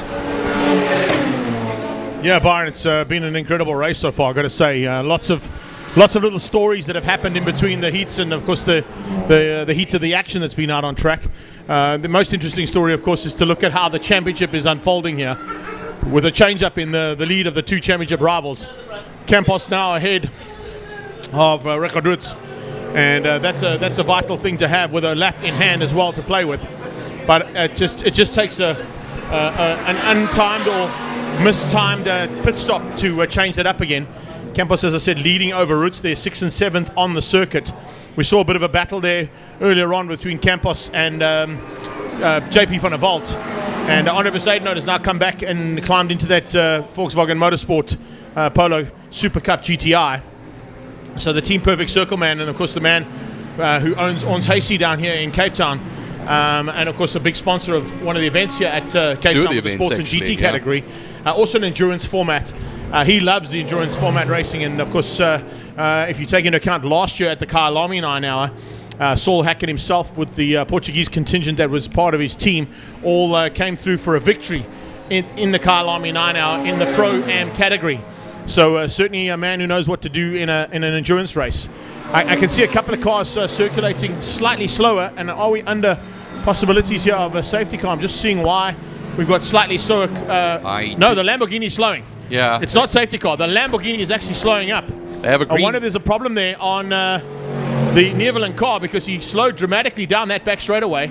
And whether or not we've got, I don't see safety car boards out anyway. No, it's a green flag waving and it's green down the back straight as well. I saw the green light there down the back straightaway. So I wonder if Neverland's picked up a problem or an issue on that car, because he's certainly not, okay, he's got it fired up again now as he comes across the line, but it's definitely not as quick as what he was down that back straightaway for Arnie Neverland. So a little concern there for Soudade Motorsport, I would have to say. Maybe they just were checking something on the car down the back straight and just asked him to ease off ever so slightly. 17 cars in. 17 car comes in as well. That's Kishore Patamba now taking over from Gavin Cronier, and he's gone back out again. So the Ferrari was in for a driver change and a fuel. So Gavin Cronier, the Ginger Ninja, out the car, and of course the man who owns the car's son now climbs in. That's Mikhail Patamba. Moves up into, he's still second place, 9 laps behind the leader, and 3 laps ahead, or 6 laps ahead I should say, of behind Larticon in the Porsche. So a bit of a fight on for top 3 overall honours. None of those 3 in the overall are in the running though for the championship. It's all for pride over here. It's all for those. They don't care about championships. There's only a handful of guys that will. And well, Neveling, when we just thought he was slowing down, 221 laps for him, +9 to Patamba in the Ferrari. Lategan there in the number 15 Porsche, having a good fan base cheering that particular car on. Schechter back in the Ginetta as well. He's a further 9 laps back of Lategan in the number 50, sharing that car, of course, with Henny Groenewald. Nike back in the 212 Polo, ahead of Campos. Campos, of course, was sharing that car with what's his name? Scribanti, there we go. Excuse me, I just went blank there for a moment. And then Richard Rutz in the number 42 machine, of course, that's the Backdraft Roadster. That also is currently leading class at the moment, and that will be Class E. Yeah, Class E lead, second in the championship as we stand. Also got to keep an eye out on, and maybe we'll let G downstairs know, just to keep an eye out on the progress of the Campos car. That's the orange Super Cup Polo, slowly but surely closing in on the 212 Super Cup Polo of Cash and Nike and the two Loreros. So Paolo and Rick Lorero, of course, sharing it with Cash and Nike. It's a bucket list racing Super Cup Polo that they are in. And the two of them are basically being caught slowly but surely by Jason Campos and Franco Scribanti, who, of course, are fighting hard for overall championship honours. They're looking to try and get up into the top 5 overall as well. We have got a Lamborghini Hurricane that leads things out, or Hurricane at the front that leads things out from Strudale into Africa Mining, the motorsport team from Vereniging. It is Kishore Patamba. He's, of course, the team principal for that team, but Mikael, his son, at the wheel of the Ferrari 458 from Pablo Clark Racing and Liqui Moly sponsored car. Lategan in the Porsche is sitting in 3rd place. 4th place is Schechter. He's in the Ginetta G54. You've got Cash and Nike in a Super Cup Polo in 5. 2nd Super Cup Polo is Jason Campos in 6th place. Richard Rutz is first of Class E's Cobras, and he's in 7th overall, ahead of Budnik and Besaidnote. Those two also in the Super Cup Polos, ahead of Gerald Bass, and he's currently piloting that Nash Sport. And his teammate, of course, Andrew Horn, looking for a top 10 finish and potentially the win in Class V. Duncan Dos Rice from the Natal team, SNLV Racing, are there in 11th place. They are the 2nd of the Cobras on track, ahead of Peter Jenkins. And of course, Jenkins, the Jedi, in the Mini at the moment, sitting there in 12th place, just ahead of Zane Pierce and Meyer. And of course, Philip Meyer now moving up into potentially a chance of catching Zane Pierce and Duncan Dos Rice for honours, 3rd place overall honours in Class E. Top 15 is made up of the 555. That's Ridgeway behind the wheel now of the 2nd Ginetta. And that's how it stands at the moment. But also another one to watch out for, of course, is Rubaluza, who's now moved up into 16th place. Our development team, 25 laps back from the Philip Meyer car. But nice to see the progress there, considering those guys had some issues earlier on. Lambo's back in the pits, sorry, Greg. Yeah. So Neveling in the pits after 223 laps, and still 8 laps ahead of Patamba. Just want to point out as well, it's about 25 cars still actively running in this race. Karuben Naidu in the GT3 Porsche looks to be the man, of course, the last one, just behind Claire Vale, still in the race as well, in the Backdraft Cobra. Yeah, Claire Vale and Morna Jurgens sharing the wheel of that Cobra of theirs. Also prepped by Dimitar Racing. In fact, if I'm not mistaken, no, that's the 11 car there. That is Rubaluza going through there. Looking at the progress now of Mikael Patamba, looking to try and close that 8-lap gap down. Now, he might be able to get 1 or 2 laps back here while the Lamborghini is in the pit lane, depending on how long that stop is. It is a scheduled stop there, or it might not be actually, because with that Lamborghini slowing down, I wonder if Harry Arangis has decided to bring him in just to make sure that there's no issues on the car, and maybe give it a double check. They've got buffer space, which is important. Yeah, rather be safe than sorry, I think, actually, as far as that is concerned. And it was about 3 seconds, well, 2 and a bit seconds rather, that they were quicker on the last lap over Patamba. So maybe, as you say, Greg, Patamba might get a lap or 2 back over here, but that is nothing compared to, you know, losing a hell of a lot more, carrying on out there, and then having to come into the pits and spend a considerable amount of time. So hopefully, fingers crossed for Neveling and Co, that everything is in order over there and that they can get right back out there. Yeah, no doubt about it. That's exactly what they're trying to do, and also trying to get some information as to how things are standing in the championship as well. I did send a message down to Gary van der Spey as well as to our COC to try and give us the championship standings as they go. Sorry for standing up, but the sun is beating down on us here through the window. We should have got tinted windows here, boys. As they head down towards turn 1, it looks like the return of the Lamborghini back onto circuit and heading towards turn 1 right behind Hein Latergan's Porsche. So whatever the issue was there, it looks like it's now changed up, and well, it says Motorsport on the car, which means it'll be Stradale Motorsport, of course, that have now taken over. But I would say Arnie Neveling has given up the seat and passed it on, of course, to his teammate Charles Oranges. He was in there for a considerable amount of time, Greg Neveling. They're doing some marathon stints, himself and Oranges. So let me tell you one thing, go and get hosed off for a little bit. He'll be coming back a little bit later. Oranges is in the car now. It's only the two of them in the 86 Lamborghini. Going a little bit further down as well. Oh, looks like a bit of a issue down in turn 2, heading towards turn 3, guys. Pick up on that one if we can. Looks like the Nash Sport has given up the ghost. Here it comes. Yep, big smoke coming out of the back end of that Nash Sport. And it's Gerald Bass behind the wheel of that car. That's a big pity. Hopefully not dropping too much liquid or fluid onto the circuit. You can see him coming out of interceptor corner now. I don't know if there's anything being dropped out of the back of that car, but there's a massive plume of smoke coming out of the back of that Nash Sport. Going to have to be very wary that there's no lubricants or liquids being chucked onto the circuit there as he's making his way, trying to get his way back, of course, to pit lane. Important is to get back to pit lane so they can try and make a plan to get it sorted. But there's a whole bunch of cars coming behind him. None of them seem to be affected by anything that might have been dropped because they're taking the normal race lines. Yeah. And doesn't seem to be any issues there for that car, despite the big plume of white smoke coming out of the back of that Nash Sport. No, you're too bad. He's not too far from the pits, but still, you know, you're trundling around over here at a reduced speed. Everybody's coming at you, hammer and full tilt, and well, the yellow flags will be out. Looks like no safety cars at the moment. Lambo back in again for a second time. Sorry, Greg. I wonder if that is not maybe a bodywork failure and you got bodywork rubbing on tyre, because if it was oil, I think he would have pulled off. But I'm just hazing a guess. I mean, no, it could be. I think the way he came out of turn 2 there, when you guys picked up on it, looks like something went wrong in the engine department, but it might not necessarily drop fluid onto the circuit. We'll wait and see as he comes to a stop here in pit lane. Andrew Horn will be waiting with his team to attend to Gerald Bass coming in the Nash Sport. It does look like the car might be sort of lopsided slightly on the left-hand side as it comes into pit lane. We're not seeing it on screen, but we're seeing it out our window, of course. And if we can try and pick up in pit lane there for that Nash Sport cars, if we can. The car has come to a stop in pit lane. It's the white sports car. And Gerald Bass behind the wheel.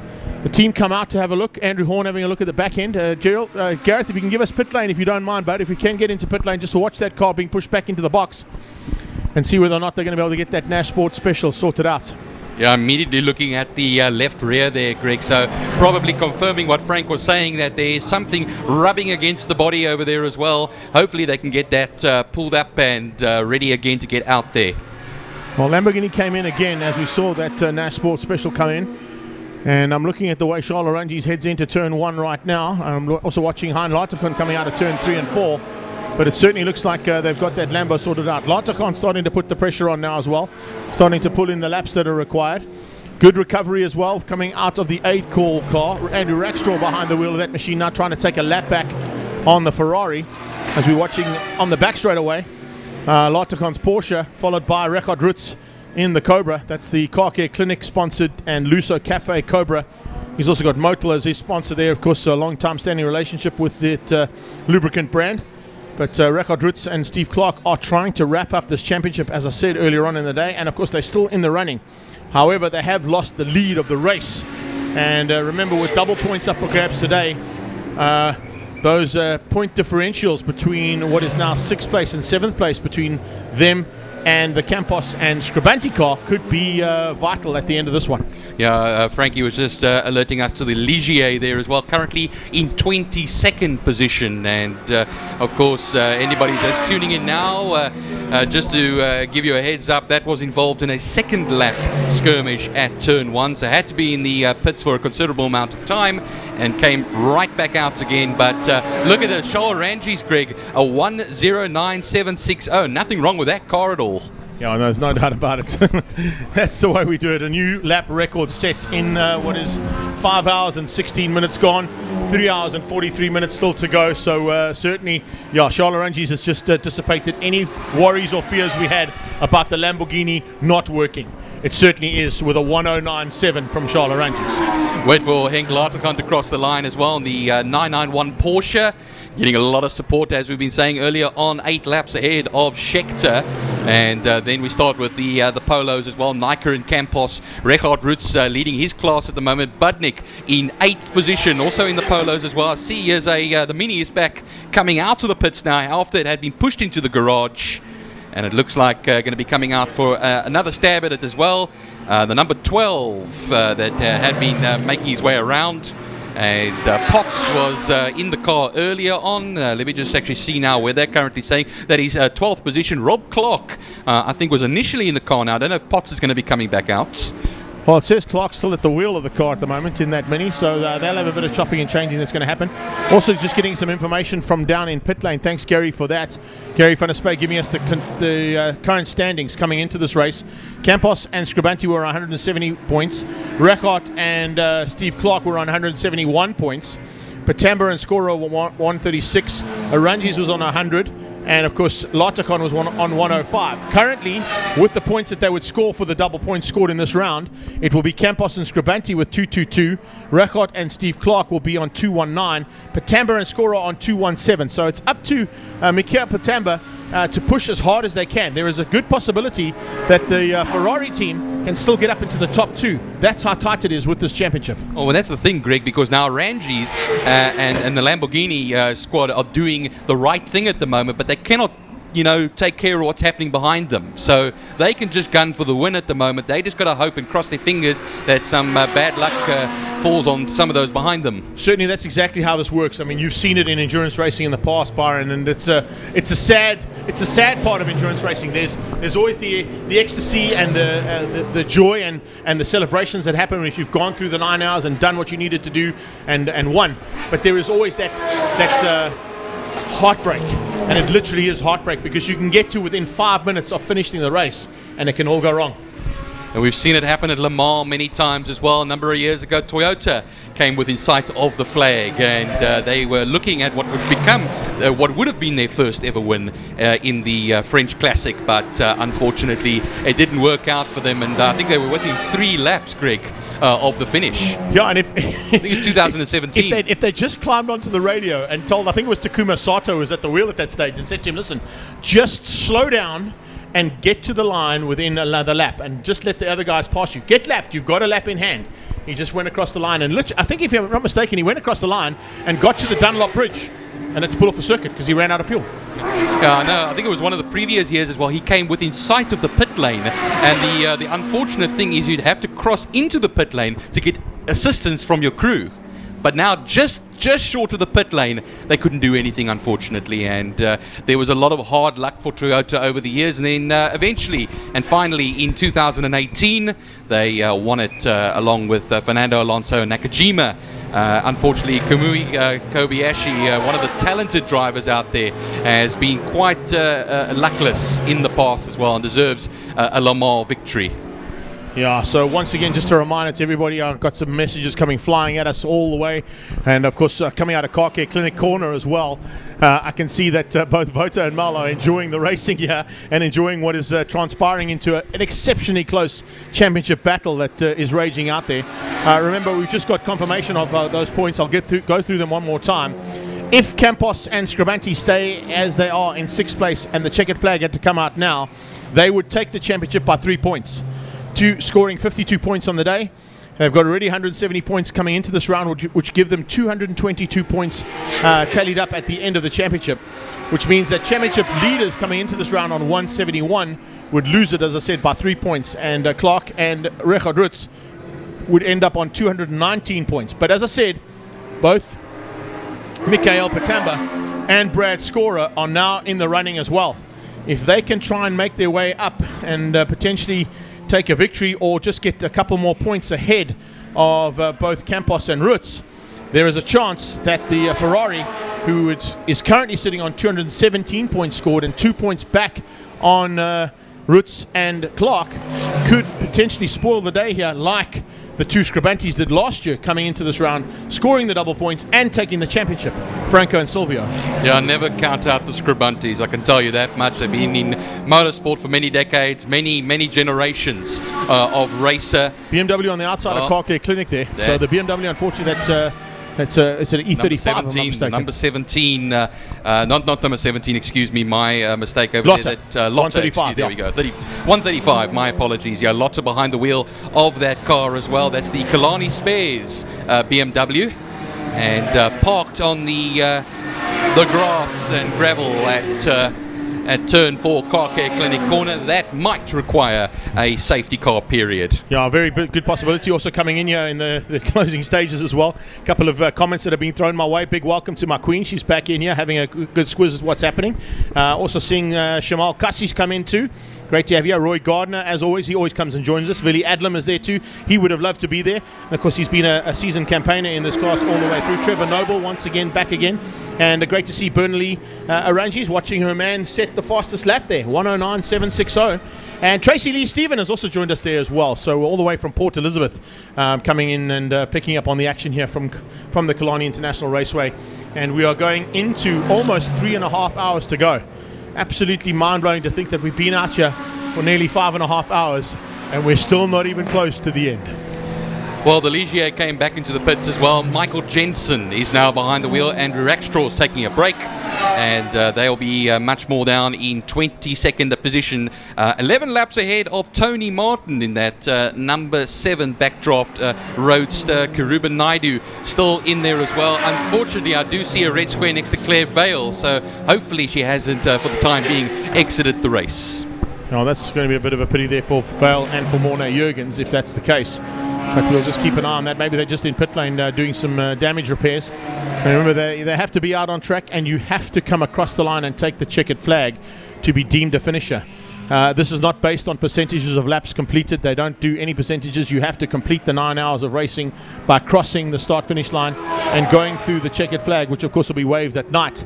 So you have to make sure that you're out there and finishing up at the end of what is going to be possibly about 230 laps more than this, close to the 450 laps completed in 9 hours.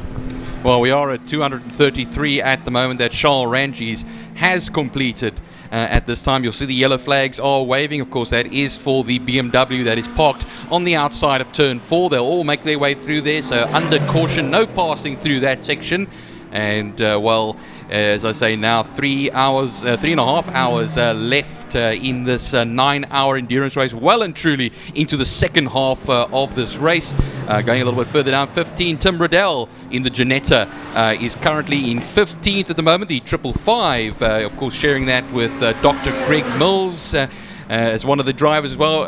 Rubeluza, the number 11, in 16th position, further 23 laps back, but looks like Greggy is currently at 5th in class. Oh, looking pretty good up there, I've got to tell you something, not too shabby at all.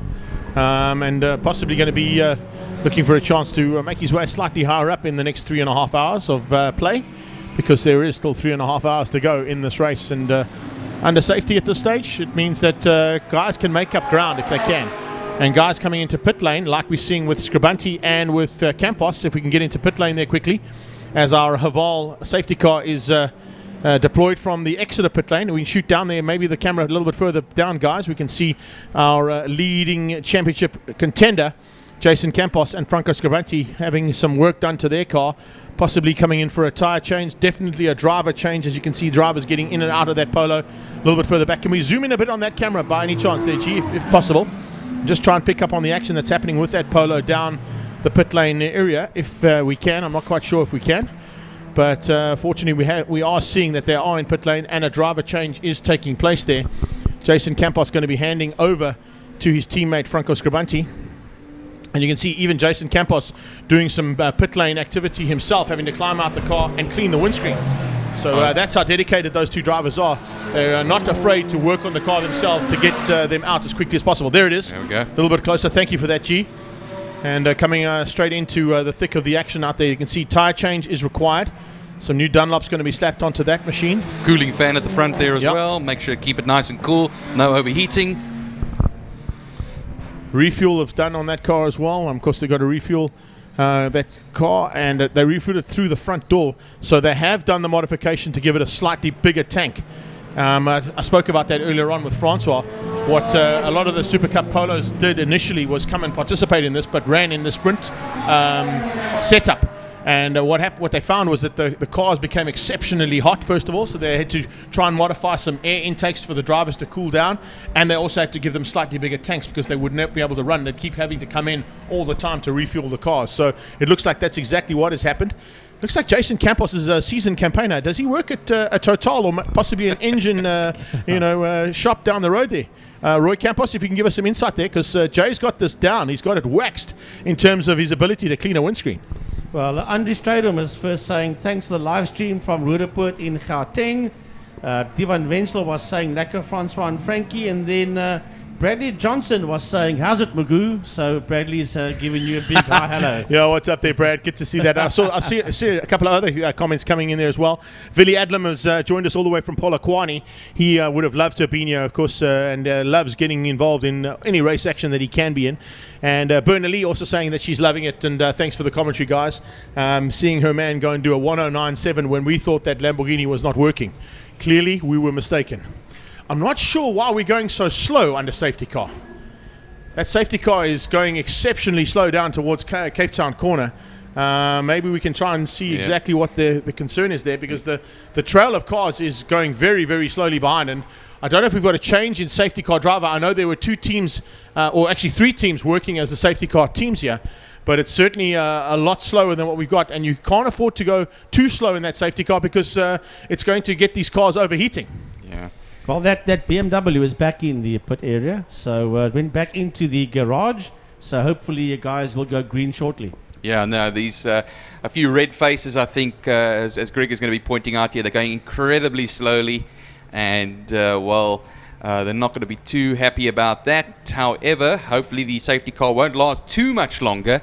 Not much cleanup to do with the BMW having gone off, and the BMW, like Frankie pointed out, back in the pits, hopefully back out there, the 135 of Wayne Lotter. Wayne Lotter finds himself actually now currently down in 22nd position, that particular crew, and that will be around the likes of Naidu and Tony Martin in there as well in the number 24, well, it's 24th position, number 7, a further lap back from Naidu. You're going to love this, chirp. Coming out of Car Care Clinic corner, Mel Spur says, you've just mentioned the fact that Claire Val's got a red square next to her name.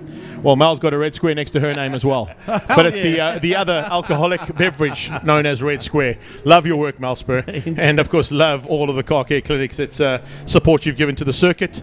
And, of course, to all of the race action that comes up from 111 Sports and Saloons, the Sports and GT class, and Super Hatch up in Gauteng as part of the Extreme Festival regional classes. We had an exceptional season there, and Louis Scholz, Mel Spur, and Vota certainly putting in a valiant effort to ensure that not only to get their brand out there, particularly down here in the Cape, they've done a huge amount of marketing around the Cape Town area. I think there's one in Paarl, there's one all over. You can drive into any part of Cape Town right now. Belleville, Greenpoint. Exactly, they're all there. And more. And I believe there's actually one on the beachfront as well, which I think Dave Peterson owns. So, yeah, they've done an incredible job to get the brand out here into the Western Cape. So I always say thanks to Melanum from Car Care Clinic. We say thank you to all our other sponsors, to Porsche that sponsors the main straight, to Mad Max Motorcycles and RST Race Depot for the bridge, to Pertamina Frostron for turn 5, to Interceptor Shoewear for turn 3, and then, of course, Car Care Clinic for turn number 4. And then also a big thank you as well to Johnny van Nick Garrick of Wingfield Motors and Best Price for My Car. These are the people that make it happen here at Kalani International Raceway. Yeah, we look forward to a great 2022 with all of you as well, and hopefully more crowds coming in as well as in the next year. We've had a few folks around. I can see some of the cars parked on the embankment. Must be a nice popular place just to sit in your car over there. You get a bit of aircon as well. It's the Magoo Grass Bank, dude. Magoo Grass Bank. There we go. And I'm envious because they got aircon as well in there. So most of them, I'm sure. So yeah, we are sitting If not, in they're just usually going to use the northwester or northeaster, whatever it's called. Southeaster. Southeaster. Is it the southeaster now? I don't know. I don't know which way it's blowing. That's south. It's gone all over the place today. Yeah, whatever. It's all good. The wind is blowing though, and if they're on the Magoo grass bank, there's probably a little bit of a breeze there as well, which is cool to see. Nice little forest growing on there as well. Looks like it, Greg. So that's it's developing. It's growing. Right, we're going back to green. We again, are indeed. A couple of cars might be caught out there with the restart, and one of them is the 11 car there, because that 11 car with Rubaluza behind the wheel. Here comes Orangi starting to make his way through the front pack and getting onto the back end of one of the Cobras as they get into turn 1. You go into Holzhoek for the first time, and that is always a daunting corner. But when you're doing it on a restart with 5.5 hours completed, it means you've got to be exceptionally wary. Any small mistakes, any stupid line choices, anything that you might deem an open gap might not be there at this stage, because fatigue is starting to come into play. There's no doubt about it. The heat of the day is also coming into play. We're feeling it here in the cockpit that we're in, upstairs, 3 stories up. Can you imagine what it's like down on the road in a hot cockpit of a race car? And it looks like the ripples of the wind are still going Cape Town in the summer. We're all about the wind here and everything. That also plays a huge factor, especially when you're going down the straights. You could have yourself a nice crosswind over there, and that could affect you quite a bit. The Toys R Us Porsche is thundering now down the back straights. And that number 1 Campus Transport car's gone back out again, and it is now in the hands of Franco Scribanti. Well, Scribanti back in the car, the number 1, as Frankie just pointed out. He's 28.6 seconds at the moment off of Reghard Roots at the moment.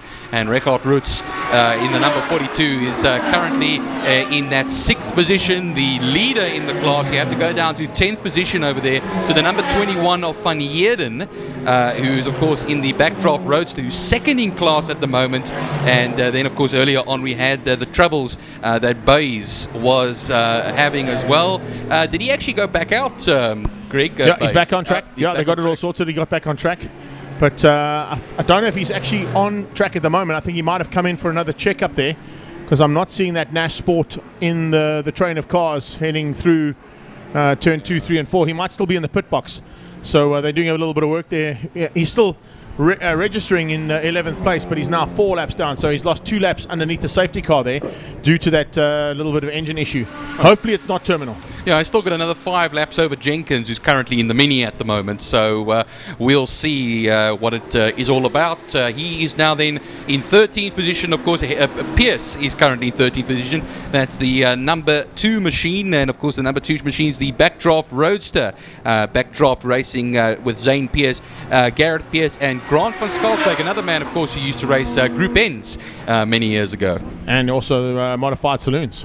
So Westbank Modified Saloons, Zane Pierce and Grant van Schalkwyk were teammates, if you recall, in the High Q cars.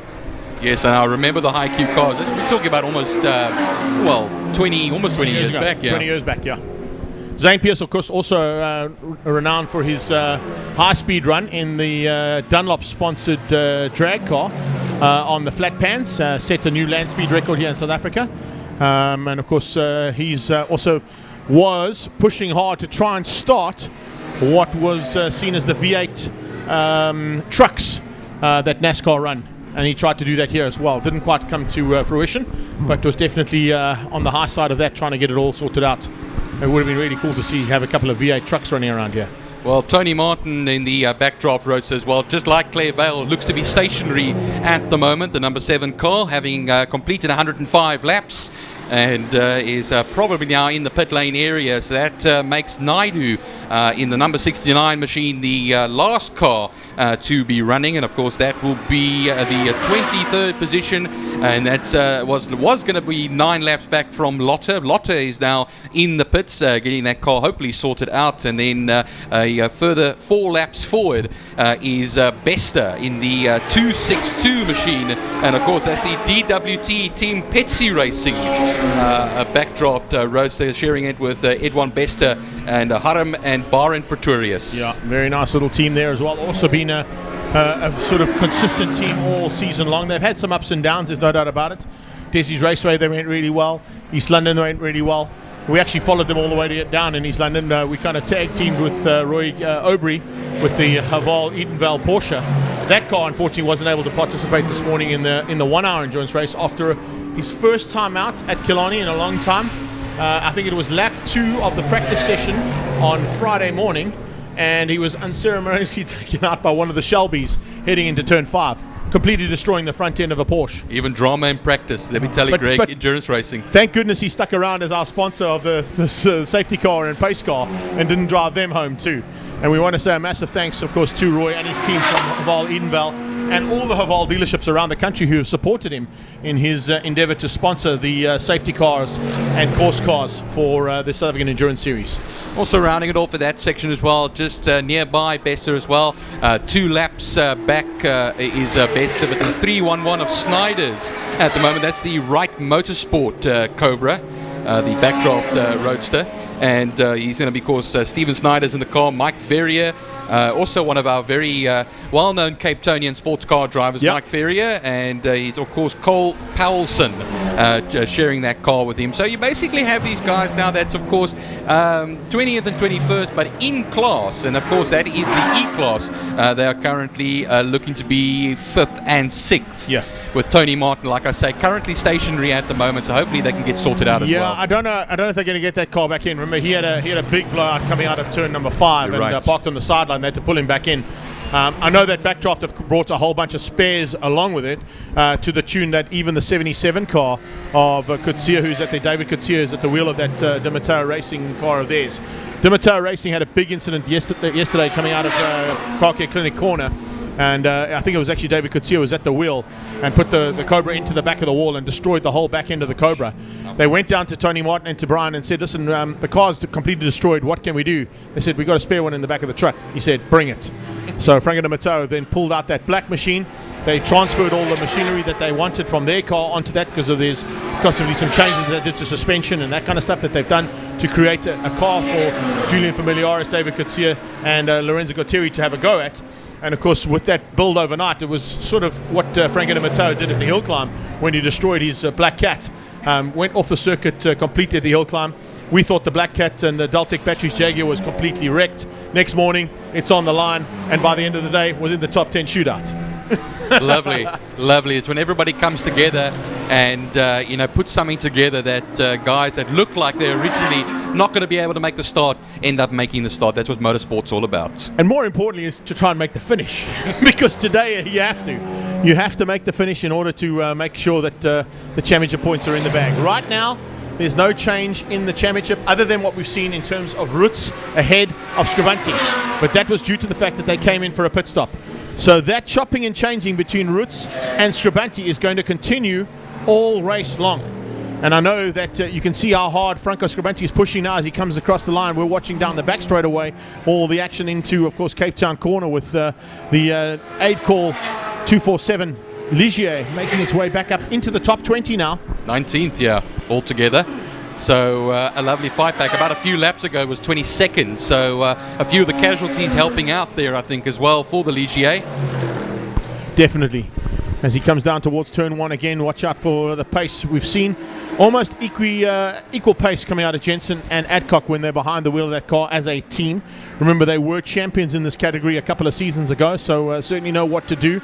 And they know that in a 9 hour, you cannot afford to give up because there is so many variables that come in, and we've seen so many today already as it is. Yeah, no, like you're saying, Greg, within 10 minutes your race can change. 10 minutes you could be running like a Swiss train, then you could be in the pits for the next 10 laps. And it just shows you that it's all you were talking about a race of attrition earlier on. That's endurance racing. What happens is a lot of cars are always going to make it to the end, and everybody's going to be on different laps. But at the end of the day, it's also about not only the drivers, but it's the machine itself. Yeah, the ability of that machine to be as consistent as possible for the 9 hours of racing and possibly up to about 450 laps or so when that checkered flag drops later on in the day. Quick recap. We've got Charles Ranges and Arnie Neveling leading things out. They have completed 244 laps in total. They are 7 laps ahead of Mikael Patamba, Brad Scorer and Gavin Cronier in the Ferrari 458 from Pablo Clark Racing. Hein Larticon, Larticon squared I should say there, and Tavares sharing the Porsche, which is currently in 3rd place, and they are 6 laps down on the Patamba Ferrari. A further 9 laps back from that is Scheckter Van der Merwe, and Groenewald. And that's Jackie Schechter, Sarel van der Merwe, and Henny Groenewald in the Janetta. They are, of course, Patamba, Latakhan, and Schechter, 1, 2, 3 in Class GT3 SA. Aranjis is all on his own in the GT5 SA category. Leading things out in terms of Class B, it is Cash and Nika and the two Loreos, as we've got a problem in Turn 2. Have a look at Turn 2, guys, if we can. Turn 2 with a bit of an issue there on the exit point, just the other side of the camera. We can go to the other side. There's a Cobra coming to a stop. One of the Cobras to the stop there, and I think it might possibly be Claire Vale and Morna Jurgens' Cobra. I'm not 100% sure, but from the look and feel and, of course, the colour of that Cobra, I think it could be a very good possibility that it could be that car. I'm going to try and get Frankie to get some eyes on it via some binoculars out our window to just confirm a number or possibly a helmet design. That's what we're going to look for as well. We've got a couple of cars smoking into Turn 2 as well there. One of them notably is the Bucketless Racing Polo. I'm not quite sure if that was the 212 or the 213. Oh my goodness gracious me, that was so close. Latakhan nearly took out a Marshall. I don't want to say anything, but it was really, really hectic stuff there. I'm going to try and have a look through the binocs myself and see if I can pick up something. Yeah, there's definitely something that's come off that car.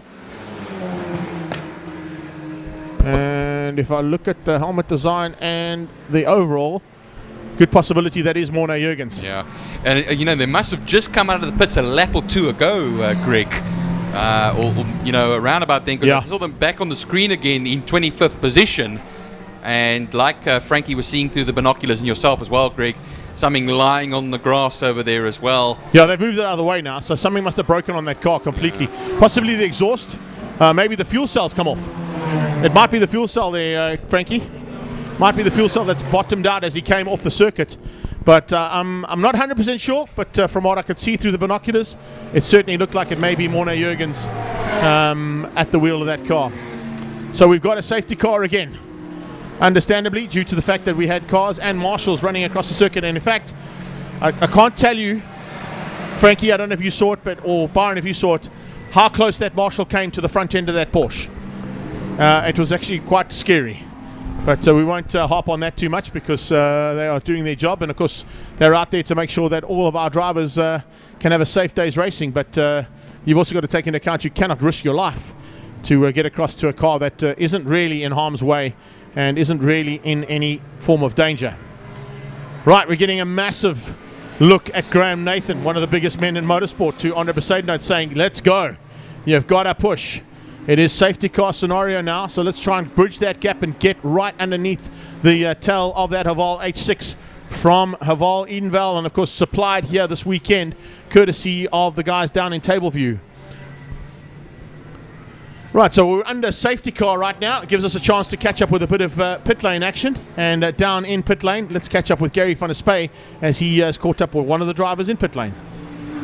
Yes, this car, Andrew Rexall went out completely stint, came in, and now they're changing driver to Michael Jensen. He's climbing into the car. And I'm not sure whether they're going to put fuel in it. At this stage, doesn't look like it.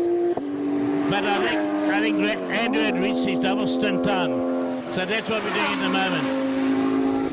The sad thing is the car right next to him, which is the PPL car, has come in and that's had that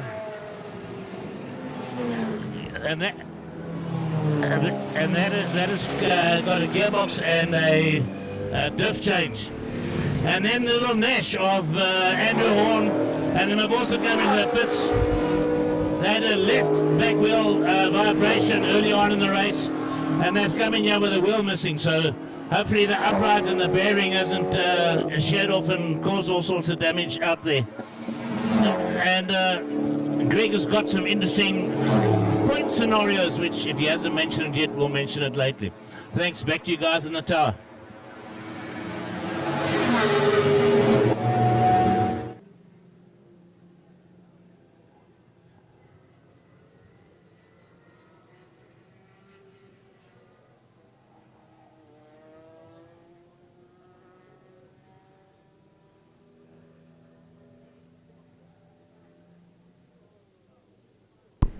Right, so there's another interview with one of our drivers down in pit lane there from Gary van der Spey, giving us a little bit of insight as to what's been happening down in pit lane as well.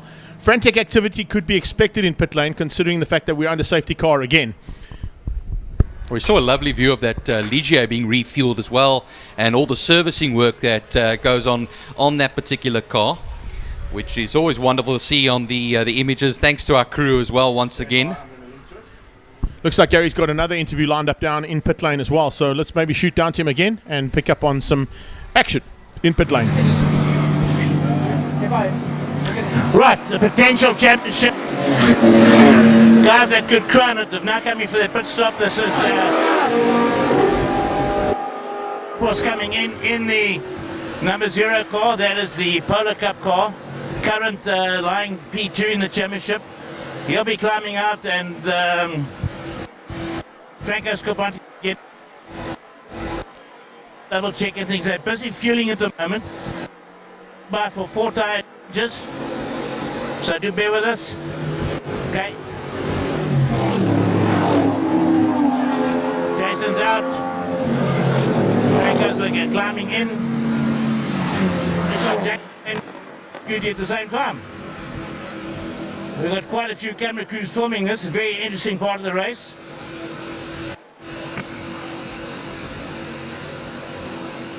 Right, on, ready for the tyre change. Say, it's quite an important pit stop, this, purely for the potential of the driver's situation.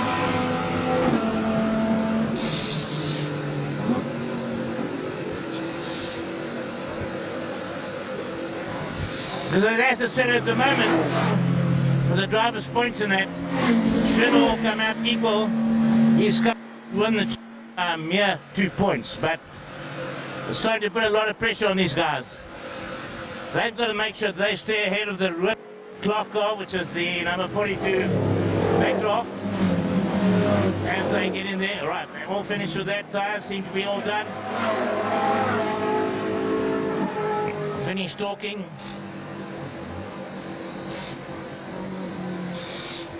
I see Franco busy summoning his co-driver over.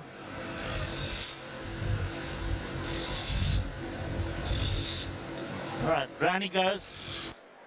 Up there, what's going on?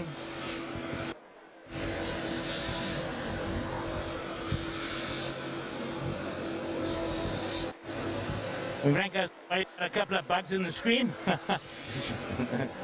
Just picture him sitting there. Jason, that spot. They've got it all clean. And so far she's coming out okay. Everything looks neat and tidy.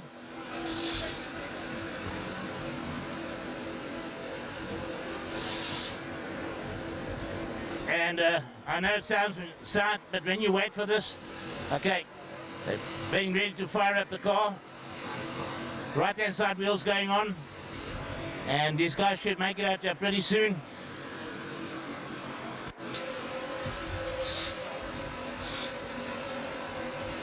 Right, everything's done. They'll pull the fan out the way, they'll drop the car, and they'll be...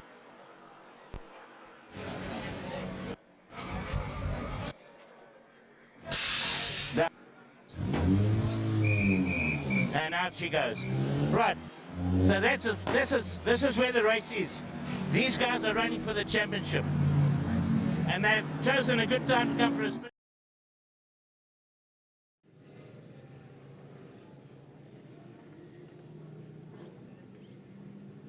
So confirmation of the car that was involved. I did pick it out right. I thought I recognized the big 04 on the side of the car there of Clairvel and Morne Jurgens.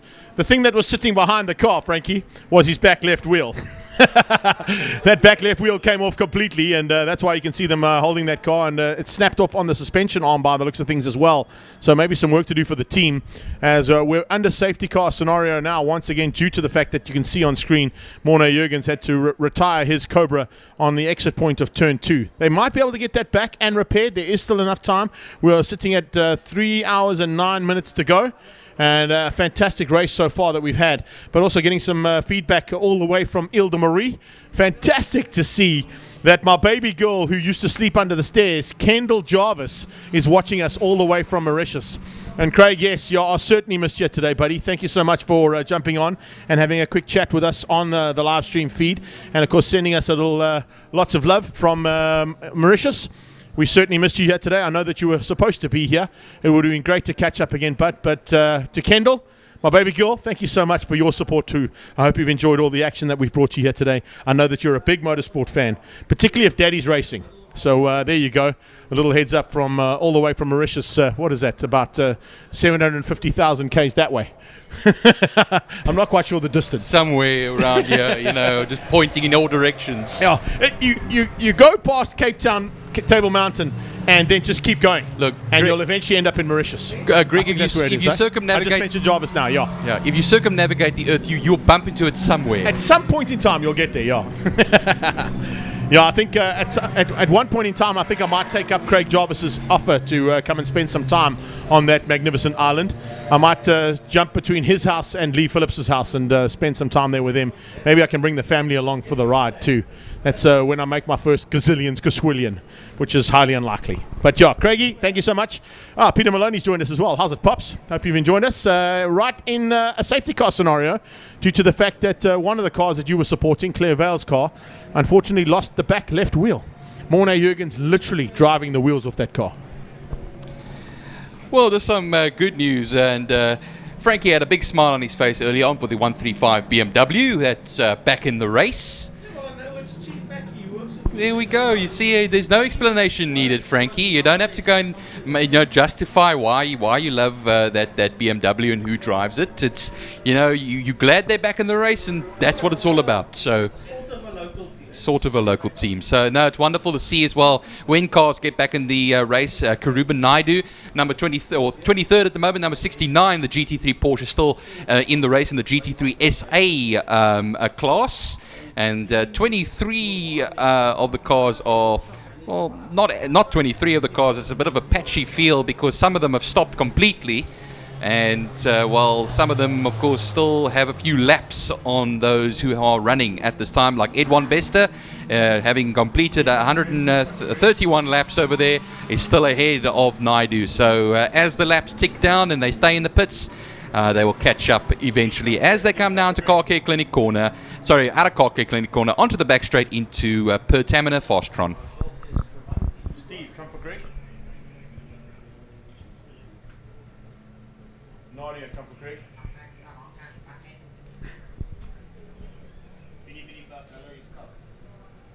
Okay, well, I was going to suggest that we possibly go and do the changeover for our Facebook feed while we're under safety car, but we're no longer under safety car.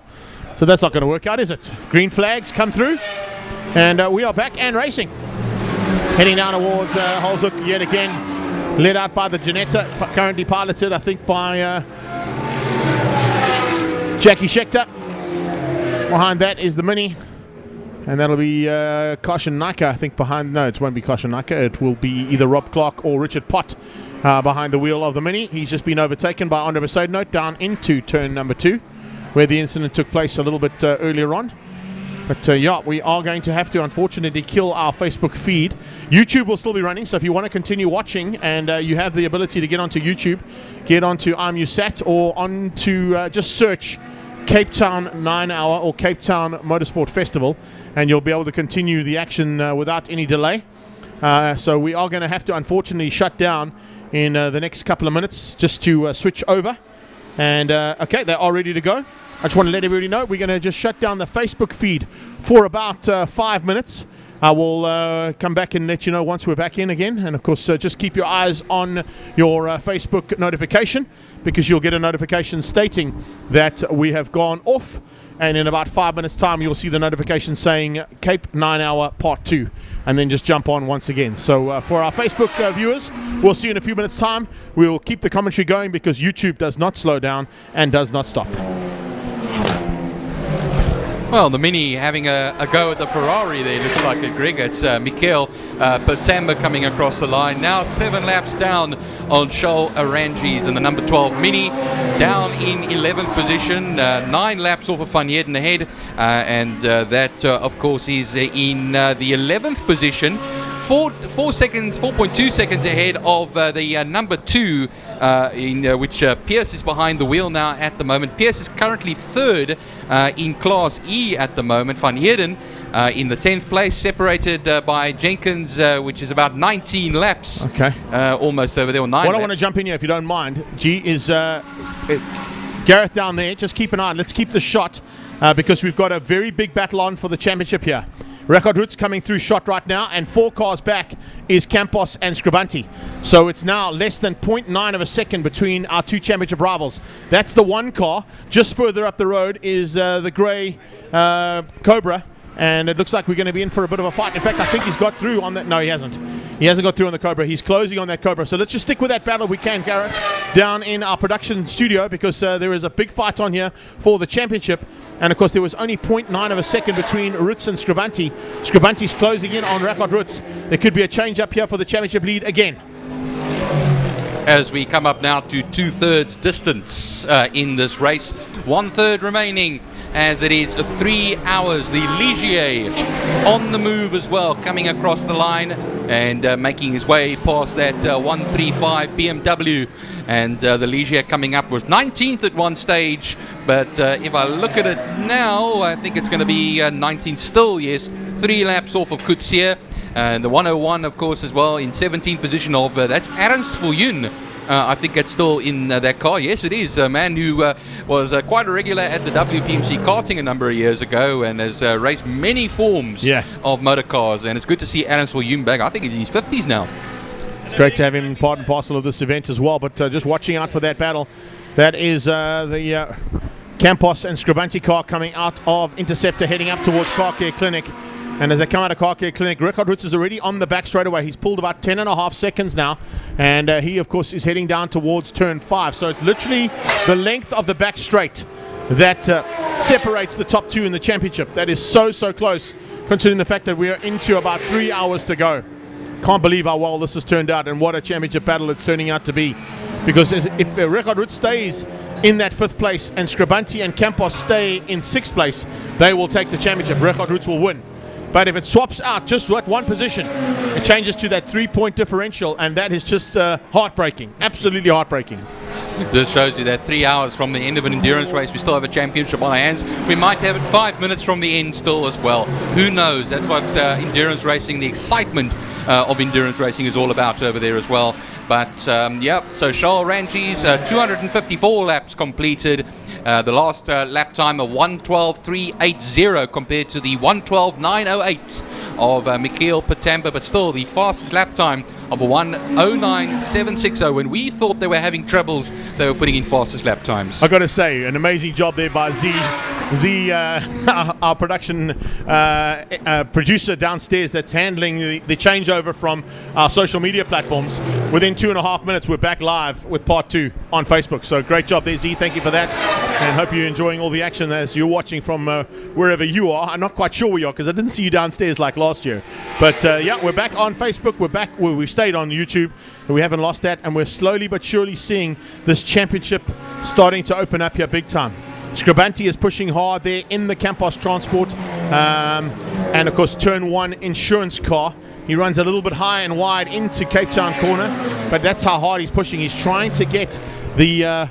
about 10.5 seconds that Scribanti had over him, or Roots had over him, closed down as rapidly as possible. The change up on the laps now is telling me that it's 10.5 seconds, so it's 10.5 seconds between Roots and Scribanti. Roots currently heads into turn 2, Scribanti's in turn 1, so it's even shorter, the distance that's happened though, and we'll have to wait and see if he's able to close that gap down and get back ahead of the Car Care Clinic and Luso Cafe Motor sponsored backdraft Cobra of Record Roots. Its team name, of course, is Old Dog Racing, and that, of course, is testament to Peter K. Eddy, who, of course, is the man who was behind most of Record Roots' national championship campaigns when he was in touring cars and in the Group N cars, and in those days. Well, with 3 hours, of course, now 2 hours and 59 minutes left to go. Let's go through some of the classes over here. Charles Ranchis, of course, leads the overall race and the GT5 SA section. Of course, the top 4 are actually GT or the GTs, of course GT5 SA, then GT3 SA is Mikhail Patamba in the Ferrari.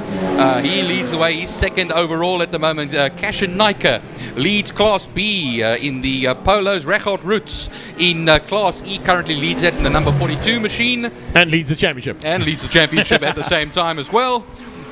And then, of course, Bays, I saw he's back in the race as well now, the number 31, which is great to see, of course. Nash well and truly in and going. Yeah, he's actually about to come out to start of turn 1 now behind that Cobra. Shouldn't be too far behind it. There it is, the Nash Sport, the white sports car just in the background. Literally in a class of his own. Because he's in a class of his own. Number 31. Tim Riddell currently running that 555 machine there as well. That's the GT4 SA class, 14th position overall. He's about 12 laps back of base, but still running quite strongly over there, ahead of the likes of Meyer and Rubeluza and Meyer currently 3rd and 4th in their class, 15th and 16th overall. I spoke about Adams Fortune earlier on 101. He is currently now looking to be 6th in class, and of course that will be the Class B battle ahead of Kutsier. Jensen in the Ligier, Lotte in the BMW, and I think Snyders and Naidu are the ones who are still left in the race over here as well.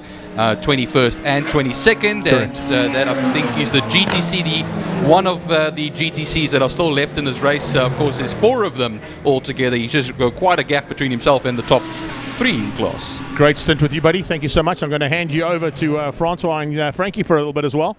They've come and joined us up top here, and they're going to take the microphones for a little bit. Frankie, you good to go? He's leaning out the window, so he probably can't hear us.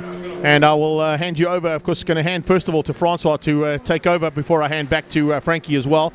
But a good stint there with Byron Heights. Hope you enjoyed all the action. We have changed up. And of course, we've also changed up as to how things have been going with this championship. Battle to watch out for, gentlemen.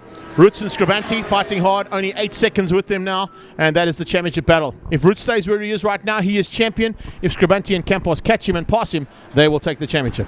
Do you really think that Scribanti is going to hang around for Reggie Roots? Reggie Roots and Frank Scribanti are going to be at Hammer and Tongs. And, well, we'll go and look to pick them up. Reggie Roots in the Backdraft Cobra, and Frank Scribanti in that Campos Golf. So we'll try and pick them up on screen, hopefully during the course of proceedings here. The sun bearing into our eyes now. I've got some shades on. I've got a lovely face for radio. That's why we're doing a live stream, and I'm at the back of the screen. You don't get to see me. Yeah, that should be a great battle. So we'll try and pick up where Rechard Roots is and where the Scribanti car is. Will be the Campos. There we go. I think Rechard Roots has just gone through. There goes the Scribanti car. And it's 5 seconds. So Scribanti is crawling a bit closer. Reggie Roots up ahead of him in the Backdraft Cobra. The Cobra will be entering. There comes the Cobra now towards Quarry Corner. And if you look not too far back, there is Frank Scribanti coming up there in the Campos Super Cup car. So it's going to get nice and tight. Frankie, you join me now. This is what we're going to be looking at, the Scribanti Roots thing. They're fighting for the championship, and they're in 6th and 7th respectively. And they're on the same lap as well. They're in 2 different classes for sure, but they are on the same lap. So that is for track position between Reggie Roots and Franco Scribanti out there for that 6th place. So Franco Scribanti giving it horns as the Lamborghini Hurricane comes past him there with Charles Oranges. He won't be worried about Oranges, that's not his worry, but he's creeping ever so much closer, only just under 6 seconds behind Reggie Roots. So they're down now in coming out there. I think that's Reggie Roots coming out there now. There goes Rechard Roots. Yeah. And we'll wait for the Campos car. There goes Reggie Roots now through. And we'll look for that Campos Golf coming out of turn 5. There it comes. And makes its way over. So looking at the gap now, only 5, just still under 6 seconds. So it's getting nice and close. 5.8 seconds to be exact, just under 5.9 seconds between Roots and Scribanti for that track position of a P6 is what we are looking at. There goes Reggie Roots into turn number 2, and then that Ferrari just diving across the front there of Franco Scribante. And that's not exactly what Scribante wants now, but he would like to use that Ferrari as a tow, but I don't think that's possible. No. Power and the speed of that Total Ferrari, mismatch. he's never going to hang on to the back of that thing, that's for sure, as they exit turn 3 interceptor corner. Well, as Greg was saying, the Scribante routes is the championship. This is where the championship lies. So if it gets ahead, it's a potential championship winning place. So I think Reggie Roots is going to also, and that's the problem with endurance racing. You can't really go and sprint it because there's just another car break. No, you don't want to sprint it. No. So you're going to you got to measure it well. So strategy is obviously of key importance. Oh, So with we'll the 25 car, that's now completely out of it. Yeah. It's now obviously between Roots and the Scribante car 42 and car 1. Yeah, no, it's unfortunate. So, having a look there, Scribante, then beside note. Out the front, Charles Rangi's, Kishan Batamba's out there, Henk Ladegan, Jackie Schechter still down in 4 with that Janetta. I was listening to that Janetta come past earlier. I mean, it's a V8. It doesn't sound like a V8. It's a screaming V8, but it's obviously not a 5-litre V8. It's probably about a 3.5-litre V8. Well, while we were talking about Reggie Roots and Franco Scribante, Rachel Jonker has sent us a message, says, Scribante, you've got this. So she obviously believes that he can make up 4.6 seconds on Reggie Roots. Yes, he is second in class, but it's the fight for P6 and for the championship. A comment like that probably comes out of Port Elizabeth, I would imagine. I would guess so. I don't know. Probably. Yeah, the hometown. They're all rooting there for Franco Scribante. Yeah, well, Jade Whitehouse is saying go Reggie, and so I think those people, north, they are from the Eastern Cape, yes. Well, Reggie Roots hanging out there now, but Scribante creeping ever so closer. That Super Cup Golf is doing fantastically well. He's down to 4 seconds now, so he's pedaling along merrily. He's just got to maintain the pace, because with every lap it's like half a second. He's carving it away, and probably within about, say, 6 or 7 laps he could be right there with Reggie. Well, you see the two of them go through your shot, heading down the home straight into turn 1, into Holzoek. There, turning left now is Roots, and here comes a Campos car of Franco Scribante, and it's down to 2.9 seconds. Well, there we go. So I say he's eagling out there. It's down to 2.9 seconds. Well, Jonker is cheering for Scribante, and Whitehouse is cheering for Roots. Well, here we go. It's in your picture. Into Quarry Corner they go. They'll exit Quarry Corner, make their way down towards the kink. The left-hand kink, then down towards Interceptor Corner, and Franco Scribante has got the bit between his teeth now. Hits a right-hander coming out to the corner. There's a couple of pit stops taking place there on your screen. Well, Jade Whitehouse says, I also work on at the Transagullis Rubber Duck race with Reggie Roots, and Jade will be working with him in 3 weeks and 4 days from now for the Transagullis inflatable boat race. Yes, the rubber duck race. I've also been fortunate to be part of the Transagullis back in the day. Very exciting, working down on the south coast, and it's really a fun event. And if Reggie's going to be there's nothing now. There is not much now. Here they come. Here we go. Out of turn 5, Fostron. Well, it's happening, and I think Franco's got the measure of Reggie. Oh, Reggie goes into the pits. Roots goes into pit lane. Now, is that a strategic move? Because they're going to have to pit later. So I don't know. We'll watch that team backdraft, AC Cobra, making its way into the pit area. So, he's now obviously behind Scribante. And as Franco was lining him up for the move, Reggie Roots says, no matter what you want to do, I'm taking this thing into a pit lane for a routine pit stop. No. I'm not giving you the pleasure of going past me. Yeah. I'll just go into pits, make you feel bad. Yeah, so let's say Ranji's still our man out there in P1 on 263 laps. And Mikael Pitamber is in that second position. And first in his class in the Ferrari, he's 8 laps behind the Ranjis. And then Ryan Lategang is in third position, 7 laps behind Pitamber. And then Jackie Schechter is 10 laps behind Lategang, and that is car 17, 15 and 50 that is fighting for first, second and third in its class. But we are keeping an eye on the Roots car that is now making its way back out onto the track. Sorry, Frankie, carry on. So, I'm just trying to get some information here quickly. The 212 car there of Kishan Naika, that's out the Buckless Racing Super Polo. They're actually leading their class. They're sitting there in P5. Yeah. And Scribante's behind them. They're just the same class. They're just 3 laps ahead of Scribante. So yeah, Naika leading his class out. So Scribante is riding for championship points, but Naika and them are actually riding to win the class. That's the thing. Yeah. So that 42 car, that Cobra's back out on track once again, and it's now in the hands of Steve Clark. He's taken that car around. All right. So Steve Clark going out there. Steve there from... No. Well, they go back to Roots on the board. It said Clark for a moment there, and then it changed back to Reggie Roots. Oh, well, then Reggie may be staying out there. Steve Clark, a man from the East Coast, up at Durban.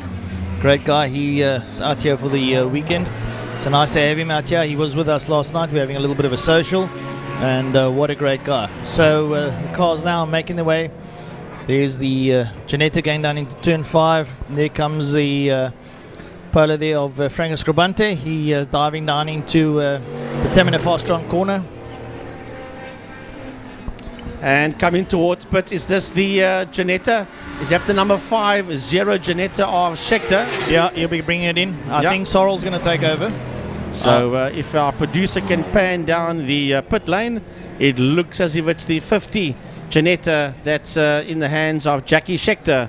That is work. It is Jackie Schechter that's making his way down pit lane into his box. Well, if I'm not mistaken, I saw Sorrell van der Merwe donning a helmet, so possibly he'll be going up as the Ligier. And there we go. There we go. Thank you, Mr. Steve and Mr. Gareth. Hot shots from IMUSAT, always with us on our local regional racing, and they have stepped up to the plate today, and amazing equipment that they have produced, or should I say that they brought here for us, and a big thanks to Stephen Rhodes from IMUSAT. Here we go, Jackie getting out. Now I think that is possibly... well, we'll have a look, see who's going to climb in it. That could be Henny that'll be getting in. Could be Henny G, yes, you're quite right. Yep. Henny just setting the seat and the belts up for him because they are different sizes. And getting it all together. And he'll probably jump in. I think it's Henny Groenewald. Well, he's getting ready. Yeah, that's Henny Groenewald. There we go. Henny's got the old Subaru outfit on. Yep. That is Sassel outfit that he gets on into the car. So Henny Groenewald will be taking that car out. And also a very, very well equipped driver. Oh yes, Henry Groenewald, he's been around not only just Group N days, but the old Formula GTI, single-seaters, Class B, then Class A, and worked his way through the ranks of Motorsport and V8s as well, Westbank V8 modified saloon cars. So yeah, he's a well-known name in SA Motorsport, is Henry Groenewald. Some frenetic activity going on there. So... I was speaking to Jono Kirst, and there we see Jono with a helmet on the left-hand front side of the car. Yeah. Working. They've now done a tyre swap. So they've got 2 Michelins in the front, and they've got 2 Pirellis on the back. Putting all that tape off the front now. Yeah. Now the Pirellis were on the front. Now they're gone to the back. Putting new tape on the front. Putting new tape on the front, yeah. Trying to keep the bonnet down. I think there's something wrong with the catches. The bonnet pins, yeah. Yeah, the bonnet pins are not working, so that's why they're taping it down. Everyone's always got a new style. Down they go, now one across. If you do not have in as a pit crew, if you do not have cable ties and duct tape, you're in trouble. Yeah, this is like a crossword: 3 down, 1 across. Yeah, noughts and crosses. Yeah, I'll tell you what. Duct tape and cable ties do marvels in motorsport. Motorsport, whether a motorbike or motor car, they always come in handy. If you ever duct taping and cable tying, you crash your bike and the fairings are cracked, you duct tape it. Terug in die dae was dit blou draad geweest. Blou draad, ja, met 'n wire puller, ja. Wire, yeah. Cable wire. But yeah, so Charles Orangi is 7 laps out front, 268 laps for that car. Kishan Matamba in the Ferrari lies there in second place. Ladegan in the Porsche, they lie in third. Naika in the Super Polo, they lie in fourth. And well, the Schechter car lies in fifth place. Was 1 lap ahead of Scribante, but now Scribante's piling in the laps. They're hanging in the pit lane pretty long. pushing the car back. Oh, this is not what they needed, because they have now already lost position there to Nike. Yep. Are they pushing it towards they're using someone else's fuel bowser? Yeah, they are. They're using someone else's fuel bowser because their fuel bowser has an issue. So they're going to run back to use someone else's fuel bowser. So they're going to have to. Is that maybe not from the 555 car that they're going to use? I don't know. Yeah, well, the sister team, Janetta, all Team Africa Le Mans, so they'll be using their cars. Yeah. Well. This is not exactly what they need, because they are now 2 laps behind the 212 of Nike. And so Nike is leading class, and he's moved up into 4th position. And here comes Scribanti now, Franco Scribanti, that's ahead of Reggie Root. He's now only 1 lap behind the Schechter car. So don't be surprised if that number 1 car moves up into that 5th position behind the 212 of Nike. Well, it's all happening out there. All the permutations. It's like playing racehorses. Do you put your bet on that horse, on that horse? Well, you've got to wait till the race is finished. Place your bets down, hope for the best. So 2 hours and 43 minutes left in the Cape 9-hour Enduro. As there goes that Mini again, and it's a pot that is in that Mini, and he is 1, 2, 3, 4. He's 5th, 12th overall. And he is 5th in class in the B division. Yep. And he's just behind Pierce and just ahead there of the 31 of base. Yeah, I know. Poor Richie Pott in that Mini. He's had a dogged afternoon. He's had everyone bearing down on him. But that's the nature of the beast. I'm sure he's not alone. We just focused on him. A lot of other cars have had quick cars. He was just the unlucky guy that we just saw getting mugged every now and then by his super quick cars. No, unfortunately so. So let's have a look there now. Bunty has crossed over, and he is now 2 laps and 6 seconds ahead of Root. So he's doing well. Kishimatamba comes in the inside of Franco Scribanti. Franco says to him, "I'll make your way through. I'm not going to fight with you. You're riding a Ferrari, I'm riding a Golf." It's a mismatch. And they work their way there into Quarry Corner. Lovely photography there now on the Exeter Quarry. You see as they come in, they try and tighten up on that apex. You don't want to get forced to the outside of the track, because then you dive up on the inside there of the kink. Oh, sorry about that, Franco. Have a look. Scribanti, I think he's now not far from Schechter. Schechter's 3 laps. Schechter's 3 laps ahead of Scribanti still. Yeah, no, but he's 1 lap and 6 seconds. 6 minutes.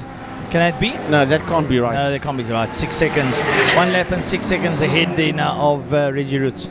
Well, Rachel Jonker still saying Scribanti all the way. Ruan van der Skyf is saying amen to that. And then Jade Whitehouse. I like the knowledge of the commentators have of all the drivers' histories. So, yeah, we know a lot. Greg knows a hell of a lot more about these guys. We've all been fortunate to move around the country. We do know a bit. We don't come close to Magoo, though. He's lucky he's in the northern regions where it all happens. Yeah, true. I've just been fortunate to go to places like the hill climb, etc., to get to meet these characters and know what they like and how they operate. Yeah. So thanks to Jade Whitehouse for that compliment. The 5 of us really do appreciate that. No, it's lovely, and thanks for the comments from the folk online. It's really a pleasure to acknowledge all your compliments. And it's only positive stuff, so it makes us feel rather worthy of doing this task here on this 9-hour. Well, and trust me, it's not easy. 9 hours, gee, I tell you. Your feet go. Tomorrow morning we're staying levitated. Gee, I tell you what. Oh, by the way, I know there's people all over the world watching this: Malaysia and Somalia and Zimbabwe and the Netherlands and all over.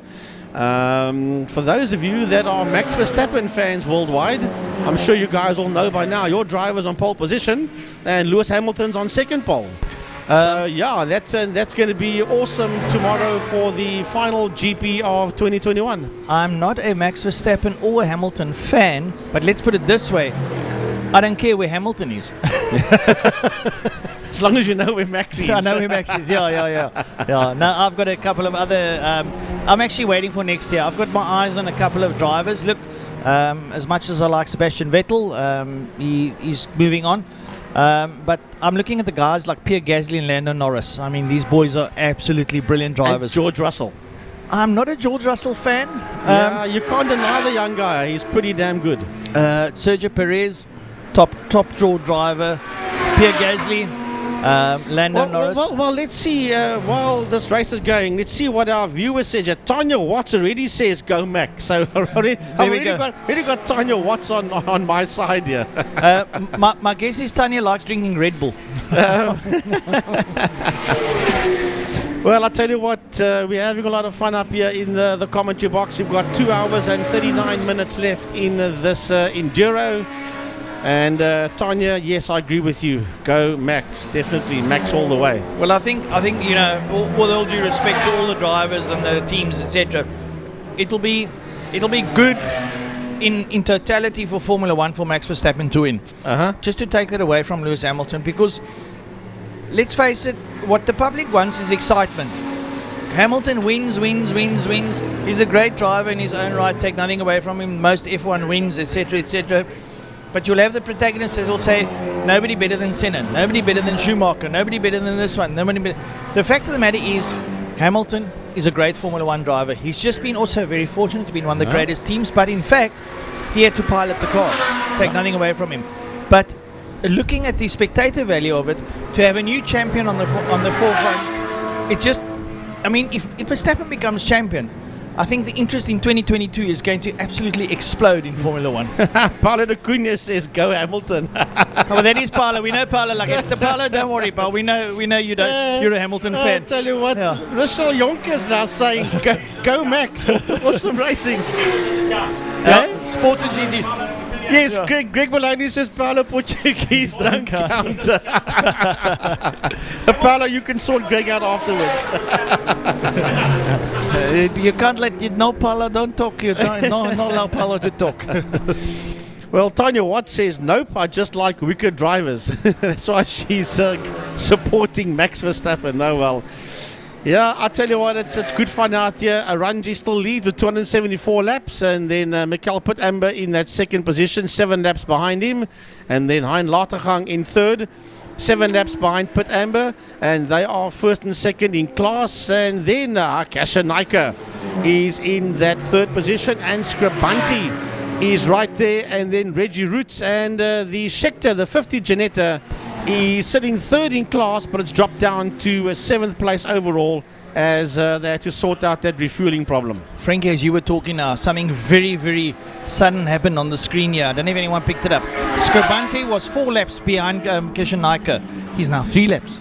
Yeah, well, I mean... and we still got a lot of time left. Nika's in the Super Polo Cup car, and Scribanti as well. Yes, the number 1 car, the Campos car. They're getting closer. Yes. They are getting closer. Yeah. So, it's a minute a lap. So within about 10, 12 laps time, we could possibly have him getting closer. Well, I'll tell you what, the guys are coming through here on the iLab WhatsApp thing. A big thanks to Gary van der Spey. Charlene Durant says, can't believe it's gone so fast. And she's still saying, come on, Latergang. She's still behind that number 15 Porsche. That's third overall and second in class. And then the Formula One thing is still going on here. Lionel Frost says Max is already a champ. And Silvio Scribanti says Max all the way. So, yeah, the guys are still giving I tell you what, we've only got one Lewis Hamilton fan if Silvio says so far, if Silvio says go Max, you don't want to pick a fight with Scribanti. It's a big family. No. So Silvio, we're right behind you, brother. You know what? For you, I'll support Max. No worries, brother. I'll tell you what, some good fun. It's lovely that the viewers are interacting with us. We've got 77 of them currently live at this point in time. So yes, this is definitely something to watch there, as Scribanti has already pulled 1 lap back there, Francois, as you were saying, on Akasha Naika. Yeah, he's obviously a little bit quicker because he did reel in an extra lap, and I mean Naika's not in the pits or anything to that extent. So yeah, that is going to be a permutation to be worked with. I see frenetic activity on my right-hand side. Greg is doing some... oh, there we go. There goes the Scribante car down the back straight. Down the back straight. That is a car that is... fast and smooth. And he is in that championship fight with Reggie Roots. And at this point in time, he's ahead of Roots. He's one lap ahead of Richard Roots. There's going to be a comment popping up on your phone from Silvio Scribante saying, go, Franco. Well, why not? He's already told us that he wants Max to win it, and why not? So yes, I'm almost certain that there is that possibility. Well, I'll tell you what, all you people that's watching and interacting with us on the stream, it makes our lives so much easier up here in the commentary booth. As Melanie Spur, Mel says, Max 33 all the way, but for today it is 42. So yeah, she's obviously rooting for Reggie Roots, which makes sense. Reggie and Steve, they for today, but tomorrow Mel says she's backing Max all the way. Well, Melanie Spur, one of our corporate sponsors of the circuit from Car Care Clinic. She's got car care clinics all over the show. There's more car care clinics than there are Mediclinics, I think, at the moment. Possible. And if I have a look down on our table here, Professor Magoo is working out a whole lot of permutations, maths here. Hey, the boy is good. He doesn't even need a calculator. That's that is matric, high grade maths. I've only got 10 and 6 this time. Well, Greg, you've done some maths here for us. I have indeed. I've just got confirmation there from Eric Schultz, our COC, what the double points are for the round. So they would normally score 50 for a win. It gives them 100 for the first place, 80 for second, 70 for third, 60 for fourth, 56 for 5, 52 for 6th place, 48 for 7th, 44 for 8th, 40 for 9th, and 10th place gets 36 points with the double points scored. Coming into the round, we had 171 points for Richard Roots and Steve Clark, 170 points for Campos and Scribante, 136 for Patamba and Scorer, 100 points for Arangis and Neveling, and for Larkin 105, and then Arangis and Neveling 100. If they stay as they are for the next 2.5 hours, you'd have the win going to go to Campos and Scribante by 3 points, scoring 226 points, 223 to Richard Roots and Steve Clark, 217 to Scribante to Scorer and Patamba, 200 to Arangis and Neveling, and 175 to Latichan. So it's all still to play with, yo boys. It's not done. And it's going to be very, very close. We've still got 2 hours and approaching 2.5 hours to go in this one as the sun begins to set here at 22:07 local time here at Kalani International Raceway. We've got about an hour and 20 minutes of sunlight still left, and then that last hour 15 is going to be in the dark. Well, you did all the permutations there. We have a friend called the Fat Lady, and she only sings at the end. Yeah, she does, eh? And anything can happen. Not that I'm saying something is going to happen, but anything can happen in the nature of the beast of motorsport. Everyone holds their positions. And Richard Roots is 2 laps off Scribante. Scribante is now 2 laps behind Nike. He's now gained another lap on him, But let's have a look here. Brian Capper says, come on, Reggie, you can do this. And then Iman Mia says, bring it home, Naidu. Hathorn, and then Charlene Duran says, you guys are hysterical. Thank you.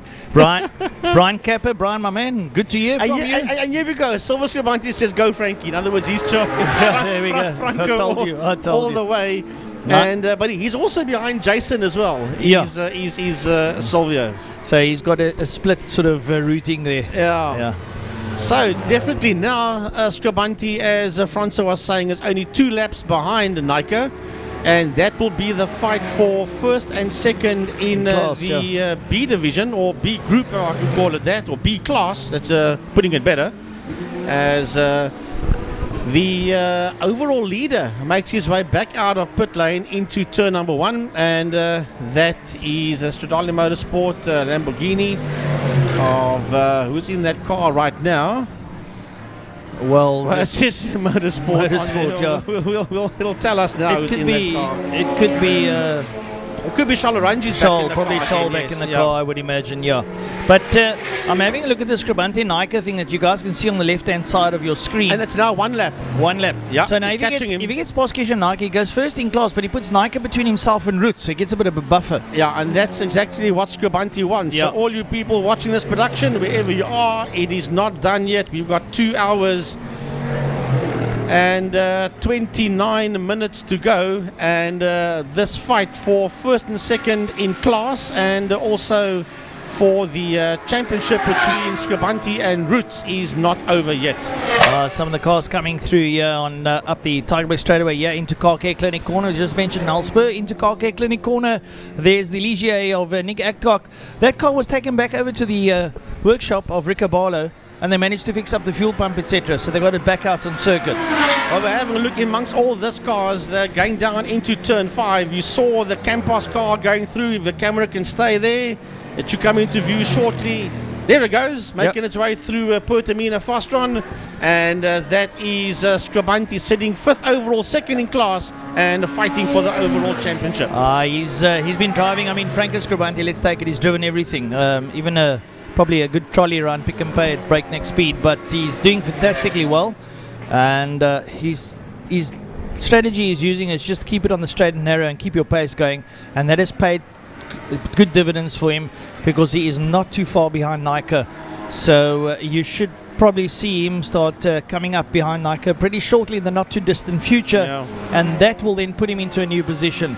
So we'll see how that one works out. Well, Dwayne and Cindy says bring it home, Scribante, and they are behind that number 1 Campos Transport outfit all the way. Well, it's got a number 1 on it for some reason, and they'd like to keep the number 1 on it, and I'm sure Scribante is going to have to pop in, and they're going to have to fuel and do some tyres and hand over to Jason Campos, but they'd want to be in a lot more favourable position.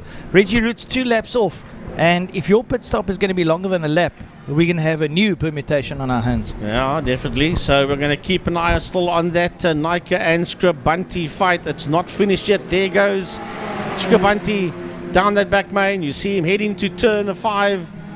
There he goes. That Campos Super Polo working its way out of turn 5, out of Fastron, making its way now down the home straight. And I tell you what, Franco Scribante is wringing that damn thing's neck down the home straight. He is full tilt heading down into turn 1. Well, Frank, I'm just showing you now that folks can't see on the screen. There goes Nike into quarry, and here comes Scribante.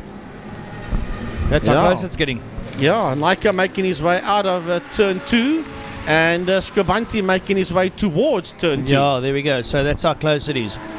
So things are starting to heat up. I've got to admit that Franco Scribante's pace around the circuit is pretty quick. You see him exiting Quarry Corner here in front of one of the Backdraft Cobras, and he's planting it in all the right places. And then, like I say, take nothing away from Franco. He's a seasoned veteran. There we go. So it's Nike come in, but he's got ahead of him. Yeah, the leaderboard shows now that Scribante is ahead of Cash and Nike. Yeah. Well, he's obviously done it. Oh, and down in pit lane we've got some steam, and that's that 17. That's a 17 Ferrari, second overall and first in class. Down in pit lane. That is a pit amber. If our producer can go down into pit lane. He's a bit lower down there at the back top on screen.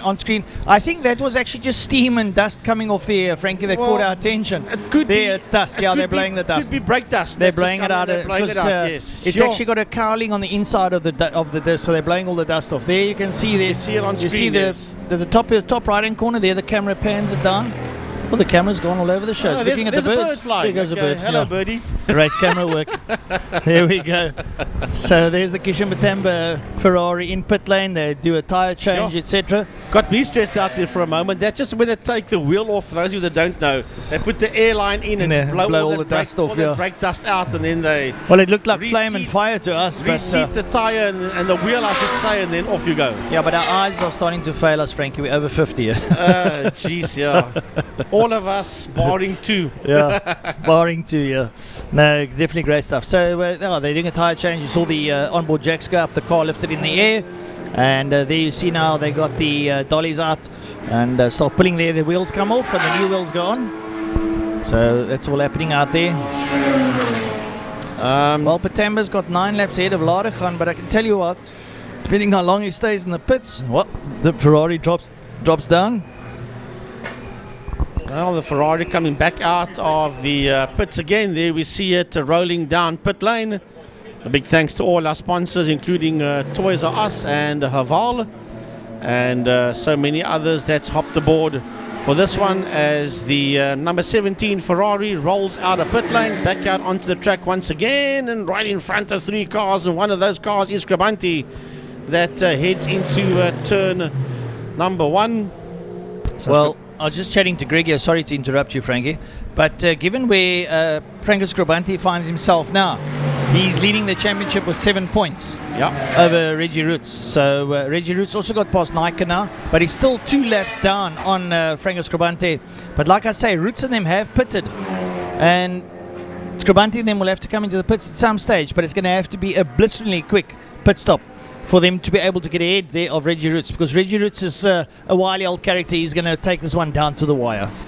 Right, so we'll have a look. See, the Ligier is still making its way around, and Peter Jensen is behind the wheel of Michael Jensen is behind the wheel of that 3 car, and he's 2 laps behind Ferreira.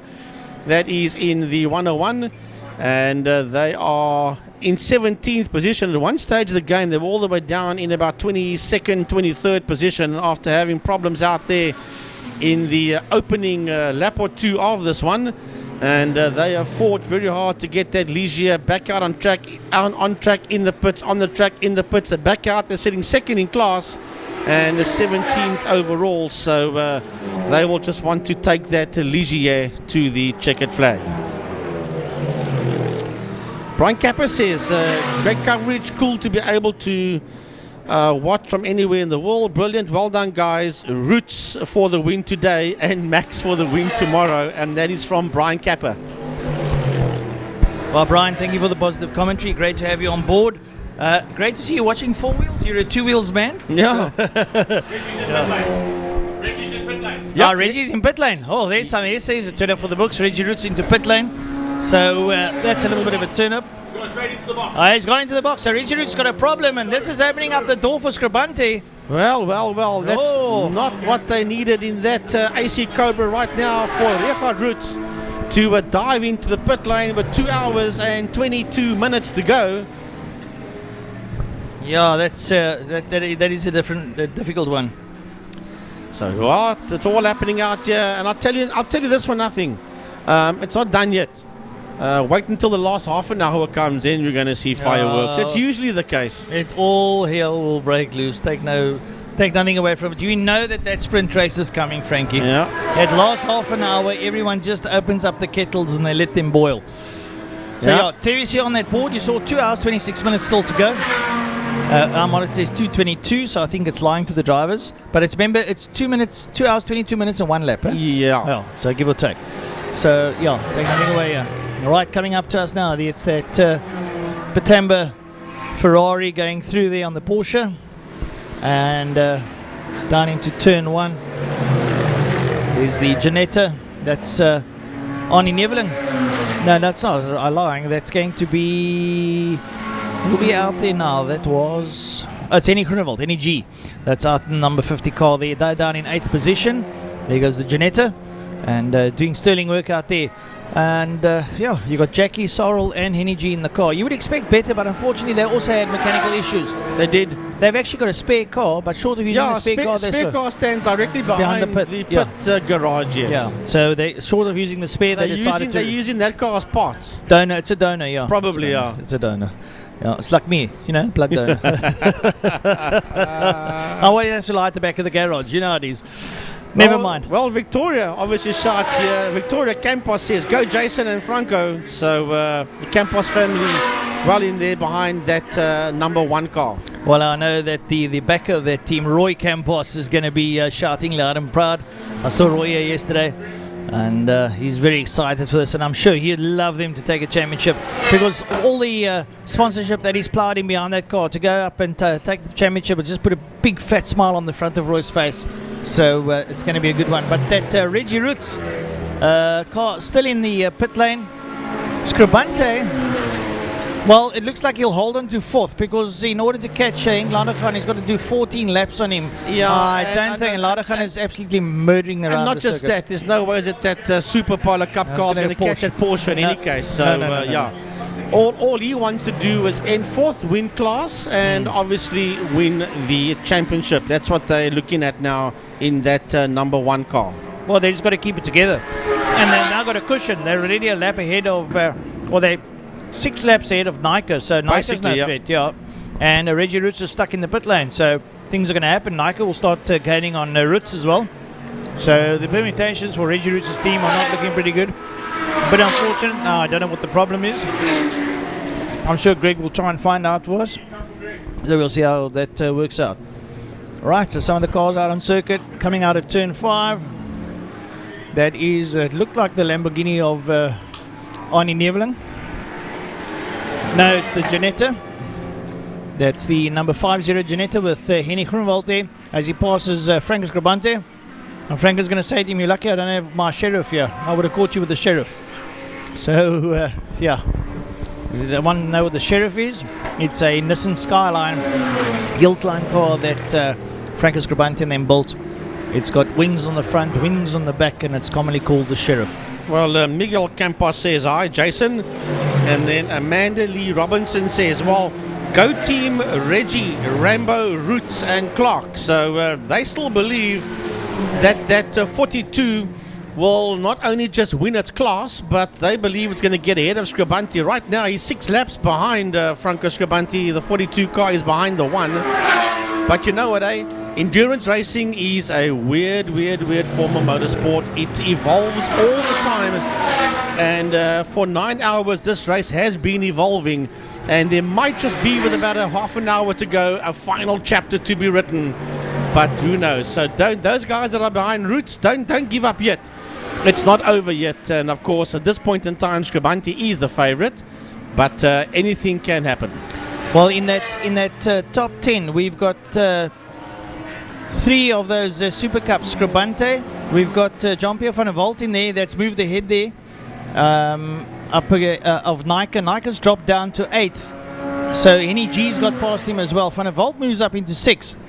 And then it's Zili down in 9th. So, VW Motorsport is having a bumper year. They just had a Polo Cup earlier today, and they're looking to put 3 of their cars in the top 10. Those new Super Cup Polos.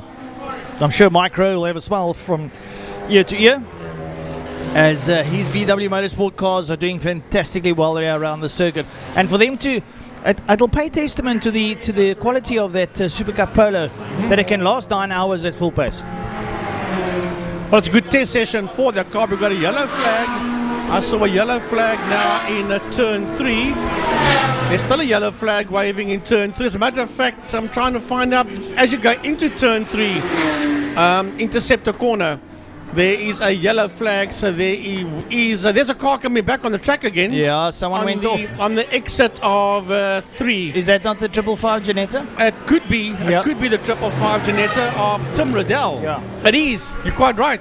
It is a Janetta. There goes into turn 4, into Car Care Clinic, and that is a Tim Riddell. Well, that is behind the wheel, and he is done in 14 and first in class, because Tritter is a second in class. Well, and Tritter's down in 20th. Yes, so Tim Riddell ran a little bit long there because as he was driving up the straight, the camera caught it. You saw the dust settle in the back, so he just ran a little bit long in the corner. So no, I'm done as he works his way out of turn number 5, out of Pertamina fast run corner, and making his way onto the main straight, the Porsche Club Straight, and another one of the backdrop Cobras coming into the pit lane there, as Steve Truter comes through with that BMW, heading into a turn number 1. And there you see the Beamer turn left, and Tritter is all the way down in 20th position, but he is a second in class to the 555 car of Tim Riddell. Well, it's all happening out there, and have a look there. One of the Cobras coming down here into corner. Here comes your leader. This is Arnie Neveling in the Stradale Motorsport VW. Listen to me, the Lamborghini Huracan. and he's leading out here. All the cars now sort of finding that sweet spot in the circuit where they all get together, all the different classes, and they all sort of get involved in their own little squabble. Coming up here towards Car Care Clinic, there's the Patamba Ferrari, and that's Bradley Scorer that's sitting behind the wheel. Bradley Scorer goes up on the inside there of Steve Tritter, makes his way down the back straight down towards Patamba Fostron corner. And Bradley Scorer, last time I saw Bradley ride, he was riding an Alfa. Now he's sitting in a Ferrari. Great young driver is Bradley Scorer, and a seasoned veteran in his own right. So they make their way now to Patamba Fostron up towards the start-finish line. Yeah, that is Bradley Scorer in that Ferrari, just cutting and carving his way through the slower traffic, heading down into turn number 1 with 2 hours and 14 minutes on the clock as they work their way out of turn 1. So, Manon Supri says, "Hi Ali B, hi Leb, great coverage guys, big thanks to Gary van der Spey and the team." Reggie only 5th gear, and he's got a brake issue. Well, so there you go. Thanks to Gary van der Spey. Reggie Roots, he's got a brake issue, and he's in 5th gear. Well, you know what that means. That's another pulling a gearbox. That's another 20-30 minutes down the drain. Well, I hate to say don't know if they're going 2 hours and 13. You see, the thing is, if you take the gamble and you go for it, then Scavanti is gone. As a matter of fact, he's gone already. He's in 4th position overall, and Roots is sitting down there in that 6th position, and he has got the Janetta of Henry Groenewald, which is 3 laps ahead of him. Oh, look at them locking up that group of cars coming out of Fostron. Tim Riddell lighting up the back end there as he braked it into turn 5. Some of the other cars coming through. But yeah, the lights are coming on. While the Janetta peels off now into the into pit lane. I think maybe the tyres are a little bit shot because he braked hard there and you saw the smoke peel off. No, that's Tim Riddell bringing the 555 Janetta into pit lane. Well, some lovely coverage here. I don't know what the camera coverage is going to be like at night because we've got not too much artificial lighting. So you're just going to basically see the lights come in. Yeah, this is going to be something different as we wait for the Janetta. There it comes. Rolling down pit lane. The refueling blanket comes out as Tim Riddell brings it to a halt in its box. Right, so Tim Riddell will get out. I don't know who's going to replace him. And, well, everyone's there just basically getting things right. They'll probably pick the car up, possibly put tyres on. Possibly Tim's just tired. They look like they're refueling there. You see on the left-hand side of the car, the fuel pipe has gone into the car. They're going to refuel it. They'll fuel it up now for towards the end. And so Tim's stepping out the car. That's the a lovely chairman, team. The chairman of the Western Bromwich Motor Club. Yeah, Tim Riddell and Mark Ridgway and Dr. Greg Mills. That's the combination in that car. That's a winning combo, whichever way you get it and want to see it. Greg Mills looks like he's going to get into the car. Yeah, well, getting all ready. I'll tell you what, I've been watching these the pit crew for both the 50 and the 555 Janettas. Calm, cool and collective, and every man knows what his job is out there, and everything runs like clockwork. Yeah, no, look, they've practiced a little bit. Let's put it that way, and they're definitely sorted out now. I think it's Dr. Mills getting into the car. The chairman of the club got replaced by the president of the club. Yeah. And then they've also got the vice chairman of the club, part of their team as well, Mark Ridgway. Mark Ridgway, yep. So just having a look there that everything's nice and clean. So it's basically fuel. They've now fueled the car. I saw no tyres go on. So that car should be on its way pretty shortly. Just buckling up the driver. Your co-driver always helps you re-buckle up and reset the seat and make sure that the 5-point harness is pulled tight. Not too tight, so long as you can breathe, but keeps you tight in there so you don't get flung around in the seat. Well, Amanda Lee Robinson says, brilliant coverage, guys. Best commentary ever. Thank you to the entire team up here. Thanks, Amanda. Thank you, Amanda. Much appreciated. Lovely to have your positive feedback on our commentary. We do try. It's a 9-hour stint. It's a long stint. I can promise you when I get home, I'm going to put my feet up, lie down, and probably just black out because it's been a long day. And we had a day yesterday as well for the afternoon with the Polo Cup and the historic touring cars, what we call the GT Classics. So it's it's been a lot of fun. I can assure you, I speak for myself and for the team, that we're having absolute oodles of fun up here. Guys running around their telephones, WhatsApps going left, right and centre. And well, Greg Maloney says I've got 2 minutes. Greg, I was having fun, and now you're going to just spoil my fun. No, well, I'm going to hand over my bit of fun here to Gary, and I'll just keep an eye on the messages that's coming in. And I'm going to hand over to Gaza with 2 hours and 9 minutes left on the clock. Well, the good side of it is biology's decided to take over my body, so I'll have to go and visit the little boys' room, and I'm going to hand over to Greg Maloney, the voice of choice of South African Motorsport. And he will take you pretty close to the close. I think you'll probably hang around for the close. Might be a bit of change in commentary on his left-hand side. But from me, Francois, it's been absolutely a ball, and I'm having a great time. Trust me, I'm still going to be watching the racing. To all you folks at home, thanks for affording me the opportunity to be in your ear space. And sincerely hope you've enjoyed yourself immensely. So I'm handing over to Greg Maloney. Thanks, Francois. Thanks, Frankie. Great job there, guys, keeping us into some big entertainment. But unfortunately, we didn't get an opportunity to get down into pit lane. We are in pit lane at the moment looking at the Ginetta. But a few doors down from there is a massive change-up in terms of what could potentially be the championship loss to Richard Roots and Steve Clark. Gaza, they've dropped down to 9th place. They're 2 laps behind 8th place Peter Zeeley. They're a lap behind the Loreo car. They're 4 laps behind the Van der Walt car. So they've lost about 5 laps in total to the Scribanti car, which they're fighting for championship with. If it stays as it is right now, the championship is going to change up dramatically. We've got Campos and Scribanti on 230 points if they stay in 4th place. But I'm going to quickly work out how this is going to change for Lartekhan, Scorer and Neveling, with Richard Roots only scoring 9th place points right now. Is the Roots car back out of the pits? No, it's still in pit box. I didn't see them coming out. I'm trying to get our guys to get down there. Problem for the Mini in turn 1. They picked up on that one. And I've tried to ask Gary van der Spijt to take Nick, our cameraman, down in pit lane to go and find out exactly what's happening with Richard Roots and how they're going. He sent me information on WhatsApp stating that they've got an issue with the brakes and they're stuck in 5th gear. So they've literally got the high gear. Well, and a problem with the brakes as well. So that's the Car Care Clinic Old Dog Racing entry of Steve Clark and Richard Roots. And that's in the backdraft roads. They're very popular entries for this type of motorsport, these backdraft roadsters, and they seem to be handling the pace exceptionally well, as is the Polos as well. I mean, the Polo is actually a sprint type vehicle. That's what it was designed for, not for this long runs where you run at an hour 5, hour 10 at a time.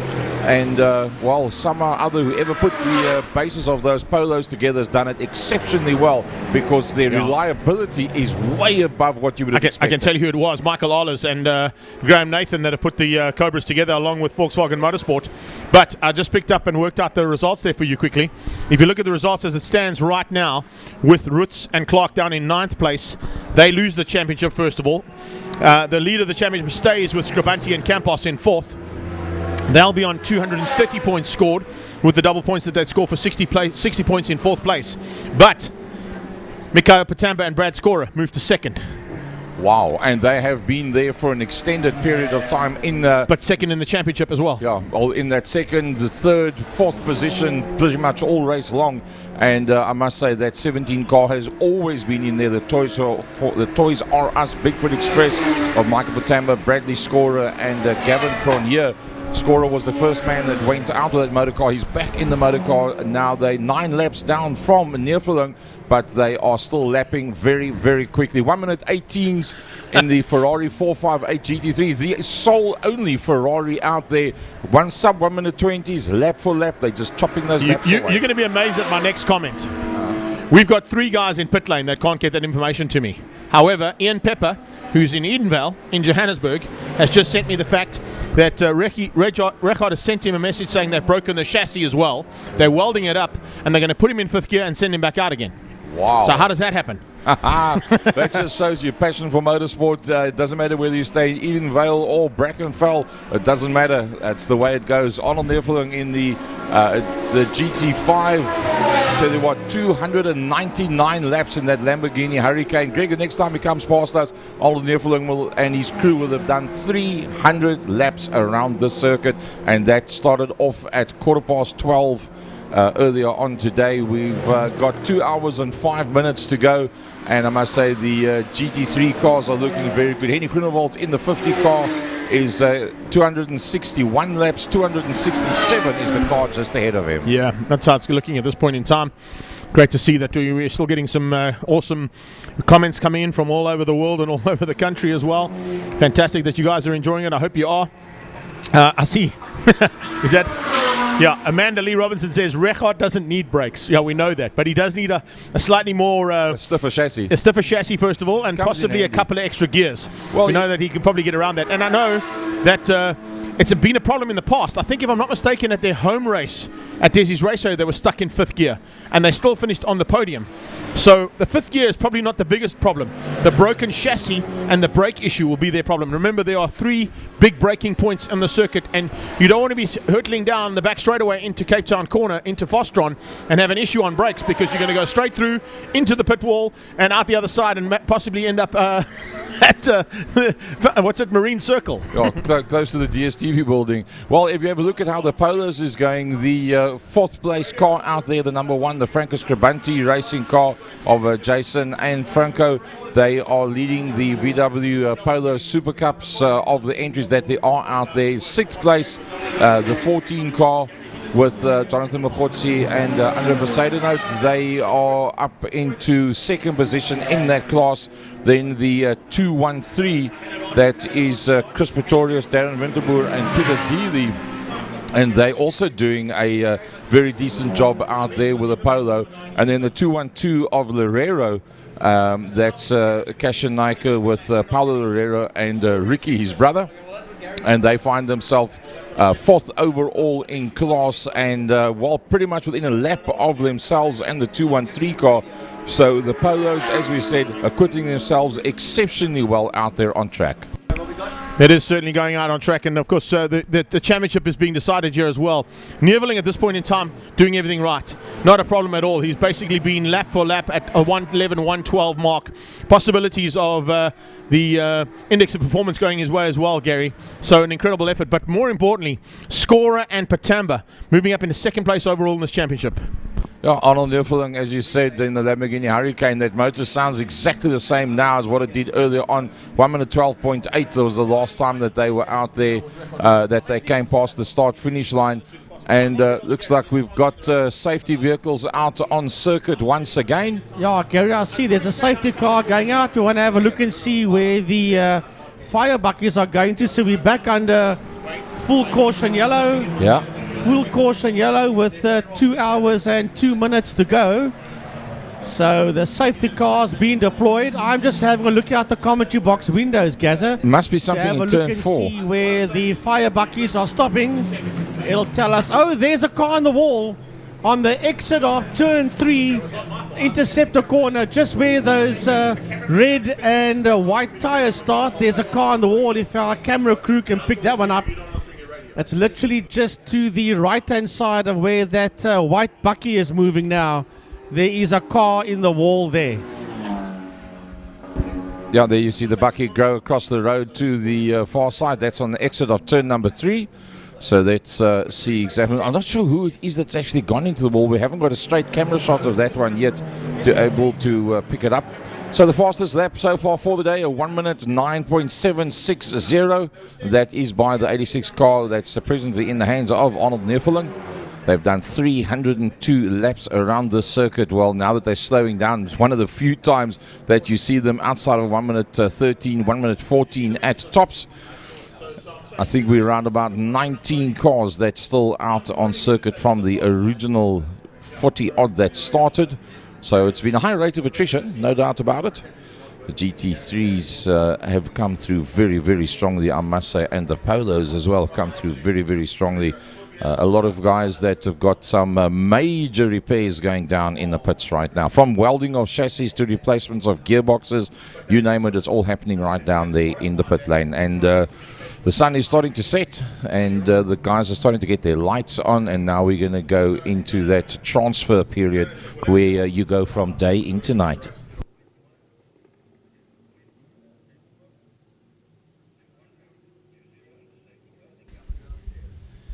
Well, we are under full caution yellow. Cannot see the car that went into the wall there. It's been covered by all safety vehicles.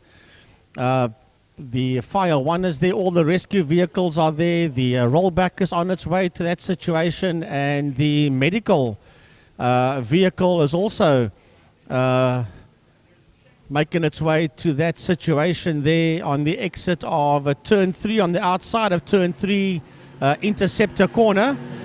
So we're probably going to be under full caution yellow for quite a while, as the marshals and the breakdown people and the medical services sort out that situation on the exit of turn 3 interceptor corner. It's on the outside of turn 3 now. If you turn into turn 3 interceptor corner and you don't get it right, it closes up on you. So interceptor corner goes in nicely, and all of a sudden it tightens up on you, turn 3 interceptor. And if you're not on the right line, or you've got some kind of issue, and that turn spits you out towards the outside of the track, then there is a serious problem called tire barriers that is waiting for you. Now, I didn't see it happen, but that is one of the scenarios. If you don't get that corner right, because Gary, you know, it goes and then it closes up on you, and if you're on the wrong line, or something goes wrong with the car, then you're heading towards the accident scene, as you always say. Yeah, you somewhat unsighted there, because that's just on the outside of where the rallycross circuit is, and you've got that barrier wall, which previous years was not there. So you enter the corner, not being able to see the exit of the corner, and like the exit of Car Care Clinic, the double right-hander coming out in the back main, that curbstones on the outside is pretty high, and that tends to unsettle you if you drop the tires off on the outside of that rumble strip. Then you have got a very unsettled motor car, and well, unfortunately it has now created a situation where the ambulance is down there, and that's the first time today that I've seen the ambulance being deployed. So let's hope that it's not a major. I'm sure we'll pick up on the information. Bit of a problem to get information up to the commentary box. There's lots of things happening down there, but Greg's got his tentacles from Brackenfell to Edenvale, picking out information from lots and lots of different people, and that's what makes it possible for us to bring you the info. Well, 1 hour 57 to go. Philip DeVos has come in and said we haven't seen anything from the RB Plant Racing team. The RB Plant Racing team, of course, is the Volkswagen Golf GTI 2-litre A7. And of course, through the race, we have mentioned them on a few occasions, but unfortunately they haven't really been involved in any of the battles we've been concentrating on, so apologies for that. However, if I look at the way things are standing on the current standings for the race itself, I'll try and bring you exactly where 101 is standing in the battle for overall points, and of course the battle for what we're doing here just today for the 9 hour. Also just trying to get the communications right. You can see there on the replay the 135 BMW coming down into turn number, turn 3, interceptor corner. Just getting it all wrong, locking it up, and it looks like it ran out of brakes completely. You can see just locking up, and big smoke out of that front wheel. He went straight on, possibly went into the wall. I don't know if we've got the reverse angle of that crash on this camera, but we'll try and pick it up if we can. And also 101 at this point in time, down in 16th place, 187 laps back. 117 lap difference, and I think possibly still in with a shot in 16th place overall. So still circulating for sure. As I said, apologies. We try and give everybody as much of the coverage as we can, but you must understand, coming down to Cape Town, the championship battle is what we've been concentrating on mainly, and any big fights that have been out on the circuit as well is what we've been looking at as well in terms of entertainment and the value of that entertainment, not taking away anything from what that team is doing out there. And as I said, hopefully Philip DeVos, you are happy with the fact that we've brought that in, and thanks for bringing it to our attention. You know, there's so much going on up in the studio here in terms of the production aspect to this, and Gary will testament to that, how much we've got to be concentrating on what's happening on track, what's happening on the production, looking at what's coming through on our live stream feed, comments and entertainment that's happening there as well, and ensuring that we can keep the crowds entertained, not only here at the circuit but of course on YouTube and our 2 Facebook feeds. So if we did miss out on Calvin Ferreira, who is out there at the moment piloting that RB Racing team, it's great to see that. There is the reverse angle, as you can see the BMW just heading off the circuit into Interceptor. And I wonder if there's maybe just a little bit of could possibly be an injury for the BMW. It's the 135. It's the BMW. True-turn Lotte. Yeah, the True-turn Lotte BMW. It doesn't look like he hits the wall, so I'm not quite sure why we needed medical attention. But of course, maybe there was an issue with the driver in the car, maybe a bit of fatigue. Maybe he was just feeling, the fact that we are now an hour and 55 minutes away from finishing 9 hours of racing. Yeah, make no mistake. Keeping in mind for the folks watching at home, you start off with 43 entries, 10 of them are out after the first hour. Thereafter, you're trying to follow the plot and plan of 20 different vehicles, and they changing their plans as time moves along as well. You try and keep up to date with each and every one of those motor cars. But there's only so many screens that you can watch, and there's only so many radio channels that you can link up to. And sometimes, we battle to make sure that we've got the necessary comms. We've had a bit of a break in comms between ourselves and down to Gary van der Spey in the pit road, and that is one of the major supplies of on-the-spot information for all in the championship battles, and that communication, due to whatever reason, has broken down during the course of the day, and that's lost us a lot of on-the-spot input for the major battles that's going Frankie, down. Frankie, if I'm not mistaken, is that a Super Cup Polo down there, or is it possibly that Golf 7 GTI? I was looking at it is the 101. That's the Orbi Plant Golf 7 that has come into the pits. It's gone back out again already. It was further down pit lane, so just to bring a Philip up to pace, the car's still out there. It was in a pit lane. It came in for a routine pit stop, Philip, and that 101 Orbi Plant team car is back out on track again. Awesome stuff. And we're going down into pit lane to catch up with one of the drivers earlier on that Gary caught up with. So down to Gary in pit lane.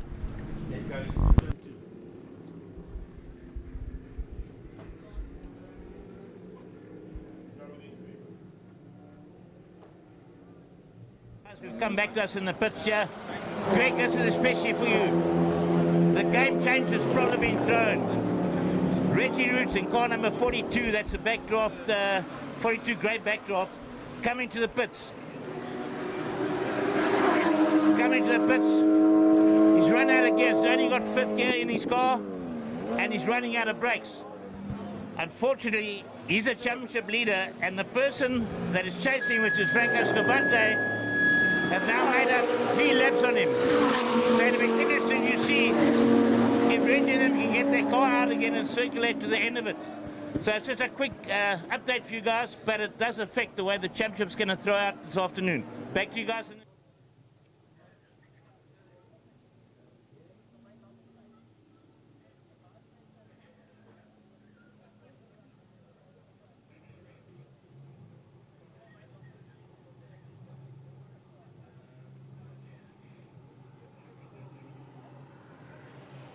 Right, so we're still under safety car here now after that interview there with Gary.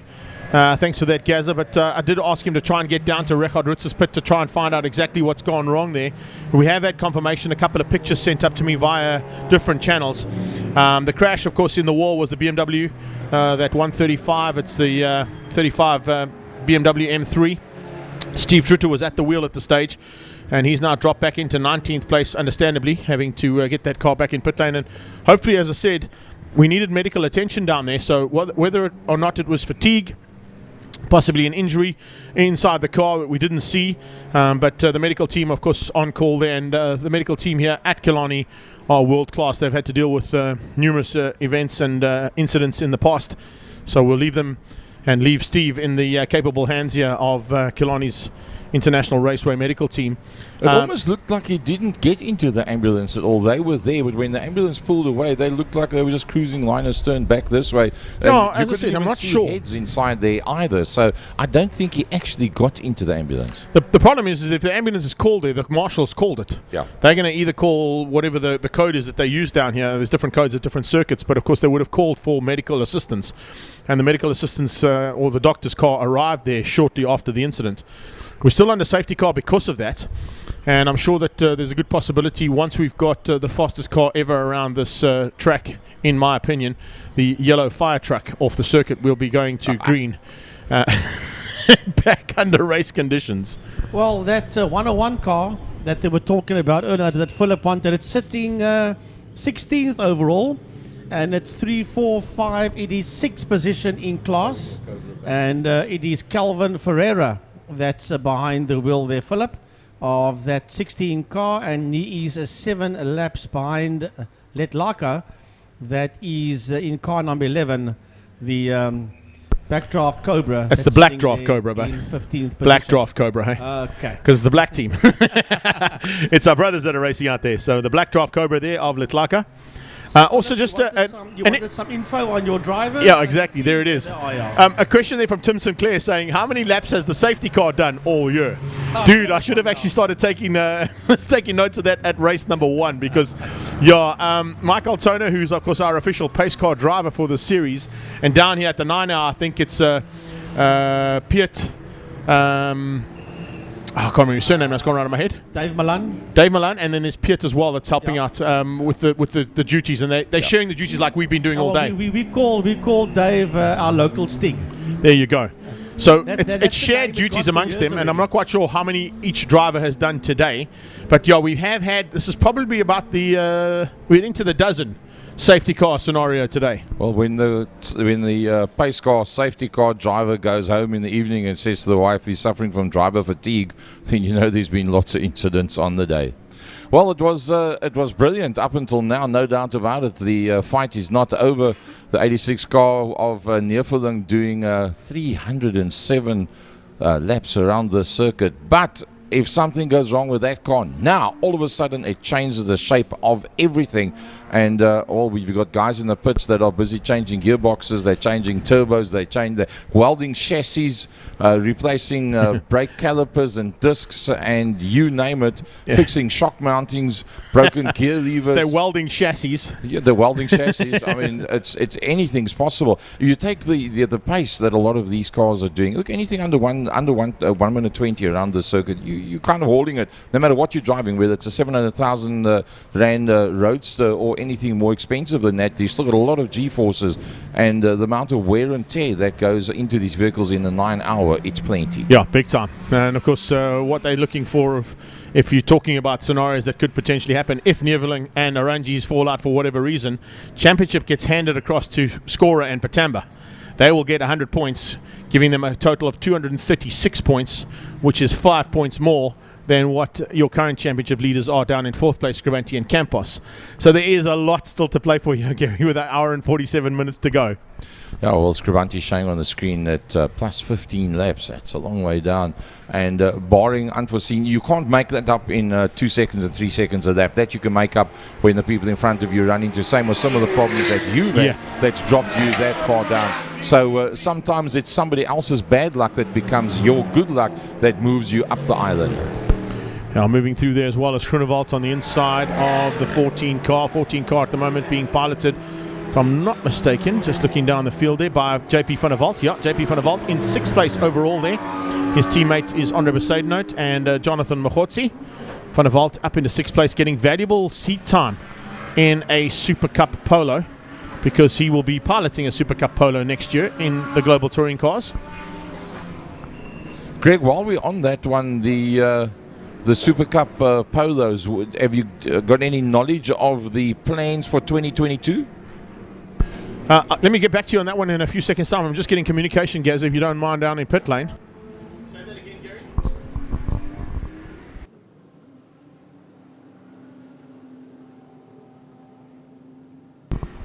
Right, so we just getting some of the latest information from Gary van der Spade down in the pit lane. He's been on his feet all day, up and down the pit lane, up over the top of the RST and Mad Max bridge, down the other side, and then coming back again. So he's doing lots and lots of kilometers and bringing valuable information up to us in the commentary box. We're 5 stories up, so every time somebody goes downstairs, it's a long walk. But Frankie, what a beautiful view. We were wondering if there's going to be any implications of mist at all during the latter part of the race.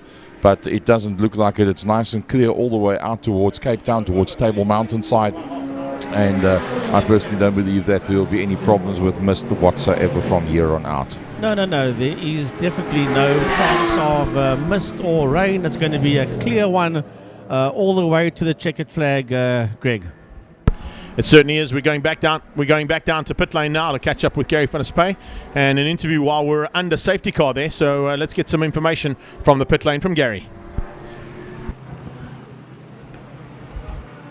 Right, guys, we managed to catch up with Mo Muir in the car in a 69 Porsche.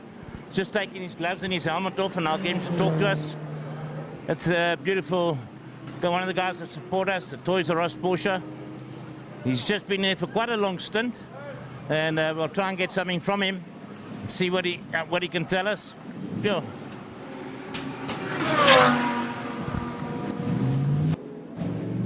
Bear. The new guys are buckled in. I'll just let Mo catch his breath while the car gets done, and then we'll get a microphone to him. So just bear with us a second or two.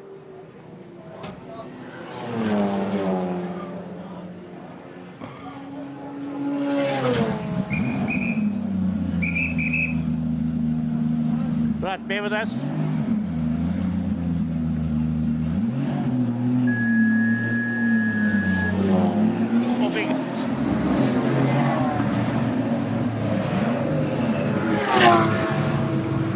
Mo, you're hot, bro. You're hot. It's hot. How long have you been sitting in that car? It felt like 2 hours. Mo, car seems to be running okay. I saw you guys had a bit of issues a bit earlier on. Is that all sorted? Working the way you wanted to? Yeah, all sorted thanks to Freddie and them from Fast Racing Developments. They got us back on the track. We had a broken cable and they put a new one in, and we off and away.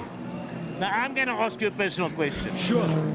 Toys R Us? Yes. Do you keep any of these big toys in your Toys R Us stores? I would like to, but my wife doesn't allow me. Does your wife play in the store, not you? Well, from time to time she does it because she controls the purse strings. Oh, so is this your Christmas present? Yes, for sure, it's my Christmas present. Well, on behalf of the fans, I'm going to say thanks to Toys R Us for supporting us.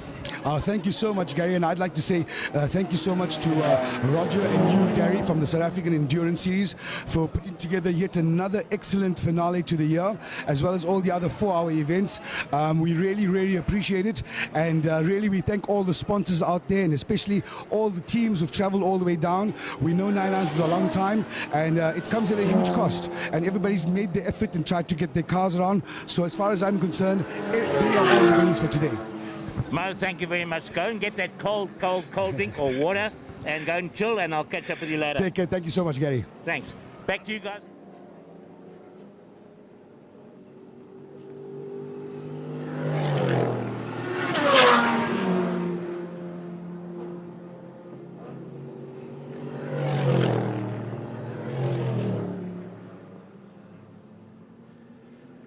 Right, thanks Gary for catching up with Mo Muir there from the Toys R Us Porsche and of course Bluff Meat Company on the side of that car.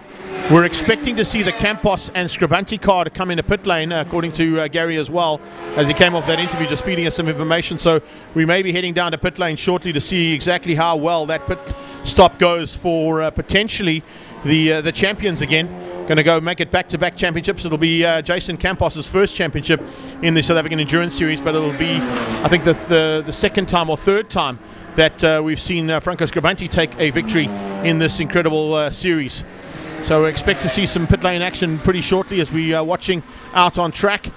Cars circulating and looking to complete the next hour and 40 minutes or so. Lartachan's Porsche starting to make its way through the field too rapidly and slowly but surely trying to bridge the gap there to Scorer and Patamba, but that's not happening at this point in time.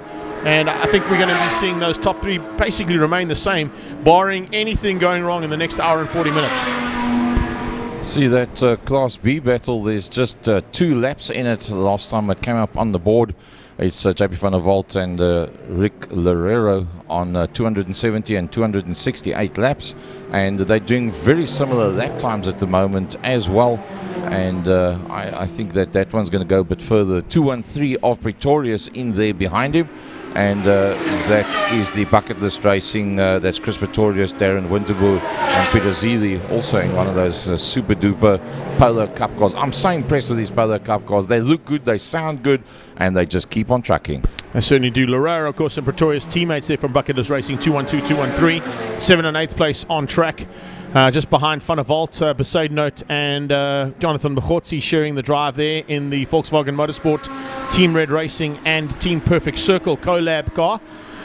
They're just behind Henny Groenewald, who's in 5th place overall. Currently still in 3rd in the GT3 SA category. That's the Janetta G54. Hein Lateghan is just up the road from him in 3rd and Scorer in 2nd, but that's 1st, 2nd and 3rd place in this championship battle. And of course the class battle that's happening on track.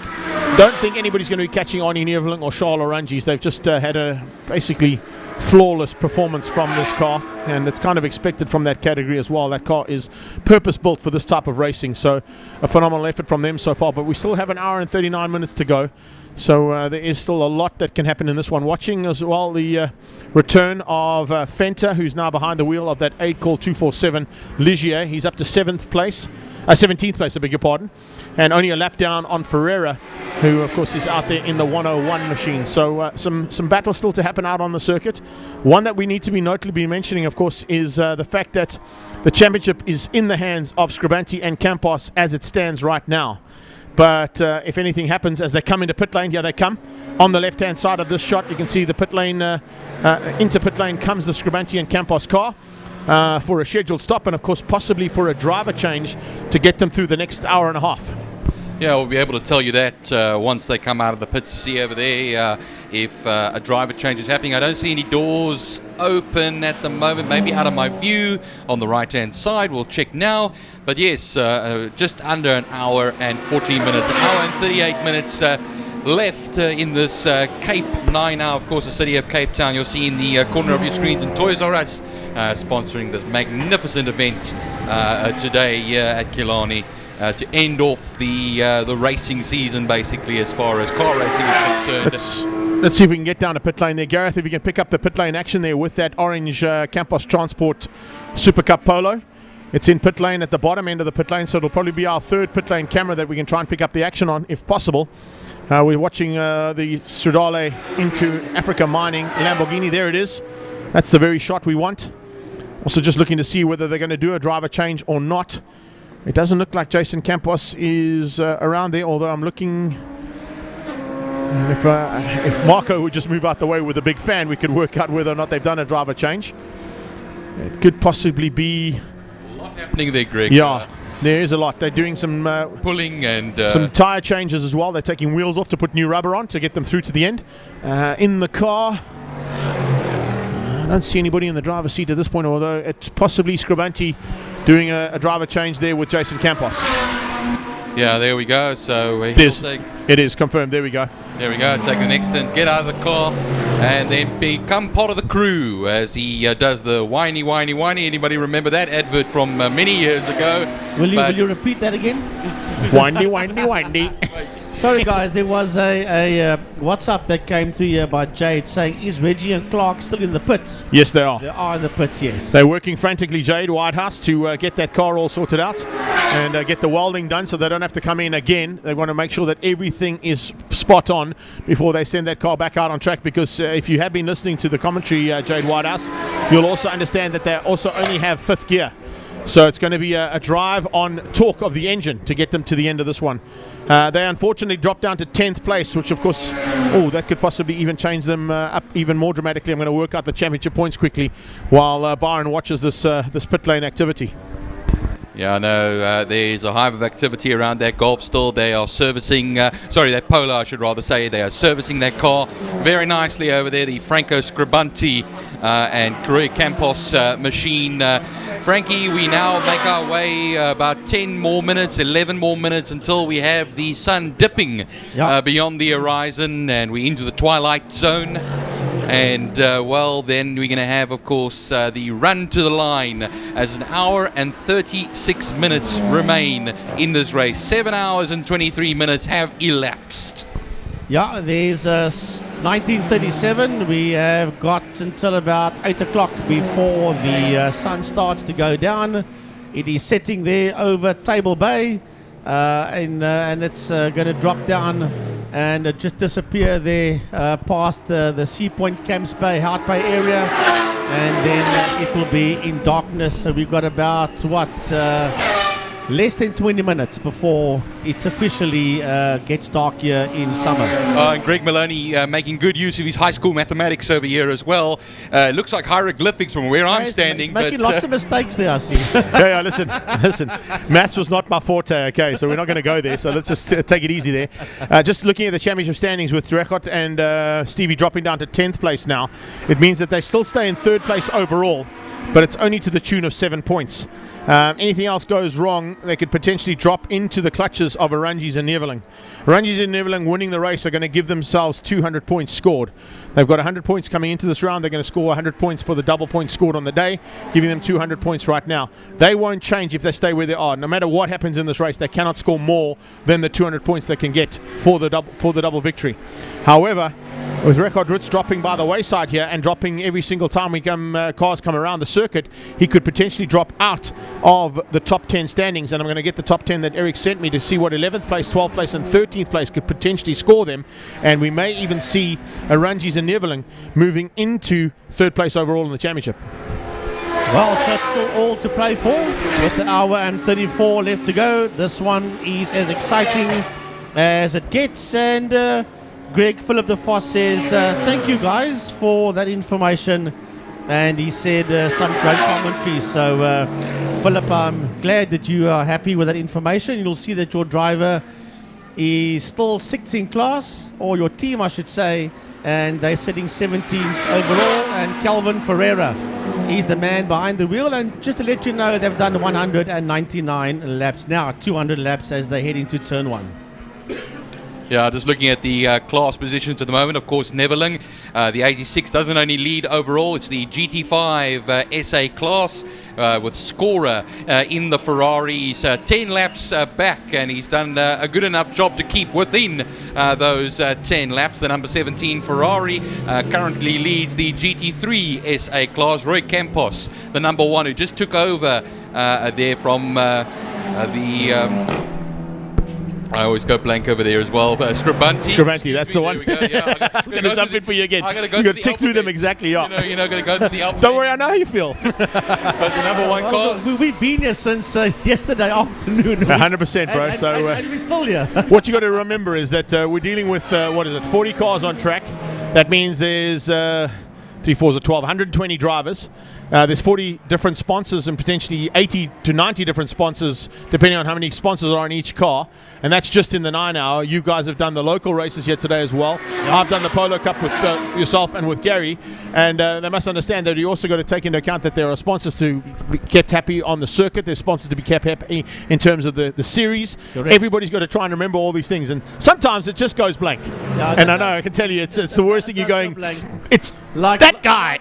Like what happened to me on the Second Gear show on Tuesday. That's right. I remembered Stevie White, but I couldn't remember Charlie Arthur. That's the one. That's the one, yeah. But also, just to jump in there as well, I don't know if you saw the comments coming up on ILEB, but it was great to see. I think it came from Amanda Lee. Amanda Lee sent a picture of, I think it's Reggie's dog, saying shake and bake time, Team Reggie and Steve, which is really cool. No better time to quote Talladega Nights, I can tell you that much. Shake and bake. Well, Campos finds himself, like I say, that he's the B-class leader ahead of Groenewald, who's one of the GT3 SA class, of course, sharing that Janetta with Jackie Schechter. Loureiro, the 212 Polo, up in 6th position, of course, 2nd in class ahead of Pretorius, and Van der Walt is doing a magnificent job, I think, Van der Walt in that number 14 Polo Mechanicus. Of course, the 21 class E is currently leading that class at this time, ahead of Coetzee. Roots, as we had pointed out as well, losing laps each time around over and there. losing points. And They've dropped losing down points. to 203 now. They're only 3 points ahead of Neveling and you see, now you got me going on Scribanti. Neveling and Oranges. Got to jinx Scribanti over there a little bit. So, well, we go now, of course, as well. Horn, who's in that Nash, still in the race after having a moment earlier on in the day as well, with the bodywork coming off and onto the tyre. He's in the 13th position, the number 31 machine. And then we were talking about Clark earlier on as well. Currently 5th in class, 13th overall. Bucket List Racing Mini Cooper, John Cooper Works S, that they are piloting there, him and Richard Pott. And of course their teammate, fantastic effort from the three of them. The Bucket List Racing boys have had a great day. They're currently sitting 2nd, 3rd and 5th overall in Class B. First place is Scribanti and Campos. Van der Walt, Besaidenote and Mogotsi are in 4th place overall for the Volkswagen collaboration team. And then you've got, of course, the fight on a bit further back there between 1st, 2nd, 3rd place in Class E.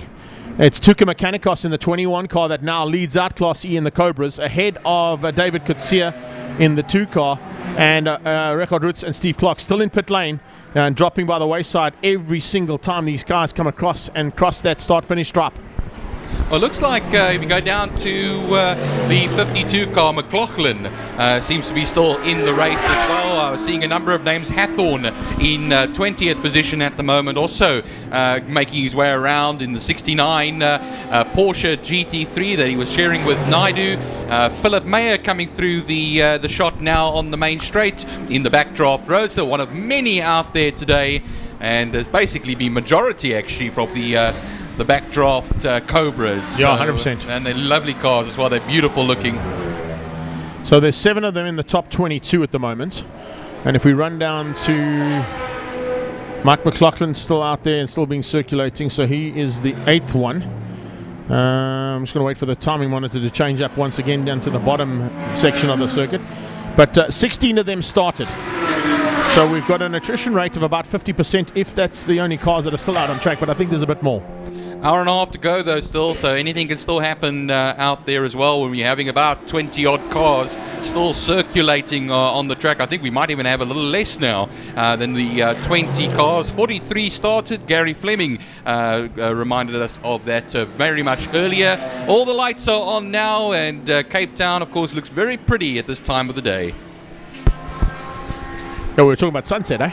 There you go. Well, there you go. It's right there. But you know what? As a Cape Townian, Cape Town is pretty all day, every day for me. Oh, yeah, we go. Here comes the Western Province boys jumping out at us. So. Well, right, looks like we got an interview downstairs as well. Gary back in pit lane. So we're standing by to go to Gary.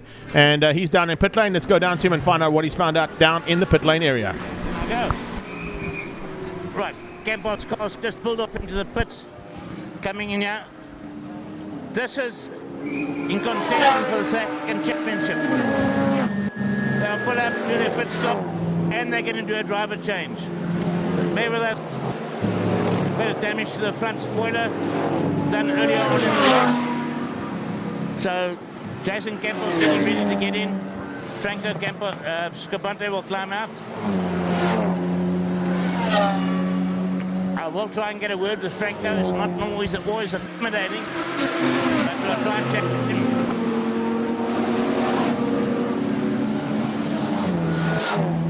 Right, Franco just taken off his gloves and that to secure the belts for young Jason. As mentioned, this potentially for the winner of the championship.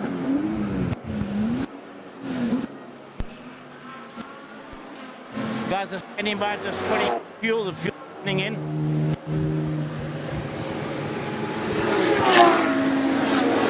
Looks like they're going to be changing tyres as well.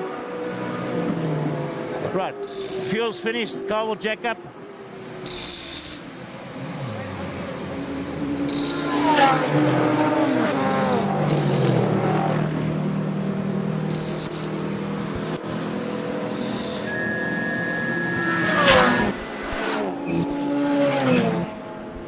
Well, Byron, you still see that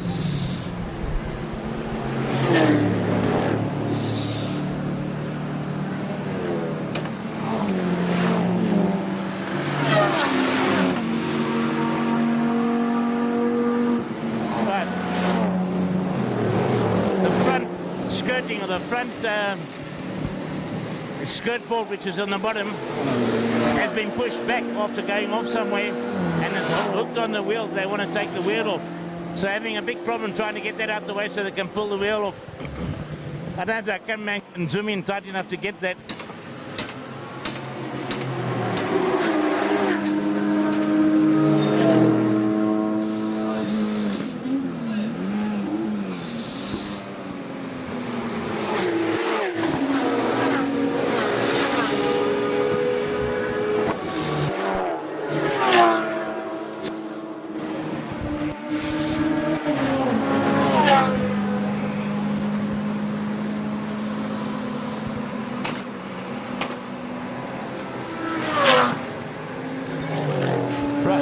Sort that out, the wheels going on.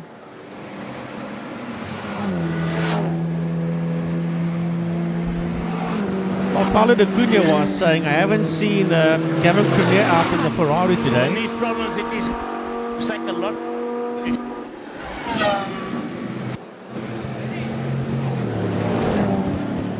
And see if I can get hold of Franco, ask him if he'll give us a chat. Just bear with me.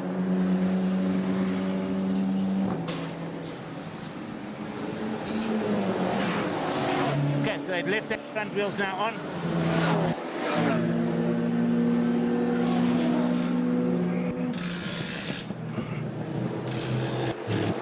Franco standing in. See, we'll have a chat with us.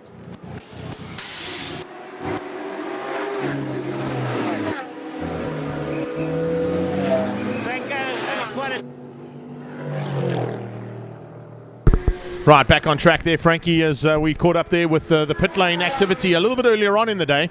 I do apologise that it was slightly delayed, but we eventually got that interview in and got to see exactly what was happening. We spoke about it earlier on, but it was good to see it up close and personal as well. So thanks for our team downstairs for getting that interview to us. But we're going to try and get as many of the interviews live now as possible. Steve has gone down there to make sure that we can get those interviews live with Gary and our pit lane camera. But nothing has changed at the top end of this field. Heading into the next part of this race, we are now into hour and 20 minutes to go. So 120 minutes to go, 83 minutes to go, in fact, as we into... I told you maths wasn't my good point, eh? Well, the Cunha, Paulo was saying he hasn't seen Gavin Cunha out in the Ferrari today. He was out in that Ferrari a bit earlier, maybe about an hour ago, if I'm not mistaken. But Gavin Cunha was certainly, Paulo, out there in the number 17 Ferrari, and so yeah, he was out there. He's not in the car at this point in time. It's Bradley Scorer that's in the car now, but he did have a stint out there. He was in that fight with the Lateghan, and then the 50 Janetta was still in that fight as well. So they were one behind each other, second, third, and fourth at that stage. That was a great vantage point. We wanted to jump in there. Both Byron and I were itching to dive in, but Frankie was talking about what was going on. Now, isn't that a pretty? That was a pretty picture. Don't you want to take that home and hang it on your wall? Yeah, I'll take that home. Listen, I got to tell you, you all know how much I love coming down to Cape Town and being part of this team. So you don't have to wax lyrical about how pretty it is here. And if you could see what we can see from our vantage point right now, it's definitely an opportunity to welcome the world to Cape Town. As JP was saying this morning in his opening speech for this race, he said, you know what, if you can't go anywhere around the world, why not come to Cape Town? Why not go and see your own country and travel around the country as opposed to having to travel around the world? A great sentiment there. There it is. That's the shot we want. Have a look at that. Why do you think the Janettas have it? That's terrible, hey? Have it on the side over there. Come visit Cape Town. Visit the Western Cape. The City of Cape Town is behind this event. We need to get behind the City of Cape Town to thank them. Oh, there's another fantastic... Gee, you are on form, my brother. Awesome. Gareth, you are on form, bud. Gareth, yeah, that is a proper Cape Town shot right there. And what you people are seeing at home is the cameras are a lot lighter than what it is actually outside. It's a lot darker if you look out the commentary box windows compared to what you are seeing on your television screens and TV monitors right now. Well, but back to the racing. Bradley Scorer comes across the line. He's 10 laps down on, of course, our leaders in the Lamborghini over there as well. I just wanted to actually point out also another car in a class of its own, the 555 Janetta, and Dr. Greg Mills is currently behind the wheel of that car. We had him a number of nights ago on our show as well for Witzenberg Motor Club, a guy that's done a lot of great work at Killarney and for Killarney. And 100%. you know what happens is the future is bright with Dr. Greg Mills, a man who loves his racing, has a huge passion for it, and it's great to see him actually, you know, living that passion out on the circuit. He's been sharing that car with a number of great drivers as well.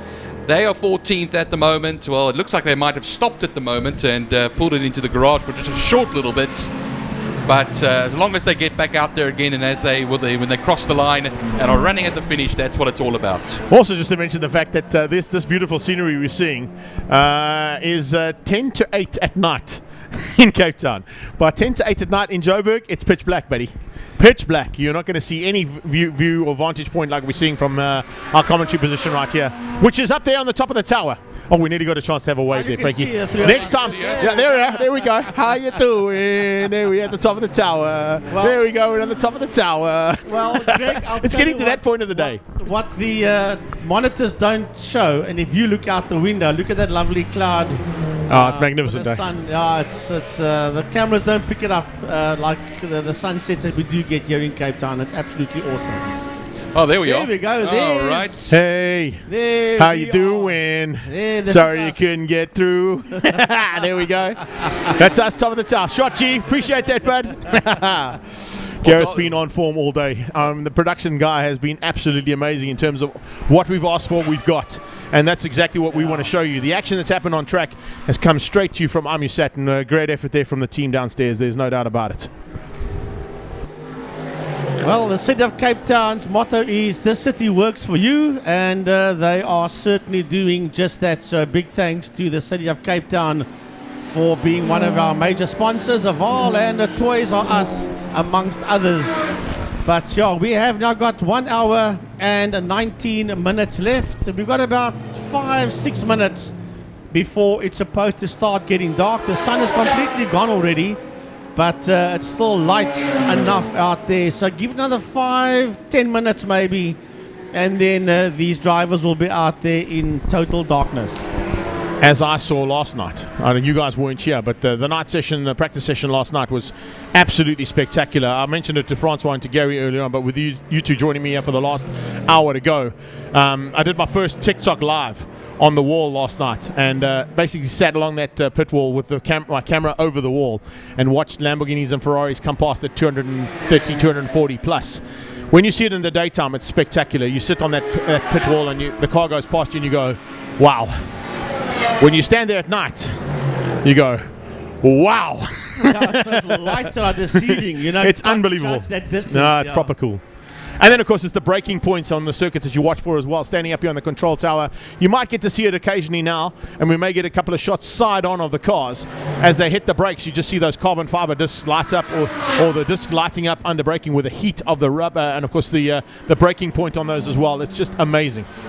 Well, you know, the photographers at that time of the night smile greatly, and they get some great shots as well, turning their craft into a real art. And when you see glowing brake discs and lights and everything like that, and you know, zigzagging all over the place, it's wonderful. I remember 2 years ago at the Kyalami 9 hour, the first one, of course, that's back was after many, many years. I remember that was actually the longest safety car period I'd ever experienced in motor racing as that well. was a long one, right? And the heaviest rainstorm as well that I'd ever seen. I had to get a boat out somewhere.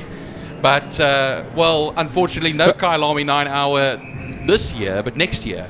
Postponement from this year's event last weekend to the 4th and 5th of February in 2022. That will see 2021's championship wrapped up. And, of course, we're already on the cards for the first weekend of November in 2022 to go back to Kyalami and start again.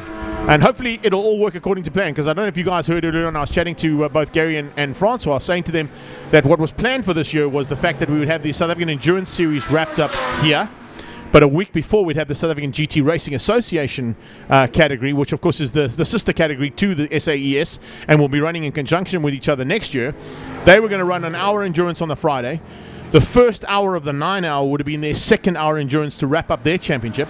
And then 3 of the teams had committed to a national class in the Intercontinental GT Championship as an SA national class to run the full 9 hours with those international cars.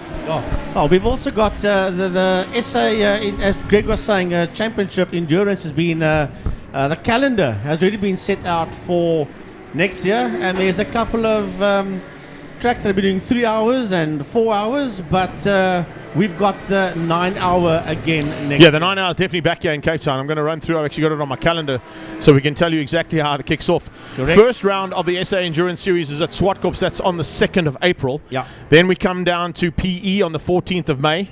Then there's a bit of a break up until the 11th of June. We go to Red Star Raceway. Then it's East London Grand Prix Circuit on the 23rd of July. Then we go to Desi's Raceway on the 27th of August. The 30th of September and 1st of October, we're at Pakisa Freeway. And then, of course, we come to Kyalami for the SAES and SA Endurance Series, the Sector Series finishing up at Kyalami. And a week later, we come down to Cape Town for the 9 hour. Yeah, all the others are, except for the Kyalami, it's all 3 and 4 hours. Yeah. We got the 9 hour Yeah. back here again. There's 4 hours, 4 hours, 4 hours, and I think at Desi's Racer there'll be a 3 hour and a second 3 hour with about a 2 hour break in between. So, right, we have now got 1 hour and 15 minutes left to go. There's a minute and a half before we hit 8 o'clock. And once again, I reiterate that what you are seeing at home on your television screens, it's a lot brighter than what it looks like out the commentary box when it's getting pretty dark out there, guys. Yeah, the cameras certainly give us a little bit more light than what actually is available out there. It enhances the light ever so slightly, and it'll enhance the light all the way into the dark of the night as well as we watch that ball, the big red ball, drop out the sky. It's completely out under the horizon at this point in time, but it's just the reflection we're getting from that shot of the curved earth to give us a little bit of extra light here for the last part. And probably I'd say at about 10 past 8 we're going to be in the darkness. That last hour, 5 minutes, 10 minutes, Byron, will be completely dark outside.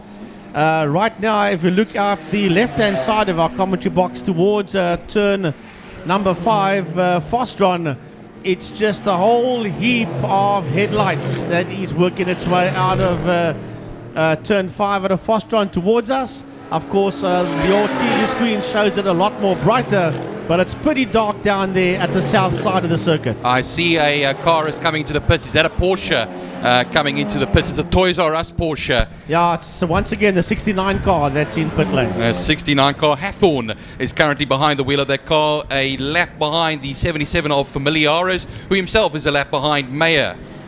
They're into pit lane right now to see if they're going to do a driver change and see if there is any necessity to do that driver change as you just come in for maybe a splash and dash. They're just having a chat through the window at this point, so I don't think that was a scheduled stop for the boys down at Toys R Us. They're also, of course, sponsored by the Bluff Meat Company, and a massive amount of support from them earlier on, being, of course, one of the sponsors for the event, understandably. You can see them working on the back end of that car and possibly maybe a right rear issue. If they get it sorted out, there you can see Devru, Bluff Meat Supply, and Toys R Us, the sponsors there of Momia, Naidu and Halthorn's car. Guess what? The duct tape comes out again there. You can do nothing without duct tape. You said it earlier on. If you're a race team without duct tape and zip ties, what are you doing here? Precisely. Because you cannot, if you can't fix it with duct tape and zip ties, you can't fix it. You're not using enough duct tape and zip ties. Correct. Whether it's 4 wheels or 2 wheels, it doesn't matter. Motocross, main circuit bikes, oval, karting, main circuit racing, rallycross, it doesn't matter. You need cable ties and duct tape. You know, I used to love it in the old days of touring car racing where the guys used to actually use the right color of tape as well, just to make sure it matched the sponsors. Listen, if our good friend, you mentioned him earlier on, is it G&A Motorsport? Gunther. Yeah. He had a whole stand down here which had every color of duct tape you can imagine. I've never seen luminous yellow and bright pink duct tape, but he had some. Now you get them all. You get red, you just blue, it's all over. All different colors. I would actually go with, I don't have any duct tape, but I've got a lot of my stickers that you can put on your car. So you're going to sticker bomb the car. Sticker bomb the car. Tiny's pit box and everything else that he's got, we're going to sticker bomb that car to make it go. Yeah, Tiny was watching earlier. He was, yeah. I don't know if he's still on air with us, but he was on with us earlier. Tiny, are you still around, dude? Well, I got a comment that came through here from Eben Murray saying, does the other driver not get distracted by the flashing LED, or just wondering? Well, yeah, I have to assume that the cars that have got those flashing LEDs, that is purely for the team to spot them on track, because when you've got a set of headlights coming at you at 200 k's an hour, it's pretty highly unlikely you're going to recognize your car unless you've got some differentiating factor on it. I know when I ran the 24-hour on my bike, I actually ran LEDs on my boot on the left-hand side when we went anti-clockwise, and on the right-hand side when we went clockwise at Red Star Raceway, so that Sam and my team crew, my dad and the mechanic, could see me coming down, because a motorcycle at 200 k's an hour, you're not going to know the difference. But if I've got an LED on my boot, you're going to know it's me. So I think it's a good question, Tim, I got to say, because I'm sure that a flashing LED in the back of your rearview mirror, or watching from the rearview mirror, could be a distraction. Yeah, well, yes, it would be, because you're busy focusing. All of a sudden, you got this light just flashing here in your rearview mirror. But that's what endurance racing is all about. And then you get that picturesque shot again of Table Mountain from turn 1, heading down to the south side of the circuit. But Frankie, you and I have many times had conversations with you, and you started as a timekeeper at Killarney when you did endurance races. Yes. Now, I started as a timekeeper. Just for those people, I think my phone has just died, so battery's just gone flat. My sympathies. I started off in March '94 doing timekeeping, and I did the old Stanek 9-hour, and we were 2 floors down. It never looked like it looked now. The commentators were on the Goodyear Bridge then, and the timekeepers were 2 floors down, and we had this long desk. And you had these buttons that you had to push. These LEDs used to flash. Then you had to write on paper. And every half an hour you went from a green pencil crayon to a red one. And and each timekeeper had 4 cars. This is okay, because now you just see lights. What they did back then in the Group N days is they had color-coded lights on the roof. So when it's still light enough, you must look for those color-coded lights, because that specific color-coded light is your car. And then we never had the odd lights around the track. There was 2 spotlights here on the start-finish line, and you literally had to pick up that car in that spotlight and then hit that button, and hope to goodness that you didn't push the button for the wrong car. And if you had 4 cars in the beginning, you were praying that at least one of them fell out to make life easier. But as the event went on and you still had 4 cars, now all of a sudden you feel like you're the man. These 4 guys better take it to the checkered flag. Now listen, I appreciate the amount of effort that gets put in from that side of things, because that's how timekeeping used to work. I know. I was there for 2 years. For sure. Let me let you know that current strategy is still put into place at the Isle of Man, but it's run by 8 to 13-year-old scouts that do it not with crayons, but with actual physical numbers that they put up onto a number board. So as the rider comes through, they pick up on their rider and they put him into 1st, 2nd, 3rd or 4th place on a number board that spans probably about 300 meters from side to side. And all these little scouts are running up and putting it up and down. So it's the way that things have gone. But it's a tradition that's stuck at the Isle of Man. Unbelievable. Yeah, I'll tell you what, we did the one in 1994, which was the Castrol 9-hour. I lied, it was a Stanek 9-hour. And then the one in 1995 was the Castrol 9-hour. Sorry to jump in, but we got the Ferrari and the Stradale car into the pits at the same time. Gary's down there. Let's go down to Gary in pit lane.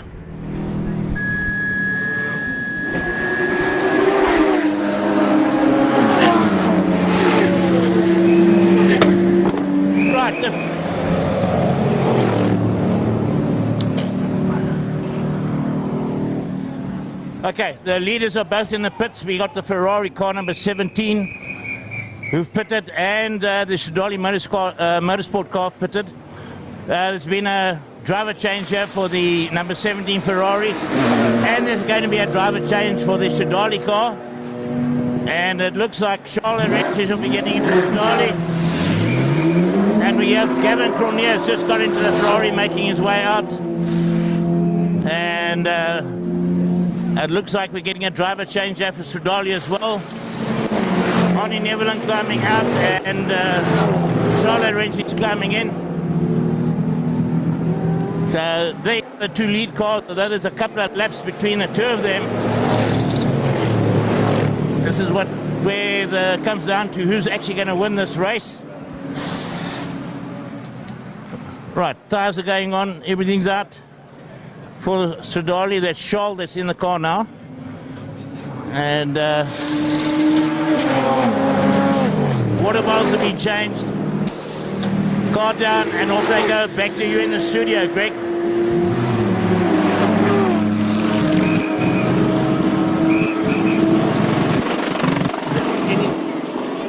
Gonna finish 1, 2, and 3 at the or not?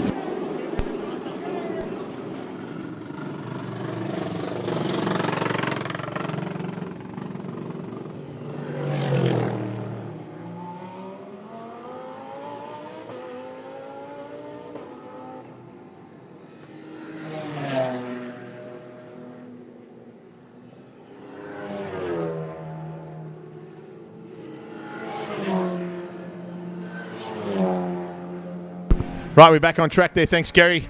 The top two cars coming in at exactly the same time. Stradale Motorsport have now handed the car over, I would assume, to Arnie Neveling to finish this up, or was it Charles Arranges who made his way out? We heard a little bit earlier on from somebody asking whether Gavin Cronje was going to get back in the car or not. Let me confirm it for you. He's in the car right now. Arranges is going to finish the race, and Cronje is going to finish the race. There's 10 laps between them, so don't expect anything wild and hairy from Gavin Cronje. He'll just go and circulate as quickly and as smoothly as possible. And attempt to get back as many of those 10 laps as possible. But of course, with Charles Arranges in his own car with just over an hour to go, going to be a difficult man to beat. Well, that answers Paulo's question about Gavin Cronje. There, Gavin is back in that 17 Ferrari again, and he's 10 laps behind Charles Arranges. Yeah, I think Gavin Cronje also, it's class honours as well. Remember that GT3 SA. Arranges is in a class of his own, the 86, the GT5 SA. And then, of course, Lateghan, who's a further 9 laps back off the number 17 Ferrari in that number 15 Porsche, doing a magnificent job in that 3rd position overall and 2nd in class. Campos still leads the way in Class B. He's 35, almost 35 and a half seconds ahead of Groenewald, who's 3rd in class in the number 50 Janetta. Pretorius and Loureiro, of course, in Class B as well, 2nd and 3rd, but 6th and 7th overall in the Mechanicals, leading the Class E section. I see Van der Walt has also got another red square next to his name, so he's currently stationary at the moment, but is currently 5 laps ahead of the 10th place man, the number 2, Gareth Pierce in the Backdraft Cobra. Yeah, I think Van der Walt might be in pit lane down the bottom there, doing a final stop for them too. Whether or not he's going to hand it over to Besaidnout, I would say potentially going to be giving it to Jonathan Machotsi to finish up the race. That would be the ideal team strategy to have. Get your fastest driver in the car for the last hour, the man who knows how to get out of harm's way, probably a bit better than the other two. Not saying that Andre Besaidnout or JP Van der Walt couldn't do an admirable job for the last hour, but I would say that the team would probably look to Jonathan Machotsi as the man to take them to the line for the last hour. It's an hour and 3 minutes and 20 seconds to go in the Cape 9 Hour here at Killarney International Raceway. It's the final round of the South African Endurance Series, and yet again we are in for an epic last hour because there's still a lot that can happen. Currently, as we look, Clark and Richard Root still in 11th place would still remain 3rd overall. If they drop down to 12th or lower, they will lose that 3rd place overall in the championship. And of course, they came into this round leading the championship by 1 point over Campos and Scribanti. Well, that 42 machine over there has got the 11th position and 3rd in class, as it was being pointed out by Greg, but in 12th position it is the number 12 Clark machine. Of course, that is Rob Clark in the Mini Cooper. And that will be ahead of Andrew Horn in the 31, of course, a class on his own. Then 555 Mills in that Janetta still. And then Fenter at the moment in the Ligier. And the Ligier also in a class of its own as well. See, one of those Backdraft Cobras is being pushed into the pit area now. I'll try and catch the McLaughlin, number. I think it is. It's McLaughlin's car. McLaughlin and, if I'm not mistaken, Brian Martin are sharing that car. So that's, if I'm not mistaken, the McLaughlin car would be 52, I think. I stand to be corrected, but I think it's 52 that they ran as their number. 52, still classified, I think 25th overall as well. We'll try and pick it up for you. No, my mistake, excuse me, 23rd overall. Yeah, that's the one. Steve Trutter still pulled out. Of course, he's out of the race with the BMW M3 earlier on, going off at the Interceptor section. The Mini's in as well, by the looks of things. So yeah, you got the Mini and one of the Super Cup Polos from Backdraft of Bucketless Racing in the pit lane at the moment. The 12 car. So the 12 car is, at this point, I'm just looking down the field, that's Rob Clark. They're down in 13th place, a lap down. Possibly just doing a couple of changes. If they've pulled it into the pit box, means they're doing some work on the car as well, because you're only allowed to refuel an entire change on the pit apron. If you do any work on the car, it has to be pulled into the back, into your pit box itself. Driver change has happened. That's the Jedi getting in. Peter Jenkins getting into the car, taking over from Rob Clark. So Jenkins going to finish up this one for Bucketless Racing in the Mini Cooper S John Cooper Works. McLaughlin's car rolling back out, so it looks like it was basically just a driver change they were doing in the pit box. A lot of these guys maybe using that as a bit of a strategy as well. Maybe getting the other team's attention, saying, oh, their car's in the pit box. Maybe there's a problem. You never know. It could be part of the strategy they're playing here. Yeah, everybody's also listening as well. Just be very careful in the pit area. It is dark now. And just look left and right and keep out of the way of cars coming into the pits. We have now just over an hour left to go, 21 seconds, and then we have 60 minutes left in this 9-hour race. Few cars going through Interceptor Corner. Thanks again to Toys R Us and the City of Cape Town for bringing us this 9-hour event. Also Haval as well, who's provided the safety car, being driven by Dave Malan at some times, and then Piet van der Walt as well. Two great drivers, two great chaps. Yeah, sharing the drive with our official pace car driver, of course, Michael Toner. And great to see those guys going at it and sharing the load all through the day, like we have up here in the commentary booth. Gary Fleming has already made his way off to greener pastures and back home. We thank him for the valiant effort he put in earlier on in the day, and also for putting everything together from the Second Gear talk show's point of view, promoting the event and promoting motorsport in general. Francois Butler, I think, is still here. I thought he might come up and join us for this last hour, but clearly he's found somebody else to go and play with downstairs. Maybe we'll get his attention and he'll make his way back here again. We'll wait and see. I think it's his bedtime there, Greg. He might have just gone to take a nap somewhere.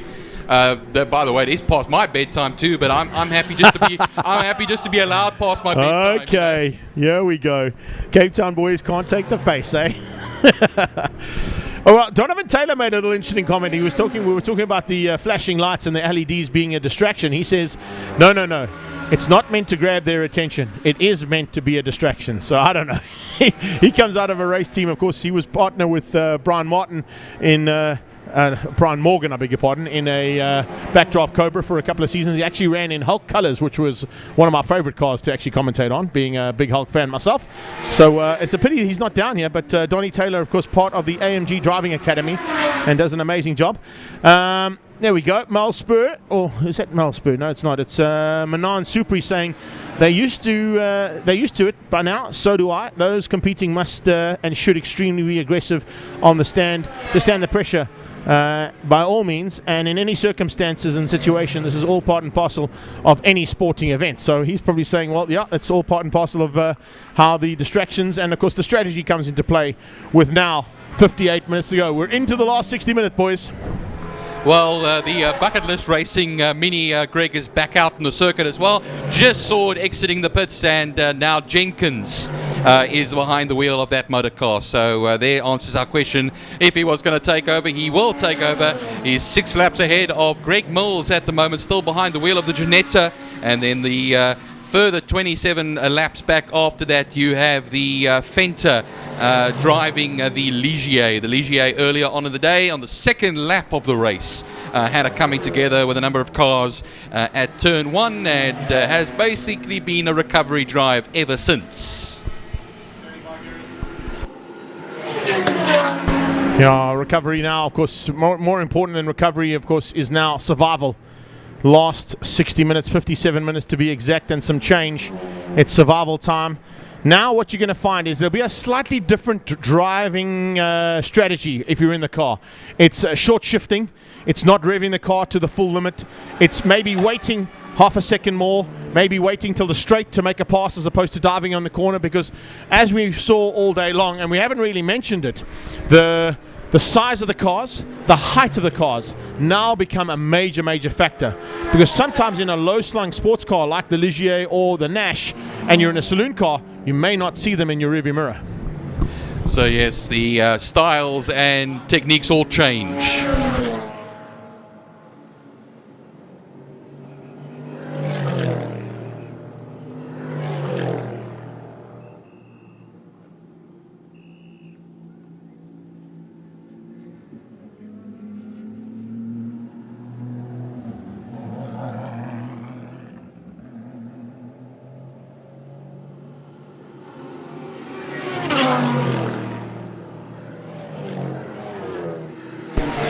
Right, just giving you an indication there from Gary as to how the finish procedure is going to happen once they've completed all the laps and all the cars have gone through. The top 3 cars will come through onto the grid. They'll set up the podium like we had this morning for JP's speech, and they'll do the champagne and celebrations down on the main grid as well, which is great to hear.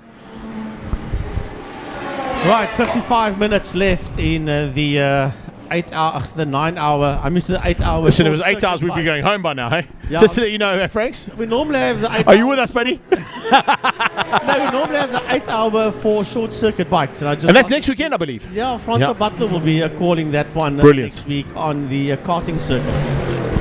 Yeah, but Francois Butler will also be racing on the 16th as well, some rallycross in a Nissan Maxima. Apparently so, yes. One of the Wayne Bolson cars. So he's a very busy man, Francois Butler. No wonder he's having a nap. There's the Mickeys outside as well. You can see it. That's always nice. Let me tell you something.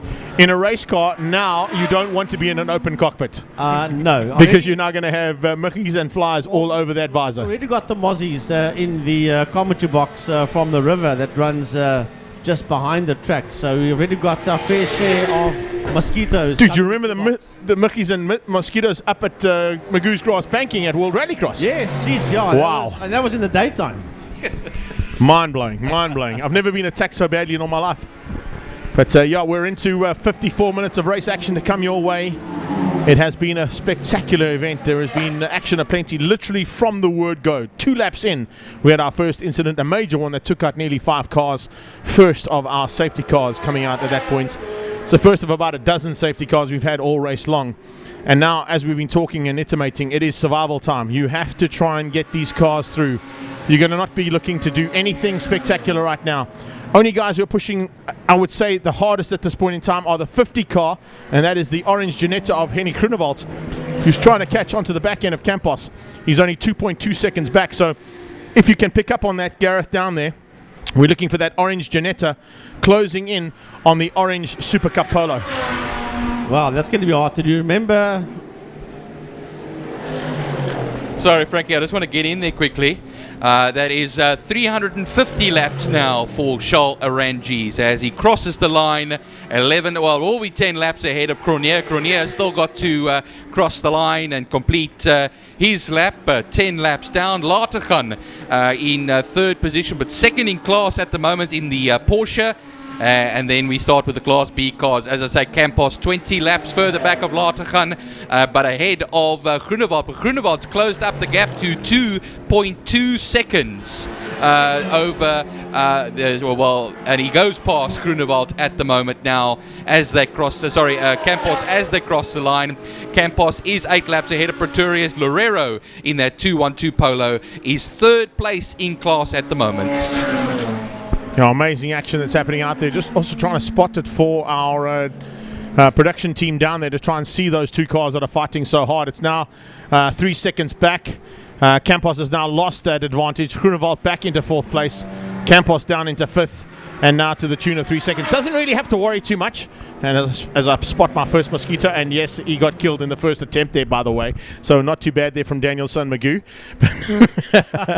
If Campos has dropped to 5th place, we've got to change up the score ever so slightly. So I'm going to just do that quickly, because 5th place will, of course, only give them 56 points. And that will take them back to 226 points, which means they still stay at the front of the championship, but it's a little bit less of a margin that they're going to win over the 2nd place car at this point. Still Richard Rutz and Steve Clark.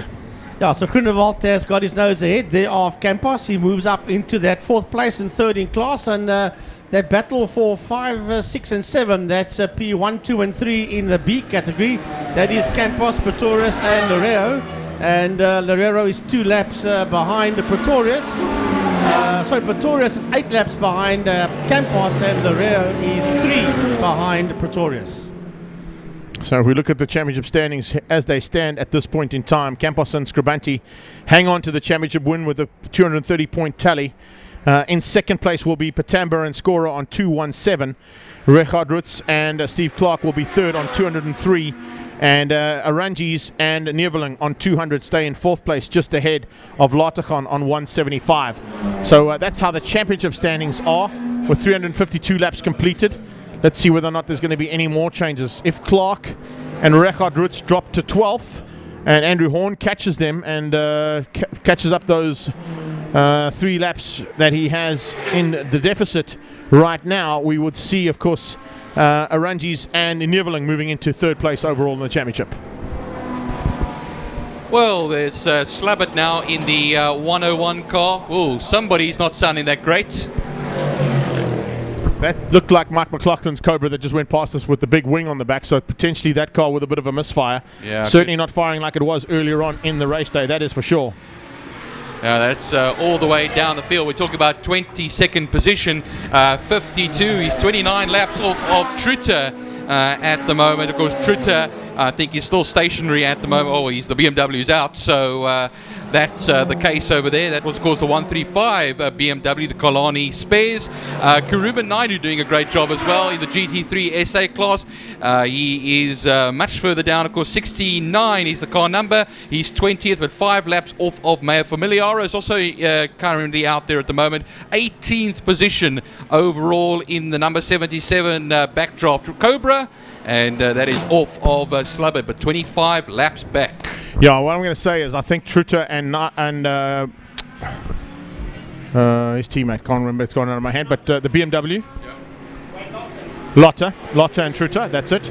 I had that problem with Scramanti with you now. They possibly are out. So I think there's only 21 cars still circulating at the moment. That was a question that was just asked on Facebook, and I hope that answers your question there, Supri. Manan Supri. 21 cars still circulating. That says 22 on the timing monitor on the left-hand side of your screen, but the Trutter and Lotte BMW was the car that had the bigger crash down at Interceptor Corner and has not come back on track. But of course they were so far up the road at that point that their deficit is only now being caught by McLaughlin and company. Man who's 4th in class at the moment is Njumbuxa, and that is 4 laps off of the Ligier of Fenta. Of course, Fenta Class S only runner. Just information there from Francois, who was down there in pit lane when that BMW came back in. Trutter was at the wheel, and actually the flywheel disintegrated, went through the firewall and hit Steve Trutter in the leg. That's why the medical team was called out. We were wondering why the medical team was called out, because it didn't look like there was any injury to the car, or when it went off, it didn't look like there was any major factor that had come in. But of course, we don't see what happens inside the cockpit. Yeah, I saw Steve Trudeau when he got out of the ambulance. Unfortunately, he had a gash in his leg. He was limping quite badly, as you know. A piece of metal come flying through the firewall at a high pace, about 8,000 revolutions.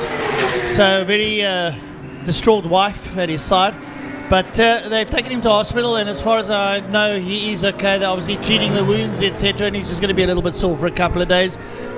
But unfortunately, also the gearbox is toast, so that's going to have to be rectified. There you go. Thanks for that, Francois. So Trutter and Lotte's car, 21st at the moment. They will not cross the line, so they will not be classified, which means McLaughlin, if he crosses the line, will move up automatically into 21st place. So the 22 cars that you see on your screen, only 21 of them are still circulating on track at this point. So basically a net 21st position for McLaughlin, and thankfully out there, albeit with a misfire, so it sounds. But it is Mills in a class of their own as well, having shared that car with, of course, the Janetta as it is. That was with Tim Riddell and Mark Ridgway. And then going a little bit further up, Jenkins behind the wheel of that Mini at the moment, 3 laps back of Horn, still circulating in the Nash. And then Van der Walt, they are still stationary at the moment, so unfortunately still losing out laps, and they've got 2 more laps to go until Jenkins moves up into 12th position. Horn moves up into 11th position. Of course, that's plus 1 lap, plus 2 laps. He is off the Polo of Van der Walt. Well, the stationary Volkswagen Polo Super Cup car of JP Van der Walt, Andre Besaidnout and Jonathan Machotsi has cost him a bit of time in pit lane.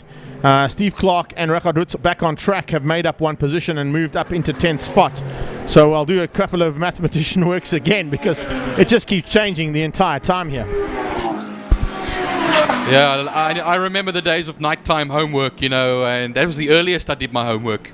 But, under 50 minutes left to go, 46 minutes. Earlier on in the day, a 109.760 from Stradale Motorsport, Charles Arangis, the man, of course, having completed 356 laps in that Lambo Hurricane. And of course that is the man leading at the moment by 12 laps over Gavin Cronje and Latergan. Groenewald in the top 4 now, once again 3rd place in class. Be amazing to see Groenewald, Sorrel van der Merwe, and of course their teammate doing such a superb job the whole way through this. It's just great to see, you know, how legendary drivers can still get into cars at 75 years of age, join the likes of Henny Groenewald and put on a display of note. Groenewald, yes, has done the majority of the work here in the latter part of the race, but take nothing away from what Sorrel did earlier on, and of course what the team have done in that Janetta team to get them into that 4th place overall. But looking at the championship points, the only change that happens there with Reckart moving to 10th place is he gains another 4 points in the championship, which just keeps him in 3rd place overall. It just moves him out of harm's way and a little bit further away from Arangis and from Neerveling. Well, that 21 car as well in the E-Class, the 21, as I was saying, of De Race. And that's now the leader of the class at the moment, ahead of Pierce, 13 laps ahead of Pierce. But that 21, the backdraft roaster, of course, Duncan Dos Race in that, having completed 295 laps, 62 laps off of Charles Arangis at the front. So it just shows you things are still changing every so often as well. A stationary car in the pits just opens a whole lot up. If you're a Natal fan, then you're going to be happy that it's Duncan Dos Rice there in the lead of Class C and 8th place overall. SNLV, Sex, Nudity, Language and Violence, is the name of their racing team. And they, of course, come from Desi's Raceway. So great job there from Duncan Dos Rice and his teammates doing a great job to lead out Class E. They haven't been there all day long, but they've been there or thereabouts, and with the demise of Clark and Reckart Roots down into 3rd place in that Class E battle and 10th place overall, it's given them an opportunity to possibly score their first win ever in Class E. Well, they have got 43 minutes left to go, and so they'll be crossing all their fingers and toes, I'll tell you that much. 13 laps ahead of Pierce. Might look like a great buffer, but anything can still happen. They are 11 laps though behind Loureiro, the 212 Paulo Loureiro, a VW Polo Super Cup car. And look at that, actually Arangis already a fastest 3rd sector time. So he's still putting in a few sector times that are quite quick. I can tell you that much at this late stage of the race. Now look, I think the sector times that are being pushed the hardest right now is Andrew Horn trying to catch Van der Walt. It's about 52 seconds on them. So some fun and games to be happened between the Nash and Van der Walt, who's looks like he's going to stay out there to finish up the race for the Volkswagen Collab team. I say the Collab team, if you just joined us on the commentary here, it's a collaboration between Volkswagen Motorsport's Jonathan Bachotzi, Team Perfect Circle's Andre Besaidnout, and Team Red Racing and iProtein True Lubricants driver JP Van der Walt. Not a bad little trio of drivers, but unfortunately in the closing stages they've lost out a lot of ground. They were up to 6th place overall at one point. They've dropped down to 12th place overall now, just ahead of Peter Jenkins in the Mini. Yeah, 4 laps further back, Peter Jenkins. So remember, with that almost 40 minutes left to go, still things can happen over here. Jenkins will be gunning it, but Van der Walt, as the Mini is right back in the pits again. And well, that's the man we've just been talking about, Jenkins. There we go. I think that might be a splash and dash just to make sure everything's okay. I know that they put a slightly bigger tank on that Mini. It doesn't run, but when I drove my Mini Cooper, a full tank of gas in the Mini Cooper, it's not as powerful as the John Cooper Works one that I had, but I know I could do probably an hour and 25 minutes on a tank of juice. So they're going to need to have a little splash and dash there just to get them to the end. Yeah, I know the wife's going to put the groceries in the boot as well there a little bit, so just make sure they got everything on board, and then the last gun to the line as they open the side door. Lights go on over there as well, and I'm sure that Jenkins will just carry on, no driver change. Yeah, it won't be a driver change, yeah. No driver change there. You can see the other driver actually in the pit box there. That's Rob Clark. Rob Clark actually was on duty today. He was in the Citroen, yes. The 1200 CV. Yep. He was out there as well. It's the Sorrel van der Merwe replica, because Sorrel actually drove one of those cars in his day. And Rob normally pilots that up in the Charlie Super Spa Historic Pursuit Series up near us. So in the Historic and Inland Championship, he's one of the top contenders there. In fact, in the scratch racing that you have with handicap, the last car going first and the first car going last is how it works, and he's actually quite competitive in that. And the first time out was at Desi's Raceway, and if you watched any of that footage that we had at Desi's Raceway, there was a big incident with his Mini and Kusi Veyers. They came together on the main straightaway, had a massive crash, destroyed the entire Mini, and fortunately Fast Developments got another car out by East London. So an amazing effort from that team. It is amazing, but going back to the Citroen, it's cars you don't see much around Killarney in Cape Town that often. I think in the last few years I could count 2 Citroens on my one hand, and so what happens is we had the Thunder Saloons had a Zara down here, well, of course, if part of our new Thunder Saloon series, and then the GS 1220. But I remember seeing that car a lot on Facebook as well, and it's great to have him come down to Killarney as well and do the 9 hour on top of it. Yeah, fantastic, and all part and parcel of his efforts to be here. Also got to say probably a thanks there to Armin Levy for supplying the pit there for that team. There goes the Ginetta back on track. Didn't see them come in a pit lane, but we're seeing them exit it. And now it's, of course, standing by for cars coming out of pit lane. Don't cross that white line. Try and avoid cars coming out of pit lane and potential incidents at the end of the main straightaway. We're looking at picking up on cars wherever we can, but of course it's even more difficult now for our production team with it almost being completely dark outside. We've got a little bit of light still coming from the horizon, but what you're seeing on track is basically what we're seeing now. It is extremely dark conditions, and to try and pick up on everybody out there is going to be a little bit more difficult than it has been all day long. So, just under 40 minutes left to go then. Aranji's 361 laps. Class of his own, GT5 SA, Cronje and Lategan, separated by 9 laps. That's in that particular class. The GT3 SA, Campos has come back up into 4th position now as well. 2 laps ahead of Groenewald, 2 different classes, Class B and GT3 SA. Pretorius and Loureiro also in the Polo Supers in the 213 and 212. Of course, 6th and 7th, but 2nd and 3rd overall in class. De Rice, a 21 machine in 8th position ahead of Pierce and Clark, and then Horn on a class of his own now as well in that 31 Class V. Looking at the lap time, of course, set earlier on in the day, 109.760. Fastest lap of the day there when Aranjis came back into the stint at about just before the halfway stage. But have a look at the lap times currently being done. 112s in pitch darkness. Only 3 seconds off the hot lap he set in the daylight. Just shows you how talented these drivers are, and of course their ability to drive these cars as quick as they can at night in arguably much more hair-raising conditions. No, that's why I was actually pointing out the sector time there, that last sector time from Charles Ranji's a little while back. You know, you're still putting purple sectors up there with the visibility absolutely, non-existent compared to earlier on in the day. And you can see all the lights around you now as well. The city in the distance. You can't see it on your screens at the moment, but I'm sure a shot will arrive shortly. And we still have cars going at it, hammer and tongs. 8 hours and 22 minutes have elapsed. 37.5 minutes remain.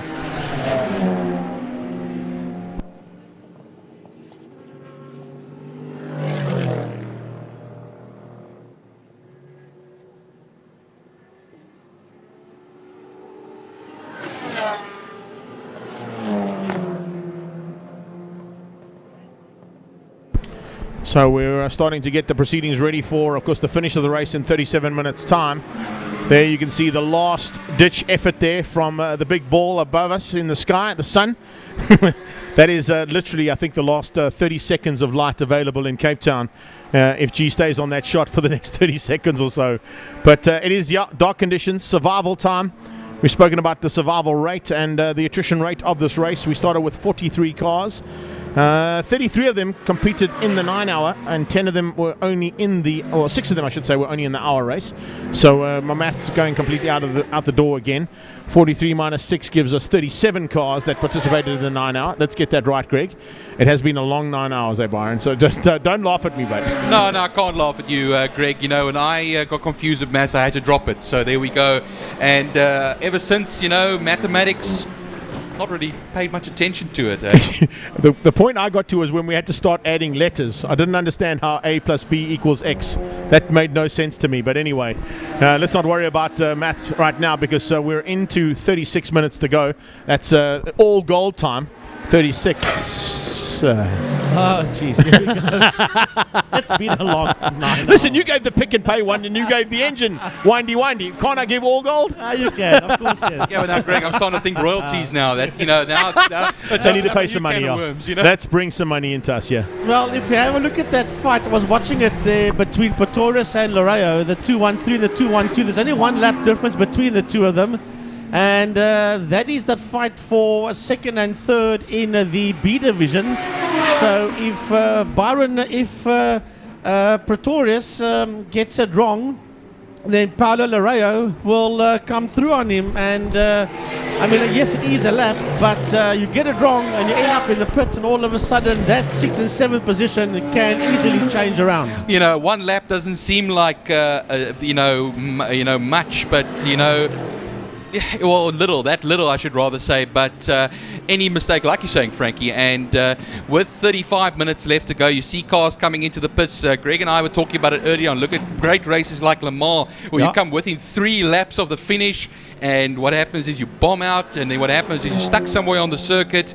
It's just terrible. And it's also just a reminder, all cars have to be running at the end, cross the line, to be classified. Well, you know what, Greg, we were thinking about the drivers, how hard it is for them for the 9 now. But let's spare a thought for the pit crew down there as well. These boys and girls have been working their backsides off, not only from the time this one got underway, but from 8 o'clock this morning. Well, let's go back to Friday. And let's go back to Thursday when the cars arrived here for the first practice session. Understand. And the preparation before coming down here. It's a lot of effort that gets put in here from the teams. There's no doubt about it, Frankie. I have to agree with you. And in saying that, I also need to give a shout out to our race control, to our marshals, to our medics, to our safety car drivers, to our production team, who've been on the cards all the way through and working frantically to sort out the communication and a little bit of gremlins we've had all day long. It's all worked out and panned out nicely in the end, but it's a massive team effort that goes into putting an event like this together to provide the entertainment we're doing here on our live stream. And all the photographers that are standing out there in the dark as well, that take all the photos as well. So it's the whole media team of iLib, IMUSAT, the photographers, the commentators. It's the whole media production that goes out. And I'll tell you what, we take as much strain up here for 9 hours as what the drivers and the pit crew do. Yeah, try and remember 120 drivers and sponsors and names and cars and Scribantes and Tritter and Lotters. We've lost Byron already. Byron's gone. Byron's gone. He's in the wall. Mathematics goes first, then English starts following suit. So incoherent speech comes out eventually. So there's still 1 lap difference between the car 213 and 212 Pretorius. That's Chris Pretorius and Paulo Loreo out there on the circuit for that battle. We did have a request, Frankie, sorry to jump in on you there, but just to run through guys who are not involved anymore. Steve Trutter is one. McLaughlin is another one. Cole Powelson, Edwin Bester, Tony Martin, Mornay Jurgens. I'm just waiting for the timing monitor to shift around again because we have got only one screen and it gives us 15 cars at a time. And Brian Evans. And Brian Evans was the last name. Okay, so cool. Somebody was asking where Byron Mitchell is. Unfortunately, I think they fell out earlier on in the Radical and didn't quite make it around as much as what they wanted to. If I'm not mistaken, just double check there. Yeah, that was Josh Broom. It was Josh Broom. I beg your pardon. With him, I beg your pardon. I think he did the hour stint. Remember, we did 2 races. Yeah. Byron Mitchell was in the hour. Okay, let me answer the question because somebody's asking it there on my WhatsApp, and I don't know who it is. It's just a non-name that came through. But let me go back to the result I was sent from ZA Timing, and if I get into that hour results, let's have a quick squiz at that one. The Veria car finished up in 6th place overall, and I think Mike Veria gave the car to Byron Mitchell to drive, if I'm not mistaken. So yeah, that's where he ended up. Whoever was asking that on Facebook, sorry, I don't have you on my WhatsApp as a name. You only came up as a number. Hopefully, I've answered your question and told you exactly what it is and who's still in the running and who's not. So we have now got 1 minute to go, less than a minute. Then we've got 30 minutes left on the clock, and it's pretty damn dark outside. As a matter of fact, if I look down towards the south side of the circuit, it's pitch black dark there. And he can't see the mountain, so everybody go home because Table Mountain's gone. They stole the That's mountain. it. Table Mountain's gone. We're going home. Yeah, you can. The Imuset guys are trying to find it. All they can pick up is a glare of a light. It's in there somewhere. Yeah, but we are definitely in for a half hour of some serious entertainment that has happened all race long. 8.5 hours completed, 30 minutes and some change to go. Unbelievable stuff. Okay, it's Ronan Sanderson. Beg your pardon, Ronan. I didn't have you on my my contact list, so apologies for that one, but hopefully we answered your question, sir. Well, you know, talking about the last half an hour, I'm going to tell you one thing right now. Official safety car drivers, you cannot retire quite yet for a nightcap because we might have something, a twist in the tail, kunkel in die kabel, as they say in Afrikaans. We are heading towards that notorious half an hour that I spoke about. Hold on a second. You're actually just chatting about maths going out the window, then you said English, and then Byron went Harvey on me. You can't go and do Igoli, eh? You can't do Igoli commentary on me here, but it's English or nothing. I don't understand what you're chatting about there. Go 7 the lawn. He just went 7 the lawn and Igoli on me there. I don't know what he was talking about, eh? A kunkel in die kabel. That's a good one. I'm going to use that one, eh? Hey, that's a good one. I'm going to put that into the memory bank for you. Thanks, Byron. I appreciate it. I hate that saying, but somehow I just used it. It came in out of nowhere. It just came in out of nowhere. That's the statement of the day. Thanks, Patricia Lewis. Hey, listen, if she came up with it, I'm very happy that you used it because, man alive, that was somebody that was hot in their day, hey? There's no doubt about it. Yeah. You can even ask the Hoff because the Hoff had a little bit of a thing for her as well. So, yeah, we're in it, eh? Listen, it's 30 minutes to go, and we are now into that very, very crucial part of this race. So I know we're joking in the background. It has been a long 8.5 hours for the five of us. But I think everybody seems to be pretty happy with how this entertainment has panned out. But we've still got more to come. And when I say more to come,